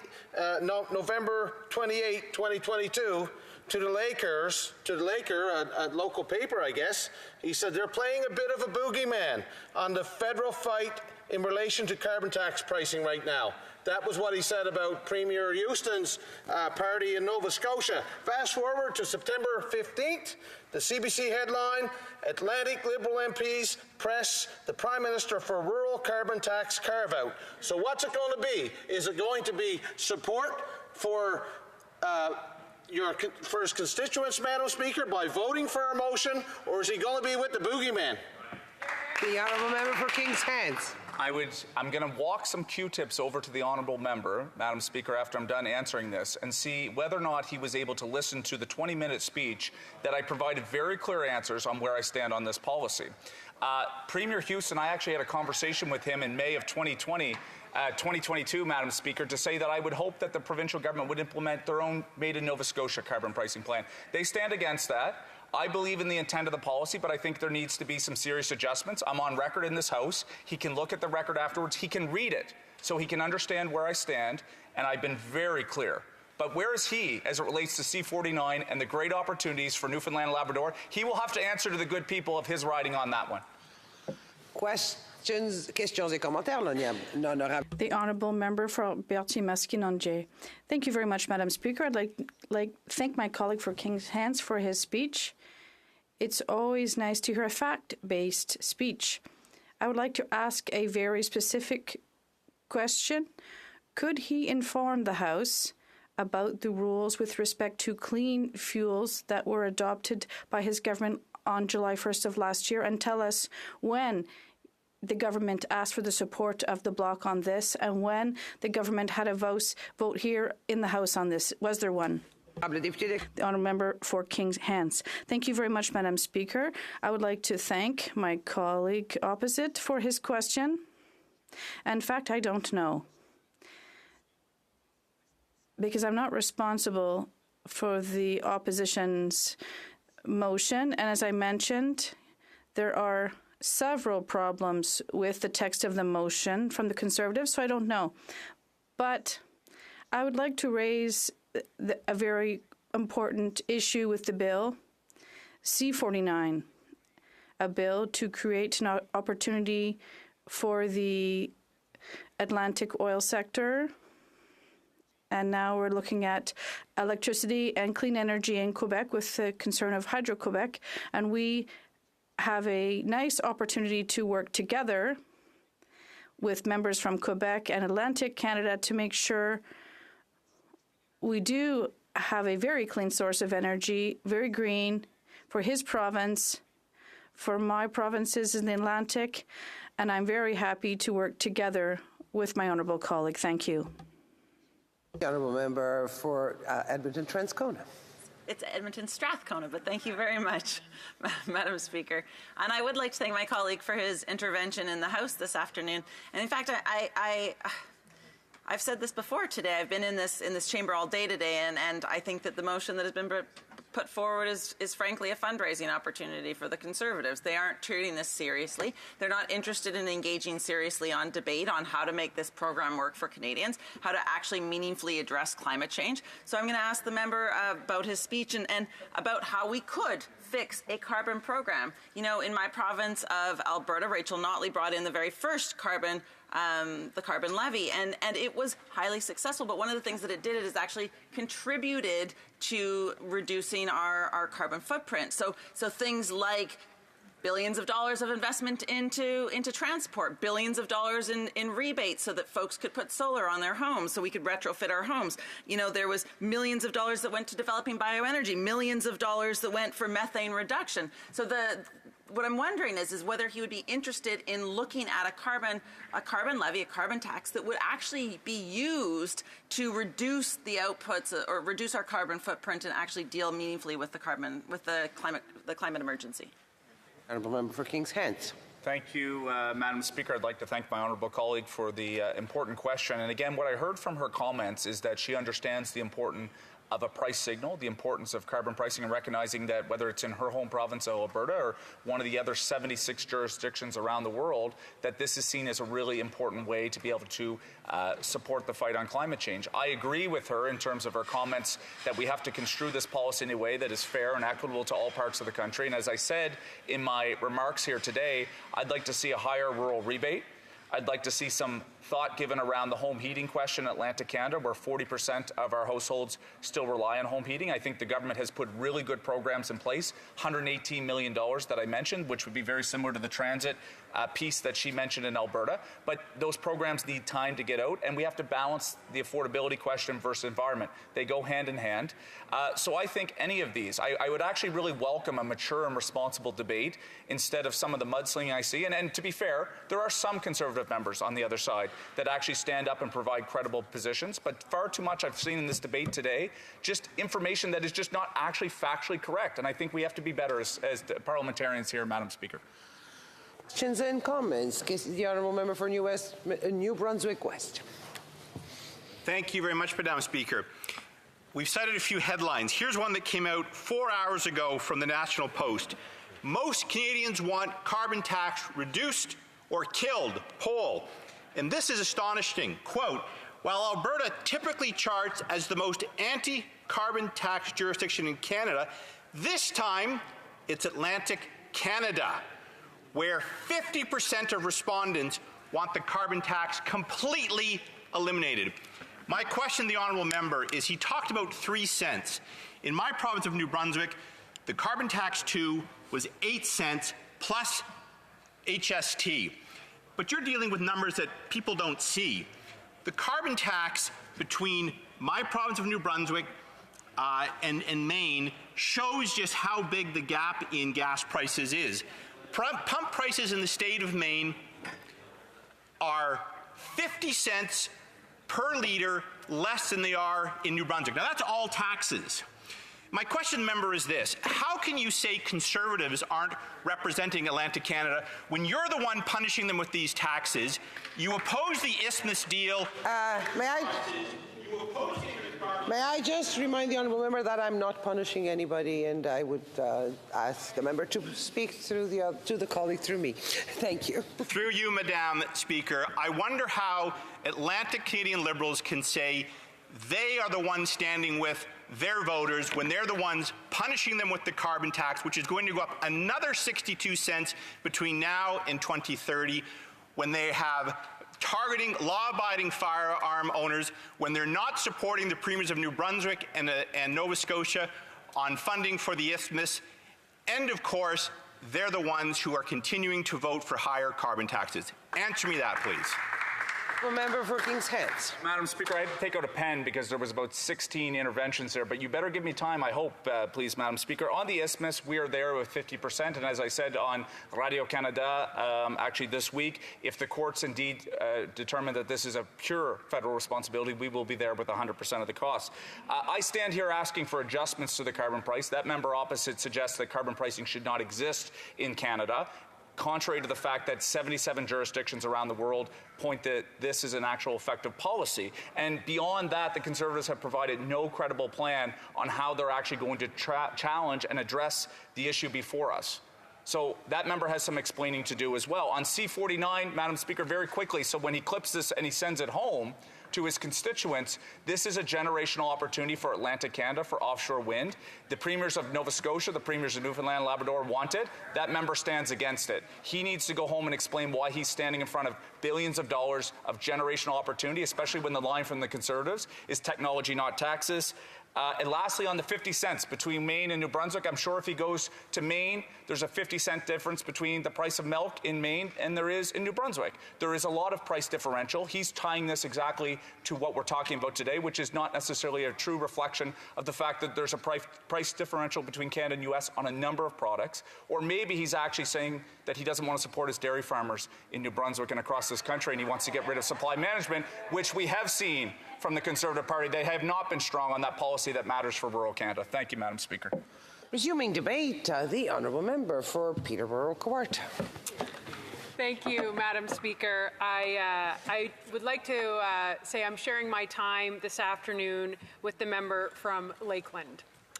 It is always an honour to rise in the House of Commons and speak on behalf of my constituents of Peterborough-Kawartha and for all of Canadians. I am the Shadow Minister for Families, Children and Social Development, and I've been pretty vocal in my cry of the mental health crisis across this country, and in particular our kids. And they're not doing okay. And today what we're going to talk about in the House directly impacts our children. So what are we talking about today, Madam Speaker? Today is an opposition motion day put forth by our leader of the Conservative Party of Canada, and an opposition motion is put forth by us, so we are the official opposition. We are not in government. We don't get to set the agenda. We don't get to set the policy. We are here as opposing members to bring balance to the government. The problem is we don't just have the Liberals in power. We have an NDP Liberal coalition that signed a deal that is deeply hurting Canadians. So, the opposition motion today put forward that we are debating in this House is the House call on the government to introduce legislation within 7 days of this motion being adopted to repeal all carbon taxes to bring home lower prices on gas, groceries, and home heating. You can applaud for that, my Conservative colleagues. It is a very important piece of legislation, and it will give you an idea when the vote happens where the members in this House stand. The reality is there is very real consequences to decisions made and policy made in this House. And there are very real consequences to taxing fuel, which is what the carbon tax is. When you tax fuel, that a farmer needs to run his tractors on his field or to take care of his animals, you are then going to have to transfer that tax to the trucker, who's going to have to move that food. You're then going to have to tax the manufacturer of the food. And guess who ends up paying that compounded price? You, Canadians, the people at home watching this. So what happens to your hard-earned paycheck? It falls out of your hand like sand. I asked last night through my social media channels to hear from my constituents, because that's what we're elected to do in this House. We're elected to listen and to be the voice of our ridings. There are about 115,000 people in my riding of Peterborough-Kawartha. We are a bellwether riding, which means we are reflective of the entire country. So we're a bit of a microcosm of what happens in Canada. And I asked people to share their stories with me of how the carbon tax is impacting their lives. And I asked if I could read it into the record. So that's what I'm going to do right now, Madam Speaker. And I'm going to start with Shannon Montgomery Sunberg, who wrote, "Where do I even start? As a business owner that needs fuel for everything that is used, truck parts, plow parts, machinery, oils, insurance. Add on to the fact our customers are not able to pay the money owed to us due to their family situation. So many families struggling they cannot afford to hire extra help. We are in a position that there is not enough work to keep the business going. Then add on the stress of no income coming into the household. It starts affecting your mental health, as to which there is no help. It is so much more than carbon tax. It is a whole broken system. Ontarians are being forced out. We feel forced out, unwanted by a government that should be helping its people, not stomping on them while they are down. The division this government has put upon its people makes me cry almost every single day. There is nowhere you can go and not see the difficulties upon people. As a mother with 4 grown children, with spouses and grandchildren, I worry every day about the cost of food, healthy food. Can you imagine as a mother not being able to offer good, healthy food to your kids and their kids because you're trying to hold on to yourself? I'm a very proud Canadian with a very disgusting feeling for my government, my whole government. Every single person under our Prime Minister has had every opportunity to walk away or speak up. We the people voted the government in, and we the people should be able to say enough is enough. We want a government for the people." Yeah, thank you, Shannon. Chad wrote in, "We live in a rural part of Ontario. With the current fuel prices, to fill my truck and SUV for my wife and I for 1 week is about $325. We spent $500 last week on groceries, and we have a family of 5. $825 in 1 week for groceries and fuel." Carol Ann Grant wrote, "Our power bill for 1 month is now $400. With heating our home, it takes our whole pension to pay household bills and leaves nothing for groceries." So you can imagine when the stats come out from Food Bank Canada that 7 million people are not able to feed themselves. That 1.5 million people a month are using food banks. These are people with jobs. That's what's happening across our country. This next message comes from Jeff Dunk, and Jeff wrote, "I work for a trucking company, and we have drivers at home because there is not enough work because people don't want to pay the rates of transportation." Erica's message is pretty profound, as all of them are. Erica wrote, "My husband and myself work decent-paying jobs, combined over $100,000. And we have 2 kids. We rent our 2-bedroom home, and we have 2 vehicles. I run out of money 2 days after my payday. My 1 child is diabetic, and the cost of groceries is ridiculous. I'm spending about $400 every 2 weeks to feed my kids. Then what does that mean?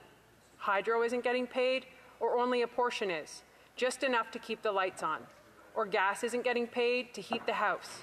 How is it that a family making over $100,000 a year can't be comfortable?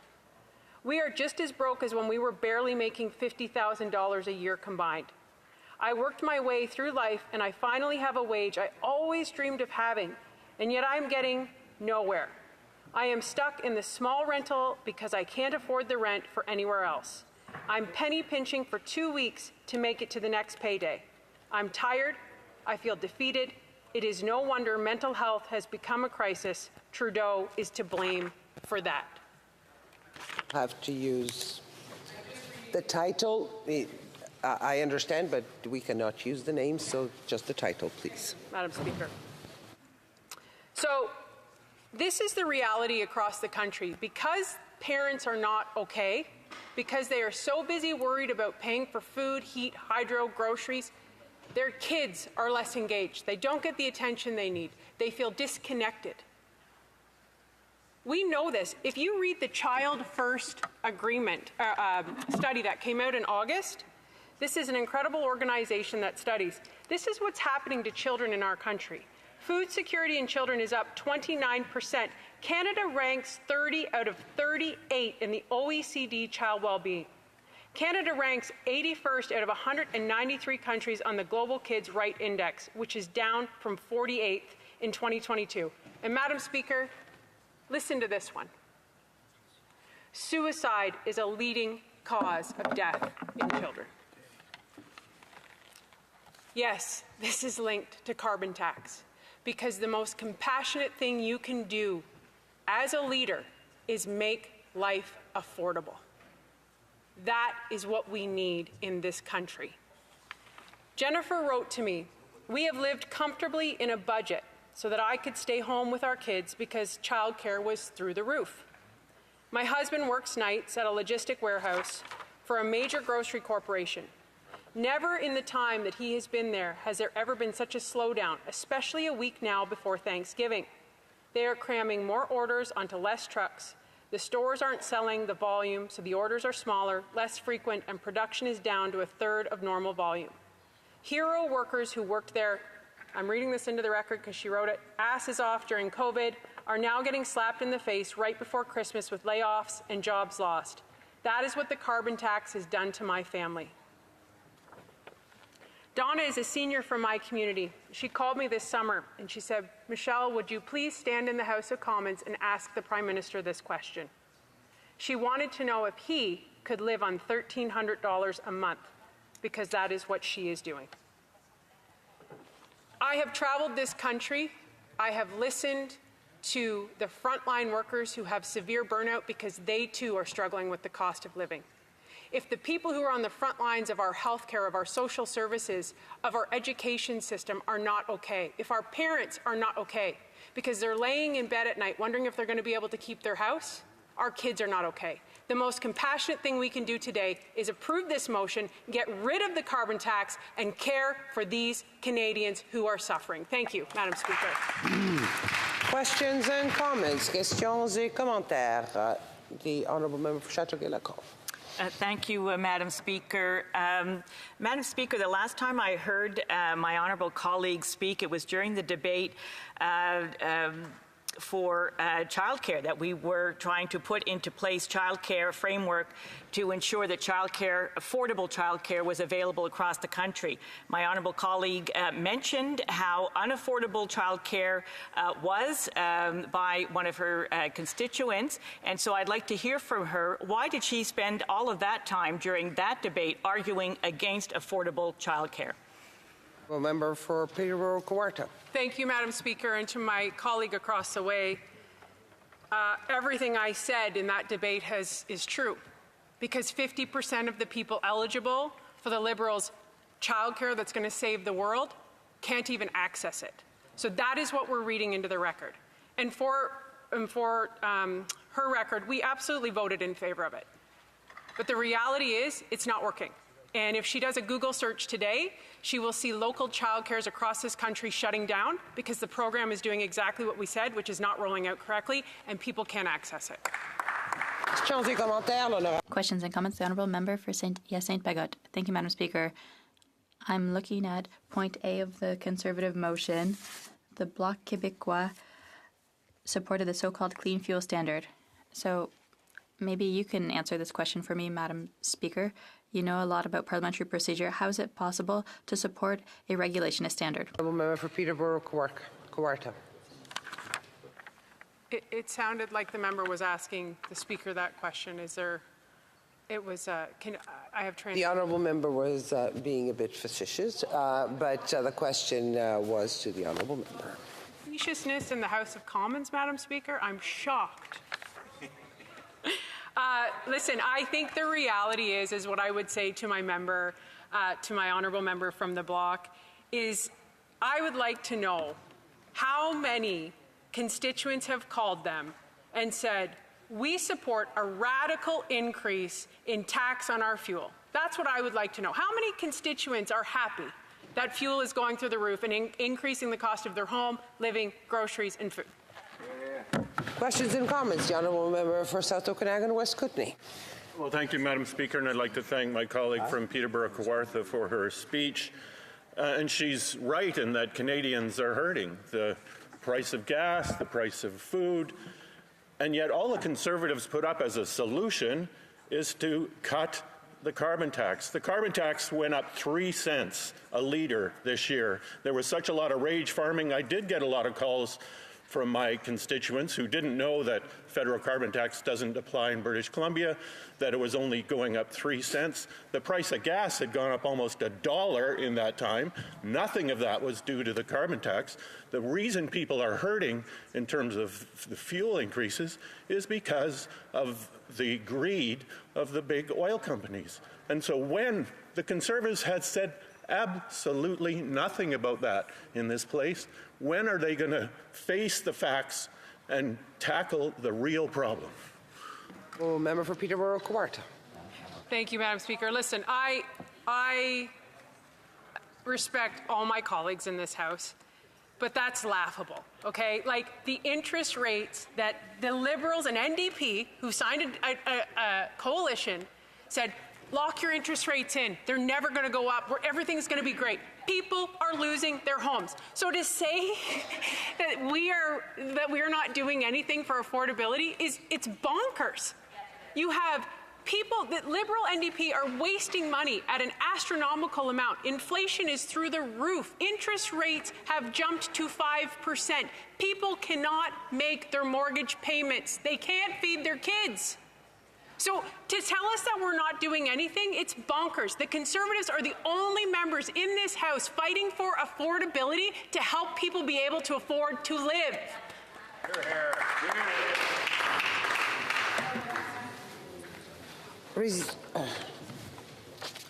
Order. It is my duty pursuant to Standing Order 38 to inform the House that the questions to be raised tonight at the time of adjournment are as follows. The honourable member for Calgary Nose Hill, Public Safety. The honourable member for Calgary Rocky Ridge, Carbon Pricing. Resuming debate to the honourable member for Lakeland. Thank you, Madam Speaker. It's a pleasure to follow the formidable MP and my friend from Peterborough-Kawartha. Like all Conservatives, we come from different parts of the country and from different backgrounds, but like all Conservatives in our big and growing movement, we are united with our Conservative leader to fight to axe the carbon tax, to bring down food and fuel prices and heating and cooling costs for all Canadians, to bring homes Canadians can afford and bring home Canadian jobs, money, businesses, and natural resource development and exports. Conservatives will bring project approvals up, the cost of traditional energy down, greenlight green technology, and ensure major projects and infrastructure can actually get built in this country again so all Canadians can have accessible, affordable, reliable fuel and power, and most importantly, hope for the future. Our leader and Conservatives warned the NDP Liberal government repeatedly during the past 8 years that their reckless tax, spending, and inflationary deficit agenda would drive investment out of Canada and make everything more expensive for everyone. Only a few months, actually, after the first time I was elected to be the MP and to represent the people of Lakeland in response to the 2016 budget, even I myself warned of the dangers of this regressive, repressive tax before the Liberals imposed it. I said then, and it's clearly true today, that the carbon tax is just a revenue generator for government to feed reckless spending and out-of-control deficits masquerading as environmental policy.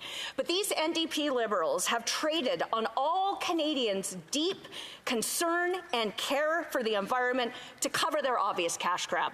The proof is in the most difficult ways. Almost a decade into their irresponsible, harmful experiments, it's been all economic pain and no environmental gain for Canadians. But of course, the MP who predicted everything about the consequences of the NDP Liberal agenda was our leader, the MP for Carleton, in his previous role as the official opposition finance shadow minister. But you know what? What's remarkable is that he also warned of the risk and the cost back in 2007, 16 years ago, about the Liberals' plan to implement a carbon tax that he warned would cost everyday Canadians thousands and thousands of dollars that they wouldn't be able to afford. He's always opposed it, and we still do. Inflation, rising interest rates, skyrocketing prices for essentials like gas, groceries, and home heating. Conservatives warned about the connections of all of these policies. We warned that the dreams of new and young Canadians would be compromised and undermined by the NDP Liberal policies that always do, in real terms, the very opposite of what they claim. The NDP Liberals, they like to say, well, they'll take no lessons from Conservatives or from our leader, but really, they should have. It would have saved all Canadians years of struggles, bankruptcies and foreclosures, anxiety, catastrophic losses of generational opportunities, hundreds of thousands of job losses, billions in investment, and a brain drain to other countries, allies, and foes alike. It's a tragic hindsight that it's obvious that they really should have listened. Canadians remember their May 2015 promise that they'd help the middle class and those working hard to join it. But the facts are stark, and they're pesky things for politicians like the Prime Minister, who doesn't keep their word or take responsibility. And when you've been in power, when he's been in power for almost a decade, it is time for him to answer for it. Because the truth is that under the previous Conservative government, more Canadian kids and vulnerable families were lifted out of poverty than at any other time in our country's history, and Canada's middle class became the richest middle class of any country on earth in 2014. At that time, it really was sunny skies ahead. But today, what's happened? Well, the Liberals have actually moved the way their government measures the poverty line to pretend their policies have worked.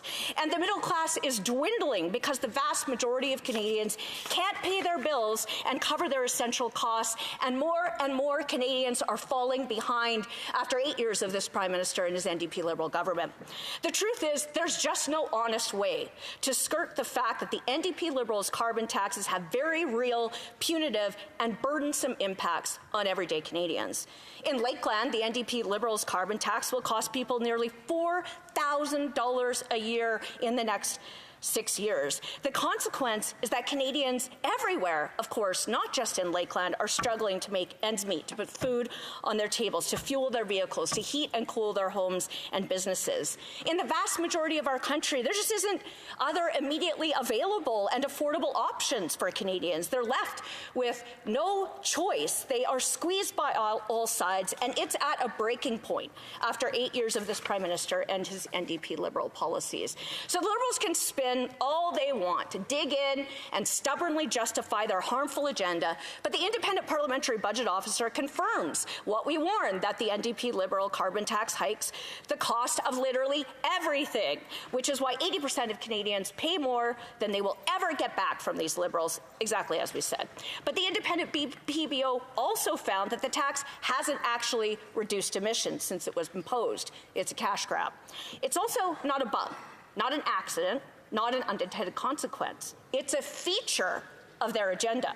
The Liberals themselves admitted that their carbon tax is meant to make driving more expensive, and they're plowing ahead to quadruple those costs and add a second carbon tax on top of it. Together, those taxes will hike prices at the pumps by 61 cents a litre in the next 7 years. I mean, seriously, who can afford this? There isn't a light at the end of the tunnel for most Canadians under these NDP Liberals, who are totally out of touch, and now, exactly as we warned, Canadians are out of money.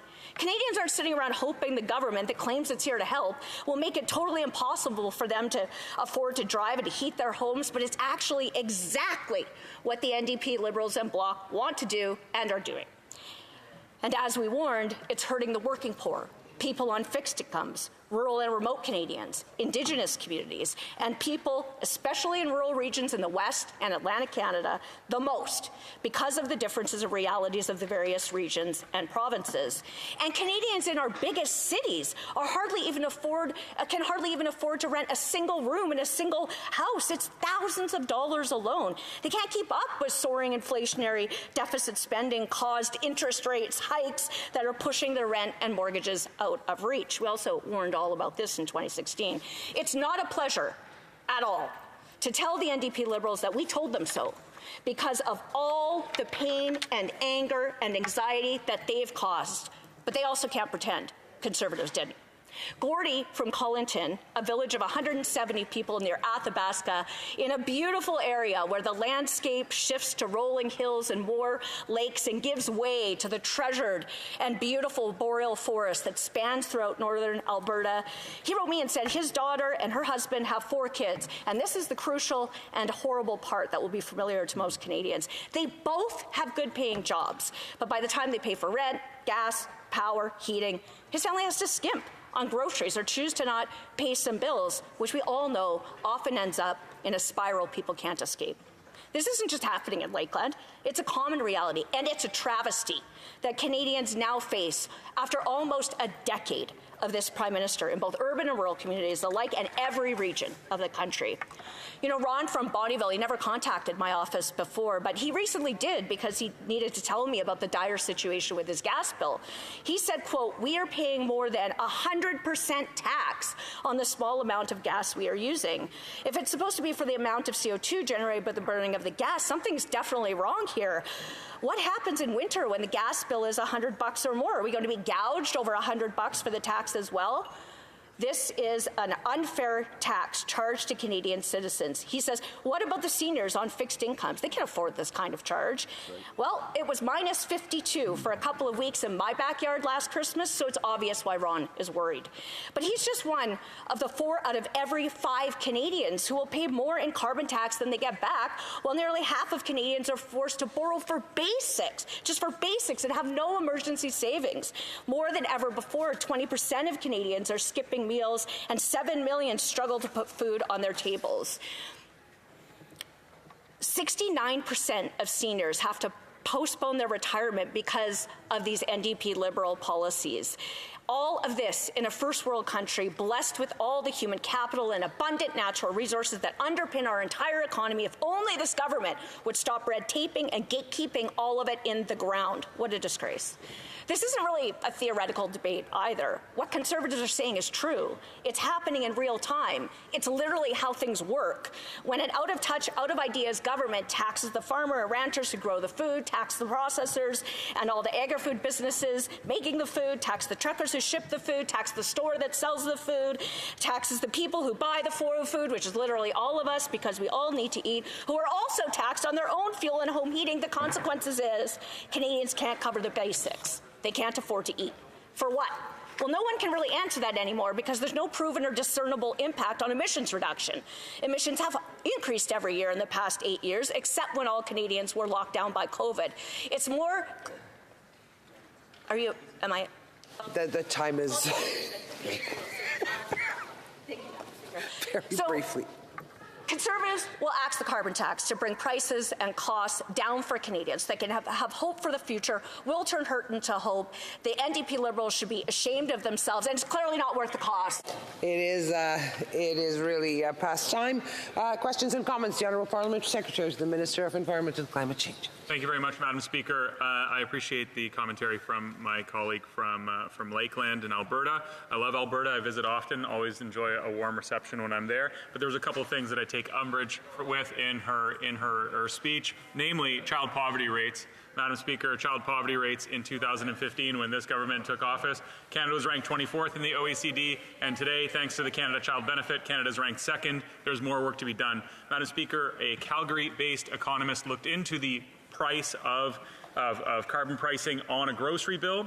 For a family of 4, Trevor Tome found that carbon pricing adds about $5 to a monthly grocery bill for a family of 4 in Alberta, $2 for a family in Ontario. So the rhetoric around $4,000 to $6,000 a year, which is false from the member, also ignores the fact that there's a $386 quarterly payment through the climate action incentive, something that the Conservatives never want to acknowledge. That's $1,444 that helps the least well-off Albertans the most. The member from Lake.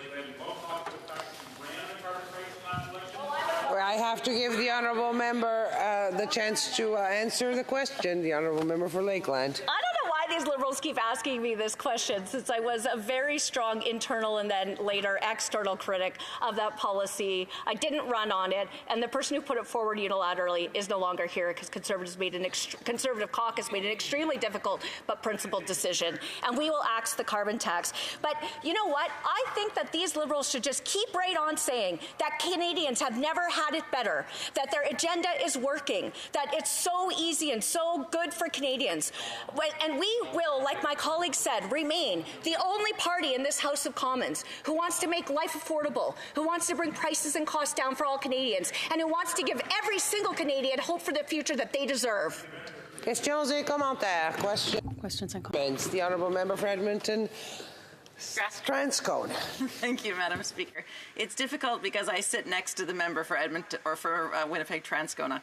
I'd like to thank my colleague for her speech today in the House, and ultimately the carbon tax is about a climate change measure. It's part of a climate change plan, and what I dislike is that this, in fact, is not enough of a conversation about how we deal with the climate crisis that's happening. We need to be dealing with it with multiple ways, and I'm sure she'll agree with me when I say that the Liberals have met none of their targets with the plan, and so there needs to be an even broader conversation on how to deal with it. But I have one very easy question for her. The member of her party from South Shore St. Margaret this afternoon said that hurricanes have been happening for hundreds of years in his riding, and that wildfires are man-made. Does she believe climate change is real? Does she believe wildfires are a result of climate change? Honourable member for Lakeland. Well, this is the issue. The NDP Liberals claim that their carbon tax is in place to reduce emissions, even though, by the way, the model that they've imposed actually doesn't reflect anything near what economists who propose carbon taxes for emissions reductions actually propose, which is an equivalent reduction in red tape taxes to offset the price, and then also to have exemptions for for emissions-intensive trade-exposed industries. The truth is that model's not even up for debate. It's not what the Liberals have done. It's not what the NDP Liberals support. So I think that it's their job to explain to Canadians how this is possibly worth the cost, and they need to tell Canadians how high the prices have to go before they're actually going to see a difference. The honourable member for Saint-Hyacinthe-Bagotte. Thank you, Madam Speaker. I will ask the question, the very simple yes or no question to my colleague. Is climate change real or not? For Lakeland. Conservatives will take action to reduce emissions globally by exporting our technology, our products, to help our allies get off dictator oil, to ensure Canadians' energy self-sufficiency and security, and so that we can support our allies, because energy security, self-sufficiency, and sustainability dictates the prices of food, dictates the standard of living, and it's a crucial thing for this country to secure that has absolutely been languished and lost, I fear, generationally under these NDP Liberals. Resuming debate, the honourable member. Deputy House Leader is rising on a point of order. Speaker, I know that the member from Pitt Meadows, Maple Ridge, really wants to get up, so I believe if you seek it, you'll find unanimous consent to allow the inventor of the carbon tax in British Columbia to ask a question. I don't think the honourable member wants to challenge my decision to pursue debate. L'honorable député. The honourable member for Berthier-Maskinongé. Thank you very much, Madam Speaker. It's quite a day. We're hearing a lot of things, very different things today. Listen, I'll try to proceed calmly. The Conservatives are wondering why we don't adopt their motion, why we're not voting in favor of most of their motions. Well, I would say quite honestly, Madam Speaker, it's because most of the motion is false. Things aren't correct. And they feel offended. But Listen, we're here to serve public interest. We're not here to pass just anything. I'm going to look at the motion of the day, Madam Speaker. First of all, in the motion, it says that the Bloc Québécois, and this is interesting because we're being talked about in the question period today, and I heard official opposition members ask questions to the Bloc. I thought that was quite interesting. I don't know if they perhaps saw in the future sovereign Quebec and some of us would be in government, but anyway, it was quite funny. I will permit myself to make that comment. But it says in the motion that the Bloc Québécois supported the so-called clean fuel standard with the government. It was a Liberal Bloc coalition. In the beginning of the week, the coalition has changed. Sometimes it's NDP Liberal, and sometimes, well, there are votes on things that are logical, and sometimes we do vote with the Conservatives, and the Liberals say, well, it's the Conservative Bloc coalition, and it always changes. It's quite funny. And I would invite people at home, perhaps, to kind of look at it and look at the statistics, which coalition occurs the most frequently. But we can see that it's a bit ridiculous, Madam Speaker, when we say things like that. So in today's motion, it says pretty much like this, that the Blocs Québécois pass the so-called clean fuel standard. I think it's important for the Bloc Québécois to be present in the federal parliament, even if we are a party that will never take power, but we have a great deal of influence. I think if the government passes this standard,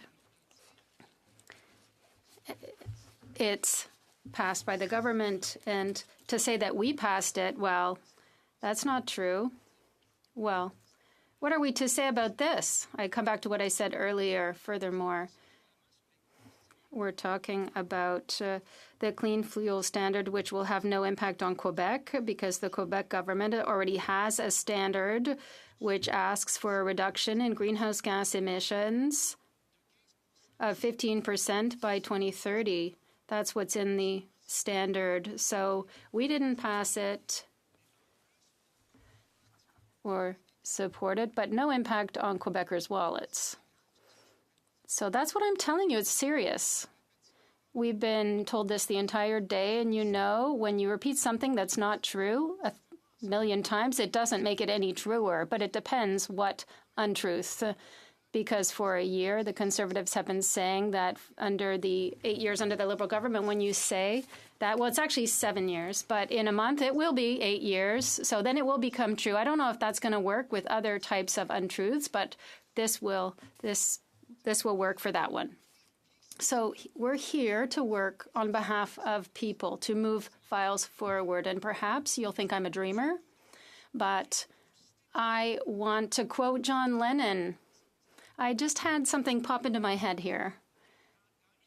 Imagine, he says, I'm going to translate it because I'm speaking French, but you can say, perhaps you'll say that I'm a dreamer, but I'm not the only one. And what do I dream of as a parliamentarian? I dream of a day when election campaigns will last for a month or 2 months and not 4 years long, not 3 years long. And in between the elections, we all would work for the common good. And I would invite my Conservative colleagues to consider the committee meetings of the Standing Committee on Agriculture, because I think most of the time we do make it work. So I'm trying to do that here in the House, too. So today I won't say so-and-so is a liar. No, I would say this is not true here. But I would say that we're talking about the clean fuel standard. It's not the Bloc Québécois that passed it. I'd like them to understand that. The carbon tax, it doesn't apply to Quebec. They have to understand that too. Quebec has a emissions sharing system that was established with California. It's in force. This system started in 2013, if I'm not mistaken. Perhaps it was a little bit later, 2018. I don't know. Let's forget the date, but it was passed, and colleagues can perhaps help me with the date. I don't know. And And it's beneficial for Quebecers because the impact today is, we think it's 8.8 cents, where here it's 14.4 cents. So we have an advantage here. The Quebec Conservative members are saying, well, the tax, the carbon tax, and it's costing Quebecers a lot, and they want to abolish the carbon tax and put money in the pockets of Quebecers, but that's not true, because the carbon trading system in place in Quebec will remain in place, even if we take away the carbon tax that is applicable in the other provinces.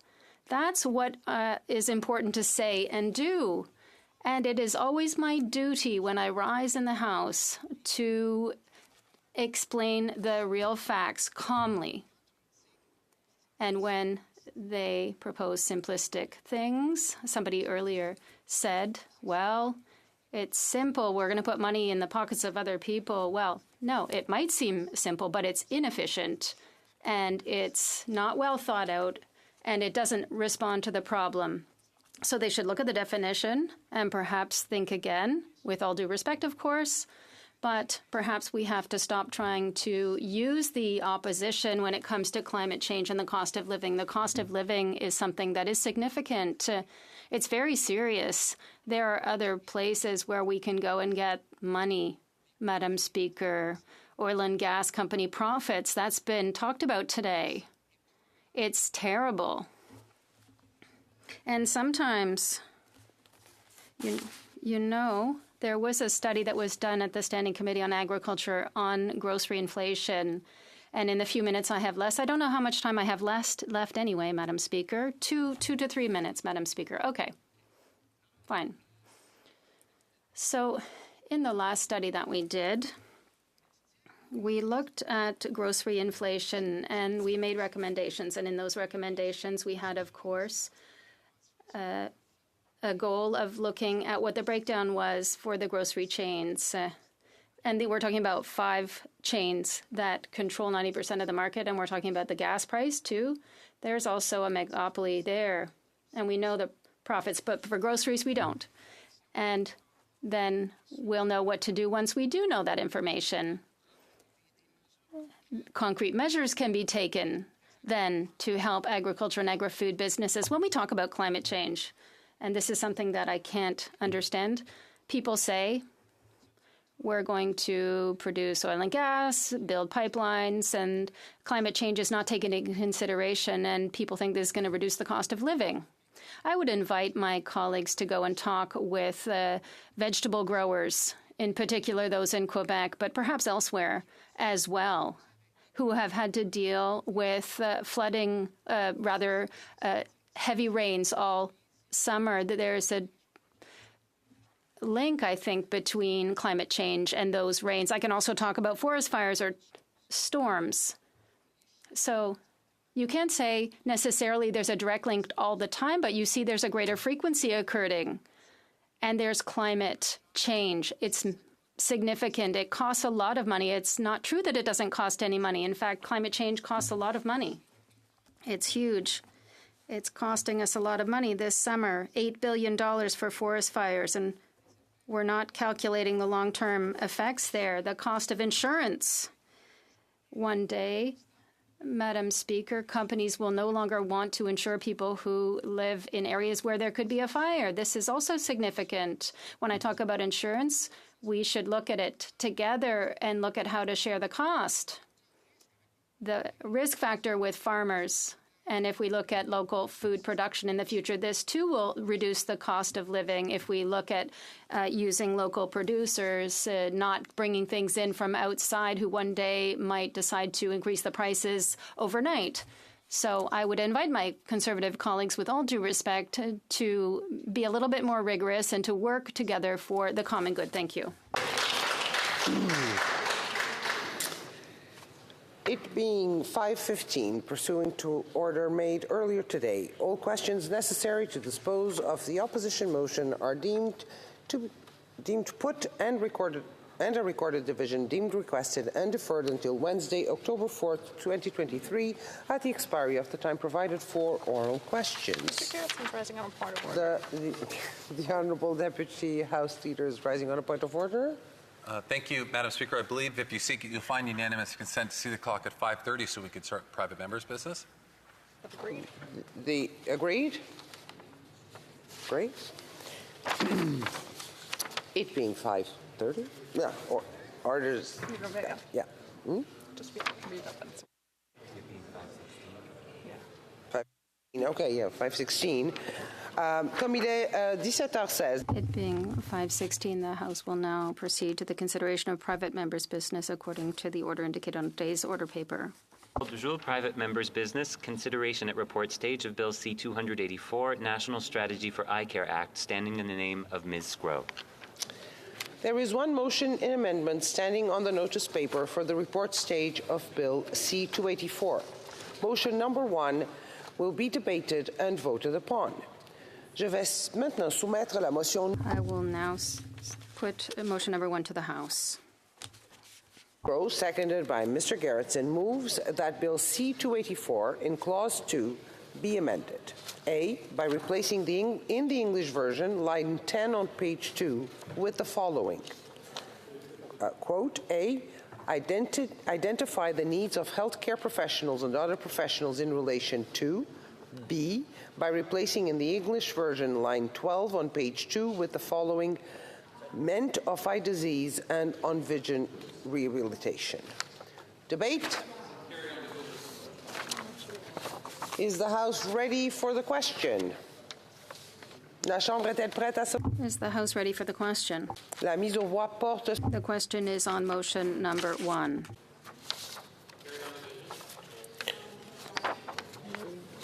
Yeah. Shall I dispense? You could ask. Shall I dispense with the reading of the motion? Yes.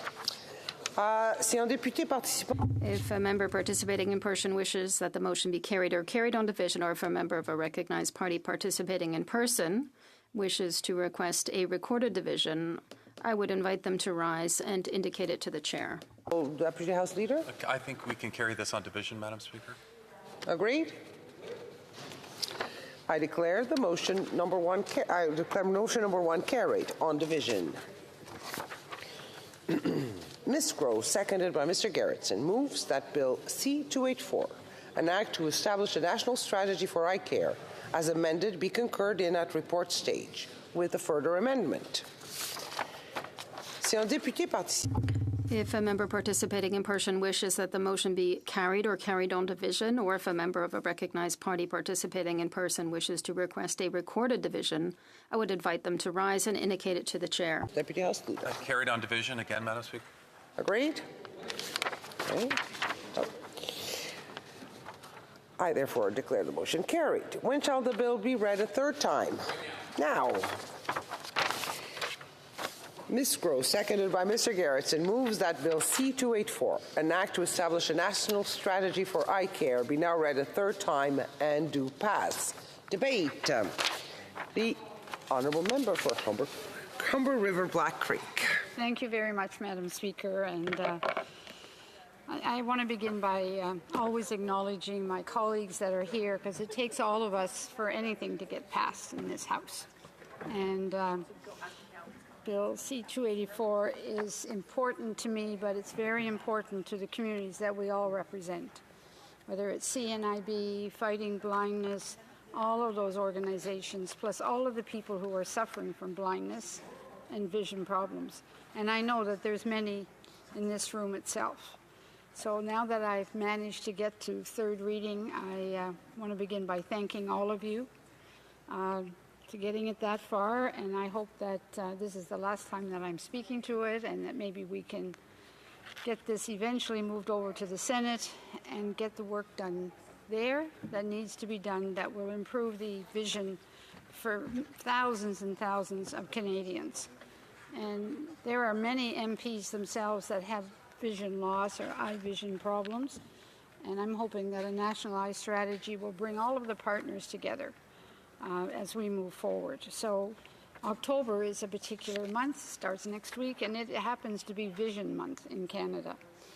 So in October, we'll be celebrating Children's Vision Month, and I am honored to be able to speak to you all today on the eve of this occasion about my Bill C-284 establishing a national strategy for eye care. I trust that, again, together, because we don't do anything alone, it takes all of us. We will be able to move this forward and get the House support for C-284 in the third reading to help children reach their full potential with good eye health and vision care. We can't let the blur obscure children's future. As early as 2003, the Canadian government made a commitment to the World Health Organization to develop a vision health plan for Canada by 2007 and implement this plan by 2009. Just a reminder, we're at 2023. The community, the vision loss community, has been waiting for a very, very long time to see Canada take some steps when it comes to a national eye strategy. But Canada has lacked any substantive framework on the matter of public eye health care to this day. When I started to look closer at the issue, it was clear to me that it has to be changed. We've taken tremendous steps forward in improving the health of Canadians with the promise of national pharmacare, and most recently a plan to implement national dental care. The introduction of a strategy to improve vision care is another critical step in this direction. Worth reminding that in 2021, the Canadian Council of the Blind, in partnership with Fighting Blindness Canada, the Canadian Ophthalmological Society, and the Canadian Association of Optometrists, with support of other organizations, commissioned a study on the cost of vision loss in Canada. The study revealed that Canada is experiencing an emerging crisis in avoidable vision loss that has the potential to get even worse unless action is taken immediately. You might well be aware of those striking numbers. Over 8 million Canadians have an eye disease. 1.2 million live with vision loss or blindness. 1,292 deaths were associated with vision loss in 2019 alone. So there is a high percentage of seniors and school-aged children who have undiagnosed eye problems. The mentioned study suggests that without changes in public policy, the number of Canadians living with a blinding eye disease will increase to up to 14 million Canadians by 2050. Meanwhile, 75% of the vision loss can be prevented. And prevention is the key, and establishing a national eye care strategy will ensure that Canadians' vision health is prioritized. We all take our vision for granted. It's only when we start to find that we can't see as well as we used to or as well as we would like to that we start to maybe pay attention to when was the last time we had an eye exam, and to make sure that we are taking good care of our eyes as we take care of other parts of our body. But unfortunately, we don't until often it's much too late. But there are so many challenges, I want to write, that when one can't see, from social isolation to depression to travel difficulties. Vision loss has a profound impact on individuals, their families, and society, costing our economy an estimated $32.9 billion a year. So I can just repeat that number. It's $32.9 billion a year is what the cost is because of vision loss. Over half of that cost is attributed to the reduced quality of life, primarily due to loss of independence, especially in the aging population. Another $4 billion is attributed to the reduced productivity at the workplace. Bill C-284, when passed, commits the government to a national strategy, a framework dedicated to improved access to eye care and rehabilitation services, a strategy that also envisions the creation of a vision desk at the Public Health Agency of Canada and investments in research to find new treatments to prevent and stop blindness. The bill is also calling on an enhanced access to eye health care for Indigenous people. Our eyesight is precious. Without it, we are bound in countless ways, physically, socially, cognitively, and more. The impacts of blindness include increased risk of financial hardship, the inability to drive, to read, to participate in physical activity, socially interact with others, which can often lead to depression and other mental illnesses. Improving health care will contribute to the improved well-being and unlocks human potential for everyone. I invite you to join me on this mission to protect this valuable sense. Making eye health, vision care, and rehabilitation services a health requirement requires your support. I encourage all of you here today to become champions for Bill C-284 in your own areas and refer it to the Senate as soon as possible, so we might all be able to celebrate it as the law of the land sooner than later. Again, I call on all of my colleagues in the House, please support Bill 284 in their third reading today on the eve of Children's Vision Month of October to help children reach their full potential with good eye health and vision care. To my colleagues, again, I thank you very much. I appreciate getting on to the third reading. Best thing tonight would be for the bill to collapse and go for a vote and move it on to the Senate. But I have to say, I'm in your hands as it goes, as this debate progresses. So thank you all very much again. Questions and comments, questions et commentaires. The honourable member for Edmonton Manning. Well, thanks for the honourable member for such a great bill. The question is, if 75% of the cases are preventable, what is the remedy to make that awareness happening so Canadians can prevent getting to a disease that related to their eye care and their vision? The honourable member for Humber River Black Creek. Thank you very much, Madam Speaker. Well, clearly it's that whole issue of awareness. We neglect far too many things, and your eyes are another thing that we neglect until we start to develop a problem, and it's often too late. Establishing a national eye care strategy with a framework will bring the provinces to the table with the federal government and other health officials to develop a plan of increasing awareness and making sure that tests are available for people everywhere so that they don't develop glaucoma or macular degeneration. By the time they find out, it's way too late. And so all of this, if we talk about the awareness as we do with many things, it would get people to go and see a doctor earlier than later. Questions and comments. The honourable member for Saint-Hyacinthe-Bagotte. Yes, thank you very much, Madam Speaker. I'd like to thank my colleague, who is the chair of the committee. We have been working together for almost 4 years now, weekly.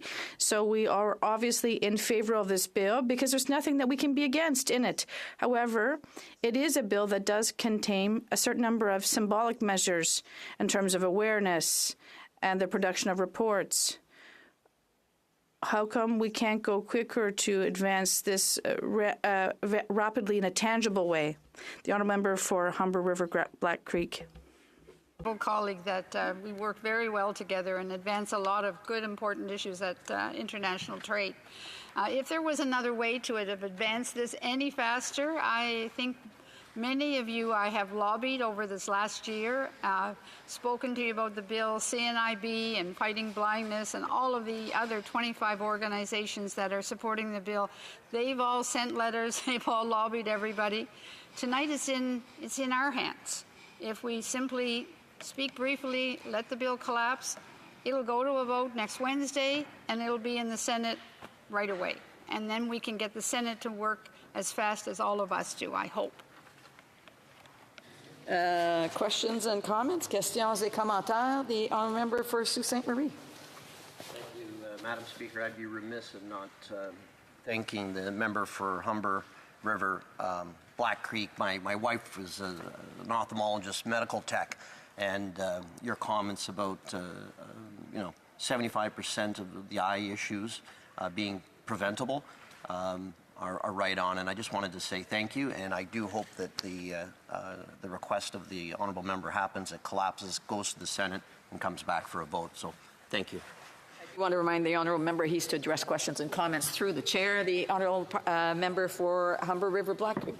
Wow. Thank you to my colleague. As I indicated earlier, it takes all of us to make a difference in this country. And the National Eye Strategy is something actually that was started by You yourself, Madam Speaker, you were the one who started this several times through different motions that you had yourself tried to get this forward. And I suspect if I hadn't had the opportunity because my name got picked out of the hat, you would have been the one who would have been moving forward on this issue. So this National Eye Care Strategy is a tribute to you as well for the work that you have done on trying to get a vision strategy done. So I acknowledge that work, Madam Speaker.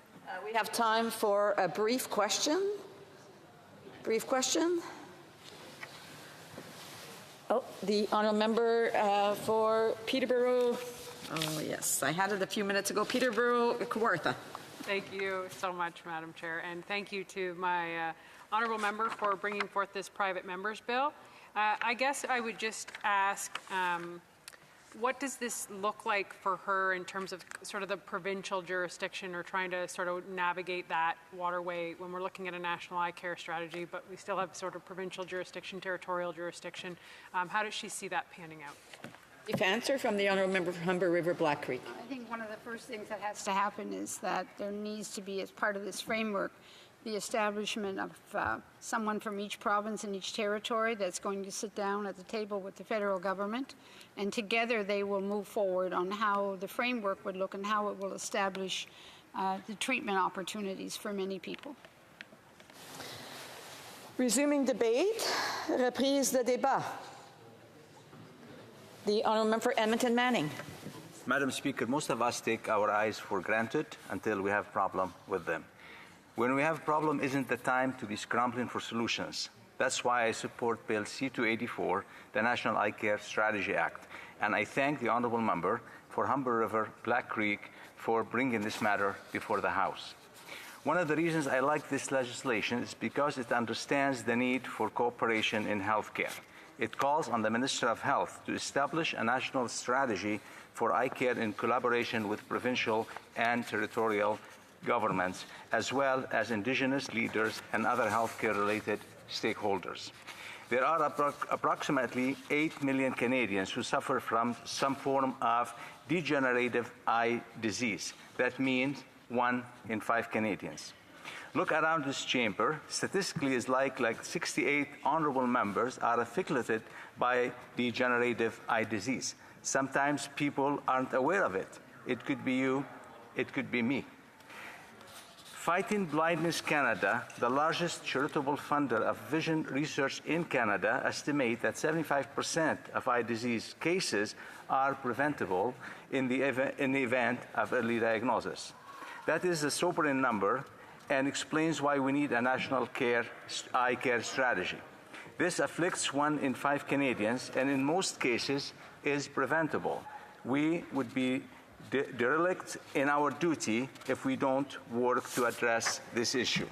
The most common eye disease in Canada include macular degeneration, cataracts, glaucoma, and diabetic retinopathy. All of those can lead to blindness if not treated in time. The earlier the treatment, the better the chances of a positive outcome. The bill calls for a national strategy to identify the training and educational needs of healthcare practitioners who specialize in ocular care, promote, improve research on prevention and treatment, promote data sharing between the federal and provincial governments in relation to eye disease prevention, and facilitate the rapid approval of a new treatments used for eye disease. It is not that nothing is being done now. It's that we need to do more.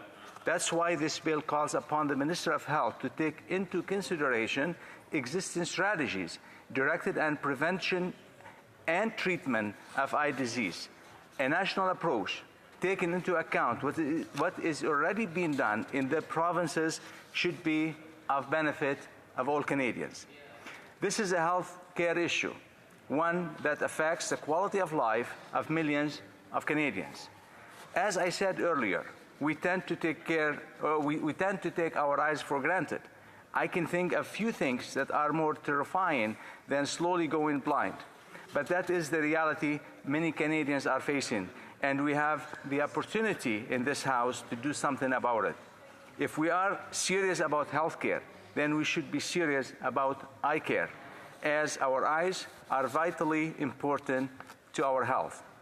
As well as being a health issue, this is also a financial issue. Fighting blindness, Canada estimates that preventable blindness in Canada costs about $33 billion each year, as the honourable member said earlier. That includes $9.5 billion in direct healthcare costs, $6.1 billion in indirect healthcare costs, and $17.4 billion for the cost of well-being.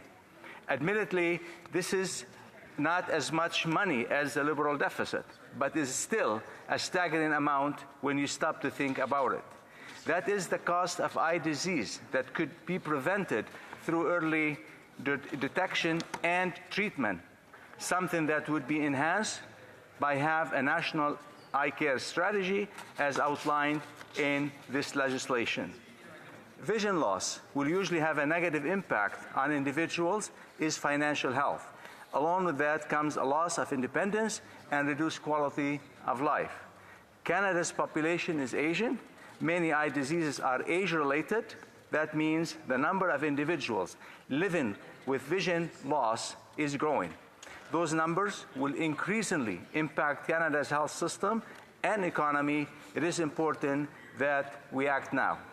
It is important, as the bill states, and I quote, to identify the needs of healthcare professionals for training and guidance on the prevention and treatment of eye disease and to vision rehabilitation, to promote research and improve data collection on eye disease prevention and treatment and on vision rehabilitation, and to promote information and knowledge sharing between the federal and provincial governments in relation to eye disease prevention and treatment and to vision rehabilitation. We have the ability to make this a reality.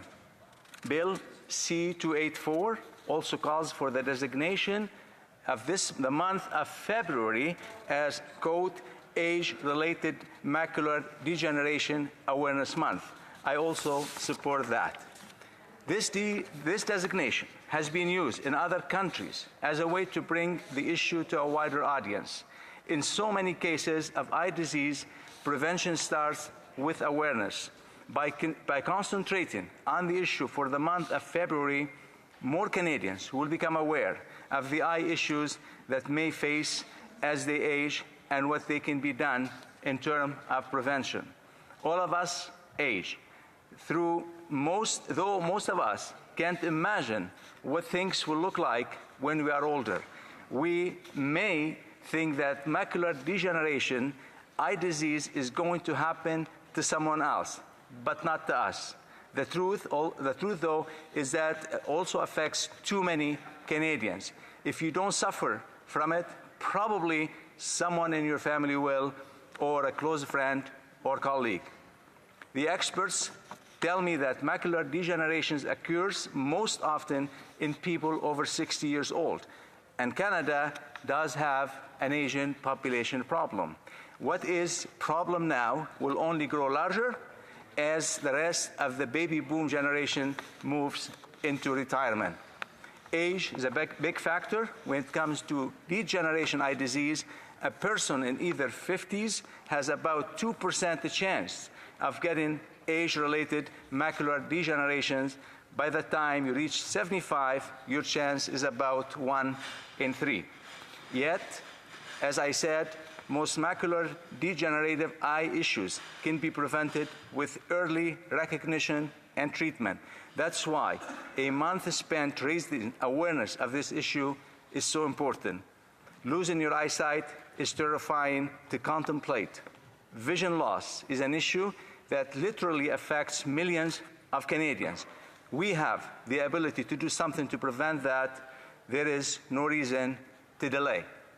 I support Bill C-284, the National Eye Care Strategy Act. We need to do what we can to protect the health of Canadians. I encourage you to support that. Thank you very much. Reprise de débat. Resuming debate, the Honourable Member for Laurentides-Labelle. Thank you, Madam Speaker. Well, first of all, because it's Thursday evening, and tonight there's an important celebration. It's the 40th anniversary of the Centre Collégial of Mont-Laurier, where I graduated in 1997. So I can't be there tonight, but it's important what we're doing here.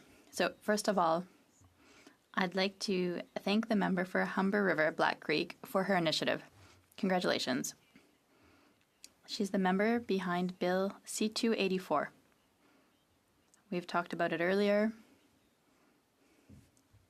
And as a member of Parliament, when I see the Liberal Party, the Conservative Party, the NDP, and the Bloc Québécois are in agreement with this bill, and so, of course, I think it's time to go forward. It's time to make progress. And it's good tonight to have a calm climate where we listen to each other. Maybe we're falling asleep, but it's an important topic because we've had the contrary in other days this week. The bill is in the same vein as several bills that have been introduced in recent parliaments. I'm thinking of bills on autism, cancer, and diabetes.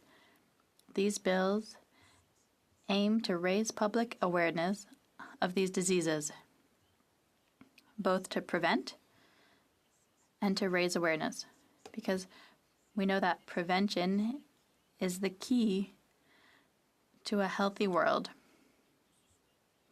Whether through exercise, diet, healthy lifestyle habits, we can ensure we have a healthier population and therefore put less pressure on the healthcare system. But prevention also involves raising awareness and providing information. We're not all specialists, Madam Speaker, who know everything about every disease. That's natural.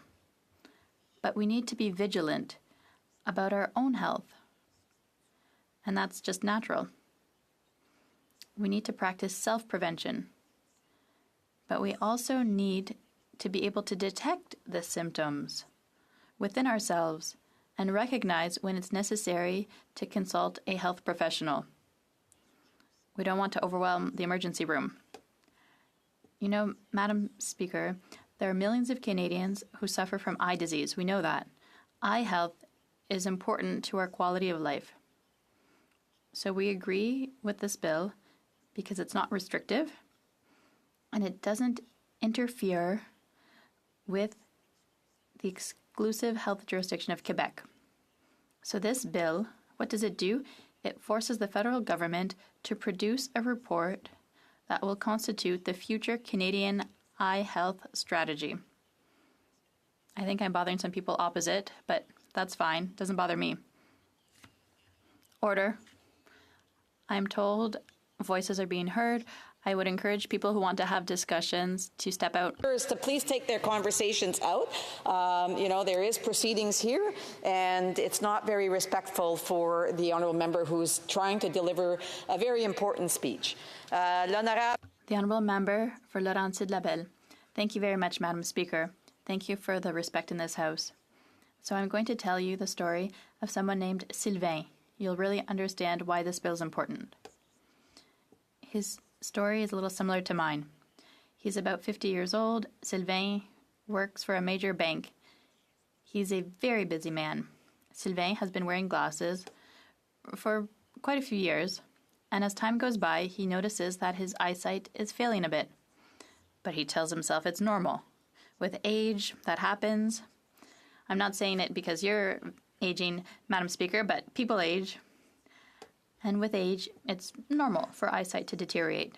So Sylvain didn't make an appointment with the optometrist. He's a very busy man. He didn't take the time. He tells himself that one day he'll make an appointment and get a new prescription. And when he goes to his appointment, he has to go see the ophthalmologist. Unfortunately, the news is not good. He has his diagnosis. It's glaucoma. It's urgent. It's a disease that many of us know about. It affects the optic nerve, and prevents the person from receiving all of the information between the eye and the brain. I tell people it's like as if you woke up tomorrow morning and you saw through a straw. So for Sylvain, he was about to retire. He had plans. He lived in Montreal. He was going to live in the Laurentians in my area. He had travel planned. He was going to go on bike rides. In the winter, he was going to ski in the Laurentians. But his quality time was set aside. So, Madam Speaker, the type of glaucoma and the stage of Sylvain's disease meant that it was too late. Even the medication prescribed, well, it was about slowing the progression. It was impossible. So prevention is critical. So it's a lack of knowledge. This disease we should be looking to prevent, but Sylvain, like many other Quebecers and Canadians, was unable to detect the warning signs. And that's unacceptable. We can't blame people, but at the same time, if we're aware, then we can take action. And I'll give you an example. It's not always obvious. We need to have the right information. In life, some people have trouble telling the difference between a cold and a flu, between glaucoma and astigmatism or any other eye problem. Well, it can be pretty tricky to tell the difference, but it can be fatal. I said at the beginning of the speech, Madam Speaker, that I was in a similar situation. In my early 40s, that wasn't long ago, my eyes were fine, and then all of a sudden, I thought my vision was changing. And because I went, and because my eye health started to go down in my 40s, they said, look, there's early glaucoma. I was shocked. I said, I need surgery, laser surgery, to prevent major glaucoma at age 40. And it was afterward that I found out that it runs in my family. It's due to genetics. Imagine how many people fall through the cracks and don't have the opportunity to have that surgery, and who live like Sylvain, who has to just see as if it were through a straw. I was fortunate. So I didn't know it was glaucoma. And even in writing this speech, I had to read up on the disease because I wasn't sure exactly what it was anymore. So that really shows that we're not all equipped to recognize warning signs of major diseases. I think I have a couple of minutes left, Madam Speaker. Excellent. So I'm sure that many Quebecers in this room will talk about this. And there was an ad on TV, a big national campaign in Quebec. It was Memo Mamo. Does that mean anything to you? I won't name the well-known comedian Lise Dion. Well, she was featured in these ads urging women to book mammograms. And the aim was to increase early detection of breast cancer. Over 60,000 Quebec women signed up for this Quebec breast cancer detection program. That's a major campaign, and now there could be the same for glaucoma and eye diseases. So it was through a public awareness campaign that Quebec was able to develop a breast cancer prevention policy. It's the cancer that is the most frequently diagnosed in women. But it has the highest survival rate if screening is done in time. And same thing with glaucoma. It has to be done in time. And for screening and prevention campaigns, well, there needs to be money that the federal government needs to give to Quebec for campaigns like this. So for Quebec's Ministry of Health to take the necessary action to ensure the health of Quebecers. This is an exclusive jurisdiction of Quebec. Well, the federal government needs to understand, well, the bill is important, and we are in favor of it. Thank you, Madam Speaker. Reprise de débat. The honourable member for Hamilton Centre. Thank you very much, Madam Speaker. It's always a pleasure to see you up there in that chair. It's a pleasure to be here today. I rise to speak in support of Bill C-284, which is an act to establish a national strategy for eye care. I want to thank the honourable member from Humber River Black Creek for introducing this important legislation, which addresses the long-neglected issue in our healthcare system. Madam Speaker, over my desk in my office here in Ottawa is a portrait of Tommy Douglas. And when I think about the impact that he has had on our healthcare for Canadians, I often reflect on his quote that he says, when we're talking about medical care, we're talking about our sense of values. Our New Democratic Party has been advocating for comprehensive public health care systems since our founding convention in 1961, where it affirmed, believing that a country's most precious possession is the health of its citizens.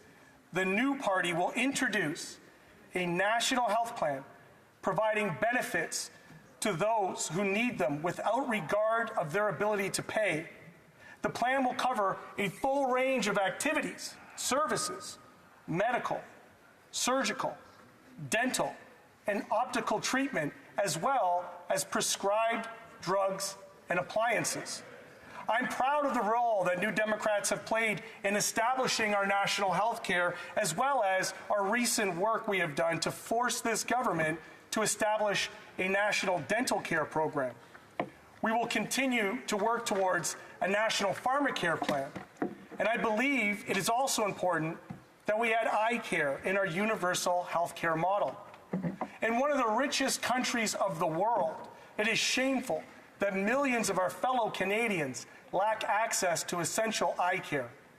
Over 8 million Canadians live with an eye condition that puts them at significant risk of blindness. And we know that as the population continues to age, this number will only increase.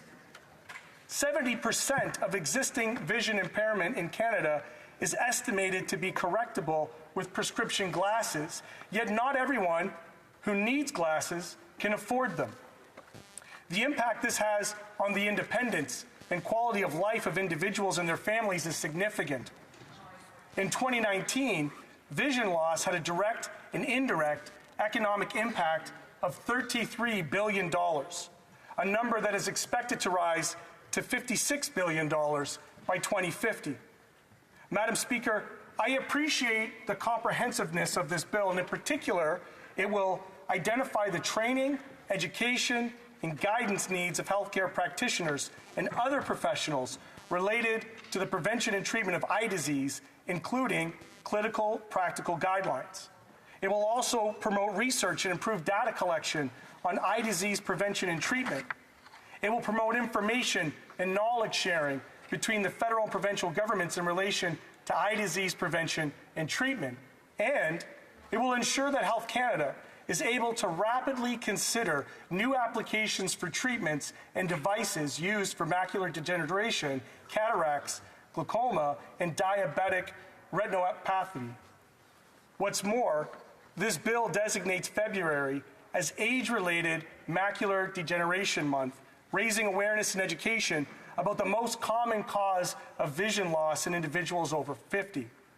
Madam Speaker, I want to take a moment here and recognize Hamilton Health Sciences, McMaster University, and St. Joseph's Healthcare, who are the researchers at the Regional Eye Institute at St. Joseph Healthcare Hamilton, who are currently undertaking one of the most comprehensive studies into the prevalence of age-related macular degeneration.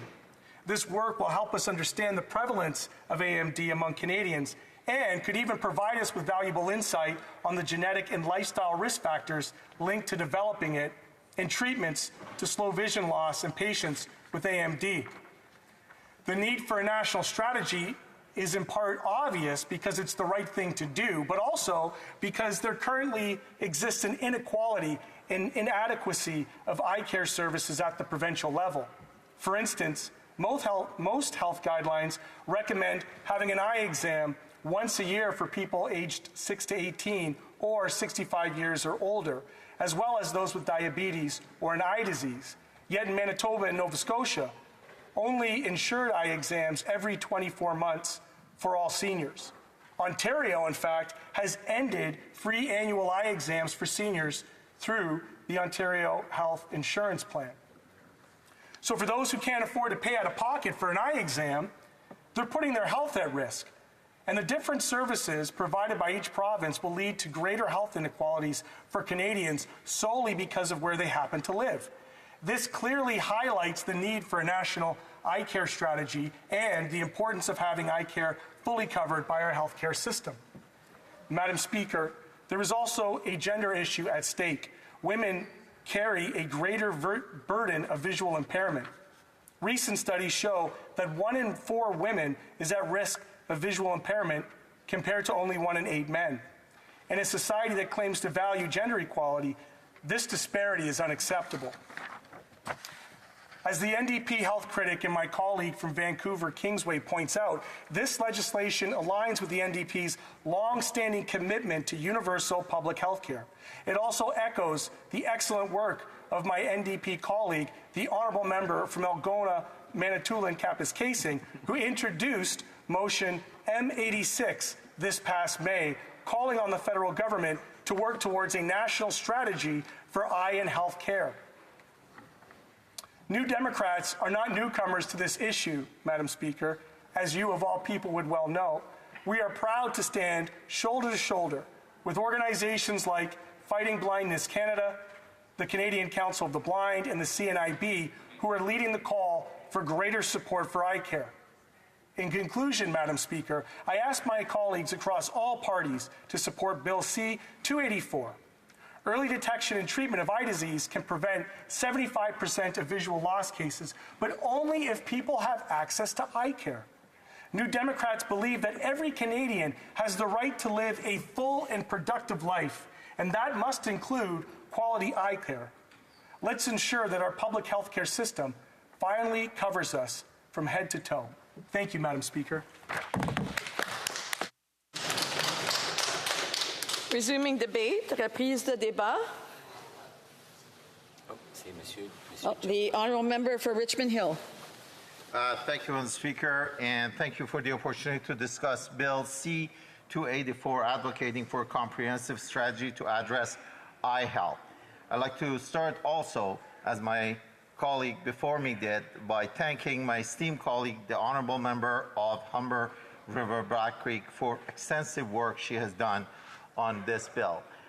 Madam Speaker, if I dare to call myself a poster person for someone who faced eye healthcare challenges since early 40s, a late detection of glaucoma and delayed address of that has caused me to go to a very complicated cataract surgery and a further surgery of the cataracts again. So 2 cataract surgery, 2 detached retina back to back, and followed by 2 glaucoma surgery, which followed because of the medication with a cornea replacement last year. All of them due to late identification and treatment of the condition of glaucoma in my eyes. Unfortunately, all of them were in my right eye. So I dare to call myself a poster person for this bill. And once again, I thank the honourable member, as well as really the doctors who have helped restore my eyesight to the level that it is now, that I can function. I'd like to specifically call and highlight Dr. Ahmedian, which is my ophthalmologist, Dr. Berger, which is my retina specialist, Dr. Burt, who's my glaucoma specialist, as well as Dr. Chu, who is my cornea specialist, who worked very successfully to actually restore the health of my eye. Madam Speaker, this tells you how important is eye health, and the key part of and how important it is for it to be part of our overall health. Vision loss can have a massive impact on a daily life. I can spend hours talking about the impact that it had on me. 2 back-to-back detached retina basically meant I had to lie flat on my face for 18 weeks to 9 weeks, and without being able to move. And these basically stopped me short of eating something for about 5 minutes. The rest of the time, I was basically flat on my face, and I could not actively participate in any activity, whether it was work or family events or anything. So it is important for us to make sure that we really support this bill and work across the aisle to make sure that it passes, and we develop the strategy that's needed and embedded into the healthcare system. As Canada's population ages, the importance of maintaining good eye health and preventing vision loss is imperative. Vision loss can be caused by several common eye diseases, including macular degeneration, cataracts, glaucoma, and diabetic retinopathy. I'm glad to say I don't have diabetic retinopathy, but unfortunately have to say I've kind of suffered through all the others. According to a report from Deloitte and Canada Council of Blind, more than 8 million Canadians had a common eye disease in 2019, were at the serious risk of losing their vision, as I was. Throughout a person's lifetime, and especially as they age, it is important to maintain good eye health care. Routine vision care can help to reduce the risk of blindness and vision loss later in life and improve the outcome associated with eye diseases like cataracts and glaucoma. To me, I cannot emphasize how important it is to ensure that everyone has access to an optometrist, an ophthalmologist, and they go to routine eye examination as early as they can.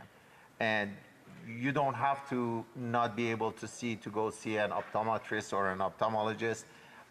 You need to make sure that your eye is healthy and is in a position that that you continue functioning the way that you would be able to have a quality life. And this is why I'm standing in the House today in support of Bill C-284, which will establish a national strategy for eye care to support the prevention and treatment of eye disease to ensure better health outcomes for Canadians. This bill calls on the Minister of Health to establish a national strategy in consultation with the provinces, territories, experts, and Indigenous groups. This strategy should allow government at all levels across Canada to work together to address vision loss. Bill C-284 demonstrates to Canadians that we are all working to better support their eye health through a comprehensive and collaborative approach. Actually, a national strategy for eye care contributes to ensuring that Canadians are getting the vision services that they need. The federal government portfolio is leading and supporting a range of activities related to eye disease prevention and treatment. It's also in support of the healthcare delivery, which is undertaken by the provinces and territories. And I'd like to spend a little bit of time talking about some of this support that the federal government is giving the provinces and territories around the healthcare in general, and we are hoping that some of that through the provinces and the territories get directed to the eye care. As we all know, Budget 2023 committed close to $200 billion in funding to support our health workforce, reduce backlog, expand access to the family health services and mental health and substance abuse, and modernize our health system. This includes $46.2 billion in new funding to be transferred directly to the provinces and territories through new Canada Health transfer measures, as well as tailored bilateral agreement to meet the needs of each provinces and territories, personal support, work rate support, and territorial health investment. As we all know, $25 billion of that is focused on what we call the shared priorities between the provinces and the federal government. And my plea to all levels of government, including my own government, is that some of that shared funding be focused on eye health care. Addressing health workforce shortages and surgical backlogs, including for vision-related surgery, is a key part of the plan and is a health system priority for this government. I was really fortunate to be able to get immediate support when I went through the back-to-back detached retina. That was something that's considered emergency. However, I can tell you I had to wait more than 3 months to be able to get scheduled for a cornea transplant. And I'd like to once again thank Dr. Chu for doing such an amazing job and helping restore my sight. The Government of Canada recognizes that supporting research is key to fulsome understanding of eye health, including how to prevent vision loss. The Canadian Institute of Health Research has supported key vision-related research that has strengthened the evidence base. Health Canada also regulates drugs and medical devices, including those intended to use for eye diseases and conditions.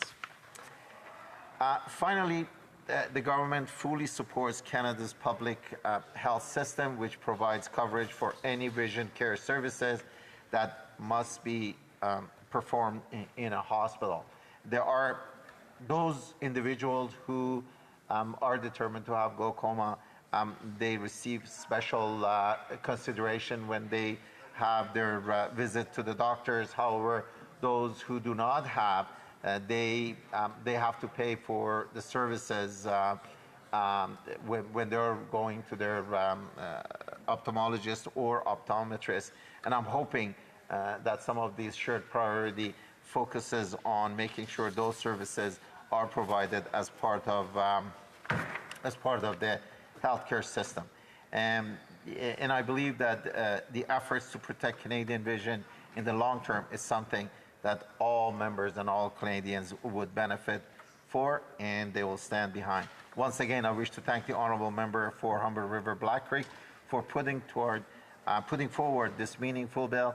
I hope that we can all continue to support C-284 to strengthen the work underway across Canada to prevent and treat. Time is up. I've been trying to signal him. Resuming debate, the honourable member for Peterborough-Kawartha. Thank you, Madam Speaker, and thank you. Thank you. The House is just a rumble in here. Thank you very much, Madam Speaker, and thank you to my honourable colleague for putting forth this private member's bill. It's always an honour to get up in the House and address Canadians as an elected representative from my riding of Peterborough-Kawartha, but our voice often resonates across Canada. And so what we're talking about tonight, for those watching, because I know my mom and dad are watching, is a private member's bill. This will actually be my parents will very much like this private member's bill. So this is put forward by a Liberal member of Humber Black Creek. I got it right? Humber River? Humber River, thank you. Humber River, Black Creek. And it's a really good private member's bill. And a private member's bill is something that, just as it sounds, is put forth by the member themselves. So there's policy that you see on the floor of the House of Commons that comes forward, and then there's private members' bills where they work together with people here at the House of Commons to put it forth. And it takes a lot more work in a lot of ways, because you have to convince sort of everybody in the House to work with you or to get them on board. And a lot of it often comes from a place of personal experience, right? And I think for most of us, we all have an agenda of why we got elected here or what we're doing here. And we have personal connections and things we want to change. And the member who put this forward shares her story of her personal connection to why she put this bill forward. And I'm just going to read the summary into the record for people. So it's Bill C-284. It's a National Strategy for Eye Care Act, and it's an act to establish a national strategy for eye care. And the summary is this enactment provides for the development of a national strategy to support the prevention and treatment of eye disease, as well as vision rehabilitation to ensure better health outcomes for Canadians. It also designates the month of February as Age-Related Macular Degeneration Month. One of the reasons I love this bill so much is when we look at our health, let's be honest, nothing else matters in the world other than our health. Nothing. And you don't know you don't have health till you don't have health, right? You know, I always say it's that age-old adage when you're sick laying on the ground with the flu or something, and you could have all the money in the world, you could have all the possessions of the world, but without your health, you can't do anything. And so what I like about this bill is not only does it put a focus on our eyes, but our overall health of our eyes and the whole impact that our eye health has on ourselves. And it talks about prevention. And that is really the smart economy, the smart economics, I guess I would say, of this bill. When we look at prevention, that's really when we're working upstream. So often in this House, what we are doing is we're intervening.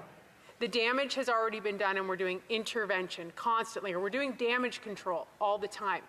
And we see this in so many aspects, our mental health crisis, our opioid crisis. Now you're trying to undo all of these things. But if you focus on prevention, if you focus on research, you will save yourself so much money in the long run. And I like that this bill has a specific focus on research and prevention. One of the areas that really intrigued me about this bill, and it got me thinking, I am the shadow minister or critic for children, families, and social development. And we have a ton of children in this country who aren't reaching their full potential in learning. And one of the things that is often overlooked, I can remember my own experience of taking my kids, things weren't working out at school or something was going on. The simplest things you can do is check to see if their vision is working, if their eyes are working. Because you can imagine, and you don't know any different. If your eyes aren't working but you've never had them tested and you don't know any different, that's what your baseline is. You don't know that you can't see the board. You don't know that you can't see your friends. So you have a whole bunch of kids, maybe they're acting up, maybe their behavior has changed, maybe they're not reaching their full potential, they're a bright child, but they're falling through the cracks because they're not engaging socially, they don't feel smart, so then their worth declines, and it has this spider web of impacts. So when we can help our children and have access, and a ton of children fell through the cracks in so many areas with the pandemic, which I'm going to park that because I have so many feelings on that. But, they really fell through the cracks in not getting access to testing. And so I think if you have a national eye care strategy that helps in those very first few years of diagnosing if there is a vision issue, you are going to prevent so much long-term issues. And the same can go for our seniors. But before I get to our seniors, I want to talk about the economic impacts when we look at prevention and what this is costing our system. There was a report here from 2021, so it's even 2 years old, so this data could be even more current. And it says the new report reveals vision loss costs Canada almost $33 billion annually. $33 billion. That's not chump change. That's not nothing, Madam Speaker. And I think, again, if I go back to the beginning of what I said, your health is your mental health, right? So your mind and body have to be working well. And so if your eyes aren't working well, it's going to impact your mental health as well, which is costing the system. And I don't even know that you can quantify, like if that $33 billion would take into account all of this sort of other secondary issues that would happen as a result of not having access to eye care.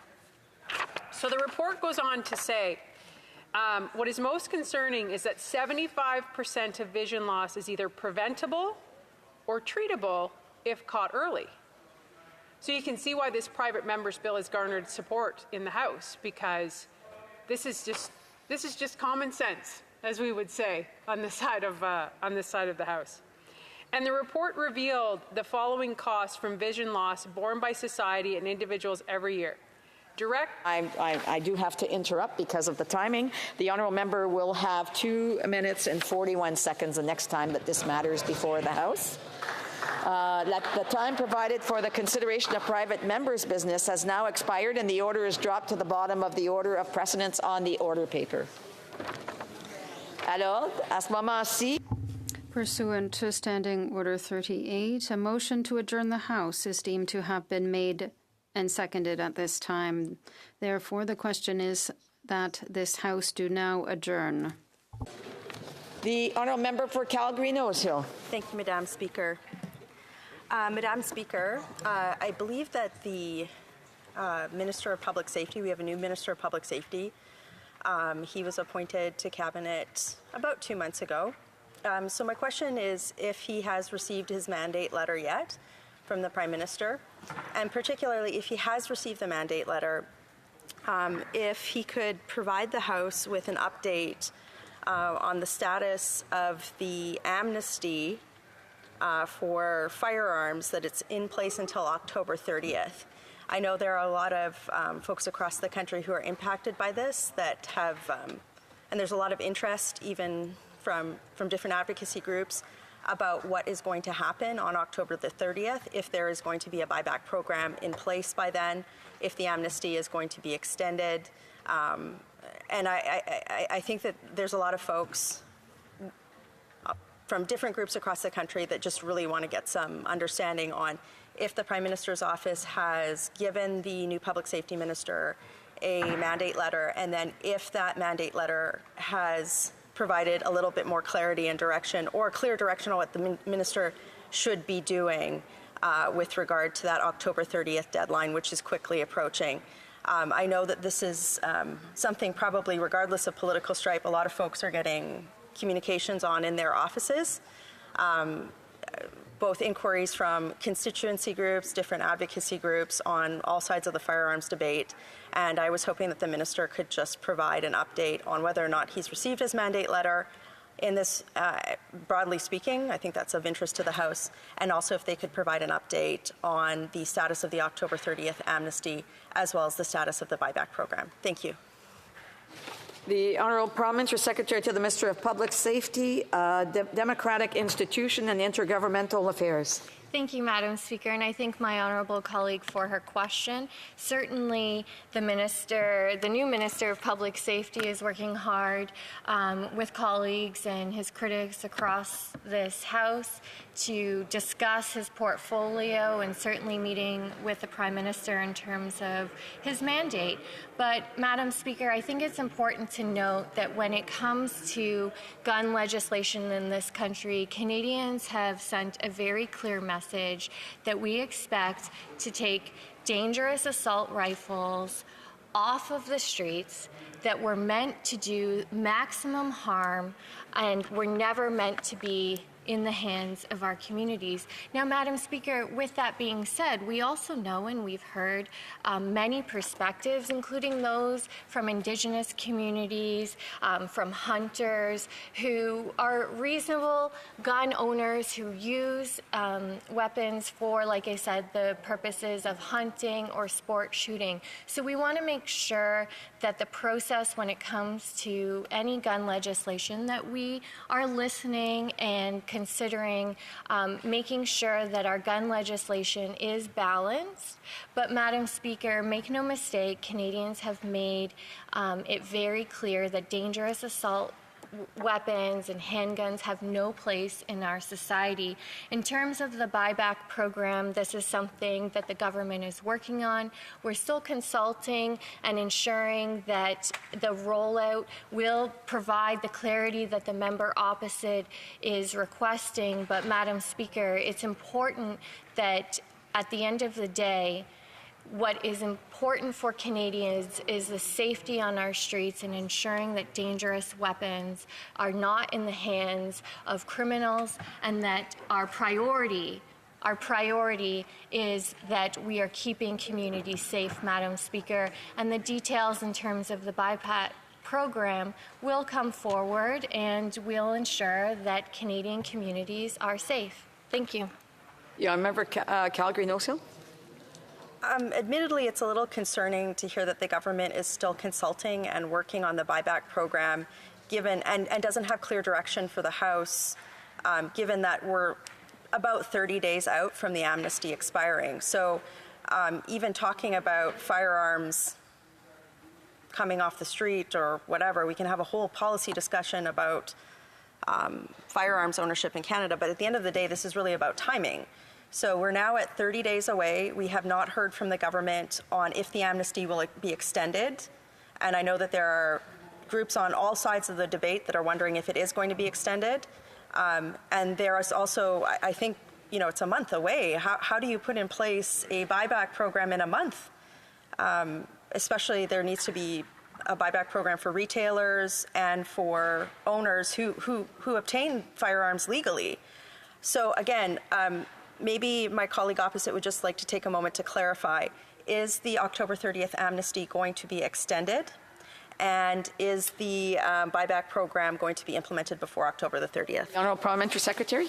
Thank you, Madam Speaker. And it's no surprise to me that the Conservatives don't understand why consultation and having these conversations is actually important, why working with other orders of government, why working with stakeholders is actually crucial to implementing policy that is effective. So, Madam Speaker, I don't share the pessimism that the member opposite has when it comes to consultations to ensure that our policies, like I said, are effective, and the impact that we want to have in this country with this program is to create safer communities and getting dangerous assault rifles off our streets. The honourable member for Calgary Rocky Ridge. Well, thank you, Madam Speaker. So I rise tonight in adjournment proceedings to have another go at the question that I asked on May 30th. I talked about the fact that when fully implemented, the carbon tax is going to be 41 cents a litre, and they've got a new carbon tax in the guise of fuel regulation that'll add another 17 cents. GST, of course, is going to be added to both of those, bringing us up to 61 cents. And I pointed out that Canadians can't afford an extra 61 cents on a litre of gasoline. This doesn't even just affect Canadians that drive a car. This fuel makes public transit more expensive and makes municipalities that run vehicles more expensive. But the response was quite striking, Madam Speaker.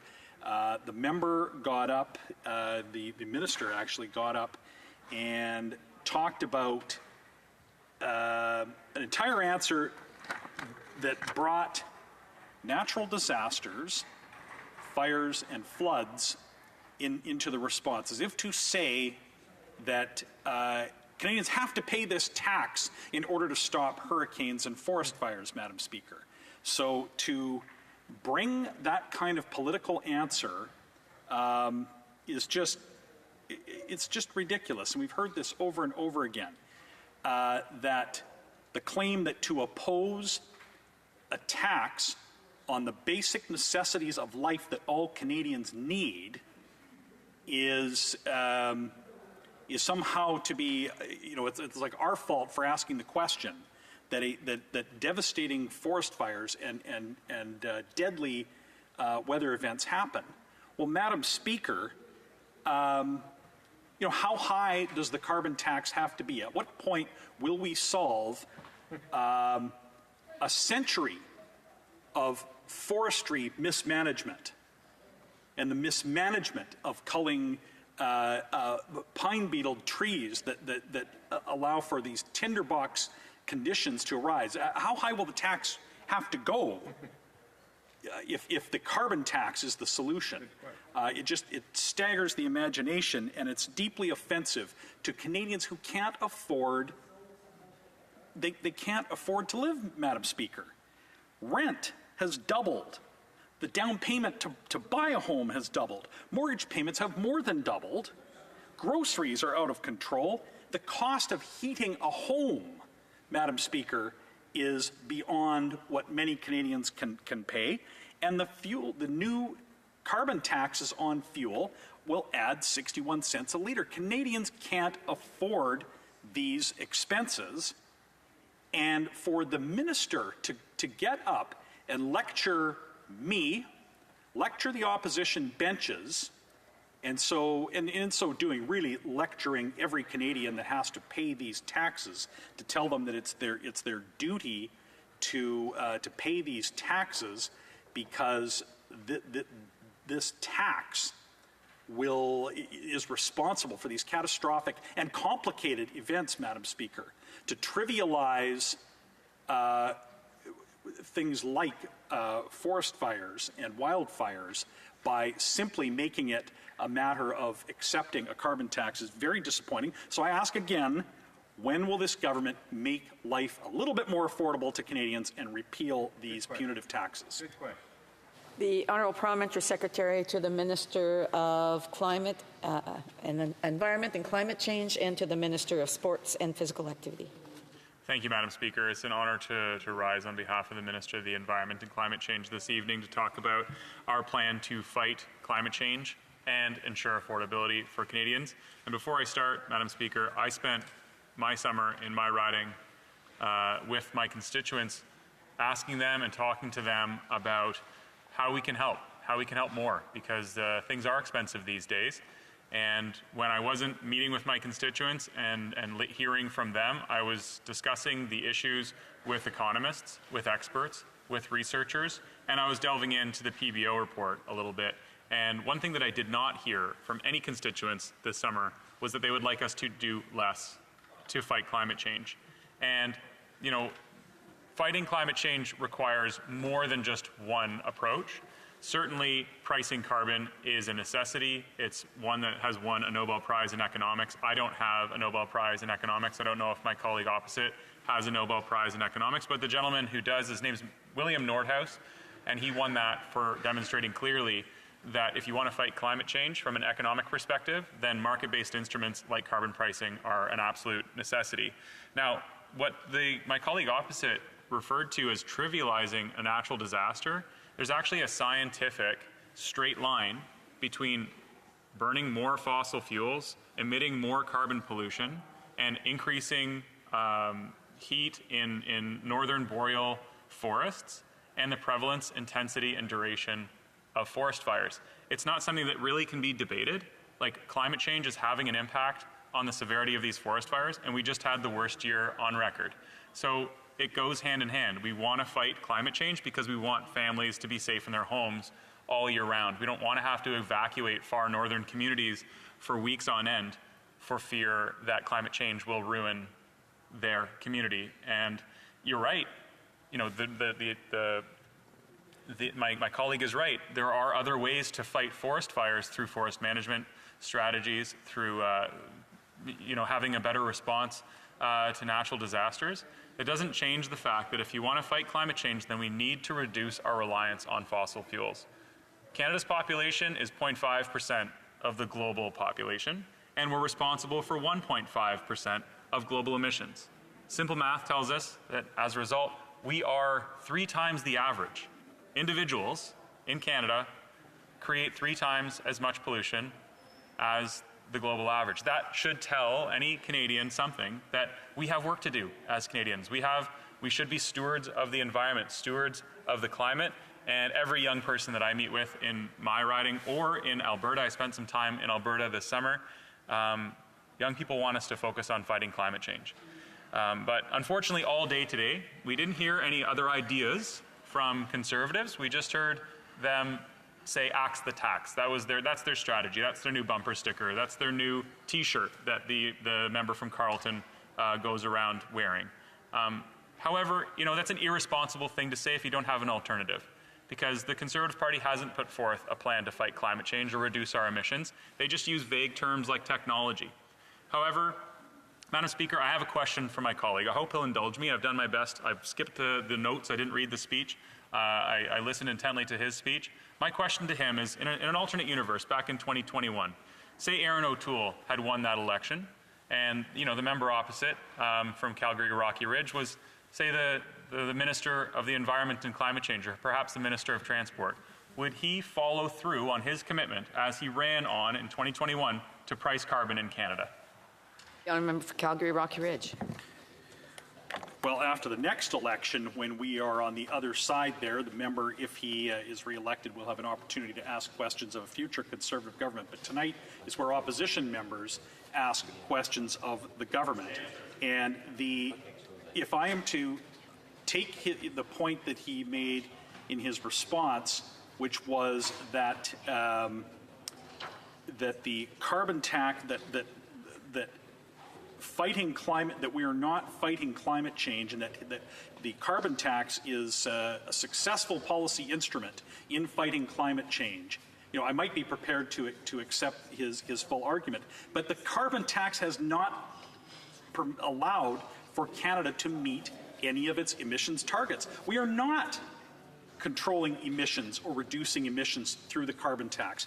All the carbon tax is doing is making life more expensive for Canadians who can't afford to eat, heat, and afford groceries. The Honourable Parliamentary Secretary. Madam Speaker, that's actually not true. Canada's emissions have fallen, and Canada's emissions per GDP have fallen dramatically, in fact, and it is a result of action by this government. However, there's a lag period as well, because the previous government did almost nothing to fight climate change. They thought it was a big joke. The Harper government referred to the Kyoto Protocol as a socialist regime. Madam Speaker, we still have a long way to go in this country, but I think it's going to take a concerted effort on behalf of each member of Parliament to listen to people in their riding who are actually experts, economists, experts on affordability, and experts on fighting climate change, to develop a strategy that works for all Canadians. Now, back to the issue of affordability, Madam Speaker, for just a second. I happened to have a look at the PBO report, and I noted that the bottom 3 quintiles of earners in Alberta net out to more money through the climate action incentive payment than they pay. Those are the most vulnerable Canadians. Those are the people who need it most, and they're getting more money back because the top 2 quintiles, the 4th and the 5th quintiles, they burn more fossil fuels. Thank you, Madam Speaker. The motion is now adopted for the adjournment of the House. It will now, House stands adjourned until tomorrow at 8 a.m. pursuant to Standing Order 24.